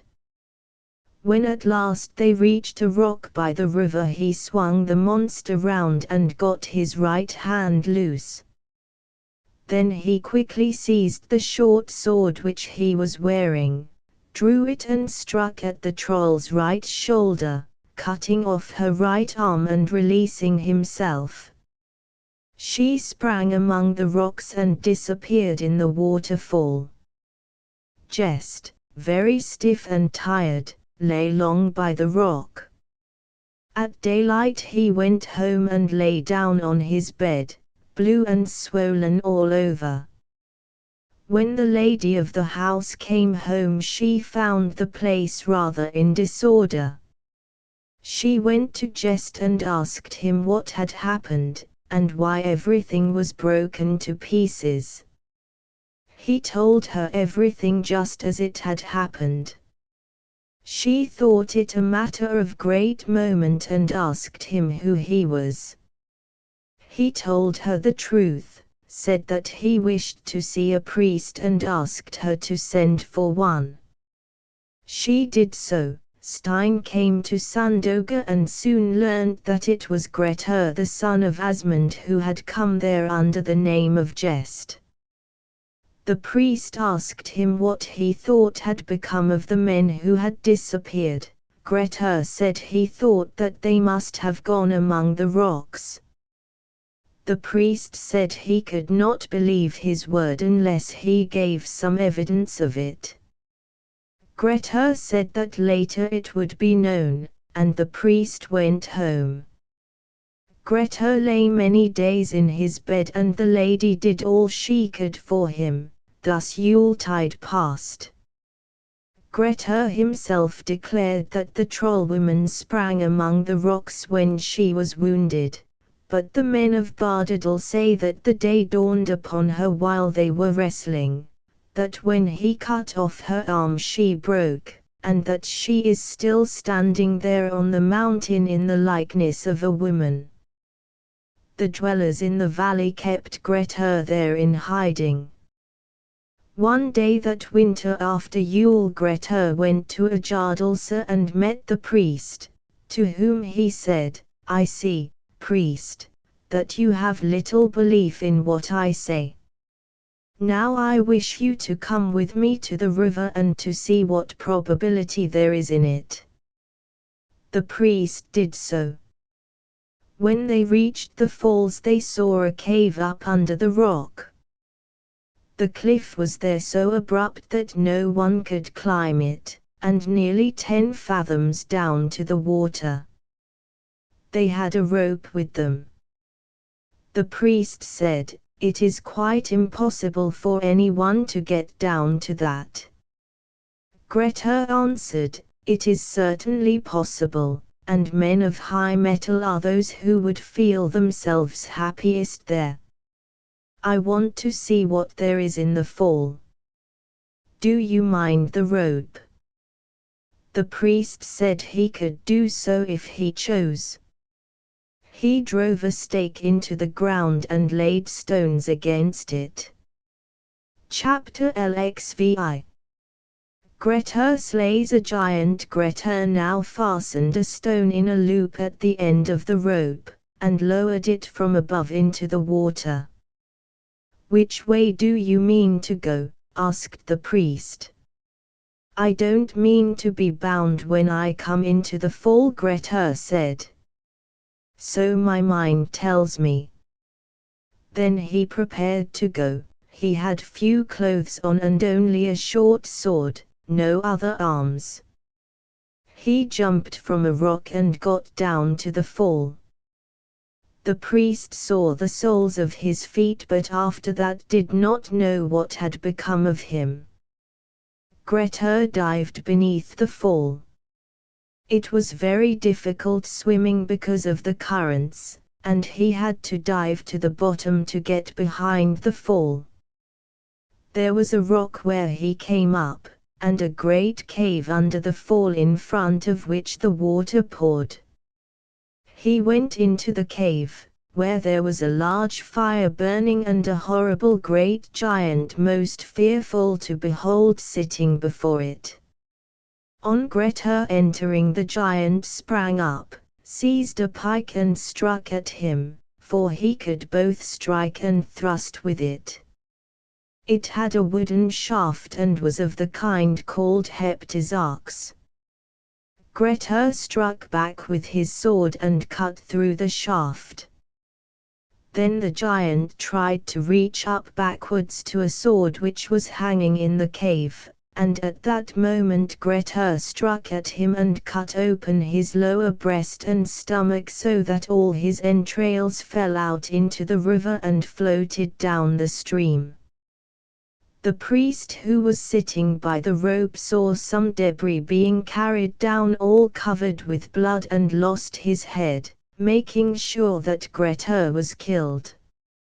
He left the rope and ran off home, where he arrived in the evening and told them for certain that Grettir was dead, and said it was a great misfortune to them to have lost such a man. Grettir struck few more blows at the giant before he was dead. He then entered the cave, kindled a light and explored. It is not told how much treasure he found there, but there is supposed to have been some. He stayed there till late into the night and found the bones of 2 men, which he carried away in a skin. Then he came out of the cave, swam to the rope and shook it, thinking the priest was there. Finding him gone, he had to swarm up the rope and so reached the top. He went home to a jardalser and carried the skin with the bones in it into the vestibule of the church together with a rune staff, upon which were most beautifully carved the following lines: "Into the fall of the torrent I went, dank its maw towards me gaped. The floods before the ogress den mighty against my shoulder played, and then, hideous the friend of troll wife came. Hard were the blows I dealt upon him. The shaft of heptizarchs was severed. My sword has pierced the monster's breast." Thereto it was told how Grettir had brought the bones from the cave. The priest, when he came to the church on the next morning, found the staff and all that was with it and read the runes. Grettir had then returned home to Sandoga. Chapter 6. Visit to Gudmund the Mighty. When the priest met Grettir again, he asked him to say exactly what had happened, and Grettir told him all about where he had been. He said that the priest had held the rope very faithlessly, and the priest admitted that it was true. Men felt no doubt that these monsters were responsible for the disappearance of the men in the valley, nor was there any haunting or ghost walking there afterwards. Grettir had evidently cleared the land of them. The bones were buried by the priest in the churchyard. Grettir stayed the winter in Bardadal, but unknown to the general public. Thora of Gard heard rumours of Grettir being in Bardadal and set some men on to take his life. Men thereupon advised him to depart, and he went into the west to Modruvella, where he met Gudmund the Mighty and asked him for protection. Gudmund said it would not be convenient for him to take him in. You must, he said, find a place to settle in where you need be in no fear for your life. Grettir said he did not know where such a place was. There is an island, Gudmund said, in Skagafjord, called Drangi. It is excellent for defense, no one can get up to it without a ladder. If once you can reach it, there is no chance of anyone attacking you there with arms or with craft, so long as you guard the ladder well. That shall be tried, said Grettir. But I am in such dread of the dark that even for the sake of my life I cannot live alone. It may be that it is so, said Gudmund, but trust no man so well that you trust not yourself better. Many are unfit to be trusted. Grettir thanked him for his excellent advice and departed from Modruvela. He went on straight to Bjugg, where his mother and Illugi greeted him joyfully. He stayed there several days and heard of Thorstein Kugason having been slain in the autumn before he went to Bardadal. Fate, he thought, was striking hard against him. Then he rode south to Holtavada Heath, intending to revenge the death of Hallmund if he could meet with Grim. On reaching Nordradal he learned that Grim had left 2 or 3 years before, as has already been related. Grettir had not received news of it because he had been in hiding there for 2 years and a third in Thuristal and had met no one to tell him of what had happened. Then he turned his steps towards the Bredafjord valleys and waylaid those who passed over Brattabreka. He continued to let his hands sweep over the property of the small farmers during the height of the summer season. When the summer was passing away, Steinvor at Sandoga gave birth to a son who was named Skeggi. He was at first fathered on Kitan, the son of Stein the priest at Ijadalsa. Skeggi was unlike all his family in his strength and stature. When he was 15 years old he was the strongest man in the north, and then they put him down to Grettir. There seemed a prospect of his growing into something quite extraordinary, but he died when he was 17 and there is no saga about him. Chapter 8. Fight with Thorod the son of Snorri. After the death of Thorstein Kugason, Snorri the Godi was on bad terms with his son Thorod and with Sam the son of Bork the Fat. It is not clearly stated what they had done to displease him except that they had refused to undertake some important work which he had given them to do. What is known is that Snorri turned off his son Thorod and told him not to come back until he had slain some forest man, and so it remained. Thorod then went to Dala. There dwelt at Bredabelstad in Sokolfsdal a certain widow named Gerlorg. She kept as her shepherd a grown-up youth who had been outlawed for wounding someone. Thorod Snorrason heard of this, rode to Bredabelstad and asked where the shepherd was. The woman said he was with the sheep and asked what Thorod wanted with him. I want to take his life, he said. He is an outlaw and a forest man. She said, such a warrior as you has nothing to gain by killing a miserable creature like him. I will show you a much doughtier deed, should you have a mind to try it. What is that? He asked. Up there in the mountains, she said, is Grettir the son of Asmund. Deal with him, that will be more fitting for you. Thorod liked the proposal and said he would do it. Then he put spurs to his horse and rode up along the valleys.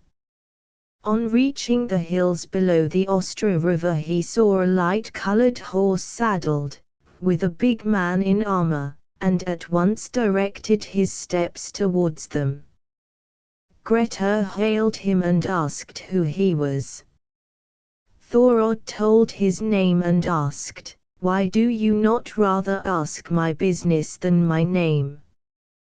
Because he said, "It is not likely to be very weighty." "Are you a son of Snorri the Godi?" "So it is indeed. We shall now try which of us is the stronger." "That is easily done," said Grettir, "but have you not heard that I have not proved a mound of wealth to most of those who have had to do with me?" "I know that, but I mean to risk something on it now." Then he drew his sword and went valiantly for Grettir, who defended himself with his shield but would not use his weapons against Thorod. They fought for a time without his being wounded. Grettir then said, "Let us stop this play, you will not gain the victory in a battle with me." Thorod struck at him most furiously. Grettir was tired of it, so he took hold of him and set him down next to himself, saying, "I could do what I liked with you, but I have no fear of your killing me. I am much more afraid of your grey-headed father, Snorri the Godi, and of his counsels, which have brought many a man to his knees. You should take up tasks which you are able to accomplish. It is no child's play to fight with me." When Thorod saw that there was nothing to be done he quieted down, and then they parted. He rode home to Tunga and told his father of his encounter with Grettir. Snorri smiled and said, "Many a man has a high opinion of himself, but the odds against you were too great. While you were aiming blows at him he was doing what he pleased with you. But he was wise not to kill you, for it would not have been my purpose to leave you unavenged. I will now rather use my influence on his side if I ever have to do with his affairs." Snorri showed his approval of Grettir's action towards Thorod, for his counsels were always friendly to Grettir. Chapter 6. Grettir's last visit to Bjugg and journey with Illugi to Drangi. Soon after Thorod left him, Grettir rode north to Bjugg and remained there in hiding for a time. His fear of the dark grew so upon him that he dared go nowhere after dusk. His mother offered to keep him there, but said she saw that it would not do for him because of the feuds which he had throughout the land. Grettir said she should not fall into trouble through him, but he said, "I can no longer live alone even to save my life." Illugi his brother was then 15 years old and was a most goodly young man. He heard what they were saying. Grettir told his mother what Gudmund the Mighty had advised him to do, and declared he would try to get to Drangi if he could. Yet, he said, he could not go there unless he could find some faithful man to stay with him. Then Illugi said, "I will go with you, brother. I know not whether I shall be a support to you, but I will be faithful to you and will not run from you so long as you stand upright. And I shall know the better how it fares with you if I am with you." Grettir answered, "You are such an one amongst men as I most rejoice in. And if my mother be not against it I would indeed that you should go with me." Asdis then said, it has now come to this, that I see two difficulties meeting each other. It is hard for me to lose Illugi, but I know that so much may be said for Grettir's condition that he will find some way out. And though it is much for one to bid farewell to both of you, yet I will consent to it if Grettir's lot is bettered thereby. Illugi was pleased at her words, for his heart was set upon going with Grettir. She gave them plenty of money to take with them, and they made ready for their journey. Asdis took them along the road, and before they parted she said, "Go forth now, my sons twain. Sad will be your death together, nor may any man escape that which is destined for him. I shall see neither of you again, let one fate befall you both. I know not what safety you seek in Drangey, but there shall your bones be laid, and many will begrudge you your living there. Beware of treachery, yet shall you be smitten with weapons, for strange are the dreams which I have had. Guard yourselves against witchcraft, for few things are stronger than the ancient spells." Thus she spoke and wept much. Grettir said, "Weep not, my mother. It shall be said that you had sons and not daughters if we are attacked with arms. Live well, and farewell." Then they parted. The two travelled north through the districts and visited their kinsmen while the autumn passed into winter. Then they turned their steps to Saga Fjord, then north to Vatnskard on to Reykjaskard below Seamundalid to Langholt, reaching Glorm Bay as the day was waning. Grettir had slung his hat over his shoulder, so he always went when out of doors whether the weather was good or bad. Thence they continued their journey, and when they had gone a short way they met a man with a big head, tall and thin and ill-clad. He greeted them and each asked the other's name. They told theirs and he said his name was Thorbjorn. He was a vagrant, had no mind to work and swaggered much. It was the habit of some to make game of him or fool him. He became very familiar and told them much gossip about the district and the people therein. Grettir was much amused. He asked whether they did not want a man to work for them and said he would much like to go with them. So much he got from his talk that they let him join them. It was very cold and there was a driving snowstorm. As the man was so fussy and talkative they gave him a nickname and called him Glorm. The people in Glorm Bay, he said, were much exercised about your going without a hat in this weather, and wanted to know whether you were any the braver for being proof against the cold. There were 2 sons of Bondis there, men of great distinction. The shepherd told them to come out and mind the sheep with him, but they could scarcely get their clothes on for the cold. Grettir said, "I saw a young man inside the door putting on his mittens, and another going between the cow-house and the dung heap. Neither of them will frighten me." Then they went on to Rainines and stayed the night there, then to the seashore to a farm called Rakeser where a man, a good farmer, named Thorvald, lived. Grettir asked him for shelter and told him of his intention of going to Drangey. The Bondi said that men of Saga Fjord would not think his a very friendly visit and drew back.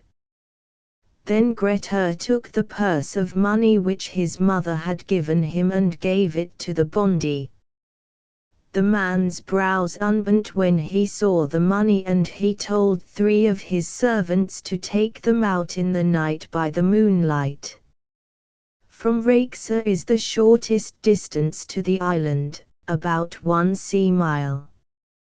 When they reached the island, Grettir thought it looked quite pleasant. It was all overgrown with grass and had steep cliffs down to the sea, so that no one could get onto it except where the ladders were.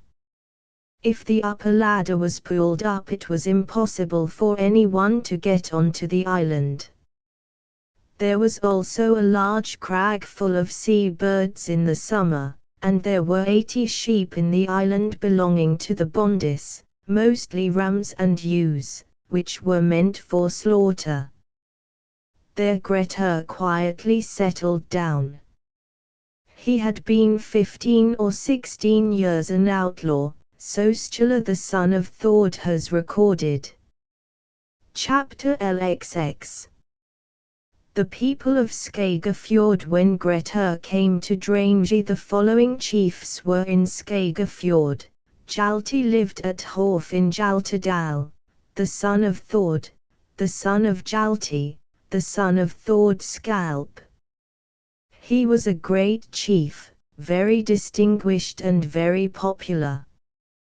His brother was named Thorbjorn Angle, a big man, strong and hardy and rather quarrelsome. Thord, their father, had married in his old age, and his then wife was not the mother of these 2. She was very much against her stepsons, especially Thorbjorn, because he was intractable and headstrong. One day when he was playing at tables, his stepmother came up and saw that he was playing at natafel. They played with big peg pieces. She considered that very lazy of him and spoke some words, to which he answered hastily. She took up the piece and struck him on the cheekbone with the peg, and it glanced into his eye, which hung down on his cheek. He started up and handled her mercilessly, so that she was confined to her bed and soon afterwards died. They say that she was pregnant at the time. After that he became a regular ruffian. He took over his property and went first to live in Vidvik. Halldor, the son of Thorja, the son of Thord of Horfdi, lived at Horf in Horfdastrand. He married Thordis, the daughter of Thord, the sister of Hjalti and Thorbjorn Angle. Halldor was a worthy bondi and wealthy. Bjorn was the name of a man who lived at Hagens in Filjet, a friend of Halldor of Horf, and the 2 held together in every dispute. Tungustein dwelt at Steinstede. He was the son of Bjorn, the son of Ufkthinbeard, the son of Crowreda, to whom Erik of Guddle gave Tunga below Skalama. He was a man of renown. Erik was the son of Homgangstari, the son of Erik of Guddle, the son of Rold, the son of Gurmund Straightbeard. He lived at Horf in Guddle. All these were men of high rank.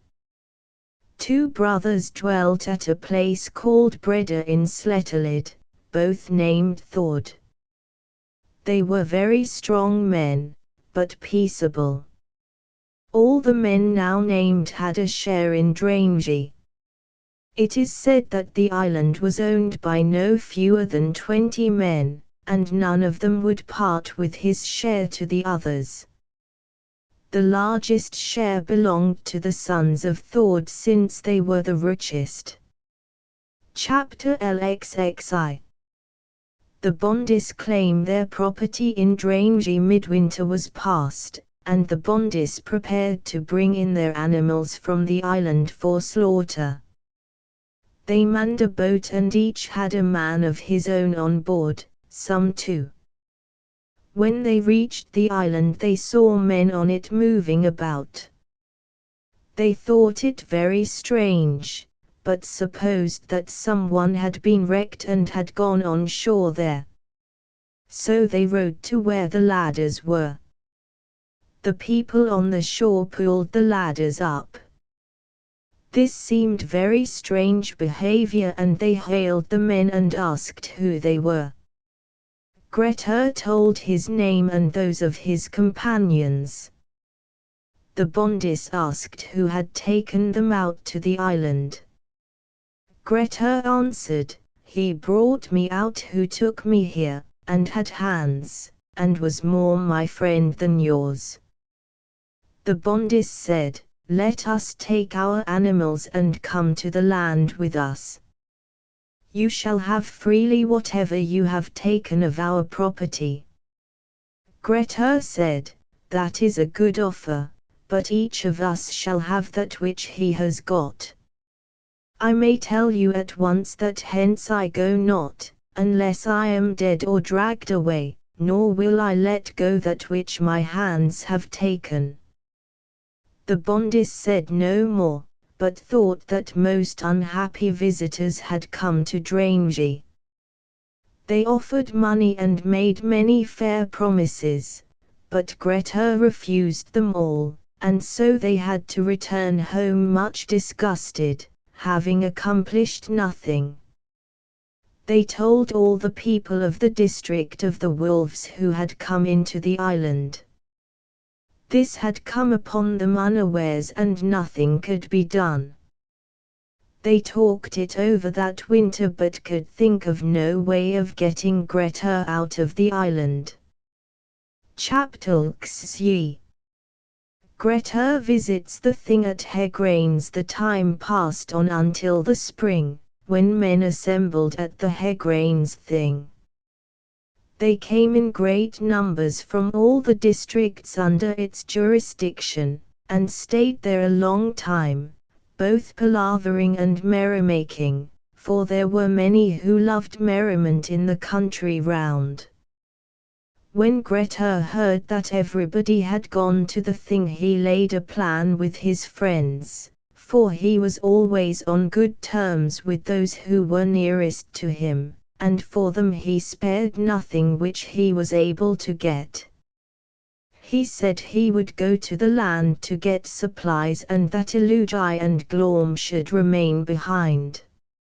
Illugi thought it very imprudent, but he let Grettir have his way. He told them to guard the ladder well, since everything depended upon that. Then he went to the land and obtained what he wanted. He kept his disguise wherever he went, and no one knew that he had come. He heard of the festivities that were going on at the thing and was curious to see them, so he put on some old clothes that were rather shabby and arrived just as they were going from the Logrettir home to their booths. Some of the young men were talking about the weather, said it was good and fair, and that it would be a good thing to have some games and wrestling. They thought it a good proposal. So they sat down in front of their booths.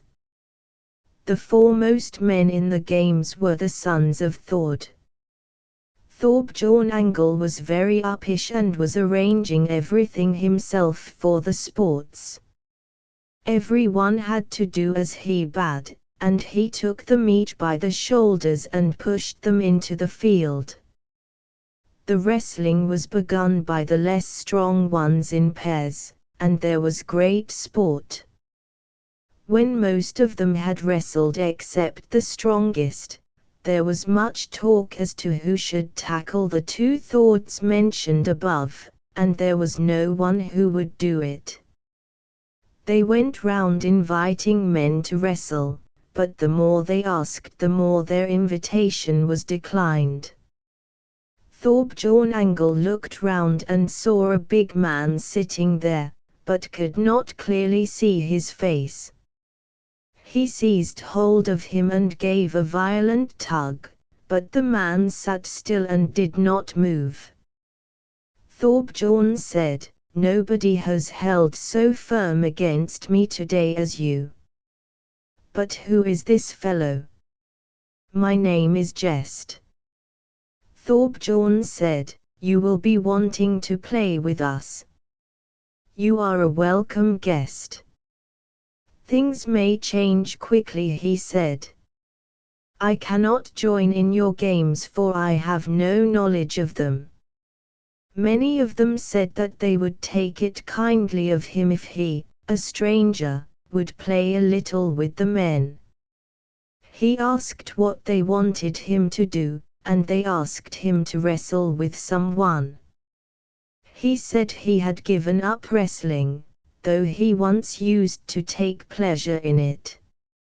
As he did not directly refuse, they pressed him all the more.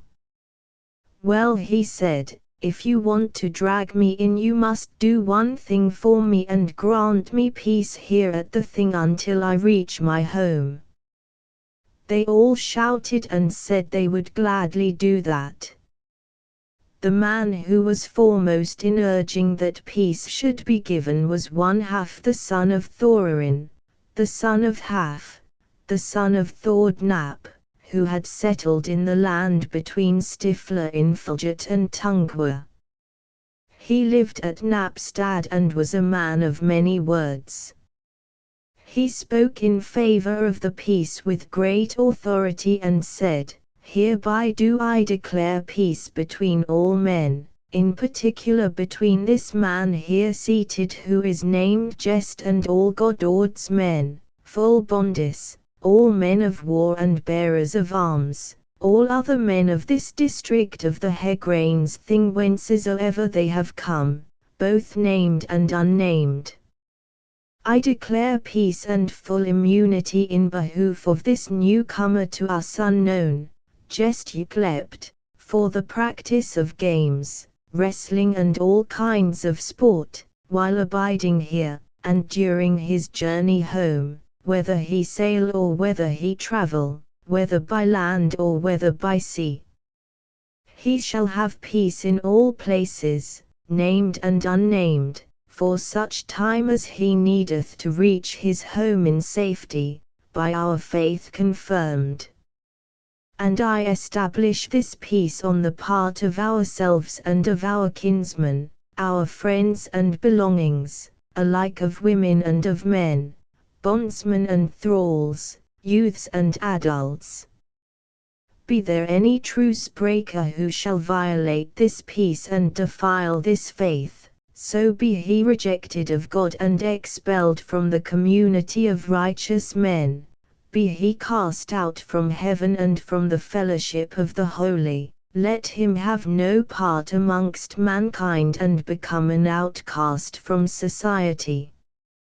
A vagabond he shall be and a wolf in places where Christians pray and where heathen worship, where fire burneth, where the earth bringeth forth, where the child lispeth the name of mother, where the mother beareth a son, where men kindle fire, where the ship saileth, where shields blink, sun shineth, snow lieth, fin glideth, fir tree groweth, falcon flieth the livelong day and the fair wind bloweth straight under both her wings, where heaven rolleth and earth is tilled, where the breezes waft mists to the sea, where corn is sown. Far shall he dwell from church and Christian men, from the sons of the heathen, from house and cave and from every home, in the torments of hell. At peace we shall be, in concord together, each with other in friendly mind, wherever we meet, on mountain or strand, on ship or on snowshoes, on plains or on glaciers, at sea or on horseback, as friends meet in the water, or brothers by the way, each at peace with other, as son with father, or father with son, in all our dealings. Our hands we lay together, all and every to hold well the peace and the words we have spoken in this our faith, in the presence of God and of holy men, of all who hear my words and here are present. Many said that a great word had been spoken. Jest said, "You have declared and spoken well. If you go not back upon it, I will not delay to show that of which I am capable." Then he cast off his hood and after that all his upper garments. Each looked at the other and woe spread over their lips, for they knew that it was Grettir who had come to them, by his excelling all other men in stature and vigor. All were silent and half looked foolish. The men of the district went two and two together, each blaming the other, and most of all blaming him who had declared the peace. Then Grettir said, "Speak plainly to me and declare what is in your minds, for I will not sit here long without my clothes. You have more at stake than I have, whether you hold the peace or not." They answered little and sat themselves down. The sons of Thord and their brother-in-law Halldor then talked together. Some wished to uphold the peace and some not. Each nodded to the other. Then Grettir spoke a verse, "Many a man is filled with doubt. A twofold mask has the prover of shields. The skillful tongue is put to shame. They doubt if they shall hold the troth." Then said Tungustein, "Think you so, Grettir? Which then will the chieftains do? But true it is that you excel all men in courage. See you not how they are putting their noses together?" Grettir then said, "Together they all their noses laid, they wagged their beards in close converse. They talked with each other by two and two, regretting the peace they afore declared. Then said Hjalti the son of Thord, "It shall not be so, we will hold the peace with you although our minds have altered. I would not that men should have the example of our having broken the peace which we ourselves gave and declared. Grettir shall depart unhindered whithersoever he will, and shall have peace till such time as he reach his home from this journey. And then this truce shall have expired whatever happen with us." They all thanked him for his speech, and thought he had acted as a chieftain should under such circumstances. Thorbjorn Angle was silent. Then it was proposed that one or the other of the Thords should close with Grettir, and he said that they might do as they chose. One of the two brothers Thord then came forward.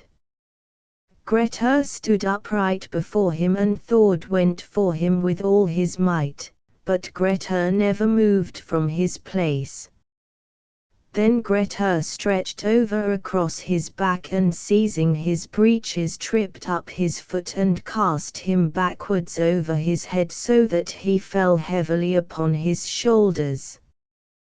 Then the people said that both the brothers should tackle him together, and they did so.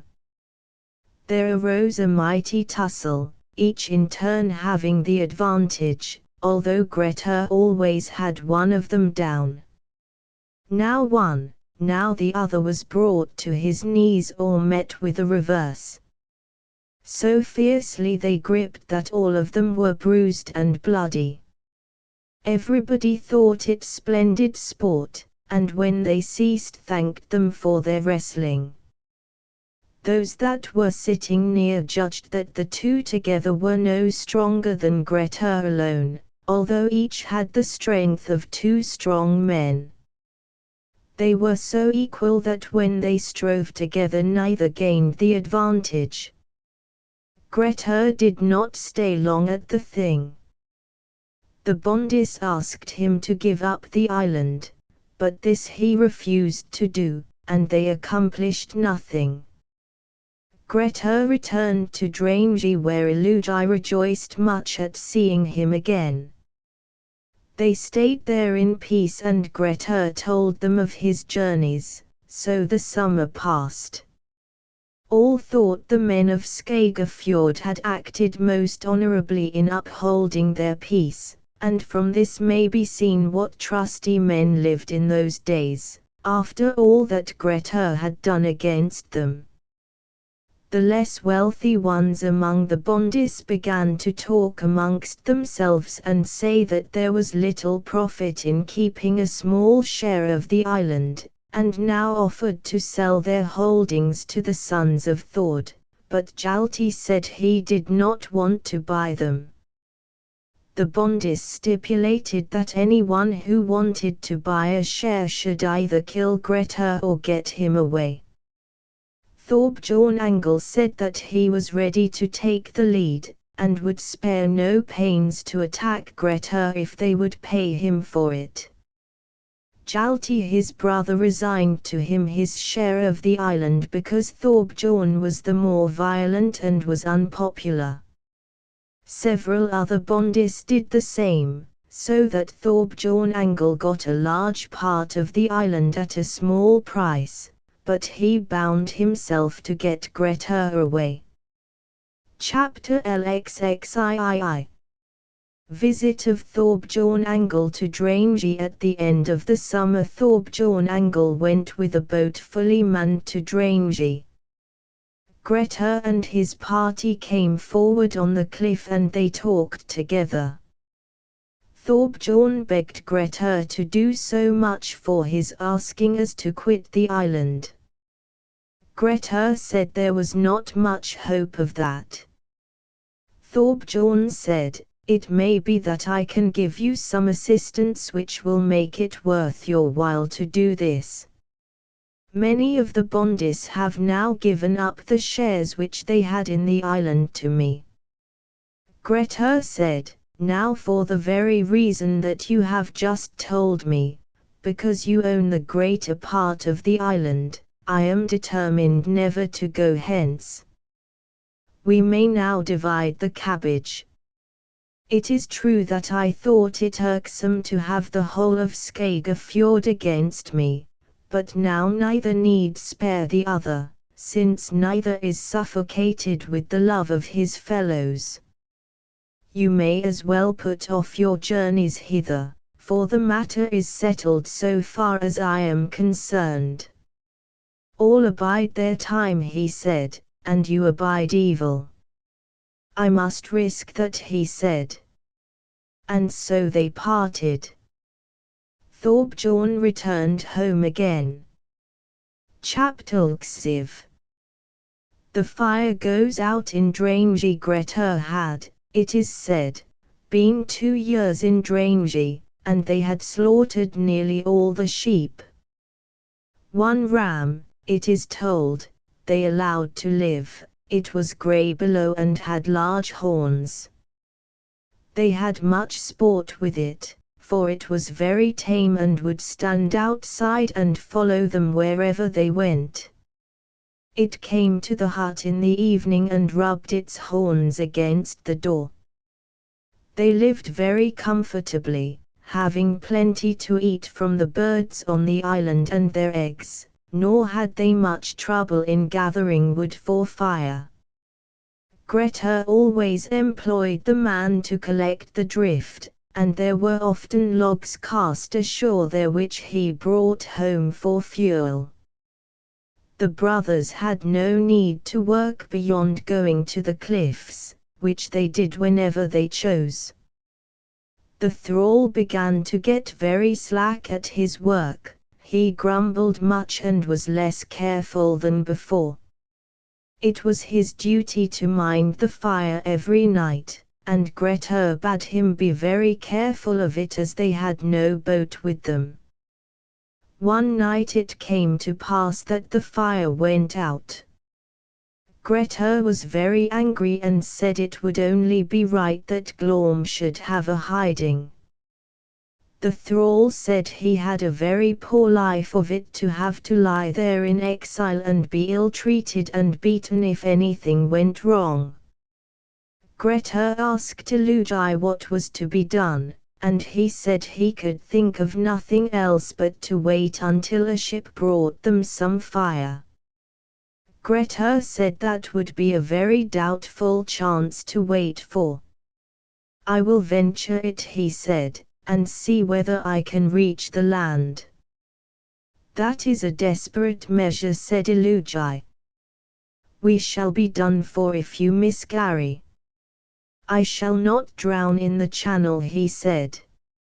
I shall trust the thrall less in future, since he has failed in a matter of such moment to us. The shortest passage from the island to the mainland is 1 sea mile. Chapter LXXV.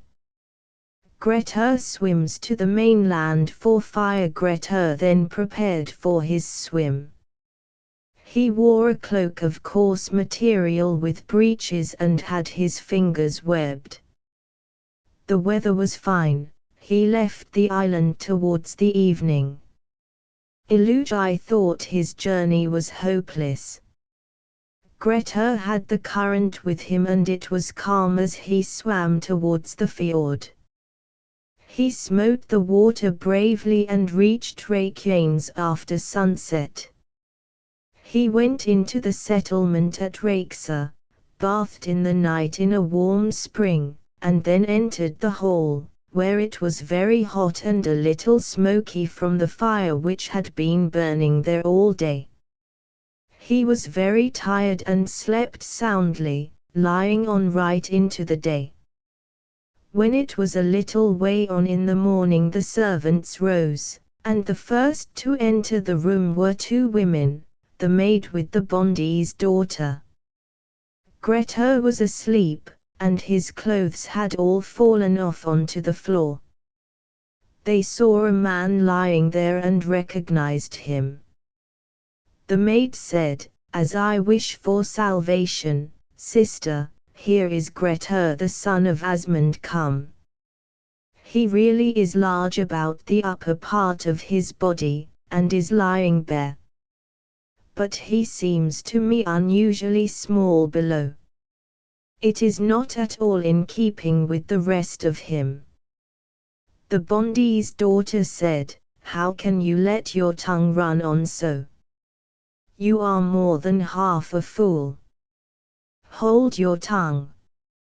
"I really cannot be silent, my dear sister," said the maid. "I would not have believed it if anyone had told me." Then she went up to him to look more closely, and kept running back to the bondi's daughter and laughing. Grettir heard what she said, sprang up and chased her down the room. When he had caught her, he spoke a verse missing in manuscript. Soon afterwards Grettir went to the bondi Thorvald, told him his difficulty and asked him to take him out to the island again, which he did, lending him a ship and taking him over. Grettir thanked him for his courtesy. When it became known that Grettir had swum a sea mile, everyone thought his courage extraordinary both on sea and on land. The men of Saga Fjord blamed Thorbjorn Angle much for not having ridded Drangi of Grettir, and all wanted their shares back again. That did not suit him and he asked them to have patience. Chapter LXXV. Adventure of Herring in Drangi. That summer a ship came to Gongusgardsos, on board of which was a man named Herring. He was a young man and very active. He could climb any cliff. He went to visit Thorbjorn Angle and stayed there into the autumn. He pressed Thorbjorn much to take him to Drangi, that he might see whether the cliff was so high that he could not get up there. Thorbjorn said it should not be for nothing if he succeeded in getting up onto the island and either killing or wounding Grettir. He made it appear attractive as a task for Herring to undertake. One day they went to Drangi and he put the Easterner ashore in a certain place, telling him not to let himself be seen if he got to the top. Then they set up the ladder and began a conversation with Grettir's people. Thorbjorn asked him whether he would not leave the island. He said there was nothing on which he was so determined.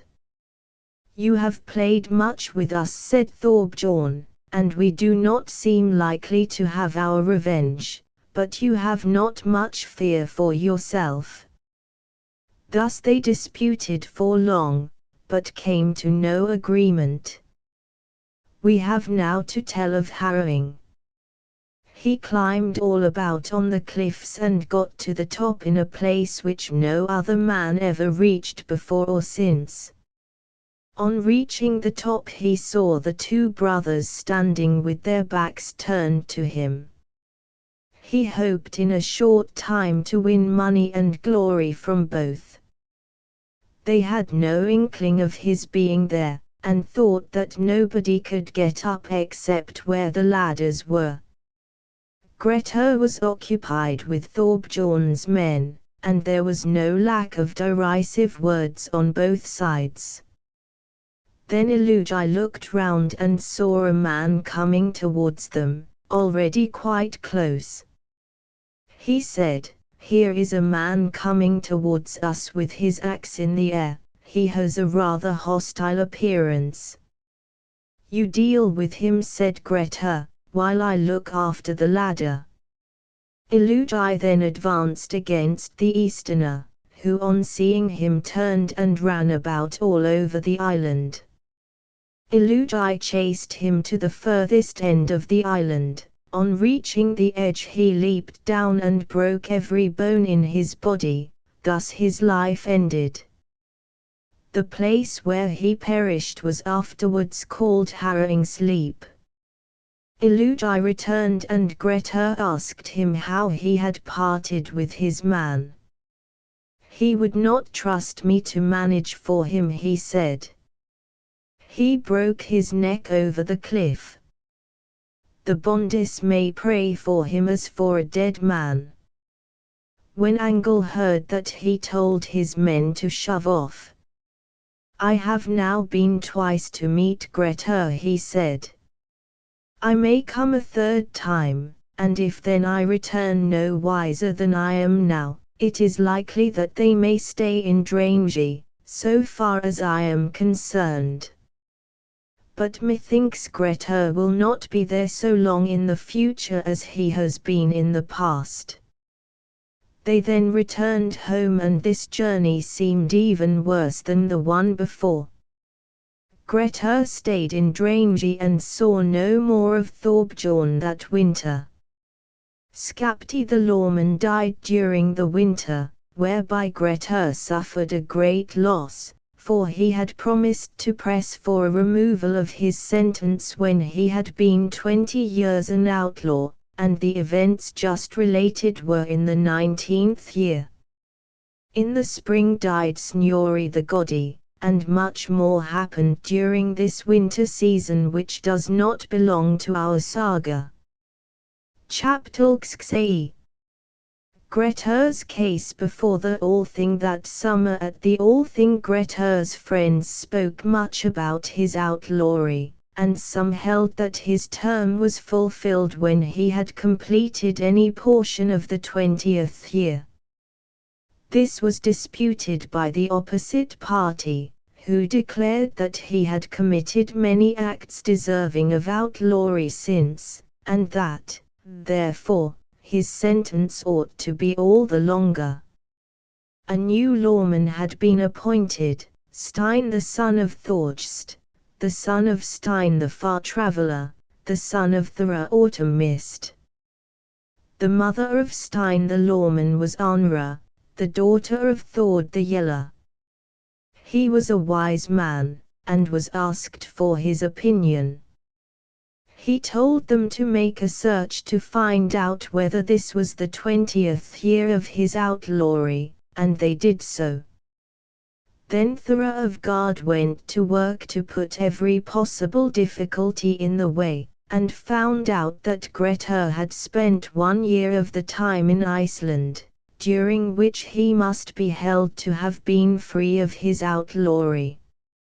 Consequently, it had only lasted 19 years.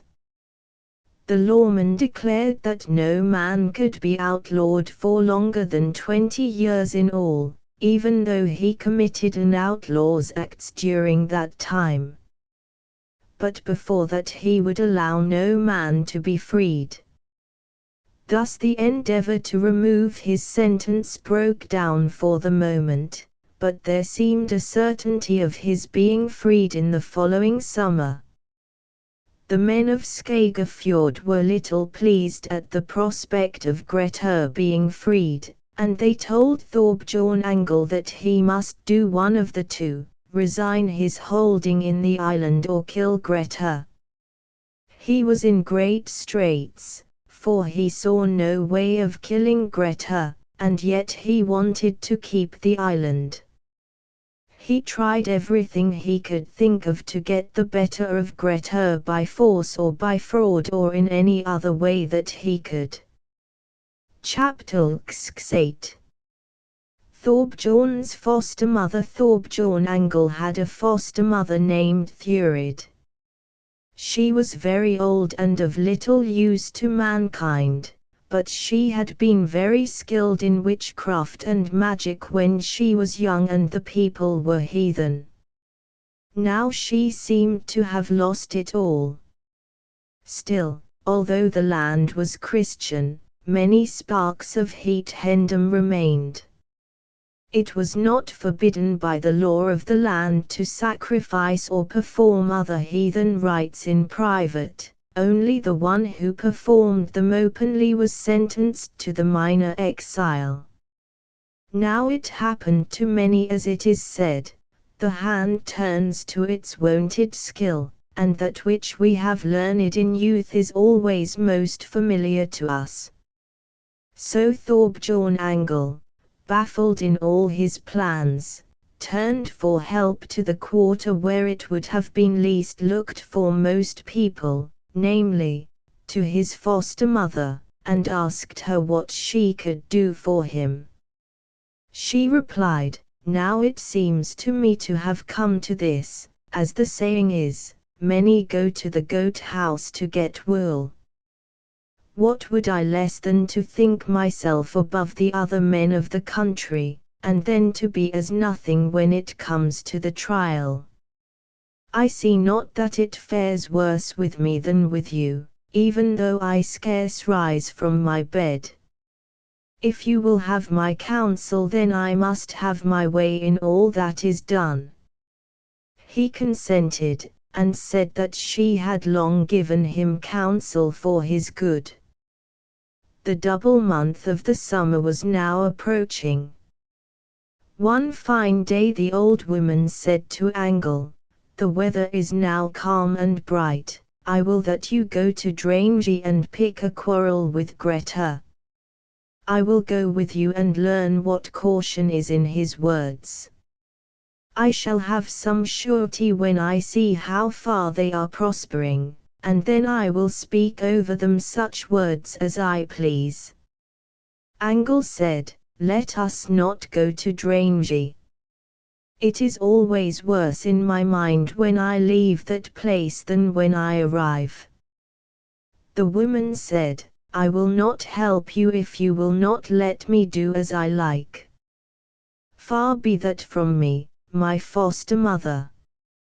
I have said that I will go there a third time, that something may come of it for us." "You may venture it," she said. "Much labor will you have before Grettir is laid in the earth, often your lot will be doubtful and hard will it go with you before it is finished. And yet you are so bound that somehow you must get yourself out of it." Then Thorbjorn Angle had a 10-oar boat manned and went on board with 11 men. The woman was with them and they rowed out to Drangi. When the brothers saw them coming, they came forward to the ladder and began once more to talk about their case.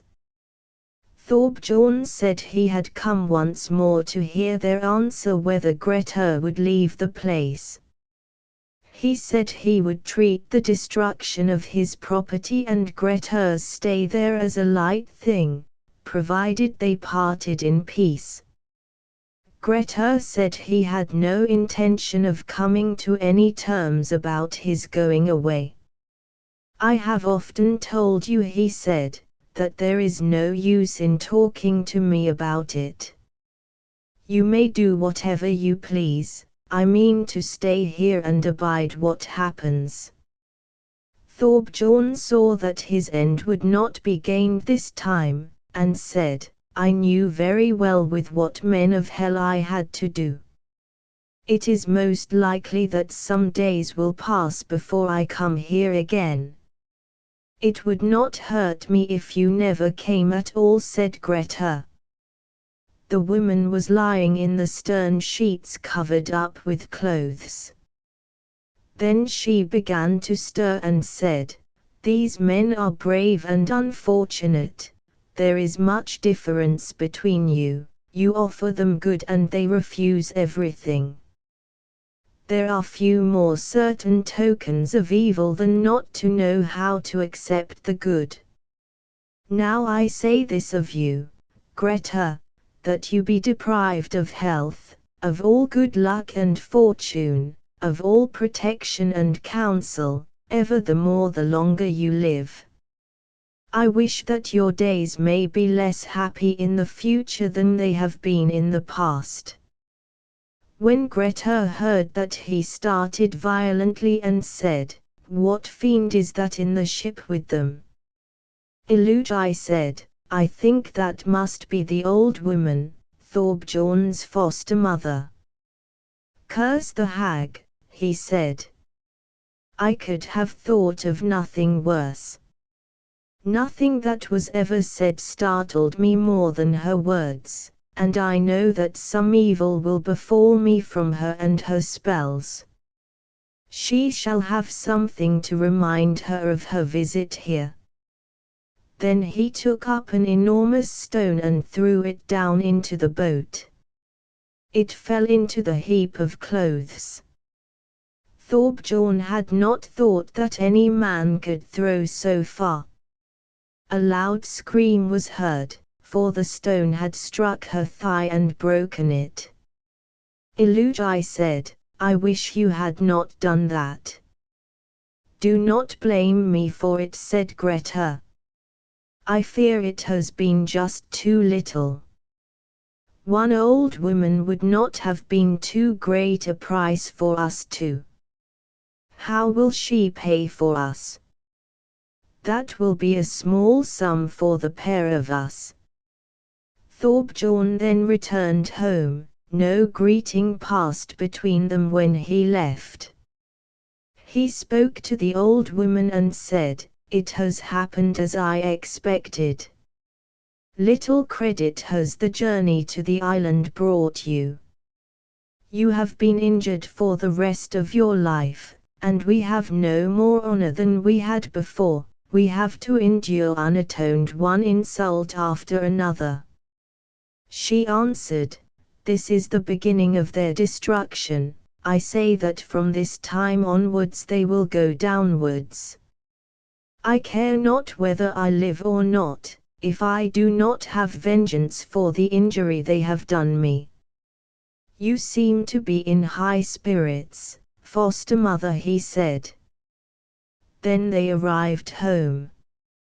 The woman lay in bed for nearly a month before her leg was set and she was able to walk again. Men laughed much over the journey of Thorbjorn and the old woman.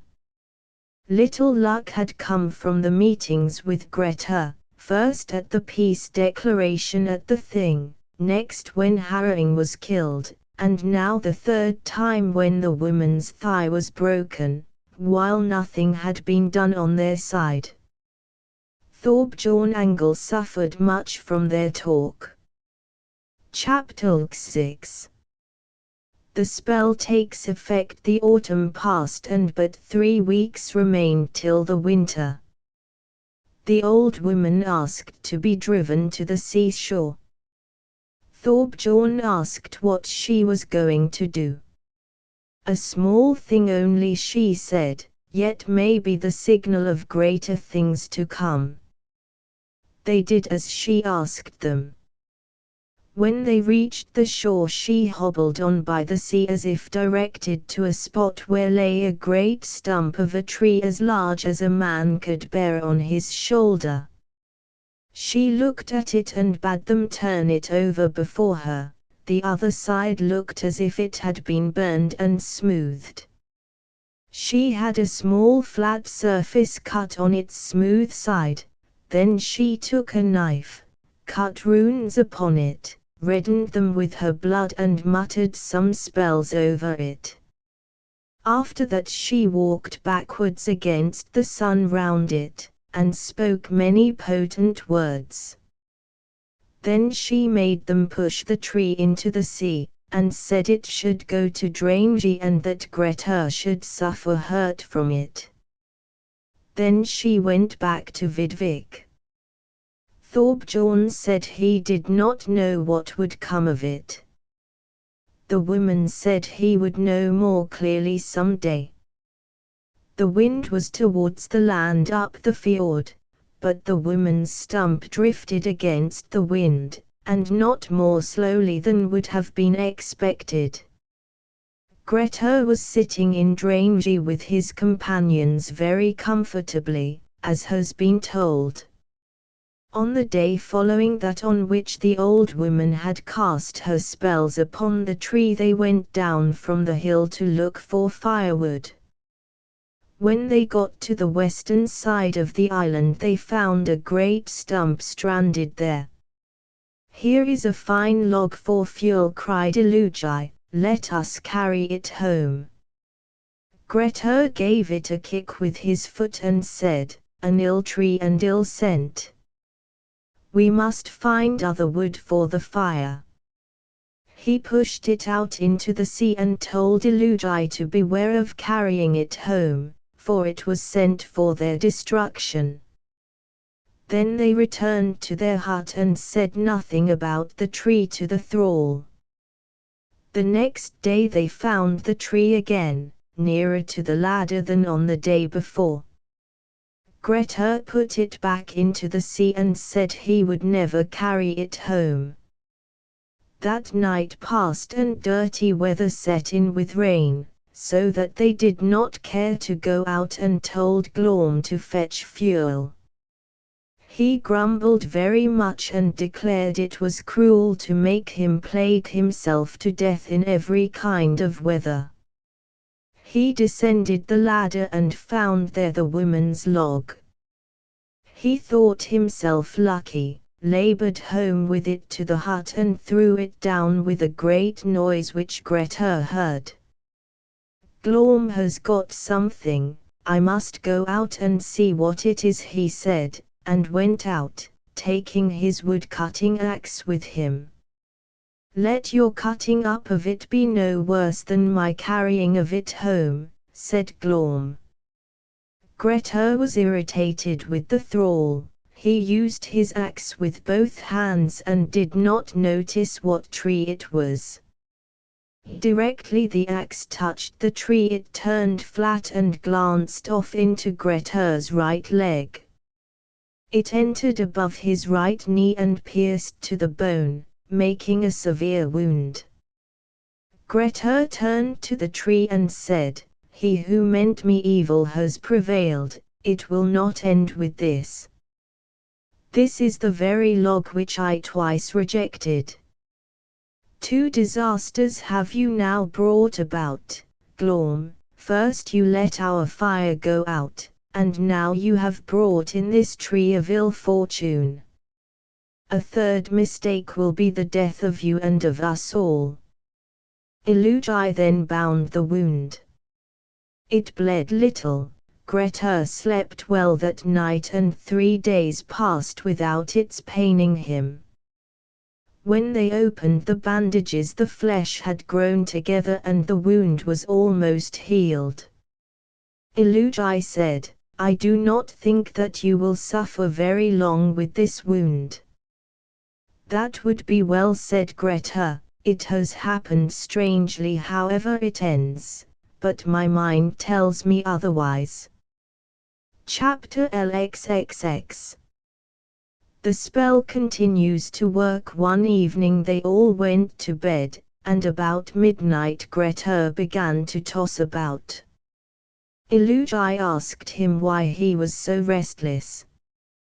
Grettir said his leg was hurting him and he thought there must be some change in its appearance.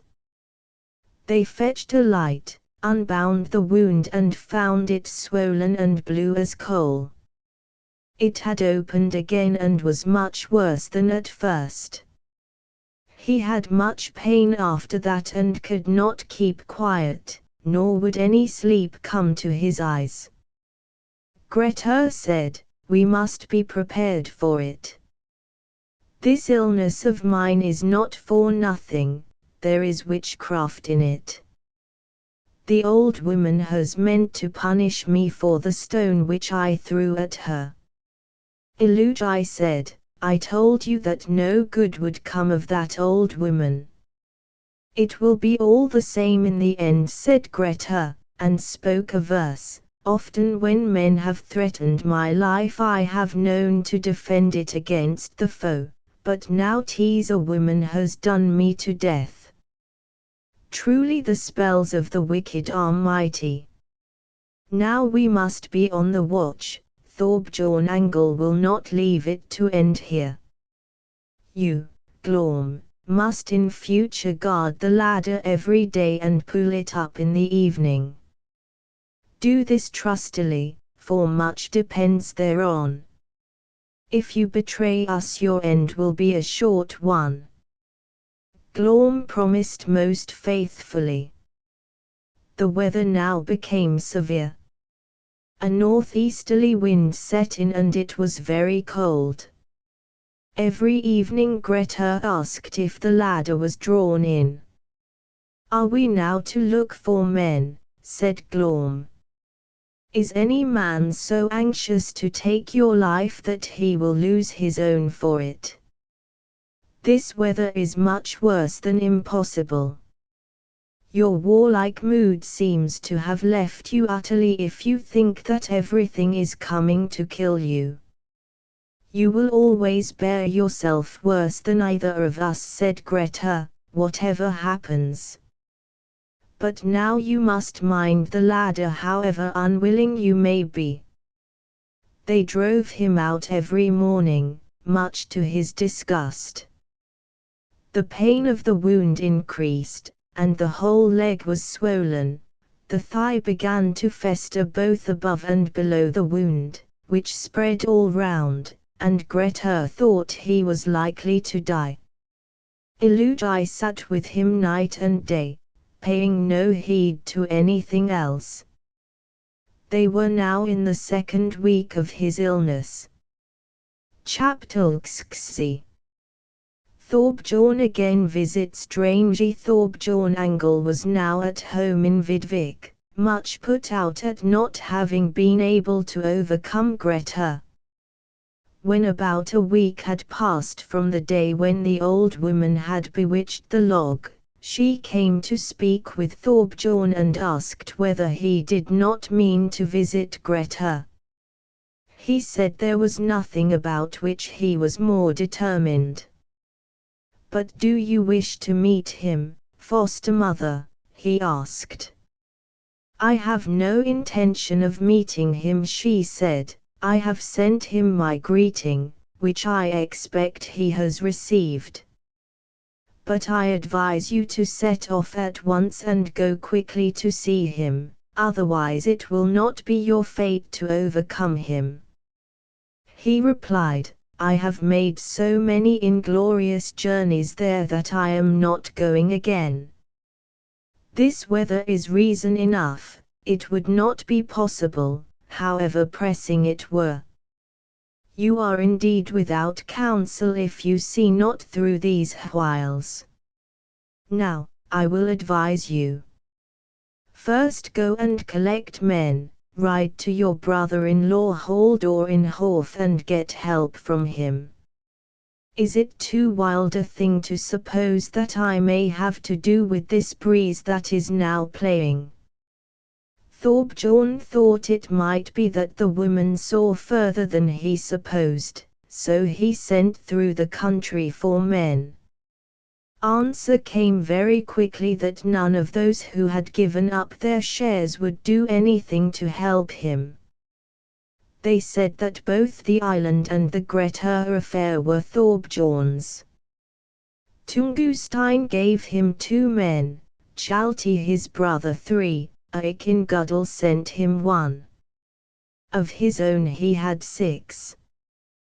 These 12 rode out from Vidvik to Horth, where Halldor invited them to stay and asked their news. Thorbjorn told him everything fully. Halldor asked who had done it all. He said his foster mother had urged him much. That will lead to no good.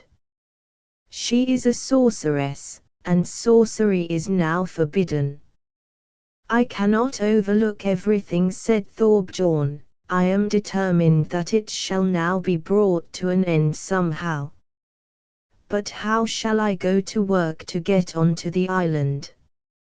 It seems to me, said Halldor, that you are relying upon something, but I know not whether it is anything good. If you want to accomplish anything, go out to my friend Bjorn in Hagens in Filjet. He has a good boat. Ask him from me to lend it to you, and then you will be able to sail on to Drangi. It seems to me that if you find Grettir well and hearty, your journey will have been in vain. One thing know for certain, do not slay him in open fight, for there are enough men to avenge him. Do not slay Illugi if you can help it. I fear that my counsel may not appear altogether Christian. Halldor then gave him 6 men, one was named Ka, another Thorleif, the third Brand. The names of the others are not mentioned. These 18 men then went to Filjet, reached Hagens, and gave Halldor's message to Bjorn. He said it was his duty to do it for Halldor's sake, but that he was under no obligation to Thorbjorn. He said it was an insane journey to make, and tried hard to dissuade them.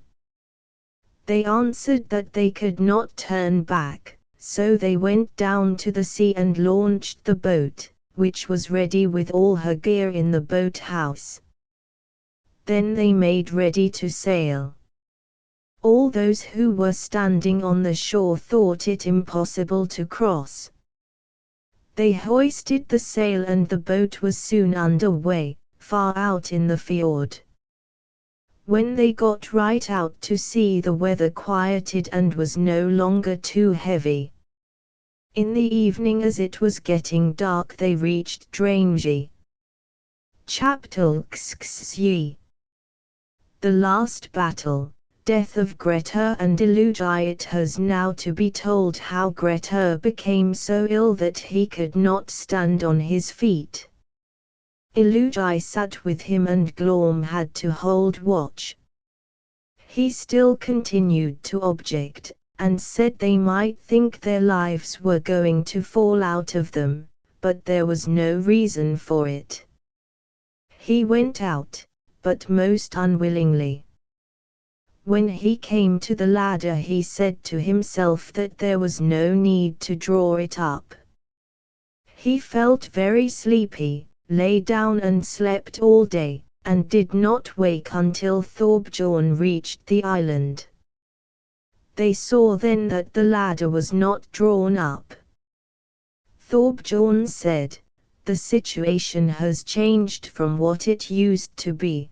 There are no men moving about, and the ladder is in its place. It may be that more will come of our journey than we expected at first. Now let us go to the hut and not let our courage slacken. If they are well, we may know for certain that there will be need for each to do his very best." They went up the ladder, looked round and saw close to the ascent a man lying and snoring aloud. Thorbjorn recognized Glorm, went up to the rascal and told him to wake up, striking his ear with the hilt of his sword and saying, "Truly he is in a bad case whose life is entrusted to your keeping." Glorm looked up and said, "They are going on as usual. Do you think my freedom such a great thing while I am lying here in the cold?" Angle said, "Have you lost your wits? Don't you see that your enemies are upon you and about to kill you all?" Glorm said nothing, but on recognizing the men cried out as loud as he could.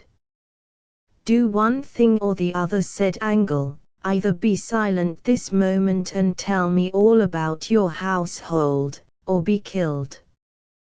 Glorm was as silent as if he had been dipped in water. Thorbjorn said, "Are the brothers in the hut?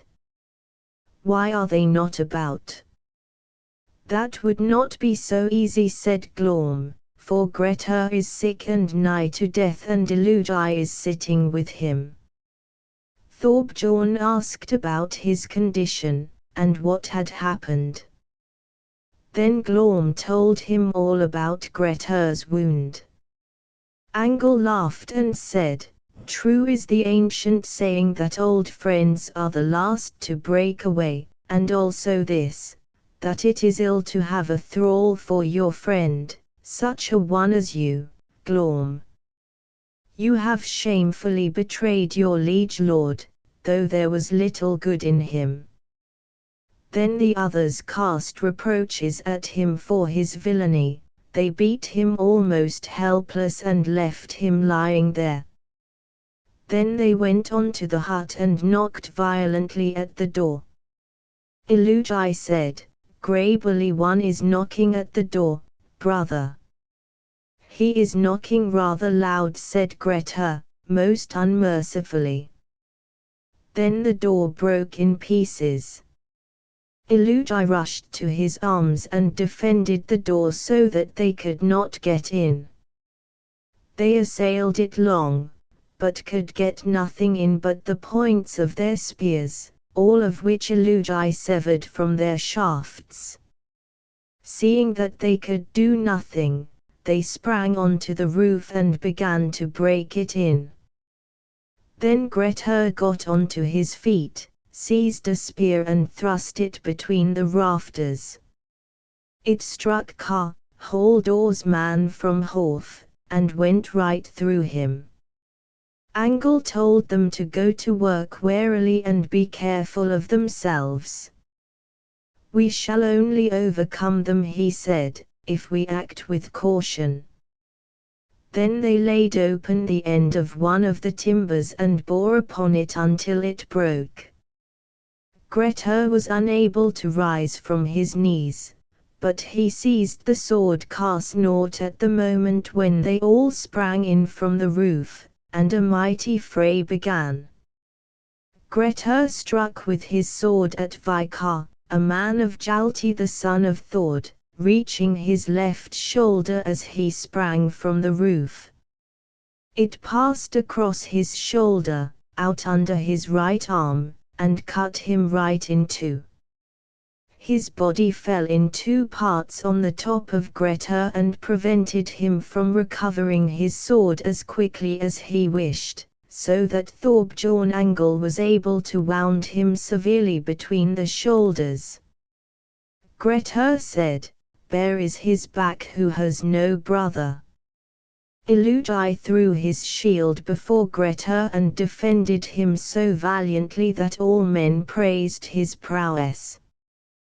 Grettir said to Angle, "Who showed you the way to the island?" "Christ showed us the way," he said. "I guess," said Grettir, "that it was the wicked old woman, your foster mother, who showed you, hers were the counsels that you relied upon. It shall now be all the same to you, said Angle, upon whom I relied. They returned to the attack. Illugi defended himself and Grettir courageously, but Grettir was unfit for fighting, partly from his wounds, partly from his illness.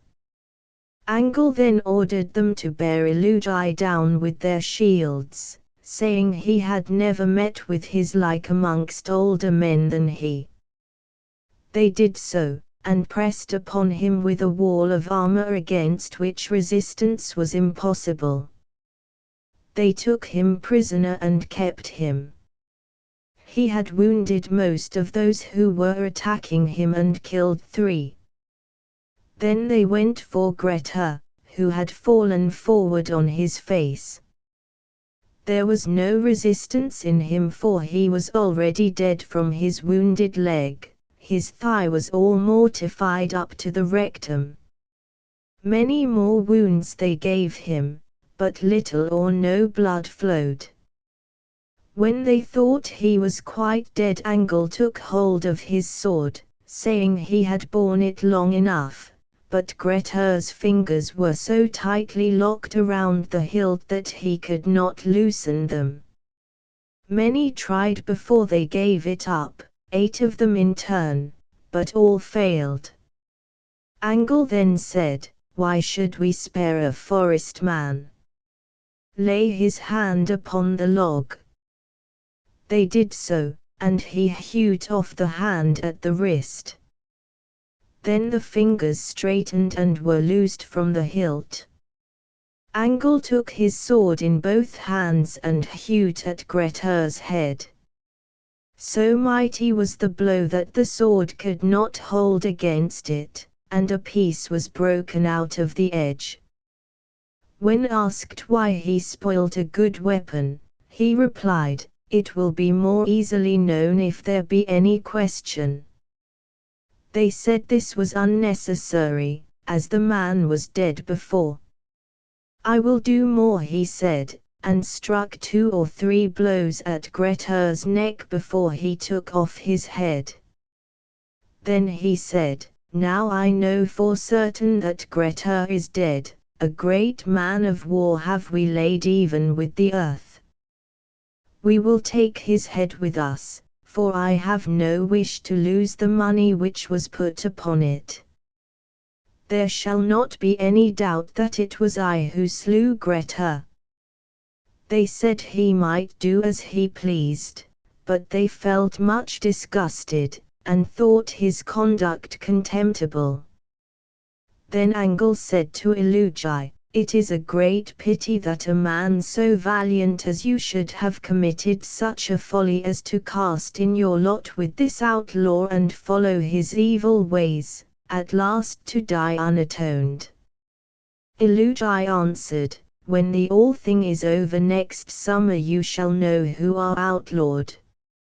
Neither you nor the woman, your foster mother, shall judge this case, for it is your spells and sorcery that have killed Grettir, though you bore your iron weapons against him when he was at the door of death.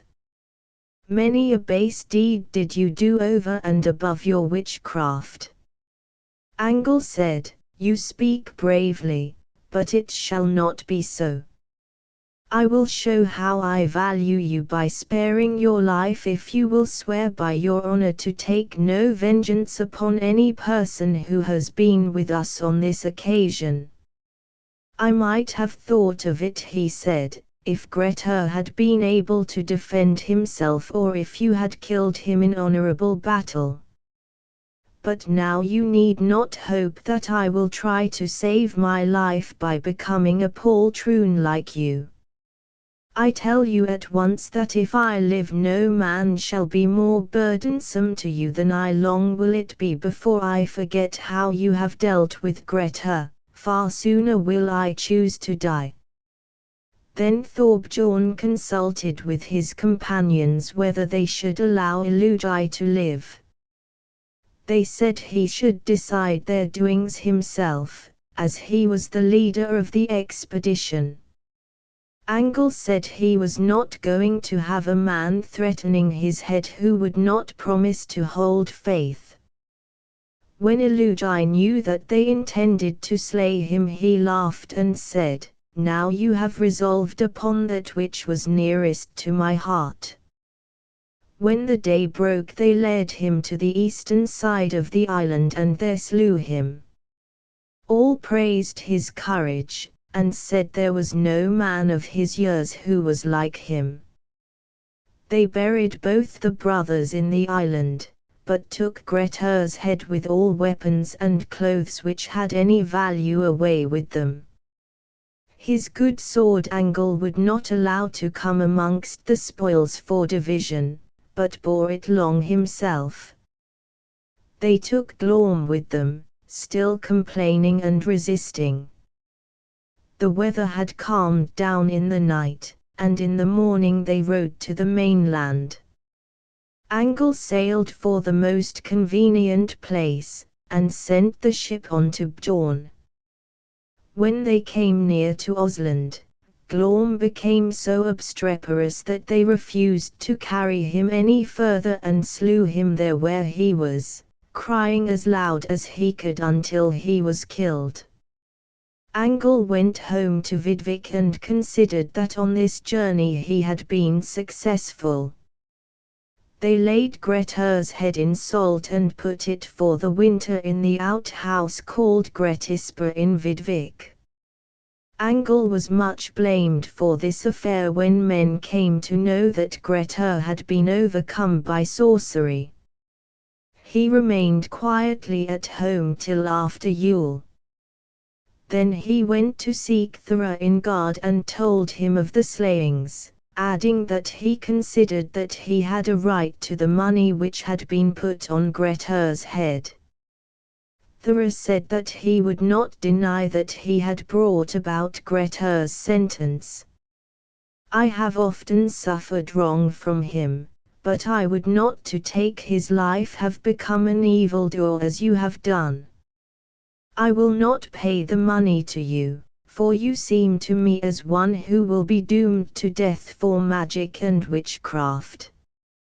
Angle said, "I think it is much more avarice and meanness on your part than any scruples about the way in which Grettir was killed." Thora said there was an easy way of settling it between them. They need only wait for the all thing and accept what seemed right to the lawman. They then parted with nothing but ill feeling between Thora and Thorbjorn Angle. Endnotes 1. Return, the tame ram, see chapter Xiv. Chapter LXXXIII. Thorbjorn visits Grettir's mother at Bjugg. The kinsmen of Grettir and Illugi were deeply grieved when they heard of their death. They held that Angle had done a dastardly deed in slaying a man at the point of death, and they also accused him of practicing sorcery. They applied to the most learned men, and Angle's case was ill spoken of. 4 weeks after the beginning of summer he rode westwards to Midfjord. When Asdis heard of his being in the neighborhood, she gathered her men around her. She had many friends, Gamli and Glum, Skeggi, called Shorthand, and Ospark, who was mentioned before. So much beloved was she that the whole of Midfjord rose to help her, even those who had once been Grettir's enemies. Chief among these was Thorodrupustuf, who was joined by most of the root of fjord men. Angle reached Bjugg with a following of 20 men, bringing Grettir's head with him.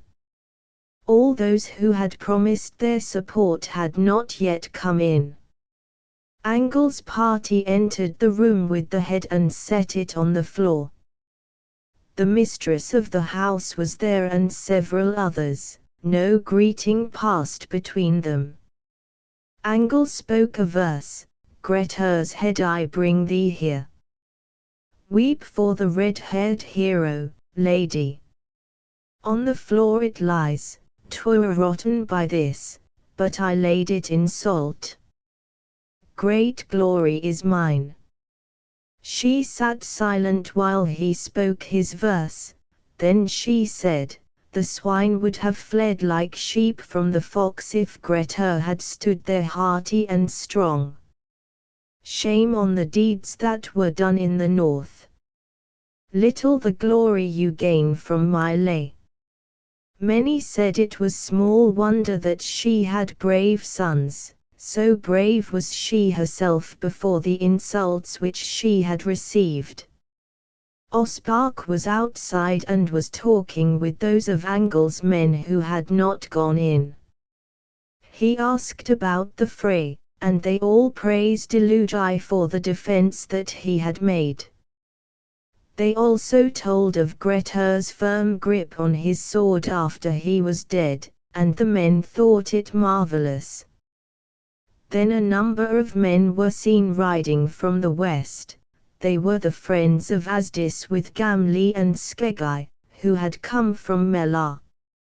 Angel had intended to have an execution against Illugi and to claim all his property, but when all these men came up he saw that it would not do.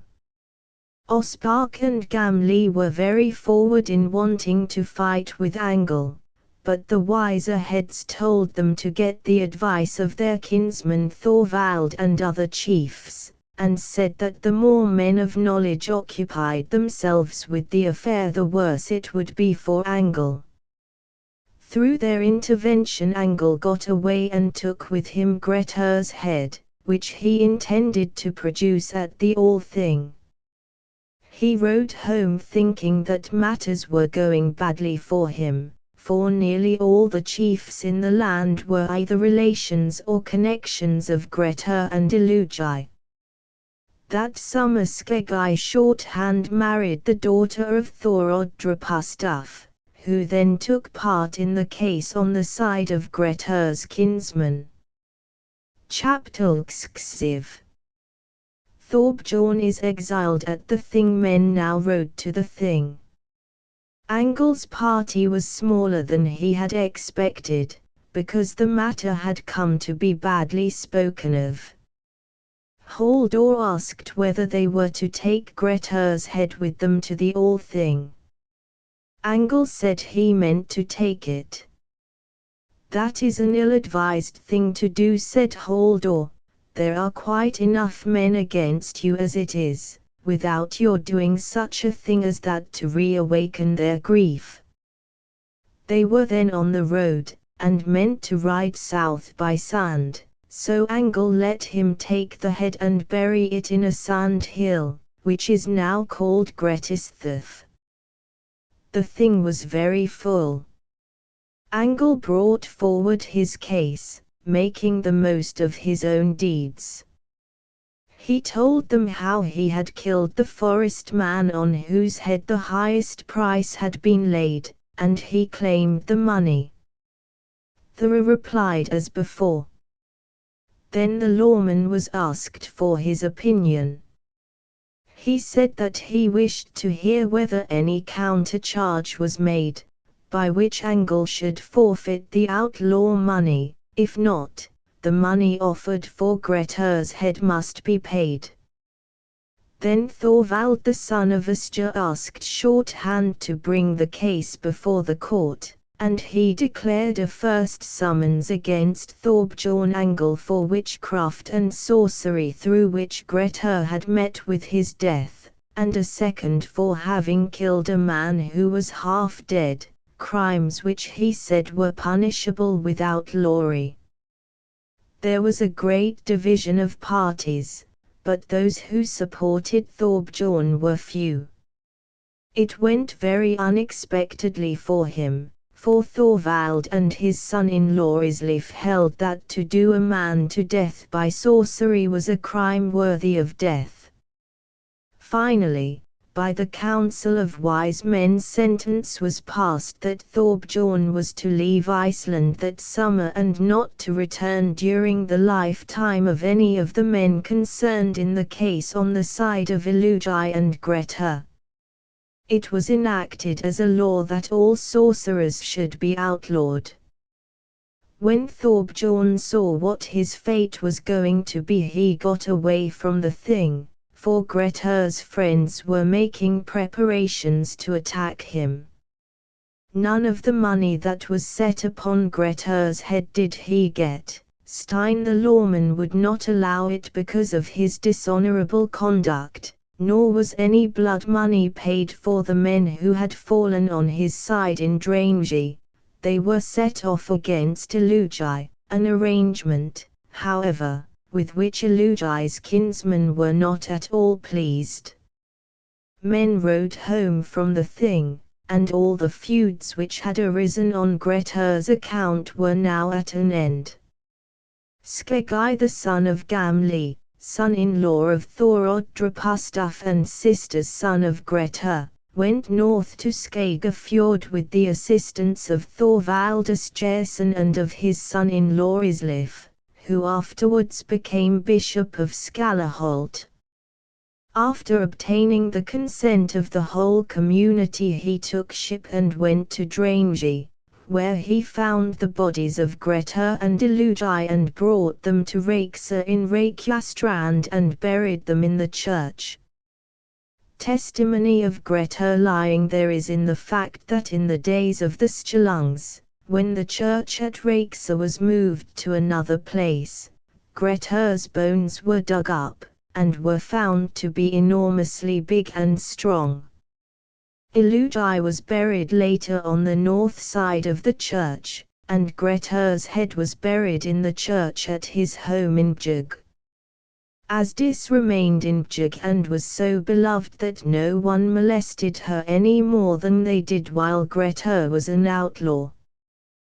The property at Bjug passed after her death to Skeggi Shorthand, who became a great man. His son was Gamli, the father of Skeggi of Skarfstad and of Alfdis the mother of Odd the monk, from whom many are descended. Chapter LXXXV. Thorbjorn goes to Norway and Constantinople. Thorbjorn Angle embarked at Gassar with as much of his own property as he was able to get. His lands went to his brother Hjalti, including Drangi, which Angle gave him. Hjalti became a great chief later on, but is not mentioned again in our story.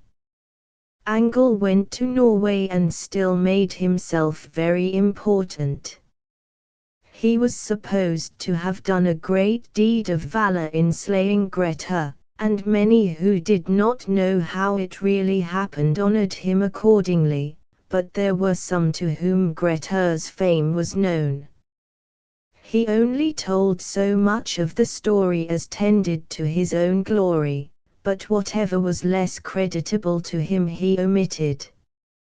In the autumn his account reached Tunsberg and came to the ears of Thorstein Dromund, who kept very quiet, for he had been told that Angle was a very doughty man and valiant.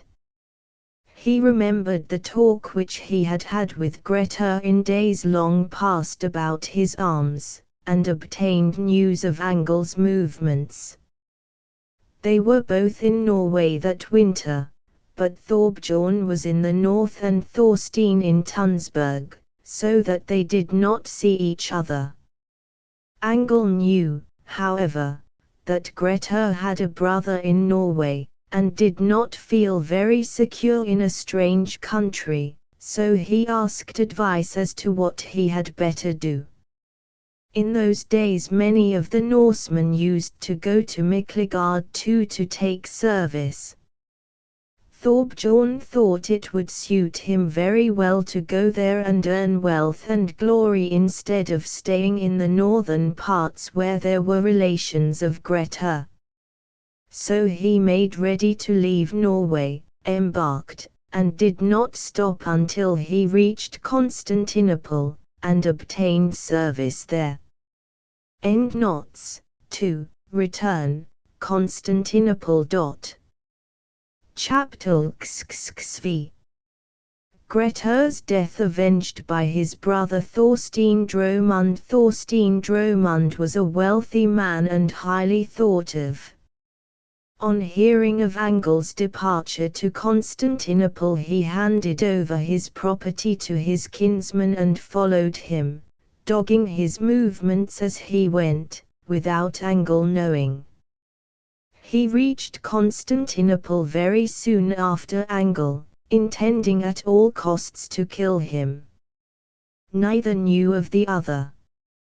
Both wanted to be received into the Varangian gods, and their offer was well received. Directly it was known that they were Norsemen. At that time Michael Catalactus was king over Constantinople. Thorstein Dromund watched for an opportunity of meeting Angel where he might recognize him, but failed amidst the crowd, so he kept on the watch, caring little for his own well-being and ever thinking how much he had lost. The next thing that happened was that the Varangians were ordered on field service for the defense of the country.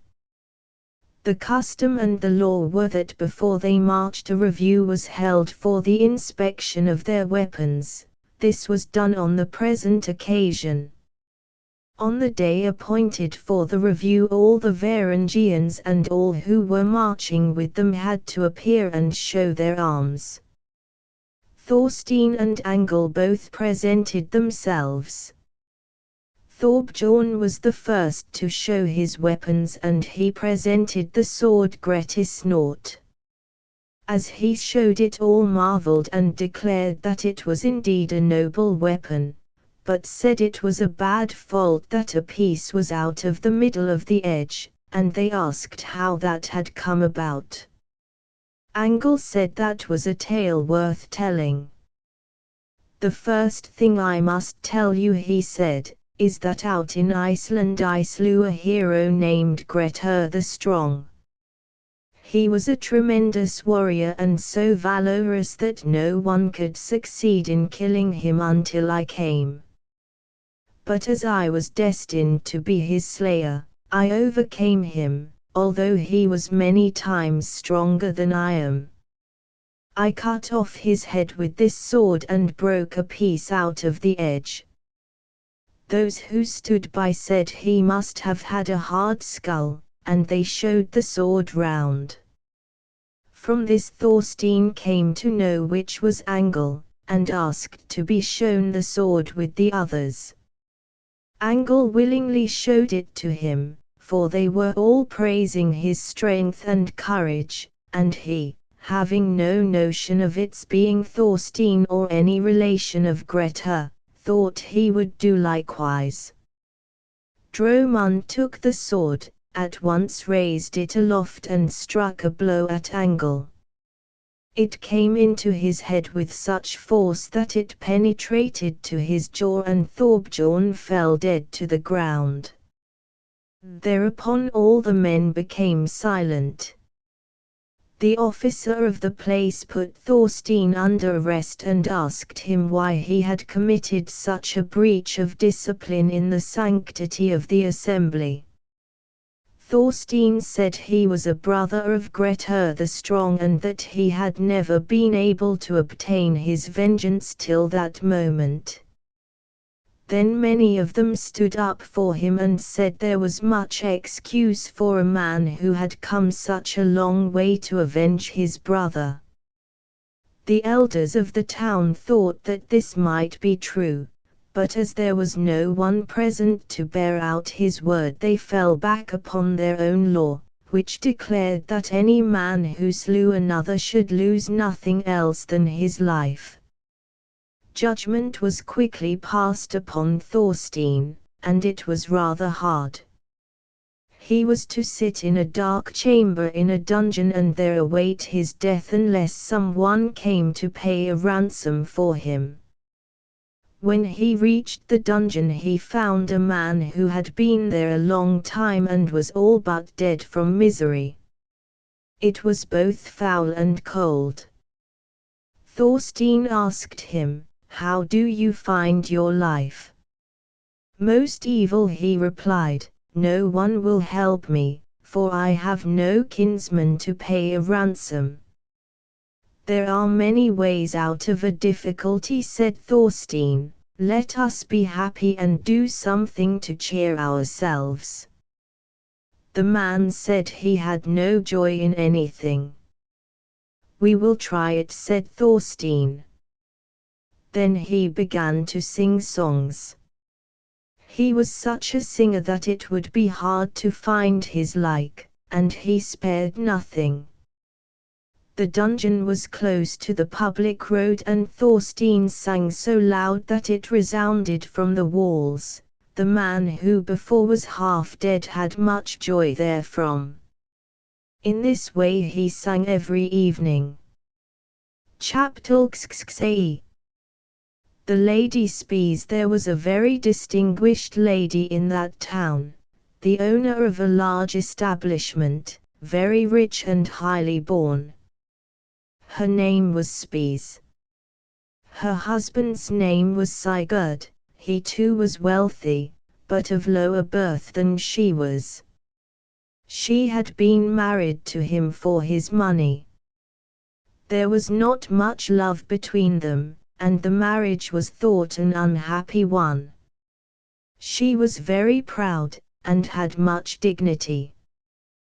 One evening when Thorstein was diverting himself she happened to pass along the street near the dungeon and heard singing so sweet that she declared she had never heard the like.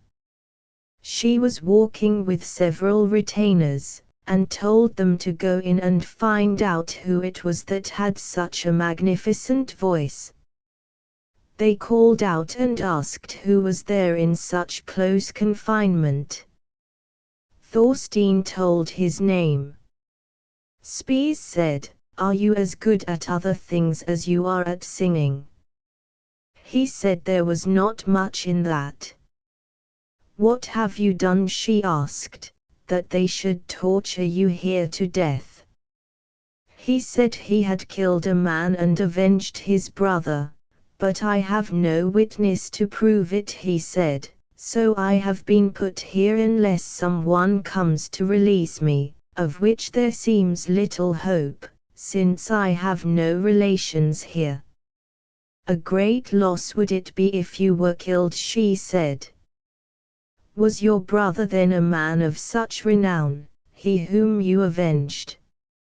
Thorstein said he was half as good a man again as himself. She asked what token there was of that. Then Thorstein spoke this verse, "Goddess of rings." No aid could meet him, or gain the sword from his vanquished hand. Brave was Grettir, his foeman doughty severed the hand of the ruler of ships. Those who understood the song declared that it told of great nobility. When she heard that she asked, "Will you receive your life at my hands if the choice is offered you?" "Indeed I will," he said, "if this companion of mine sitting here is released along with me. If not, we must both remain sitting here together." She answered, "I think you are more worth paying for than he is." "However that may be," he said, "either we both of us come out from here together or neither of us comes out." So she went to the Varangians' quarters and asked for the release of Thorstein, offering money. They agreed. With her interest and her wealth she brought it about that both of them were released. Directly Thorstein came out of the dungeon he went to pay his respects to the Lady Spies. She welcomed him and kept him there secretly. From time to time he went campaigning with the Varangians, and was distinguished for his courage in all their engagements. Chapter 8. Adventures of Thorstein and Spies. At that time Harald the son of Sigurd III was in Constantinople, and Thorstein became friendly with him. Thorstein was now a very great personage, for Spies kept him well supplied with money, and they became very much attached to one another. She was a great admirer of his skill. Her expenses were very great because she tried to keep up many friends. Her husband noticed a great change in her character and her behavior, and especially that she had become very extravagant. Treasures of gold and other property which were in her keeping disappeared. One day her husband Sigurd spoke with her and said that he was much surprised at her conduct. "You pay no attention to our affairs," he said, "and squander money in many ways. You seem as if you were in a dream, and never wish to be where I am. I am certain that something is going on." She replied, "I told you as I told my kinsman when we married that I meant to be my own mistress in all matters which concern myself, that is why I do not spare your money. Or is there anything more than this that you wish to speak about with me? Do you accuse me of anything shameful?" He said, "I am not without my suspicions that you are keeping some man whom you prefer to me." "I do not know," she said, "that there would be very much in that, and yet of a surety there is no truth in what you say. I will not speak with you alone if you bring such improper accusations against me." He dropped the subject for the time. She and Thorstein continued to carry on as before, and were not very heedful of the talk of evil-minded people. They relied upon her wits and her popularity. They were often sitting together and diverting themselves. One evening when they were sitting in an upper room in which her treasures were kept, she asked Thorstein to sing something, and thinking that her husband was as usual sitting at drink, she fastened the door. When he had sung for a time there was a banging at the door, and someone called to them to open it. It was her husband with a number of his followers. The lady had opened a large chest to show Thorstein the treasures. When she knew who was outside she refused to open the door, and said to Thorstein, "Quickly! Jump into the chest and keep very quiet." He did so. She locked the chest and sat upon it. Her husband then entered, having forced his way in. She said, "What are you coming here for with all this uproar? Are there robbers after you?" He said, "Now it is well that you yourself give proof of what you are. Where is the man who was letting his voice run on so grandly? No doubt you think his voice is better than mine." "No man is a fool if he keeps silence," she said, "that applies to you. You think yourself very cunning, and would like to fasten your lies onto me, as in this case. Well, if you have spoken the truth, find the man. He will not escape through the walls or the roof." He searched all through the room and found nothing. "Why don't you take him?" she said, "if you are so certain." He was silent and knew not how he could have been deceived. He asked his men whether they had not heard what he heard, but when they saw that the lady was displeased there was nothing to be got out of them. They said that one was often mistaken about sounds. He then went away, not doubting that he knew the truth, though he could not find the man. After that he ceased for some time to pry into his wife's concerns. On another occasion, much later, Thorstein and Spies were sitting in a tiring room where dresses were kept which belonged to them, both made up and in the piece. She showed many of the cloths to Thorstein and spread them out. When they were least expecting it, her husband came up with a troop of men and broke into the room. While they were forcing their way in, she covered Thorstein up with a bundle of clothes and leaned against the heap when they entered. "Do you again deny," he said, "that there was a man here with you?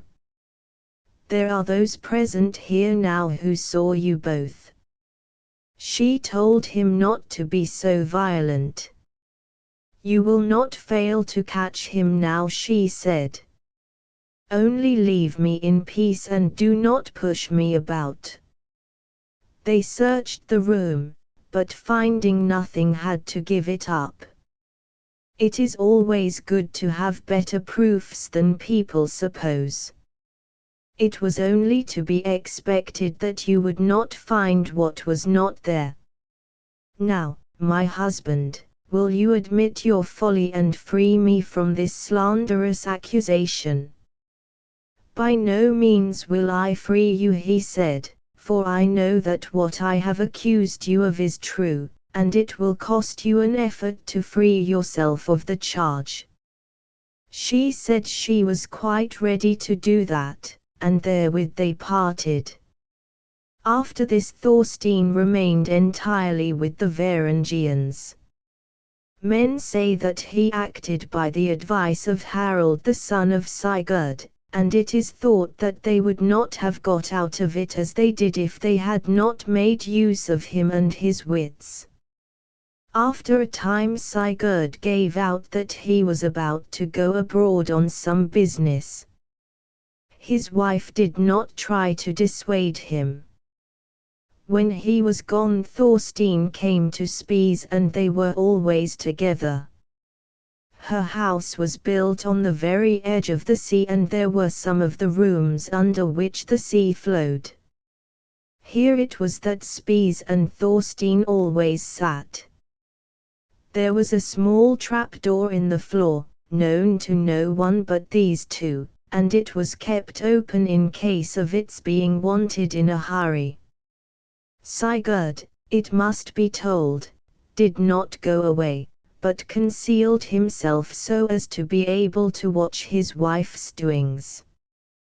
One evening when they were sitting unconcernedly in the room over the sea and enjoying themselves, in came her husband with a party of men, taking them by surprise.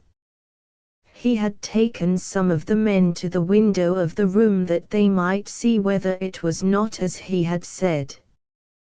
They all said that he had spoken truly, and that it must have been so too on the former occasions. Then they rushed into the room. On hearing the noise, Spies said to Thorstein, "You must go down here whatever it costs. Give me some sign that you have got away from the house." He promised that he would, and descended through the floor. The lady closed the trapdoor with her foot, and it fell back into its place so that no one could see any mark of the floor having been touched. Sigurd entered the room with his men, searched, and of course found nothing. The room was uninhabited and there was no furniture in it, but only the bare floor and a bed, on which the lady was sitting and twirling her fingers. She paid little attention to them and seemed as if their business did not concern her. Sigurd thought it altogether ridiculous and asked his followers if they had not seen the man. They declared that they had seen him most assuredly. The lady said, "Now we may say as the proverb has it, all good things are in threes. This is your case, Sigurd. 3 times you have disturbed me, if I remember rightly, and now are you any the wiser than you were in the beginning? This time I am not alone to tell the story, he said. For all that you will have to clear yourself, for on no terms will I allow your shameful deeds to go unpunished. It seems, she said, that you require the very thing which I would myself propose. It will please me well to show the falsehood of this accusation, which has been so thoroughly aired that I shall be disgraced if I cannot refute it. At the same time, he said, you will have to deny that you have expended my money and my property. She replied, at the time when I clear myself I will refute all the matters which you brought against me, and you may consider how it will all end. I mean to go at once, tomorrow morning, before the bishop that he may grant me full compurgation from this charge. Her husband was satisfied with this and went away with his men. In the meantime Thorstein had swum away from the house and landed at a convenient place, where he got a firebrand and held it aloft so that it could be seen from the lady's house. She stayed long outside in the evening and the night, for she was anxious to know whether Thorstein had reached the land. When she saw the light she knew that he had landed, for that was the signal which they had agreed upon. The next morning Spies proposed to her husband that they should speak with the bishop on their matter. This he was quite ready to do, so they went before the bishop and Sigurd repeated his accusation. The bishop asked whether she had ever been accused of misbehavior before, but nobody had heard of such a thing. Then he asked upon what evidence this charge was brought against her, and Sigurd produced the men who had seen her sitting in a room with the door locked and a man with her. Her husband said that this was ground enough for supposing that the man meant to seduce her. The bishop said that she might very well purge herself from this accusation if she so desired. She replied that she desired it very much. I hope, she said, that I shall have many women to swear for me on this charge. The form of the oath which she was to swear was then communicated to her and the day for the compurgation fixed. She returned home and was quite happy. She and Thorstein met and laid their plans. Endnotes. 3. Return. The same Harald who, as King of Norway, would later challenge King Harald I for the throne of England. He lost at the Battle of Stamford Bridge, 3 weeks before Hastings, AD 1066. Chapter 6. The ordeal. The day now arrived when Spies was to make oath. She invited all her friends and relations, and appeared in the finest clothes that she possessed, with many a fine lady in her train. It was raining heavily and the roads were flooded. On the way to the church there was a swamp to be passed. When Spies came with her company to the swamp there was a great crowd on the high road, and a multitude of poor people asking for alms, for all who knew her thought it a duty to give her a greeting and wish her well because of the kindnesses which they had often received from her. Amongst these poor people there was a beggar very large of stature and with a long beard. The women halted at the swamp. Being people of high rank they did not like to cross the dirty slough. The big beggar, seeing that Spies was better dressed than the other ladies, said to her, "Good lady, have the condescension to allow me to carry you over the swamp. It is the duty of us Gabelunzies to serve you in whatever way we can." "How can you carry me," she said, "when you can scarcely carry yourself?" "Nevertheless, it would be a great condescension. I cannot offer you more than I have, and you will prosper the better in other things for having had no pride with a poor man. Know then for a surety," she said, "that if you carry me not properly the skin shall be flayed from your back." "Gladly will I venture upon that," he said, and waded out into the stream. She pretended to dislike very much being carried by him, nevertheless, she got upon his back. He staggered along very slowly, using 2 crutches, and when they reached the middle he was reeling in every direction. She told him to pull himself together. "If you drop me here," she said, "it shall be the worst journey that you ever made." The poor wretch gathered up all his strength and still went on. By dint of a valiant effort he had all but reached the shore when he struck his foot against something and fell forwards, projecting her onto the bank while he himself fell into the mire up to his armpits. There as he lay he put out his hands, not on her clothes, but on her legs. She sprang up cursing and said she always suffered ill from low vagabonds. "It would only be right that you should have a good beating," she said, "were I not ashamed to beat such a miserable creature as you are." He said, "Unequal is the lot of man.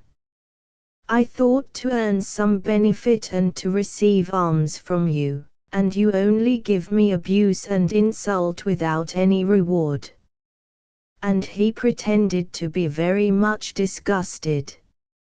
Many felt pity for him, but she said he was a very cunning rascal.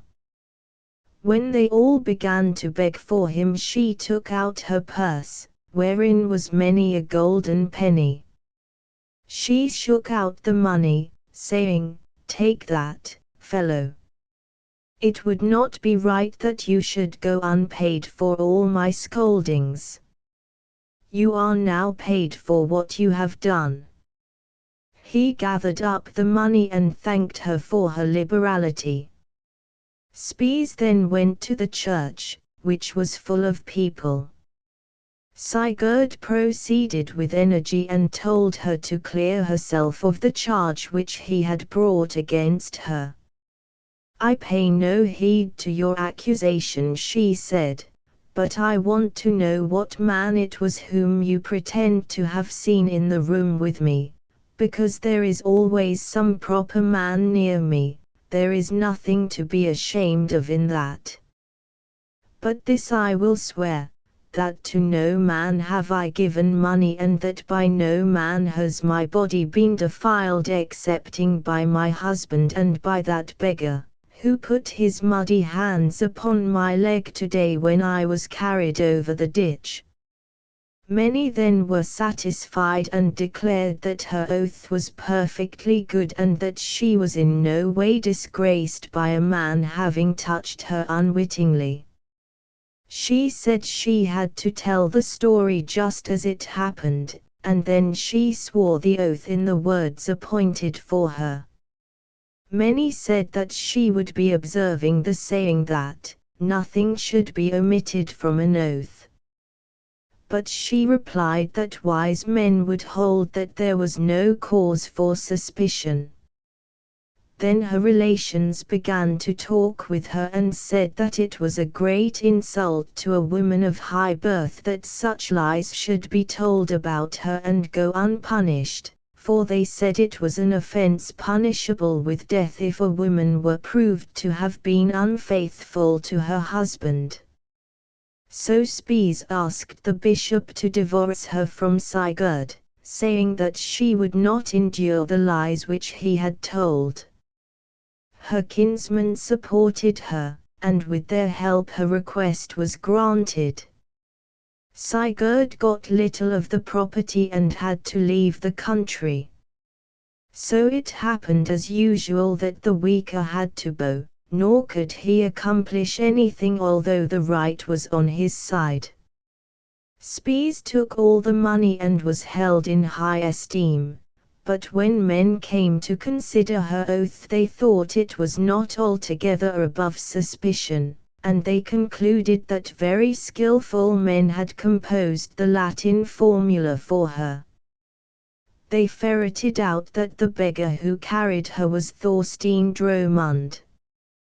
But Sigurd got no redress. Chapter XC. Thorstein and Spies returned to Norway. While the affair was being talked about, Thorstein Dromund remained with the Varangians, where he was held in such high estimation that his prowess was considered to be beyond that of nearly every man who had come to them. Especially Harald the son of Sigurd did him honor, and claimed kinship with him. It was supposed to have been by his advice that Thorstein had acted. Soon after Sigurd was driven from the country, Thorstein proposed marriage to Spies. She was quite agreeable, but referred it to her kinsman. There were family meetings and all agreed that she herself ought to decide. Matters were settled between them, their union was most prosperous and they had plenty of money. Thorstein was considered lucky to have got out of his difficulties in such a way. After they had lived together for 2 years in Constantinople, Thorstein told her that he would like to visit his property once more in Norway. She said he should do as he pleased, and he then sold his property so as to have some ready money. They left the country with a good company of followers and sailed all the way to Norway. Thorstein's kinsman welcomed them both, and soon saw that Spies was both generous and noble. Accordingly she quickly became very popular. They had 3 children, and remained on their property very well contented with their condition. The King of Norway was at that time Magnus the Good. Thorstein soon went to meet him, and was well received because of the fame which he had earned through having avenged Grettir the Strong. Scarcely an example was known of a man from Iceland having been avenged in Constantinople, excepting Grettir the son of Asmund. It is said that Thorstein entered his bodyguard. Thorstein remained 9 years in Norway, both he and his wife being in high honor. After that King Harald the son of Sigurd returned from Constantinople, and King Magnus gave him the half of Norway. Both kings were together in Norway for a time. After Magnus's death some who had been his friends were less contented, for he was beloved of all, but Harald was not easy to get on with, since he was hard and severe. Thorstein Dromund then began to grow old, but was still very vigorous. 16 winters had now passed since the death of Grettir. Chapter XCI. Absolution. In Rome there were many who urged Thorstein to visit King Harald and become his man, but he would not. Spies said to him, "I would not, Thorstein, that you go to Harald, for a larger debt remains unpaid to another king, whereto we must now turn our thoughts.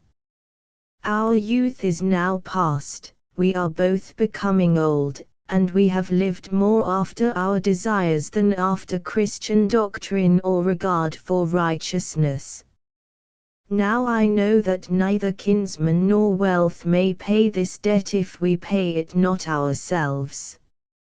I would therefore that we now change our way of life and leave the country to betake ourselves to Parfigard. For I have hope that so I shall be absolved from my sin. Thorstein answered, the matter of which you speak is as well known to me as it is to you. It is right that you should rule now, and most seemly, since you allowed me to rule when our matter was much less hopeful. And so shall it be now in all that you say. This resolve of theirs took men by surprise. Thorstein was then 2 years past of 65, but still vigorous in all that he undertook. He summoned all his kinsmen and connections to him and told them his plans. The wiser men approved of his resolve, while holding his departure a great misfortune for themselves. Thorstein said there was no certainty of his return. He said, I wish now to thank you all for the care of my goods which you took while I was absent. Now I ask you to take over my children along with my property, and to bring them up in your own ways, for I am now come to such an age that even if I live there is much doubt about whether I shall return. Manage all that I leave behind as if I should never return to Norway. The men answered that matters would be more easily managed if his wife remained to look after them. She answered, I left my own country and came from Miklagard with Thorstein. I bade farewell to my kinsmen and my possessions, because I wished that one fate should befall us both. And now it has seemed pleasant to me here, but no desire have I to remain in Norway or in these northern lands after he has departed. There has always been goodwill between us and no dissension. Now we must both depart together, for we ourselves know best about many things which have happened since we first met. When they had thus dealt with their own condition, Thorstein appointed certain impartial men to divide his property in 2 parts. Thorstein's kinsmen took over the half which was to go to the children, and brought them up with their father's relations. They became in time men of the utmost valor, and a large posterity in the Vik is sprung from them. Thorstein and Spies divided their share, giving some to the church for the good of their souls and keeping some for themselves. So they set off for Rome, bearing the good wishes of many with them. Endnotes, for, return, Rome. Chapter XCII. The end of Thorstein and Spies. They travelled then the whole way to Rome, and appeared before him who was appointed to hear confessions. They related truly all that had happened, all the cunning tricks wherewith they had achieved their union. They submitted with humility to the penances laid upon them, and by reason of their having voluntarily turned their hearts to desire absolution from their sins, without any pressure from the elders of the church, their penance was lightened so far as it was possible, and they were gently admonished to arrange their lives with wisdom for the well-being of their souls, and, after receiving absolution in full, to live henceforward in purity. They were declared to have acted wisely and well. Then the Lady Spies said, Now, I think it has gone well, and now we have not suffered only misfortune together.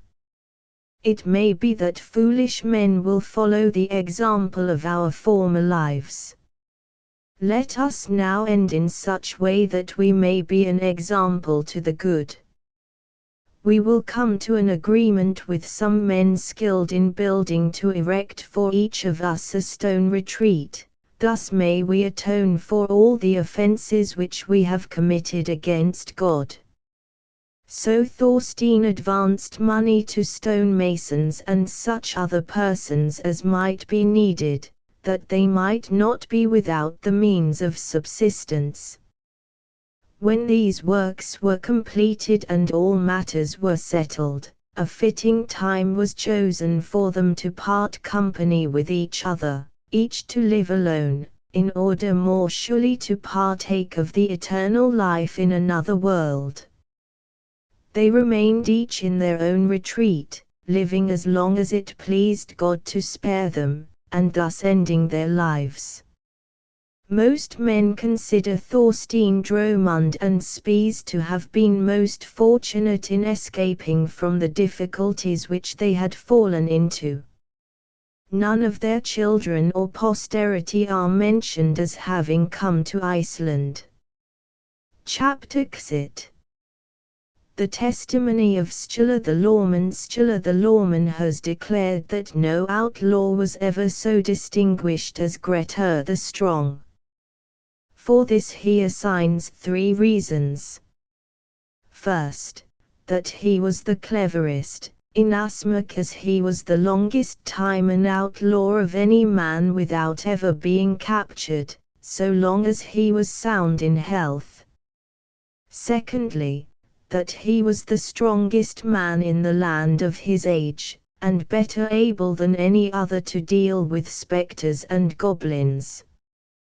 Thirdly, that his death was avenged in Constantinople, a thing which had never happened to any other Icelander.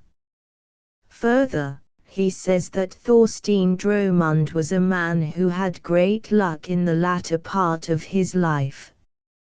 Here endeth the story of Grettir the son of Asmund. ****** End of the Project Gutenberg ebook The Saga of Grettir the Strong, Grettir's Saga ****** Updated editions will replace the previous one, the old editions will be renamed. Creating the works from print editions not protected by U.S. copyright law means that no one owns a United States copyright in these works, so the Foundation, and you, can copy and distribute it in the United States without permission and without paying copyright royalties. Special rules, set forth in the general terms of use part of this license, apply to copying and distributing Project Gutenberg trademark symbol electronic works to protect the Project Gutenberg trademark symbol concept and trademark.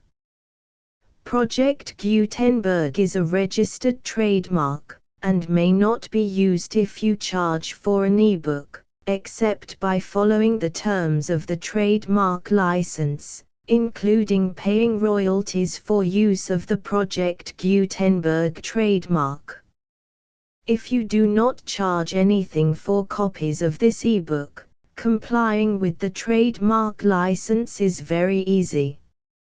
You may use this ebook for nearly any purpose, such as creation of derivative works, reports, performances and research. Project Gutenberg ebooks may be modified and printed and given away. You may do practically anything in the United States with ebooks not protected by U.S. copyright law. Redistribution is subject to the trademark license, especially commercial redistribution. Start. Full license. The full Project Gutenberg license. Please read this before you distribute or use this work to protect the Project Gutenberg trademark symbol mission of promoting the free distribution of electronic works, by using or distributing this work, or any other work associated in any way with the phrase Project Gutenberg, you agree to comply with all the terms of the full Project Gutenberg trademark symbol license available with this file or online at www.gutenberg.org/license. Section 1. General Terms of Use and Redistributing Project Gutenberg Trademark Symbol Electronic Works 1.0. By reading or using any part of this Project Gutenberg trademark symbol electronic work, you indicate that you have read, understand, agree to and accept all the terms of this license and intellectual property, trademark/copyright, agreement. If you do not agree to abide by all the terms of this agreement, you must cease using and return or destroy all copies of Project Gutenberg trademark symbol electronic works in your possession. If you paid a fee for obtaining a copy of or access to a Project Gutenberg trademark symbol electronic work and you do not agree to be bound by the terms of this agreement, you may obtain a refund from the person or entity to whom you paid the fee as set forth in paragraph 1.e.8. 1.b Project Gutenberg is a registered trademark. It may only be used on or associated in any way with an electronic work by people who agree to be bound by the terms of this agreement. There are a few things that you can do with most Project Gutenberg trademark symbol electronic works even without complying with the full terms of this agreement. See paragraph 1.c below. There are a lot of things you can do with Project Gutenberg trademark symbol electronic works if you follow the terms of this agreement and help preserve free future access to Project Gutenberg trademark symbol electronic works. See paragraph 1.e below. 1.c. The Project Gutenberg Literary Archive Foundation, the Foundation or PGLAF, owns a compilation copyright in the collection of Project Gutenberg trademark symbol electronic works. Nearly all the individual works in the collection are in the public domain in the United States. If an individual work is unprotected by copyright law in the United States and you are located in the United States, we do not claim a right to prevent you from copying, distributing, performing, displaying or creating derivative works based on the work as long as all references to Project Gutenberg are removed. Of course, we hope that you will support the Project Gutenberg trademark symbol mission of promoting free access to electronic works by freely sharing Project Gutenberg trademark symbol works in compliance with the terms of this agreement for keeping the Project Gutenberg trademark symbol name associated with the work. You can easily comply with the terms of this agreement by keeping this work in the same format with its attached full Project Gutenberg trademark symbol license when you share it without charge with others. 1.d. The copyright laws of the place where you are located also govern what you can do with this work. Copyright laws in most countries are in a constant state of change. If you are outside the United States, check the laws of your country in addition to the terms of this agreement before downloading, copying, displaying, performing, distributing or creating derivative works based on this work or any other Project Gutenberg trademark symbol work. The Foundation makes no representations concerning the copyright status of any work in any country other than the United States. 1.e unless you have removed all references to Project Gutenberg. 1.e.1. The following sentence, with active links to, or other immediate access to, the full Project Gutenberg trademark symbol license must appear prominently whenever any copy of a Project Gutenberg trademark symbol work, any work on which the phrase Project Gutenberg appears, or with which the phrase Project Gutenberg is associated, is accessed, displayed, performed, viewed, copied or distributed. This ebook is for the use of anyone anywhere in the United States and most other parts of the world at no cost and with almost no restrictions whatsoever. You may copy it, give it away or reuse it under the terms of the Project Gutenberg license included with this ebook or online at www.gutenberg.org. If you are not located in the United States, you will have to check the laws of the country where you are located before using this ebook.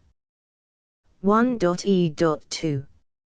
If an individual Project Gutenberg trademark symbol electronic work is derived from texts not protected by U.S. copyright law, does not contain a notice indicating that it is posted with permission of the copyright holder, the work can be copied and distributed to anyone in the United States without paying any fees or charges. If you are redistributing or providing access to a work with the phrase Project Gutenberg associated with or appearing on the work, you must comply either with the requirements of paragraphs 1.e.1 through 1.e.7 or obtain permission for the use of the work and the Project Gutenberg trademark symbol trademark as set forth in paragraphs 1.e.8 or 1.e.9. 1.e.3. If an individual Project Gutenberg trademark symbol electronic work is posted with the permission of the copyright holder, your use and distribution must comply with both paragraphs 1.e.1 through 1.e.7 and any additional terms imposed by the copyright holder. Additional terms will be linked to the Project Gutenberg trademark symbol license for all works posted with the permission of the copyright holder found at the beginning of this work. 1.e.4. Do not unlink or detach or remove the full Project Gutenberg trademark symbol license terms from this work, or any files containing a part of this work or any other work associated with Project Gutenberg trademark symbol. 1.e.5. Do not copy, display, perform, distribute or redistribute this electronic work, or any part of this electronic work, without prominently displaying the sentence set forth in paragraph 1.e.1 with active links or immediate access to the full terms of the Project Gutenberg trademark symbol license. 1.e.6. You may convert to and distribute this work in any binary, compressed, marked up, non-proprietary or proprietary form, including any word processing or hypertext form. However, if you provide access to or distribute copies of a Project Gutenberg trademark symbol work in a format other than plain vanilla ASCII or other format used in the official version posted on the official Project Gutenberg trademark symbol website, www.gutenberg.org, you must, at no additional cost, fee or expense to the user, provide a copy, a means of exporting a copy, or a means of obtaining a copy upon request, of the work in its original plain vanilla ASCII or other form. Any alternate format must include the full Project Gutenberg trademark symbol license as specified in paragraph 1.e.1. 1.e.7. Do not charge a fee for access to, viewing, displaying, performing, copying or distributing any Project Gutenberg trademark symbol works unless you comply with paragraph 1.e.8 or 1.e.9. 1.e.8.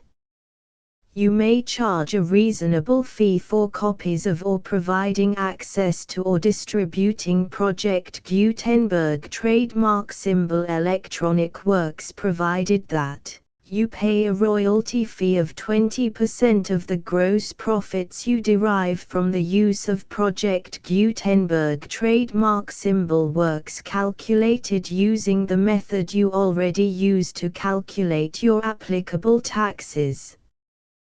The fee is owed to the owner of the Project Gutenberg trademark symbol trademark, but he has agreed to donate royalties under this paragraph to the Project Gutenberg Literary Archive Foundation. Royalty payments must be paid within 60 days following each date on which you prepare, or are legally required to prepare, your periodic tax returns. Royalty payments should be clearly marked as such and sent to the Project Gutenberg Literary Archive Foundation at the address specified in Section 4, Information about donations to the Project Gutenberg Literary Archive Foundation. You provide a full refund of any money paid by a user who notifies you in writing, or by email, within 30 days of receipt that he does not agree to the terms of the full Project Gutenberg trademark symbol license. You must require such a user to return or destroy all copies of the works possessed in a physical medium and discontinue all use of and all access to other copies of Project Gutenberg trademark symbol works. You provide, in accordance with paragraph 1.f.3, a full refund of any money paid for a work or a replacement copy, if a defect in the electronic work is discovered and reported to you within 90 days of receipt of the work. You comply with all other terms of this agreement for free distribution of Project Gutenberg trademark symbol works. 1.e.9. If you wish to charge a fee or distribute a Project Gutenberg trademark symbol electronic work or group of works on different terms than are set forth in this agreement, you must obtain permission in writing from the Project Gutenberg Literary Archive Foundation, the manager of the Project Gutenberg trademark symbol trademark.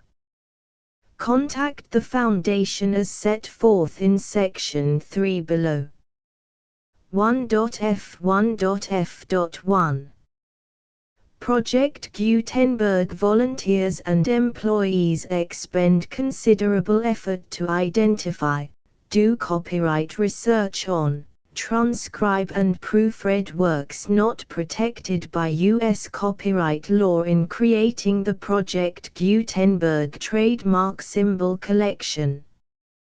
Despite these efforts, Project Gutenberg trademark symbol electronic works, and the medium on which they may be stored, may contain defects such as, but not limited to, incomplete, inaccurate or corrupt data, transcription errors, a copyright or other intellectual property infringement, a defective or damaged disk or other medium, a computer virus, or computer codes that damage or cannot be read by your equipment.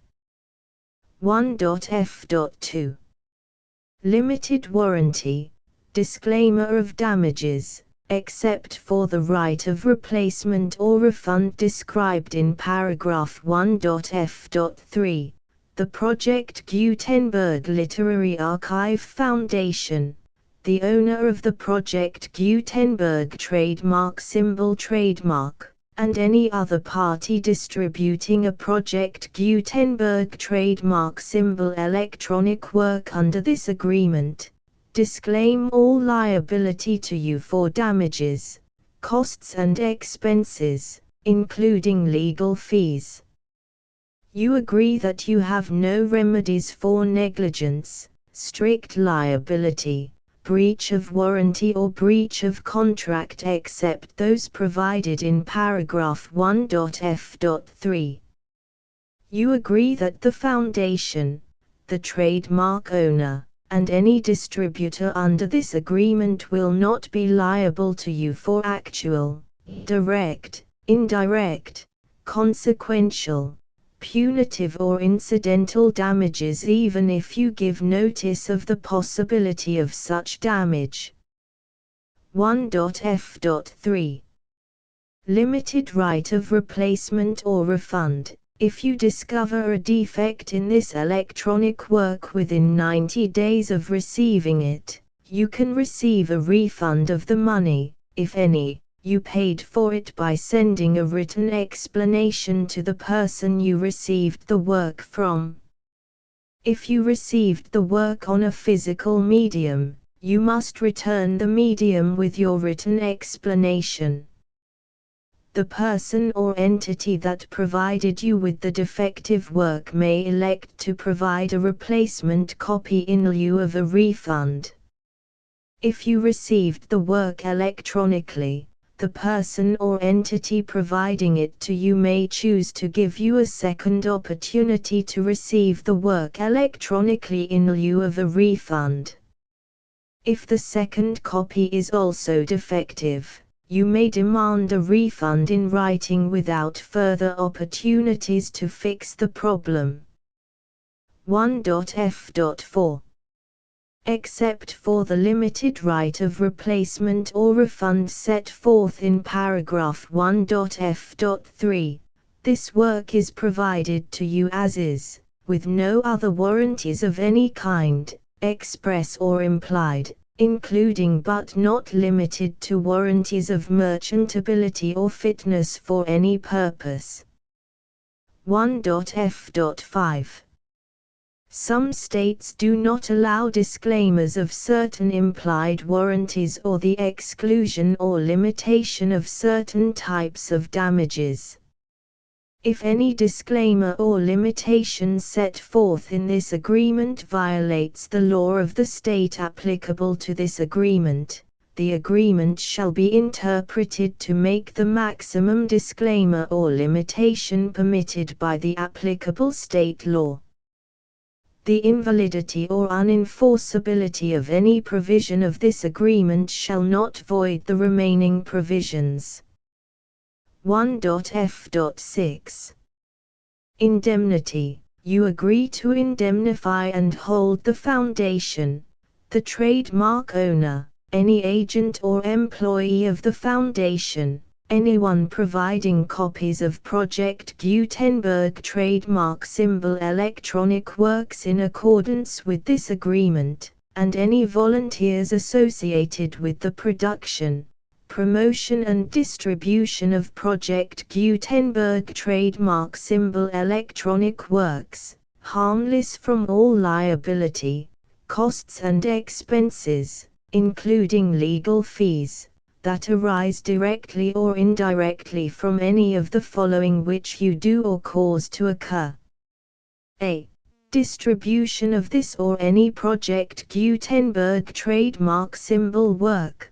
B. Alteration, modification, or additions or deletions to any Project Gutenberg trademark symbol work, and C. Any defect you cause. Section 2. Information about the mission of Project Gutenberg trademark symbol. Project Gutenberg trademark symbol is synonymous with the free distribution of electronic works in formats readable by the widest variety of computers, including obsolete, old, middle-aged and new computers. It exists because of the efforts of hundreds of volunteers and donations from people in all walks of life. Volunteers and financial support to provide volunteers with the assistance they need are critical to reaching Project Gutenberg trademark symbol's goals and ensuring that the Project Gutenberg trademark symbol collection will remain freely available for generations to come. In 2001, the Project Gutenberg Literary Archive Foundation was created to provide a secure and permanent future for Project Gutenberg trademark symbol and future generations. To learn more about the Project Gutenberg Literary Archive Foundation and how your efforts and donations can help, see sections 3 and 4 and the Foundation information page at www.gutenberg.org. Section 3. Information about the Project Gutenberg Literary Archive Foundation. The Project Gutenberg Literary Archive Foundation is a non-profit 501(c)(3) educational corporation organized under the laws of the state of Mississippi and granted tax-exempt status by the Internal Revenue Service. The Foundation's IN or Federal Tax Identification Number is 64-6221541. Contributions to the Project Gutenberg Literary Archive Foundation are tax-deductible to the full extent permitted by U.S. federal laws and your state's laws. The Foundation's business office is located at 809 North 1500 West, Salt Lake City, UT 84116. 801-596-1887. Email contact links and up-to-date contact information can be found at the Foundation's website and official page at www.gutenberg.org/contact section 4. Information about donations to the Project Gutenberg Literary Archive Foundation. Project Gutenberg trademark symbol depends upon and cannot survive without widespread public support and donations to carry out its mission of increasing the number of public domain and licensed works that can be freely distributed in machine-readable form accessible by the widest array of equipment, including outdated equipment. Many small donations, $1 to $5,000, are particularly important to maintaining tax-exempt status with the IRS.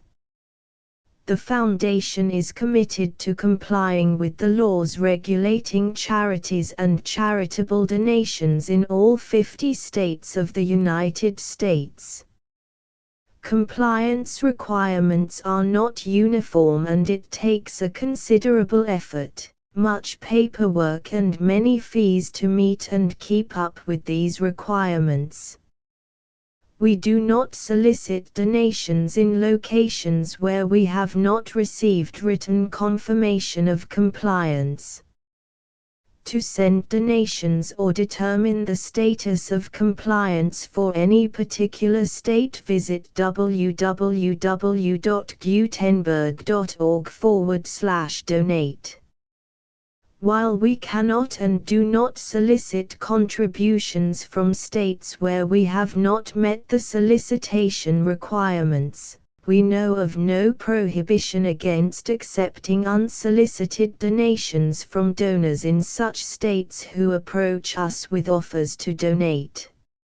International donations are gratefully accepted, but we cannot make any statements concerning tax treatment of donations received from outside the United States. U.S. laws alone swamp our small staff. Please check the Project Gutenberg web pages for current donation methods and addresses. Donations are accepted in a number of other ways, including checks, online payments and credit card donations. To donate, please visit www.gutenberg.org/donate. Section 5. General information about Project Gutenberg Trademark Symbol Electronic Works. Professor Michael S. Hart was the originator of the Project Gutenberg trademark symbol concept of a library of electronic works that could be freely shared with anyone.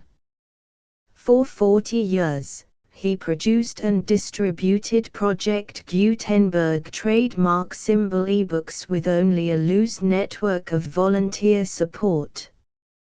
Project Gutenberg trademark symbol ebooks are often created from several printed editions, all of which are confirmed as not protected by copyright in the US unless a copyright notice is included. Thus, we do not necessarily keep ebooks in compliance with any particular paper edition. Most people start at our website, which has the main PG search facility, www.gutenberg.org. This website includes information about Project Gutenberg trademark symbol, including how to make donations to the Project Gutenberg Literary Archive Foundation, how to help produce our new ebooks, and how to subscribe to our email newsletter to hear about new ebooks.